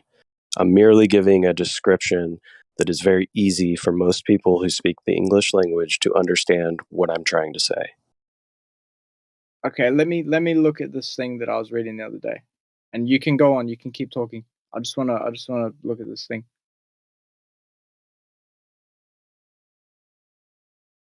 Okay. I can tell you what a physical object. You're talking about physical things, right? You're talking about physical substances like rocks, whatever. Yeah, I mean, I don't know why we need to get down this conversation or go along this. Well, this is about flat Earth. This is about flat Earth right here. Is this not? No, this is not about flat Earth, man. What is man, this this is not about flat Earth. This is not about flat Earth. Oh, so I didn't know. Look, I didn't know you guys were gonna draw these arbitrary boundaries when you start getting beaten in an argument. But all right, whatever. Beaten in an argument. How am I being beaten in an argument? You get, bro. I think we had enough of this guy. Yeah? Listen, Is there anybody else in the room? You guys are getting beaten so bad that you're saying, "Oh no, we can't talk about that." Yeah, you're too smart, dude. You're too smart, yeah. No, you're moving away from the point in order to have a semantical argument which has no relevance to the argument that we're having. You're moving away from the point. So what was the point? What was the point, G? What was the point? Okay, I'm trying to say, what was your thing that you used, right? Are you talking about objects, physical objects? What was the words you used? I want to use your exact terminology here, physical objects or something like that. Yeah, I just gave an example, right? That if you are holding a physical object in Australia and I am holding one in the United States, and we let go of those objects, the direction that they would take would be the same because we're on the same plane of existence, meaning they would go down. And I'm saying that those quote unquote physical objects will only take the same direction because we speak the same language. And so if you spoke Chinese and I spoke English, when you let go of that physical object that I described as a football originally, but we can call it a rock, that physical object will take a different direction based on the language that I use. Yeah, definitely. If I speak Chinese, wow, the physical world does different things based on the language that I speak. Is that what you're trying to say? Well, no, because this is what I was going to say is that because you're talking about physical objects, but physical objects are not labels. Okay, physical objects are actually references to non-referentials. That's what you're not understanding here. You missed the entire point. So is a rock different in Chinese than it is in England? Is that the case? Well, when you're referring a rock, yes or no? Yes or rock no? is not a physical thing. That's the thing. A rock is not a physical object. A rock is a label for a physical object. Rock is a label. Okay, this is a soundbite, dude. This is a soundbite. So A rock is a we're referential. A rock is a so referential. we're going into philosophy, right? So we all, right, observe this thing that we in England call a rock, and in China call it a different word, right? But the thing itself stays the same, correct? Yeah, but the thing isn't the Okay. label. That's what you've mixed up here. That's what you've mixed up. You're substituting. You're No, saying we're that just things are giving it labels, a bro. Things ain't description. labels, bro. You Things are not can't labels. have a conversation if you can't describe things. If I can't describe something, if I can't give anything a label, how are we going to have a conversation, period? Yeah, Even the that's what I'm word saying. Exactly. conversation You're is saying what I'm saying. word The word rock is conversation not You're a saying label, exactly what dude. I'm is a saying. label. I'm saying that we can't have a Define conversation unless we use Word the the is a same word label. label. rock. That's what I'm saying. I'm Define the saying the word exact same rock. thing. I'm No, saying the no, exact same thing as you. don't say out of your ass. Define the word rock. Don't just say things out of your ass. Rock is just a label, bro. No, It's it's not. not a label. Why are It you has a confusing definition. physical things with The word labels? rock has a definition. Read it to us. There's a You lot of read it. kind of dick swinging going on around here. Maybe we can get back to actually discussing things. So if you guys can hear me, okay. What the Australian guy appears to be describing is what's called a social construct. The idea that a label rock is different to the physical rock, right? But I can only refer to the physical rock by calling it a rock because that's what we socially agree that thing is called. Okay, yeah, we get that there's a difference between a social construct and a physical construct. Completely understand. Everyone here gets Yeah, it. that's what I'm Don't know saying. why I'm there's an saying argument that. That's over it. exactly I know what I'm you're saying. I'm saying saying that. no, I know no. you're I'm saying that. a physical construct is not a social construct. That's exactly what I'm saying. I know you're saying that. That's why I just said that thing. Good. To clarify that Thank you. everyone knows that that's what you're saying. Okay? So I don't understand why there's a disagreement here. Yeah, me neither. Yeah. I don't understand either. I'm trying to figure it out. Maybe let's move Everyone's on. saying, "Oh, you can't say that." So let's move on, right? We have this physical thing that we call a rock, okay? In China, it may be called differently, but we here in the English language call it a rock, okay? This physical thing. Can we agree on that? Yeah, we label it with rock. Okay, That's our label okay, for it. Yeah, I agree. exactly. Okay, so continue, Napalm. Yeah, so what I was saying was the concept of up and down is the same regardless of where you're at on the plane. No. So if everybody is on the same physical plane, if you and I are on one end of a football pitch, right? Down is down for me, is down for you. It's the same direction. It's towards the ground. Down is down for someone that speaks English. That's what I said. Dude, if we're gonna if you're gonna sit here and have semantical arguments, there's no point because you're not going. All you're gonna do is argue semantics, which means you're not open and willing to learn anything. First break in here. First break in here. So what he's saying, do you remember when I said earlier that there's a difference between a physical construct and a social construct, yeah? Mr. Australian? No, you're talking to him. You're schooling him, mate. I know what you're saying. I'm talking to you because I want to have a conversation with you, okay? So you know earlier when we agreed there's a difference between a physical construct and a social construct. Well, yeah, I mean that's your words, but yeah, go ahead. Cool. I mean that's you know these are very well used terms. So he's saying that the direction of down isn't on the word down, and that concept of down might have different words socially, but the physical reality doesn't change. It's just that the language and the label changes. Do you agree? Yeah. Okay, cool. Yeah, I mean it could be. Yeah, I mean two people could come to an agreement that jiang is the same word for drop or something. I don't know. Yeah, they could. Physical reality hasn't changed, though, has it? Well, yeah, but I mean, with physical reality. Okay. So yes, okay, G, yes. So it didn't change, right? Down is still down. So the physical reality hasn't changed. then the language is irrelevant because we're talking about the physical reality. Okay? So if you take a rock and you release it from your hand, the direction it goes in, regardless of label, will be the same for a Chinese person who only speaks Chinese, an English person who only speaks English, this is all right. But this and is an my African point. who only Yeah, but speaks. all right, I'm gonna make my point. I get what you're saying, but I'm gonna make my point. What about what way does the rock go for the fucking Jungle Book kid, the kid that was raised in the jungle by fucking animals? What fucking way does the book was the rock Same go? direction. Same direction. According to who? Doesn't matter Who what you call decides? it. This It is goes what the I'm same saying is because I can no, but this is what I'm saying is who decides what the fucking directions are, man? Who decides? How do we know? There's only one down. It's just a label to describe the physical thing that we're seeing. Who decides what the physical thing is? Who is the grand arbiter of the physical There's not thing? like a dude. There's not like a dude going, this rock will go down and presses a button and then the rock goes down. That's just how our reality works, my guy. I can't tell you why. Well, yeah, that's what I'm saying. But what about the kid that grows up in the jungle? Does this have to do with flat Earth?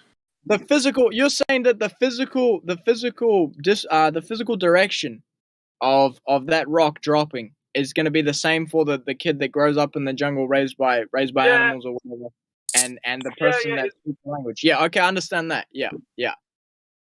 But this is what I'm saying is that it may very well be the same, but they'll never be able to know. They'll never know because they can't communicate. They don't have a set of a set of reference between each other. I can observe him do that. But Like, yeah, I I'll don't give need to you that. I'll give you that. That it's likely that it probably is going to be the same. Yeah, Not likely. It's probably very It's likely. observable. It's not likely. Observable. So yeah, you're the one being schooled, right? G. So do we need to address everything with the preference in the English language? We use this word.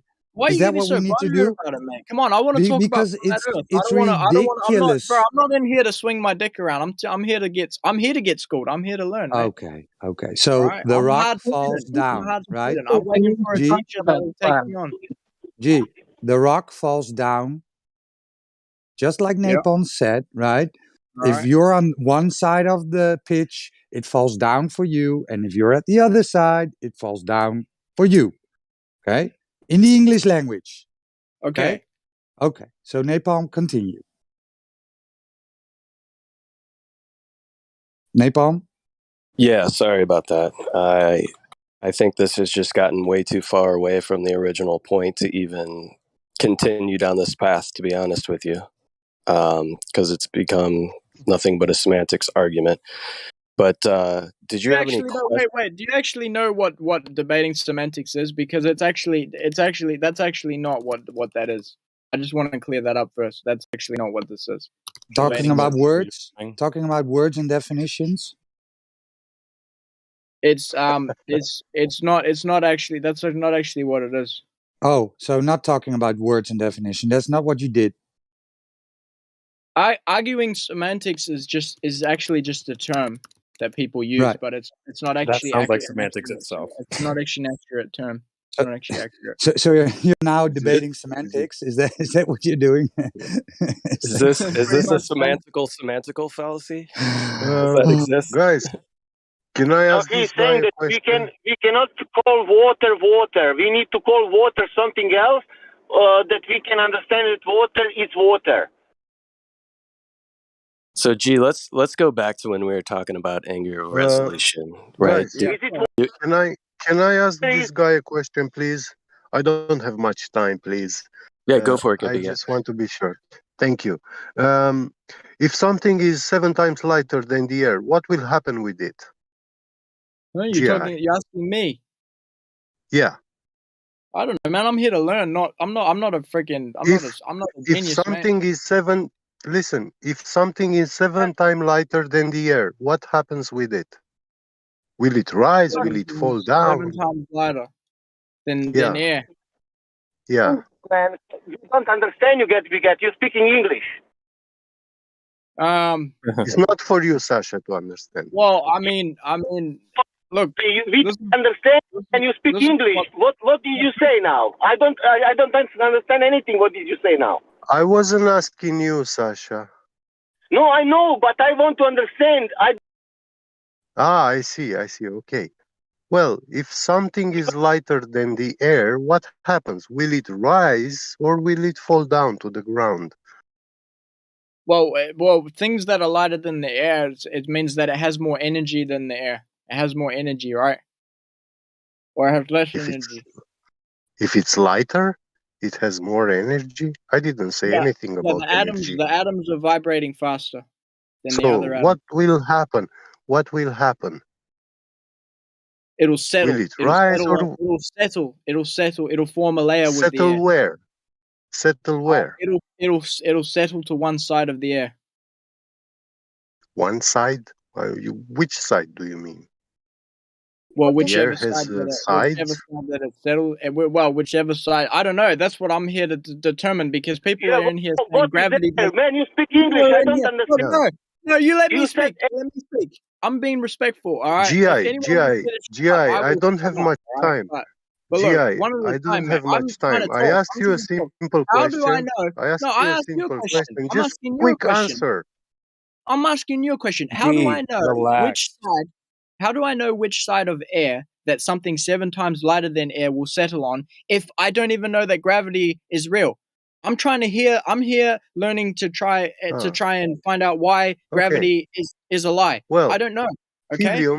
Helium gas is lighter than air and it rises, correct? Well, it That's settles what to they one tell side you, of it. It us. settles to one That's side what of they it. tell us. How do we know? That's No, what they tell us. where's napalm? But I want to know. listen, I want to know what's up or down if there's no gravity. Graphene aerogel is 7 times lighter than the air, but it doesn't rise.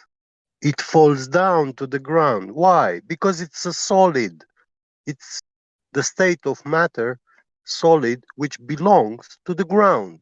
Well, yeah, All but solid. when you call something solid, how solid is it actually if there's no absolute zero? Man, now question for you. You said gravity. If we have bandwidth of space-time, how I know where is up, where is down? Yeah, how do you know? That's what I'm asking.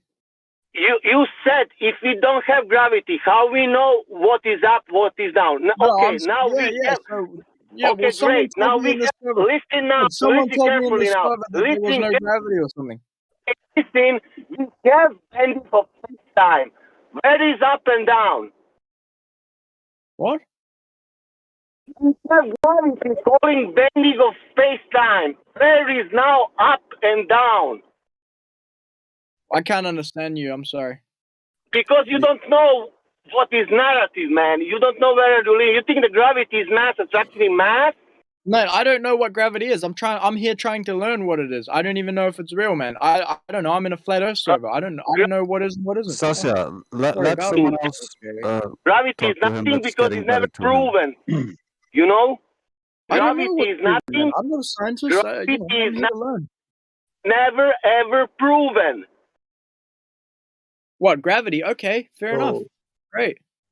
So you are not a glober. You don't believe in the heliocentric model. Nah, man, that's stupid. Why would I believe in that? Okay. But to call yourself a flat earther, you must know. You can't just say that. Because Yeah, man, but flat that's gonna earth take me years is to not get a there. belief. That's fine. It's not a Sorry. belief. When Yeah, when no you shit. have measurements and you have geometry, physics, sciences, Yeah. we do have all these things. You have to learn them.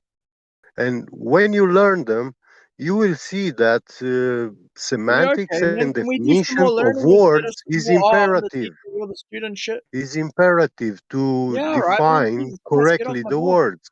You Yeah, all can't right, just man. tell us that, hey, a rock Oh is man, just what is this? physical, I'm but trying to it's a learn. I'm label. trying to It's learn not. about the flat Earth. I'm not trying to get Yeah. censored. I'm not trying to get How are you going to censored. learn if Good. you're going to talk Good. over everybody? Jesus, man. Yeah. So we will So, give you the credit. New GI. learner. Yeah. So You say a Yeah, lot go that ahead. you're here to learn, but you aren't open to much of what we're saying because you like to turn the argument into something that the argument is not technically about, right? Because you keep going back how into, do I know well, what the how can I know argument is about? anything? How can I even know that we're doing X, Y, or Z, right? You turn it into, well, how can I know anything? Which Yeah, I want if you Mimius come from Aurelius the to have a go on standpoint, this one. I want to see what if you come from the standpoint of you can't know anything and you can't know anything empirically, Man, then I don't come from this any might not be standpoint. the I don't saloon come from for any you, homie. standpoint. I don't come from any standpoint, man. I honestly, all I'm doing is looking for someone who wants to teach me and wants to handle me because I am not an easy student. All right, not at all. Well, Did you I tell you one understand the thing. earlier? There's a lot of people here that can teach you, but No, they can't. you have to ask the right questions. They honestly And have been the giving up. best They've been questions saying, you "Oh can no, you're not ask allowed to say that. You're not allowed to in ask that here question." is, what are the lies of this world? What are the lies? So earlier in Not our not conversation, why would they lie or who is lying. Is very important question is, what are the lies of this world? Yeah, all right, man. Jesus Christ. Yeah. When you're gonna ask that, people here are going to tell you, are going to share their knowledge with you. Yeah. Guys, y'all are trying to talk to him from a point. Y'all are way down the path of already knowing the world is full of lies, and you're trying to talk to somebody who's not there yet. From your perspective, that's not going to work. Yeah. You got to Well, deal with people on their level. yeah. Well, a problem here is, Meme, is that arguing about the word rock doesn't help the argument, right? So, if you're going, so I don't know if you have any questions, GI. Maybe Mimes wants to ask you questions. Let's get this more. I'm actually getting super bored structured. now. Tell you what, why don't you Listen, this Roger. Can you tell him about do me a favor. radius, about rotation and gas pressure, and he will learn. We're Thing, past look, all I'll that, though. speak, man. One thing We're I don't past all like that. is when I go into a place and people just attack me, but they don't attack me on like an actual argument basis. They just say, Yeah, "Oh, we he's did. retarded, he's fucking, you know." GI, we Hold on. did. That's the pot calling the kettle black right there. We attacked you on the argument about the rock. Remember? We didn't Yeah, but attack you. why is that out of bounds, man? That's what I don't get. Like, No, why are certain things out of bounds? stop being the Because victim it's not here, fair. right? Stop being the victim, right? We addressed your argument about the rock, right? And you conceded that it was basically ridiculous, right? So let's continue in a structured Yeah, way. man, So calling the argument ridiculous isn't it's not a way of actually properly addressing it, man. we addressed it. Crypto addressed it for you, right? Yeah. The social construct, the physical construct. Remember, we addressed it. We told you how it was. Yeah, no, but he just agreed with what I was saying. He just worded it a bit differently. And it was a stupid discussion about what rock means in China or in England, right? Why was it stupid? Yeah. Because it got us absolutely nowhere. It got us absolutely nowhere. It got me somewhere. I learned something. I learned who was the guy that gave me that actually put it into better words than me. I learned something off him. He put what I was saying into better words. I learned something. I don't know about you guys, but I learned something off that. So you calling that stupid was It was. Hey, that's stupid. Yeah, it was. But go ahead, Crypto. What was your? What do you want to say? No, I thought we'd already agreed that let's just say that the boy in the jungle, which was your follow-up example, dropping a rock wasn't. He didn't need to communicate that to me because it was observable, right? So this is the point that everyone's trying to make to you, that we have empirical observable evidence that doesn't require communication, and so the social construct is actually irrelevant to this whole discussion. Yeah. So we addressed it, right? We didn't attack you. We addressed the argument. So No, you next attacked. up, Someone attacked me and said it was stupid. yeah, it was a stupid argument, right? Talking about what rock means in China. Who said it was stupid? I didn't think it was I- stupid. Okay, so Okay, let's move on, please. yeah, so let's talk about the geometry of the ball Earth, GI. Do you want to talk about how it is not a ball? No, I want other people to talk, man. I'm sick of this shit. I want other people to talk. I'm here to listen and learn, man, not to fucking have people question me, attack. It wasn't an attack, GI. You fall into some kind of victim role. Nobody attacked you. It was the argument that was attacked, right? Well, yeah, So all right, I attack my argument. Fair enough. okay, so the ball Earth, right? They claim has a radius. Do you know the radius of the ball Earth? The radius of the ball Earth is the radius of the ball Earth, right? Yeah, but do you know the number they give you? Well, it's got to be a 1, 2, 3, 4, 5, 6, 7, 8, or 9. It's got to include any of those numbers. So you don't, right? That's an easier answer would be no, I don't. Could you tell me, or right instead of this? I don't know why you answered that, but I don't know is a great answer. GI, would you agree? Well, yeah, but I know that any number is going to be between 1 and 9 using face value. You don't or whatever, know the face value or radius. whatever. Just say you don't know the radius. You don't have to say a number. Well, yeah, but I don't want to follow along with the narrative, mate. That's the thing. What narrative? You're just saying I don't know what it is. Can you tell me? He's using the Socratic method. Like that's just one method, mate. Aren't you here to learn? It's not meant to be a gotcha question. Socratic method, bro. The Socratic method is just one method of learning, mate. Learning and teaching. Okay, so you don't know. That's fine, right? Next time, a bit of honesty would help if you say, "Well, I don't know." No, but I'm being honest. It's got to be any number's got to be using 1 and 9, right? We use You're being honest in a distasteful way. Well, yeah, but distasteful is that's a question of perception, right? So I'm not here to waste any time, GI. I'm not here to waste any time, and I don't want to waste your time. And I think you don't want to waste I love your. wasting time, all right? I love wasting time. If you don't like that, I that's don't. your thing. We can That's see your that. thing, all right? You don't want to waste time. I like wasting time. Okay, so the ball Earth, right? They claim has a radius of 3,959 miles. Okay, that is the number they give us. So with that number in our, sorry, can you write it down? Somebody would probably post the you put it in live stream. the data chart in the live stream, right? So these are well-known numbers for the ball Earth: 3,959 miles or 6,371 kilometers. With that radius, yeah, I've seen this thing before. Yeah, this is good. Awesome this is a good thing. Okay, so we're not making this up, right? This is the numbers they gave us. Okay. Yeah. Right. With that number in our hands, we can then calculate curvature drop over distance. So at a certain distance, the Earth has to curve away from you. This has to happen if the Earth is a ball. Agree? Yeah.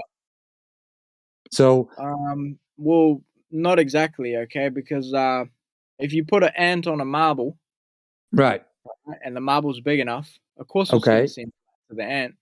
Okay, so the ant, right? You and your friend are both an ant, and you're standing on a basketball, and your friend is walking away from you. And at one point, you wouldn't see your friend anymore, right? Because he's walking away from you, and the physical basketball is getting in between you and your friend, right? You agree? I can't pay attention because they're calling me. They're saying it's stupid to say that it was between 1 and 9. I'm talking about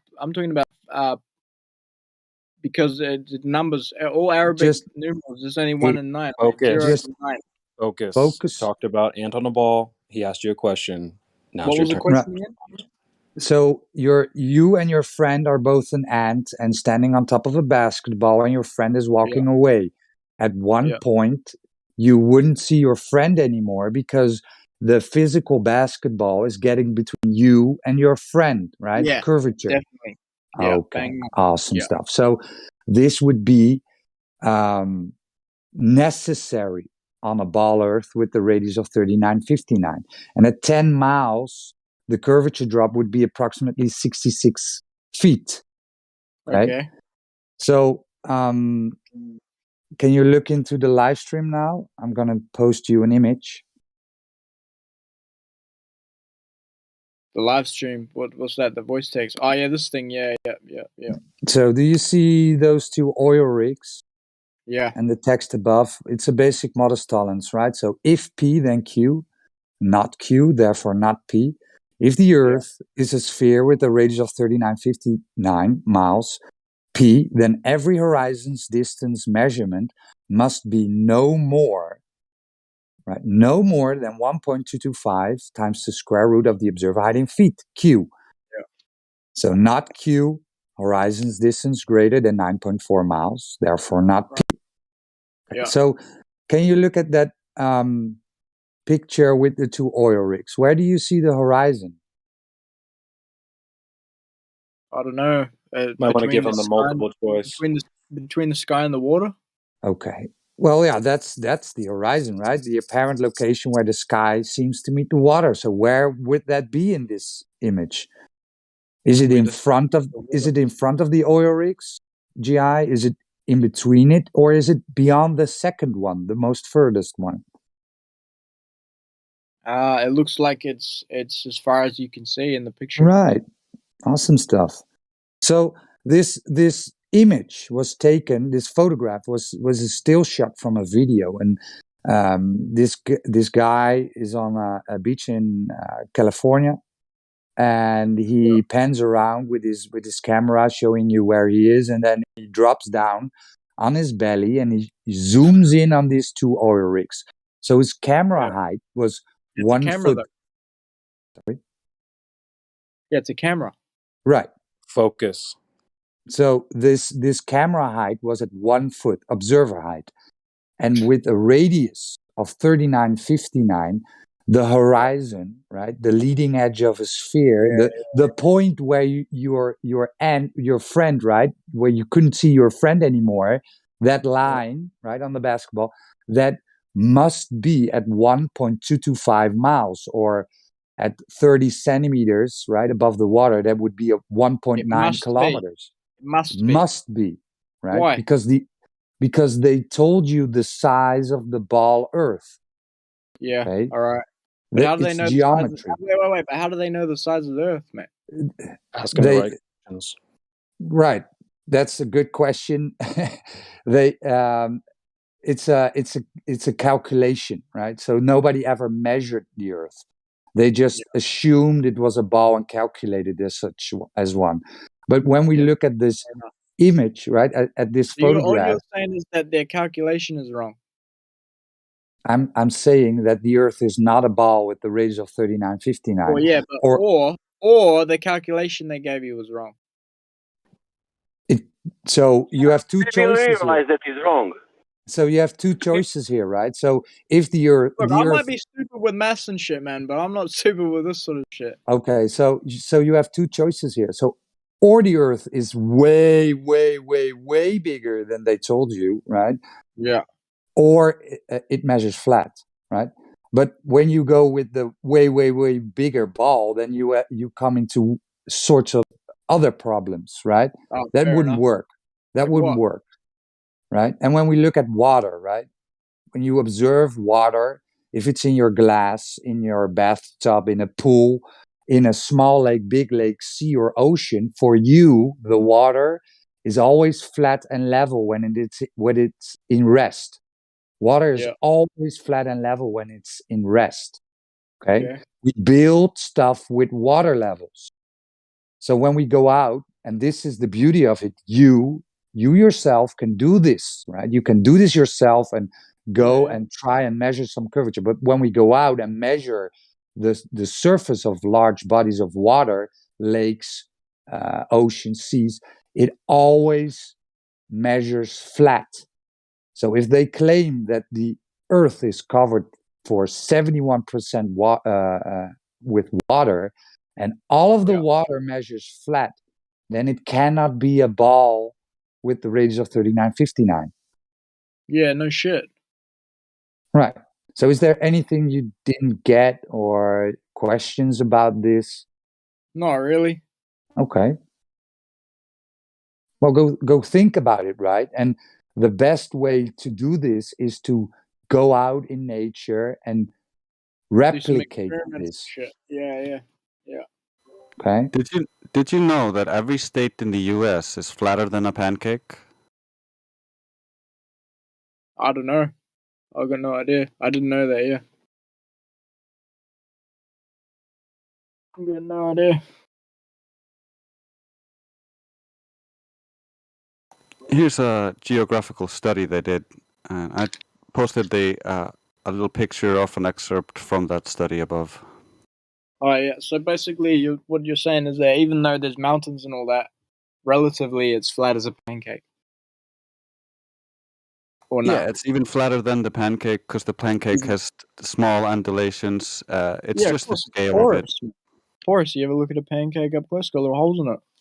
Bread, man. It's little gas escaping out of it when it was cooked.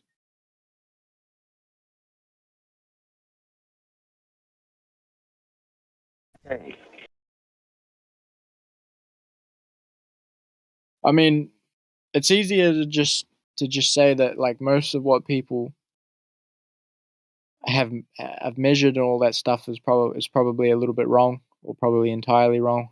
Wait, if you measure something, then what do you mean it's wrong? Right? You just measured it. You've got the numbers. If you measure your height, Yeah. No, I'm not talking about the flat. I'm not talking about the experiments you guys do. I'm talking about the numbers that, like, you know, all the NASA people give and all that sort of crap. yeah, but you asked the right question. How did they get? I just want to answer him real quick there, because that's the funny bit, because they don't actually have any real measurements. They just have calculations that are based in assumptions. So Yeah, that's what I mean. So of course that shit's gonna be fucking iffy, mate. Like, they're not, you know. Yeah, That's why They you have investigate the measurements, numbers. and we're telling you it's a lie. The measurement they have is a lie. And I'm telling you it's a lie. It's likely a lie, you know? Okay, we agree. Good. Yeah. Yeah, I'm not even new to this server, man. I used to be in here like a couple of years ago. The lie detector determined that was a lie. Yeah, no, I was in here. I'm pretty sure I was even in here on this account. But that was back when it wasn't as serious as it is now. Like, it's pretty serious now. It's pretty serious. Like, everyone in here is like some kind of physicist. Back in the days, man, it was like people like shit flinging at each other. Yeah, gee, I remember you, mate. I do. I remember you. I remember you having problems with us, and I remember people throwing you out here and moderating you and kicking you off the server, bro. Yeah, I might have got banned off the server before. I can't even remember. Yeah, you did, bro, because you need a different thing. You need to sit down. You and me got on great with check-in, didn't we? You were just awake and we got on fine. You need to sit down with somebody, brother, and just explain it at your pace. And that's our fault because we didn't give you that. We finally got around to sussing it out in the live stream. Hopefully everyone else in the background learns from this, because all that over shouting and over talking, you nearly lost the rag and threw your phone at the wall, eh? Yeah, man. I don't know, man. I got like, you know, I don't believe in the old ADHD, but I've been diagnosed ADHD and stuff. So like, it's like what you're saying is I got a different pace than most people, and most people, they don't really understand it. Yeah, bro. Yeah. Yeah. And that's all it takes. We need to chill TF out in here, and learn something from this. Hopefully we can. Yeah. Hopefully you can take what we say to your communities. Yeah, the Asian speaking communities out there. Yeah, because, man. Bro, when I heard that you could speak the language, oh mate, we need you on board with this.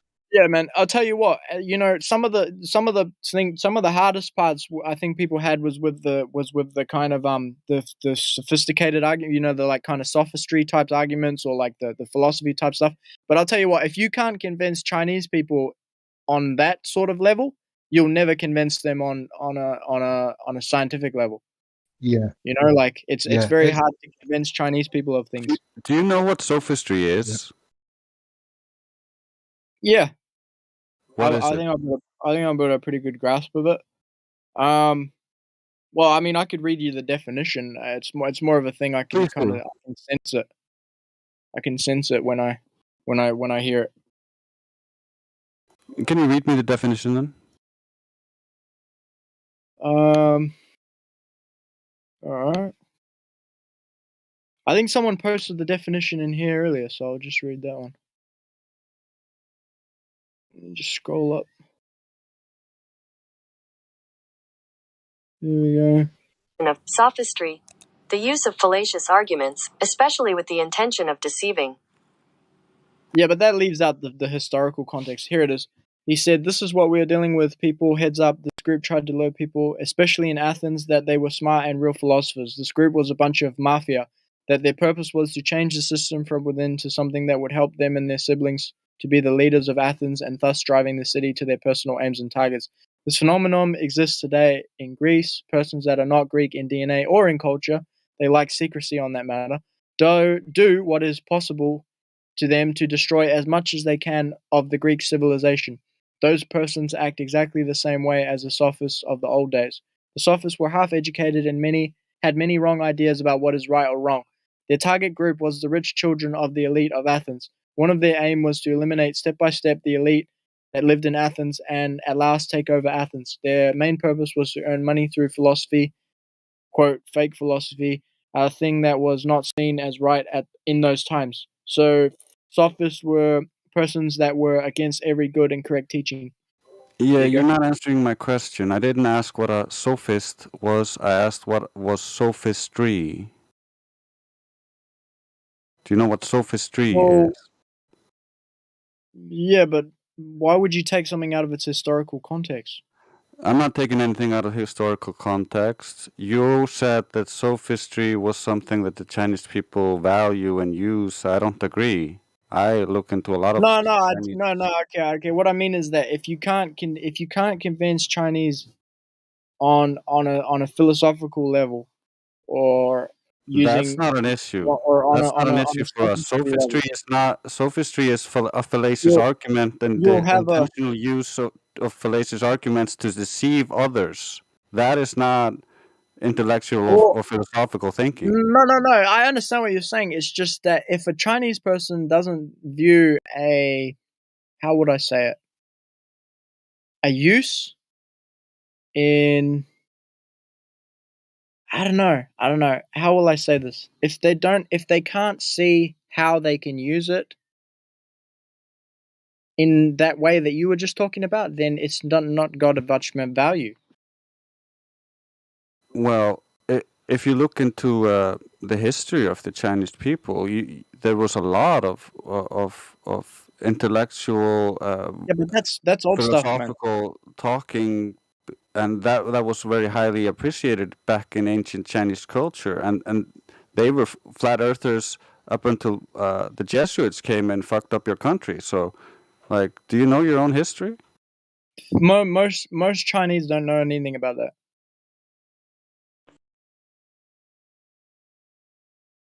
Anyway, learning logic and avoiding sophistry is valuable to everyone, especially the Chinese people, because you don't want to be lied to. And No, you misunderstand.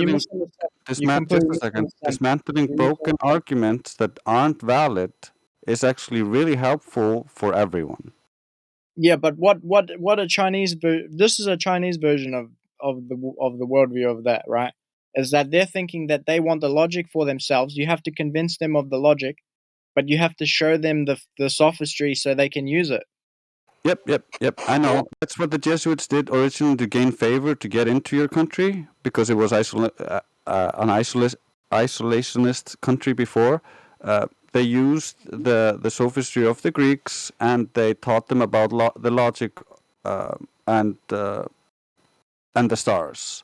So yeah. But do the Jesuits believe in a round Earth then?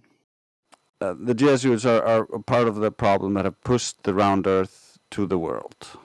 Okay.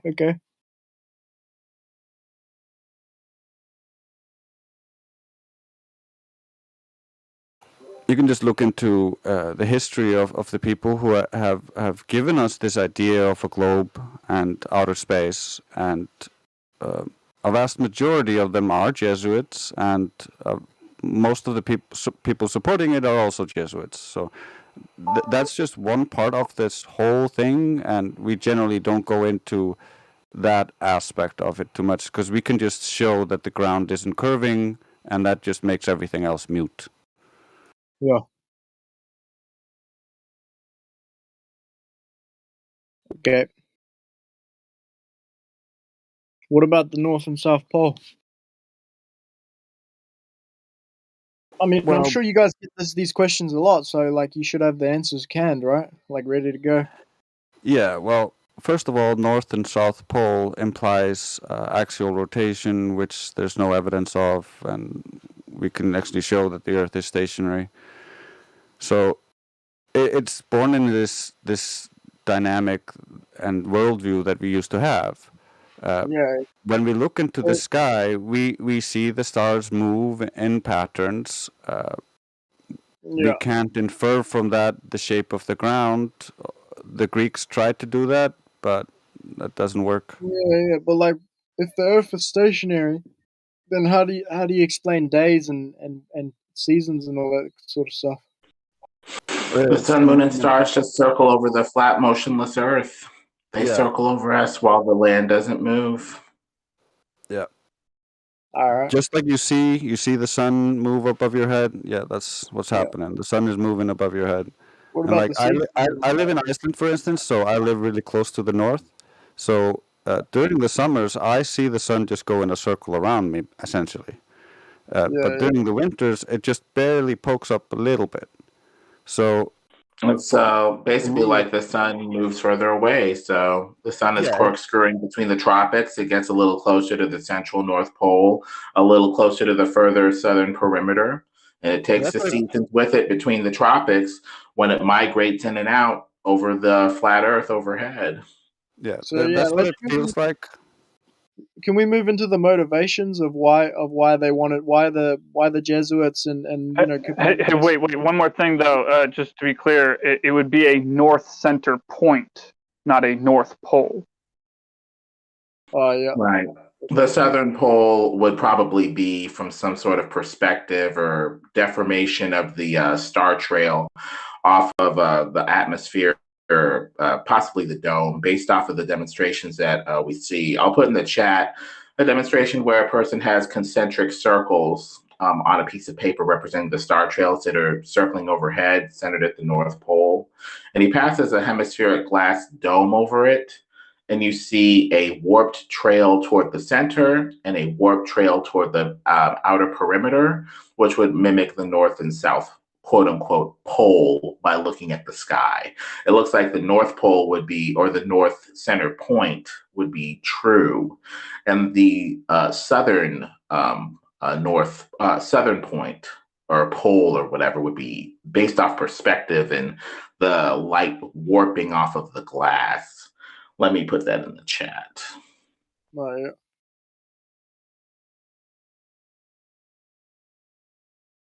So like the Jesuits just thought that they came up with like a new bullshit story for the people, you know, because the old one was getting old or something. So they would just say, all right, we'll bullshit them even more.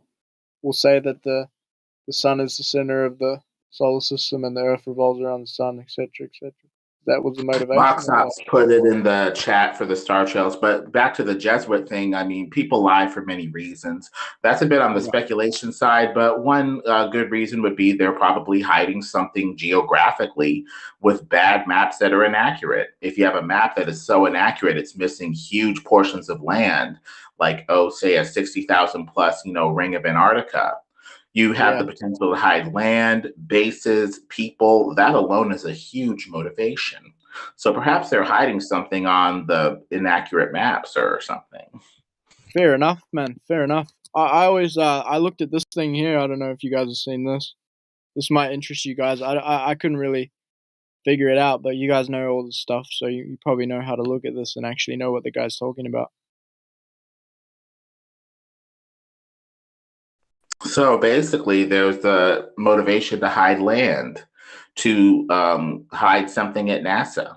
Perhaps they're doing something other than, rocketry or something like that with their, fake space or questionable space program.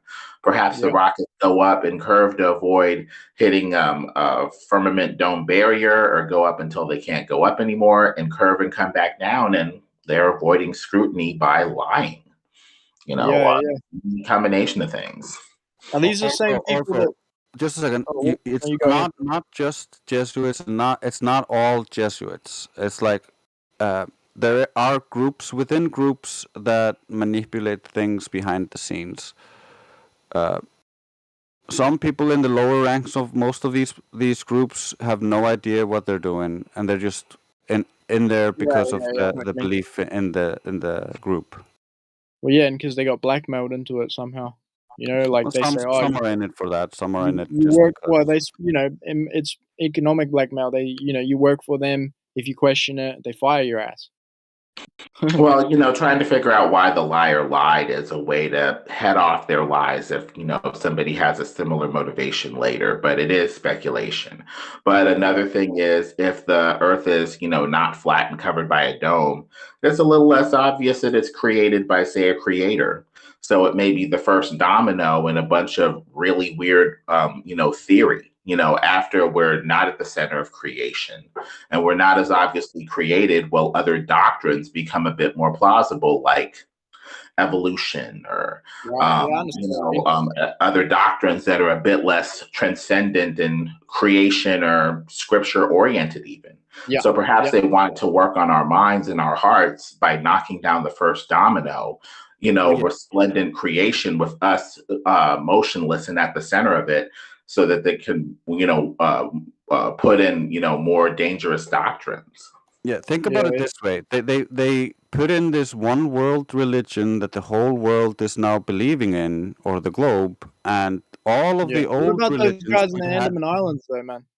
All of the old religions had flat Earth as its basis, so it's basically an attack on all of the religions at once.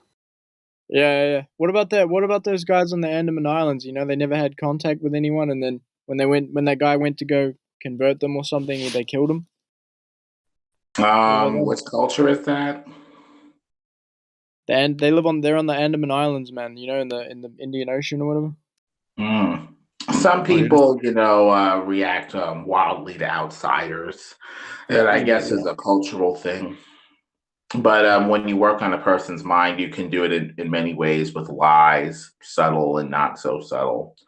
A lot of times when they attack something that's at the central plank of their thinking, you don't just say, I don't think, creation is true or God is true. You attack a central plank of it. Like, let's look at this creation model that, your creator supposedly gave us, and let's discredit that so that eventually you'll just drop the creator on your own. Yeah. I totally get what you're saying. Like it's a really good sort of way of looking at it, because it totally makes sense, like their motivation and everything. To hide God so the government can take over. Or be the one that tells us what's true, as opposed to us going to, say a foundational scripture or belief system other than, say state-run government communism or whatever. So that they would be the controllers of what's true and what's not in the interpretation. Yeah. No, I get what you mean. Cool stuff. I like it. I like listening to Quantum Eraser debate that guy. It was good stuff, man.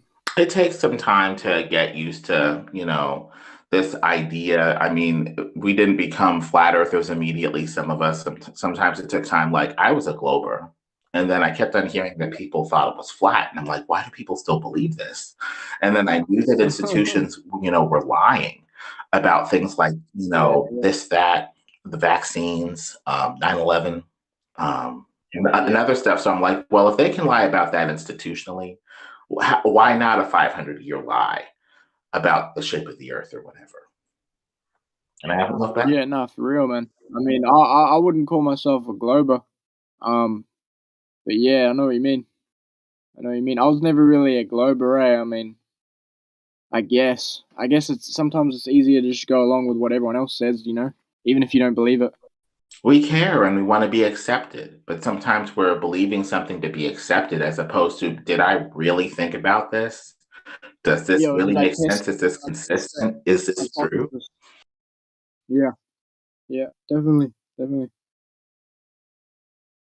But like, so I don't know. Like, it seems like someone that heavily believed in the globe thing could like heavily end up heavily believing in the flat Earth thing, right? Or it's a difference, right? Because you believe in the globe, but you know the Earth is flat, right?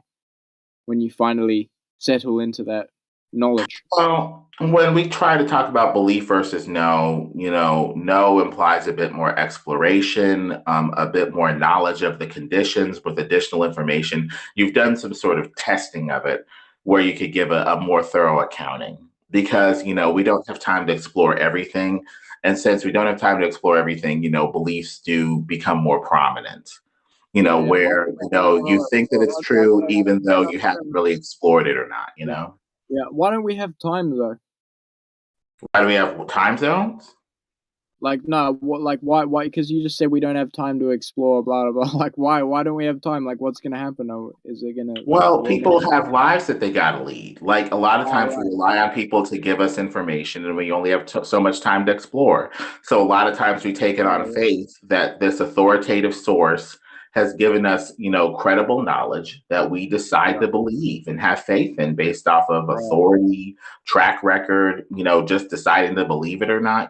That's where the belief comes in. Yeah. Nah, interesting stuff, man. Interesting stuff.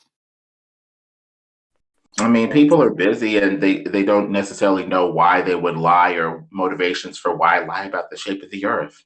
That's where, you got to take time and be like, okay, let me look at these proofs and see if I believe it or not. Yeah. Well, I mean, the one of the reasons why I can spot right away is why they would lie about it is because it keeps people busy. the worldview that the Earth is round and all this crap, and the sun is this and blah blah blah.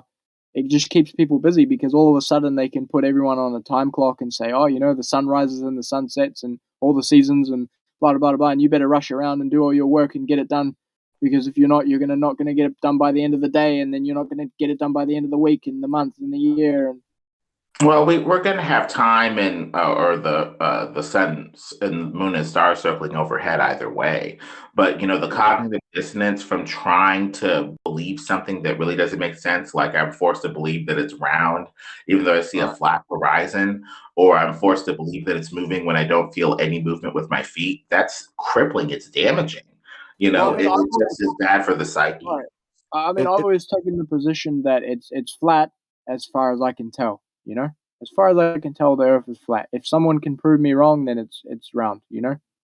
That's how I've always been, mate. Because as far as I know, in my experience, it's been flat. It's been flat from everything I've seen. And the only thing I could come up with against How it can was somebody prove you wrong? How can somebody prove you wrong? That's flat. That's not flat. Man, look, man, I'm not a genius. I honestly have no idea how they would prove me wrong. I really don't. But I'm always open to be proven wrong. That's the thing,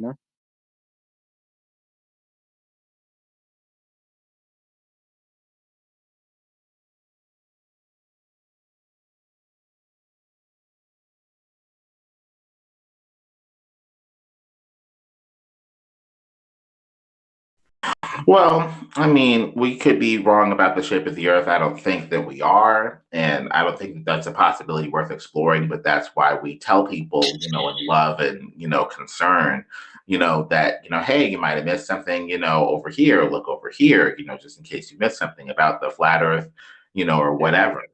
And so, people who cared came and said, hey, look at the shape of the Earth. Right. See what.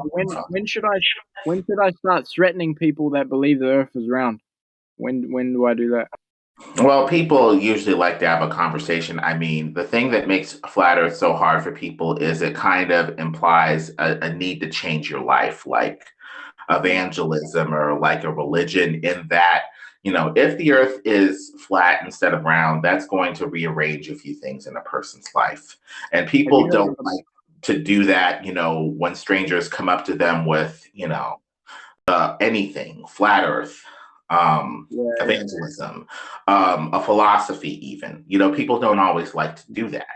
And so, it's easier just to have a general conversation with people and get to know them, especially if you're going to tell them something that's potentially going to rock their, world or their worldview. Some people are like, oh, it's flat? Okay. They don't care. But other people are like, what about space? What about NASA? What about sci-fi? What about all this history? Some people, can't quite, go with that yet. They're going to need some time. So just, have a normal conversation with people and, go from there. Yeah. I mean, I would only really bring it up if I wanted to, like, get them riled up. If I wanted to wind them up, I'll be like, that's only about 15. That's only about 15% of the population. So maybe about 30% roughly have in any way, shape, or form a quote unquote hard time of accepting the truth that the earth is flat and they've been lied to and that they were fooled. That's what I think the real hardest thing is just, having the dignity to put your hand in the air and say, all right, I was fooled. I admit it. I was wrong. I can admit the truth now. You see, it's just a really hard thing for some people to do. Yeah. And in that 30%, maybe 15% or 10% or what, or, there's like maybe a 5 percentile where it's like really, really hard, and then you got like that 1%, well, they'll just straight up scream at you.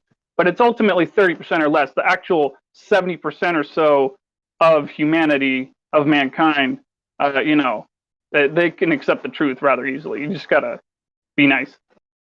Clear. Yeah, fair enough, man. Fair enough. I mean, I don't know. The truth is a weird thing, man. Like, I've always struggled with the word because I don't understand like how something is the truth. Is the truth something that just hasn't been proven wrong yet? Well, the truth is basically an overarching foundational narrative, a story that you tell yourself to help ferret out BS. And it's overarching, it tries to integrate a bunch of other stories underneath it, and you use it to why would you need to that ferret story out to BS? the consistency of the other stories. A foundational story that you use to ferret out BS, basically. Well, I don't know, man. I've never had a problem ferreting out BS, man. If I hear BS, I know it straight away. Yeah.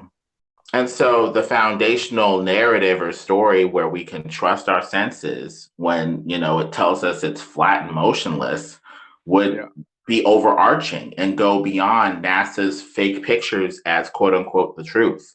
If they're showing us that we can use that truth of trusting our senses, say, or the scriptures that say that it's flat or whatever, to say, NASA, you're showing curvature, but either it's fake CGI or curved lenses and barrel distortion or something else to explain that based off of this meta narrative over here that is.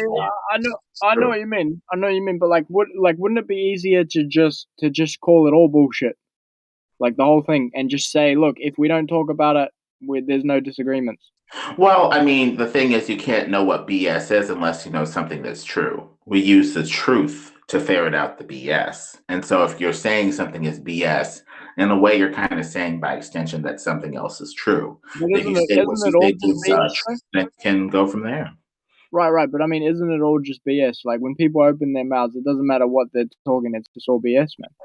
Well, people try to accurately reflect reality in their actions. And why can't they accurately reflect a reality in their words, their true words?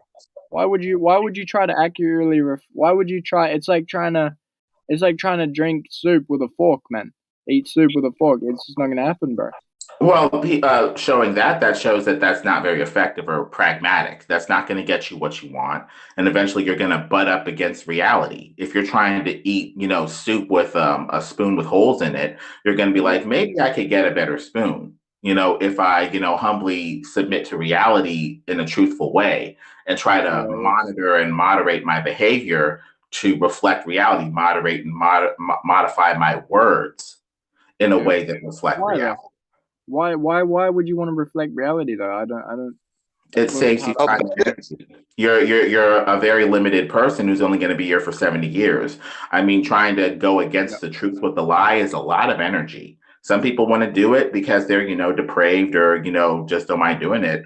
As far as I can tell, but you're going to run your wheels into the ground when you could just be like, you know what, let me get a spoon. I can eat this a whole lot sooner and go about my day and, channel my energy toward other fruitful things. I think it's the opposite, man. I think it's the opposite. I think that I think that just calling everything BS and saying, look, there's not a problem unless we talk about it, is grabbing the spoon and eating it. And I'm trying to say, if you're trying to reflect reality in words, that's trying to eat soup with a fork.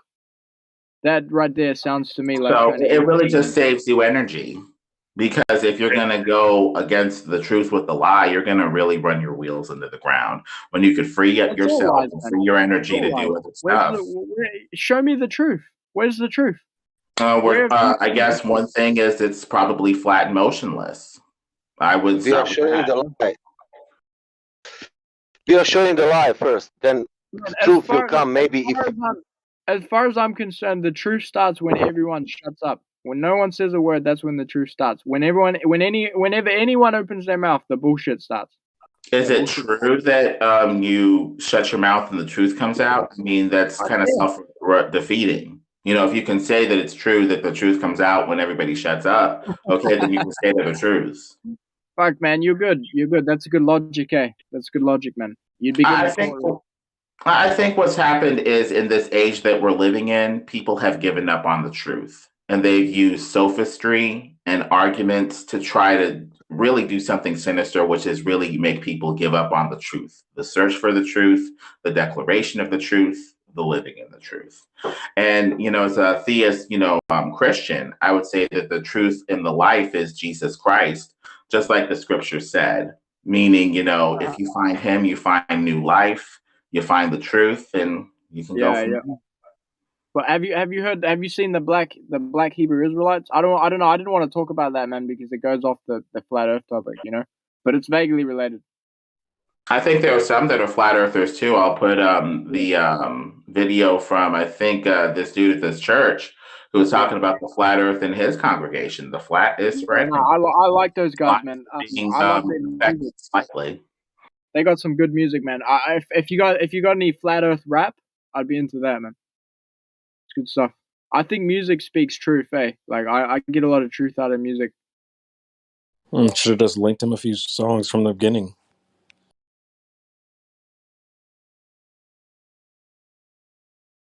Yeah, for real. Music speaks, deep to the soul, and stuff like that. It gets past some of that, need for thinking and stuff with its beat, with its simplicity. They got some pretty good flat earth songs too. I don't have any flat earth rap, but I got a couple flat earth ditties. Yeah, man, it's good stuff.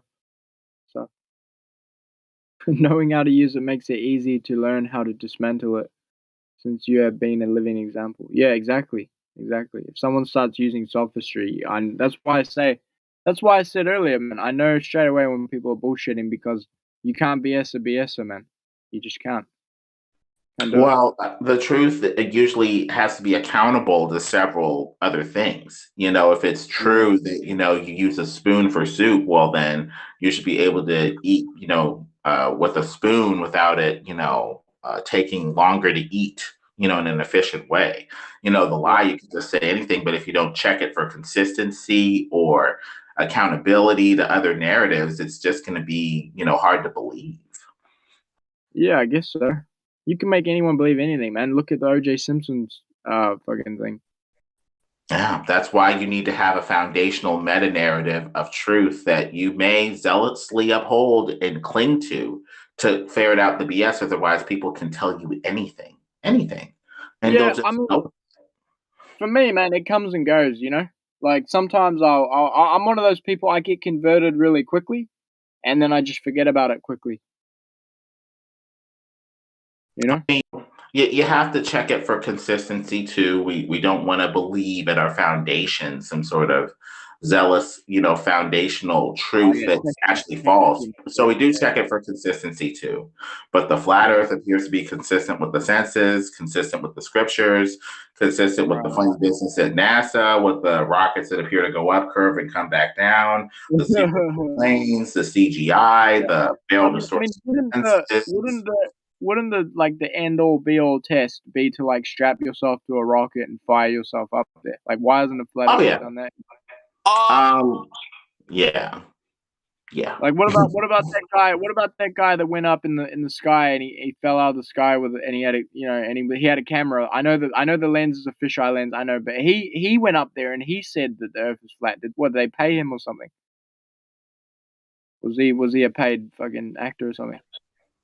I mean, who knows? I think he was a stunt dude. I don't know if he was a flat earther, but I just focus on the laser test and infrared, seeing if, they're straight enough to give us Earth curvature or 8 inches per mile squared of curvature relative to the straight standard of the laser, as the math would demand on a sphere. If we're not seeing that and we're still seeing the laser hitting higher, what did that stuntman guy say? What did he say? And it's not in the air, then no ball. What was that? What would he say though? That stuntman guy that went up in the balloon or the spaceship or something, and he fell out. We can imagine and speculate. What would he say? Who knows? Like, why not just ask him? He went up there. Actor, he's just a bad actor. Ask him if it was round. I don't know. I mean, according to me, I reckon it's flat. But when he went up there, it looked round. You know what I mean? It's flat, but it looked round to him. You know what I mean? Picard said it was flat with an upturned edge. Is that what he said? It was flat. Picard. It's flat with an upturned edge. Yeah. Oh, yeah. There was a high altitude balloon rider from the 30s. His first name was Auguste. He was French, Auguste, and his last name was Picard. And he said when he was up there, about 5-7 miles up, it looked like a disc with upturned edge, not a ball. Out of it. Absolutely weird, eh? That's fucking weird. Amazing. So somebody's lying, because we're getting an inconsistent narrative from these people. They can't say if they saw stars, if they didn't. They look like they're in low Earth orbit, maybe at most 50, 60 miles up. It looks like they're doing zero-G maneuvers in the plane. And so since they're not giving us a consistent narrative, we are perfectly well capable of crafting our own, like it being flat, probably covered by a solid section of sky called the firmament dome, in my case, with what I believe. And they're going up as far as they can for the fakery before they either have to turn around or curve down. Right. What about if you? Oh no, you go ahead. I posted 2 videos from Neil Hostile Witness Tyson where he's debunking claims of seeing curvature for like Richard Branson and what's the Bezos. So it doesn't work. Yeah, and Guy, you should be a little skeptical of any flat Earth content being pumped into the media or the news or anything. I mean, this flat Earth, quote unquote, daredevil who killed himself, and it's like, dude, no, sorry, that's not a real flat Earther. They're just trying to clown on the arguments. Who's that? Who was the flat Earth daredevil that killed himself? That's the thing you brought up. That's the thing you were talking about. Oh no, I don't know. His name was Dave. He was a Daredevil Dave. Oh, I don't know. I don't know. This is what you were. I knew what you were talking about when you brought it up. I just did a quick Google search just to get you the name. But yeah, this is not legitimate. Mad Mike Hughes. Mad Mike Hughes, I think it was. Yeah, that's correct. He was a rocketeer, and Flat Earthers bought advertising in his rocket. Oh yeah. Flat Earthers paid rocket, but he was only a rocketeer. He wasn't a flat earther. Oh yeah, okay, yeah. Oh wow. This is just another example of them, quote unquote, them trying to get ahead of the flat Earth narrative, right? That's why you got Obama coming out and saying stuff like this. We don't have time for a meeting of the Flat Earth Society. Why are they saying stuff like that? They're just trying to get ahead and control the narrative. Yeah. Oh, look, this flat earther died in a wreck. Oh, flat earthers are dumb. Like, it's just trying to set up, to clown the flat earth. Yeah. Yeah. And you should be really, honestly, skeptical of if any flat Earth content's being pumped into the media or the news. I mean, yeah, you should raise a red flag. I'll check. I'll check for it in the Chinese. I'll check for it in the Chinese news when I get a chance. I'll tell you guys. I'll tell you guys if they mention it. I want to know. I want to know what the Chinese flat earthers believe and stuff like that as well. I'm gonna look that up later. I have a question. You know, when I was a kid, there was like this running joke. I used to watch this show called Courage the Cowardly Dog. I don't know if you guys have seen that. But there's like this running joke you could dig a hole to China. So what do people in China say about digging holes? Where do they go to? Don't know. I don't know. I have to look. Have you ever heard that before? Yeah. Yeah. I have heard of it. But yeah, I don't know. I don't know. I don't know. I'll tell you one thing. You can look at the actual Chinese name of China. It's called Zhongguo. And it means the center. It means the center country, the middle kingdom. It means the middle kingdom. It's like saying it's the center of the universe. Maybe that's got something to do with it.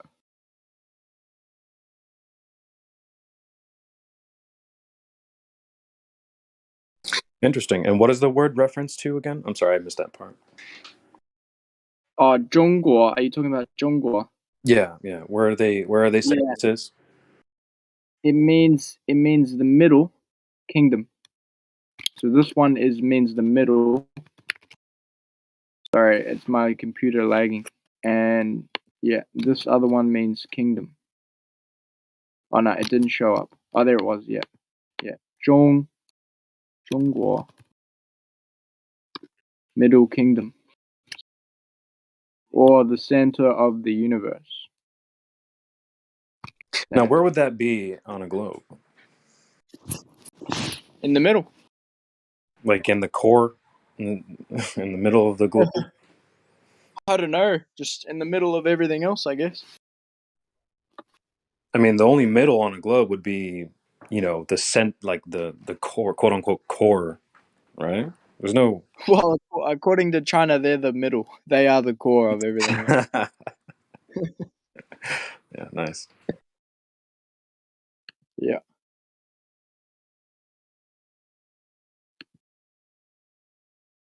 But yeah, I don't know.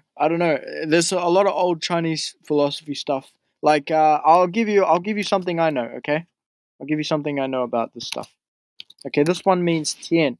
Okay, this one is tian. It means the sky or the heavens. Okay? See how it's two? This one is a person. Okay? Whoops, I can't write anything. It's going too fast. Okay, this one means a person. So this one means two.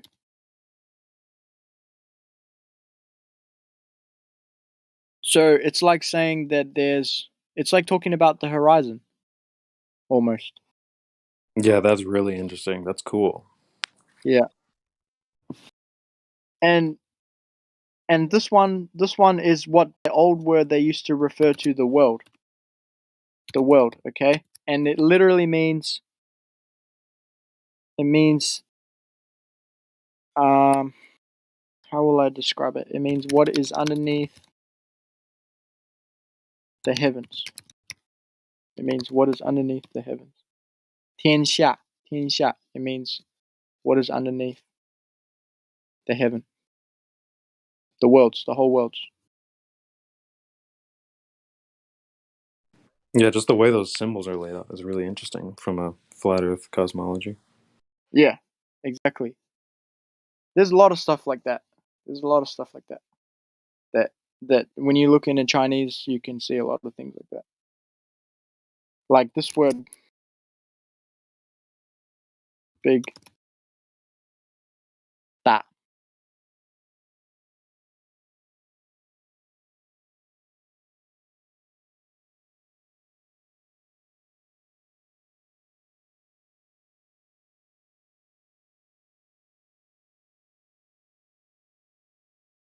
What else is another thing I can think of? Kong. Space. Now, is that referring to Narnia space or just like a space in your room? It can refer to a space in a room. Not really a space in a room. It's more like when the room is empty. It's like an empty space. Right. Okay. And by extension, it means like, you know, the quote unquote empty space outside of the Earth or whatever. I see. Yeah. But I think that's a modern extension. I'm not sure about the old one.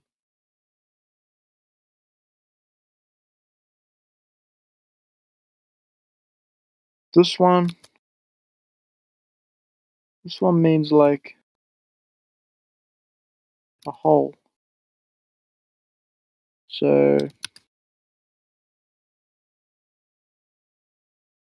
this one is a void space.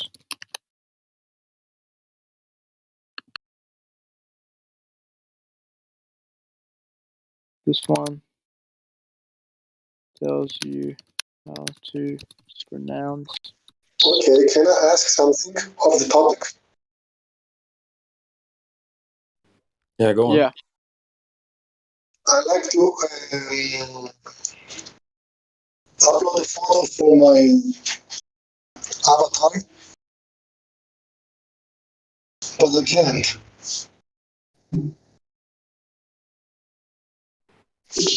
Tyler, what kind of mic are you using? Or what are you talking into? From a phone. It's kind of distorted, a little hard to hear you. I don't know if anyone else can make out what you're saying. Okay, I like to upload my avatar photo, but I cannot. Every time I upload it, it says the same. It does not change. What's the problem? Are you on your computer? No. From my phone. Must I go to my computer? Yeah, maybe try that from your computer. Okay. It could also be it could be in a small room and it could be echoing off and messing with the mic. Okay, thank you.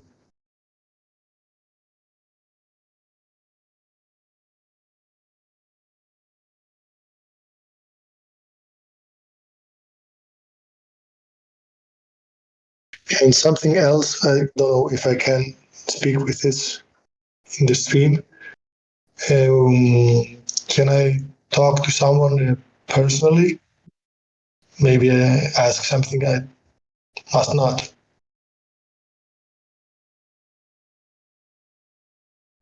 Yeah, do you want to ask it here?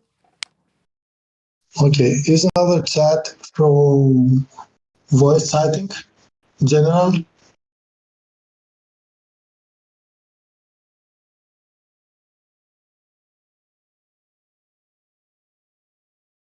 I'm sorry, I didn't catch that. What was that? Is there another chat in Discord for voice chatting general?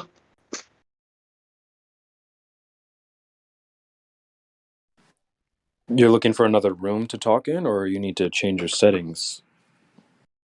No. A friend of mine asked if I know a room with a lot of people for voice chatting.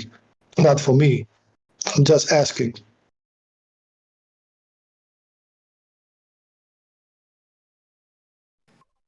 Usually this is the spot, unless you're looking for another server.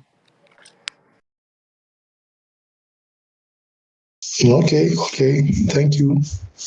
It's not for me. It's for my friend. He liked to talk for general other things. And he asked. Okay. Thank you very much.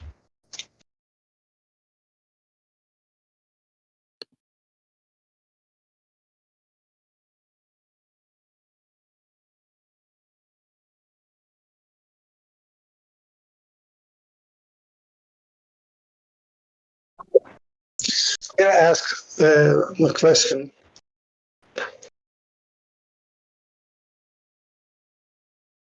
Yeah, How can we describe time? Is there a measure? Is there a pattern how can we describe time? What is time?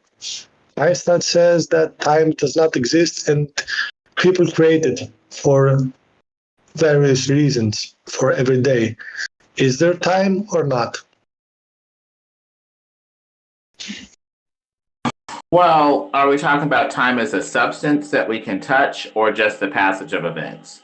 Do events pass? Yes, but time doesn't appear to have a color, a shape, or some sort of materialistic substance that, can be mapped, say, onto a graph or whatever mathematically. There's a bit of a different philosophy there as to what, if anything, time is beyond just abstract conception. Do events, flow and change and pass? Sure, but it doesn't appear that time is a substance that can be put in a jar or touched like some of the other stuff we try to quantify mathematically. I understand, but how can we measure time? It's the seconds, the minutes, and the hours is one part of the measuring. Maybe it's wrong. Well, normally we measure time with a clock, some sort of device that, has a constant operation, whose ticks or, operation can be used to mark the passage of time in a, constant way. I know, but it's something we created. It's not measuring time. It's something we created. Maybe I can make a watch every 5 seconds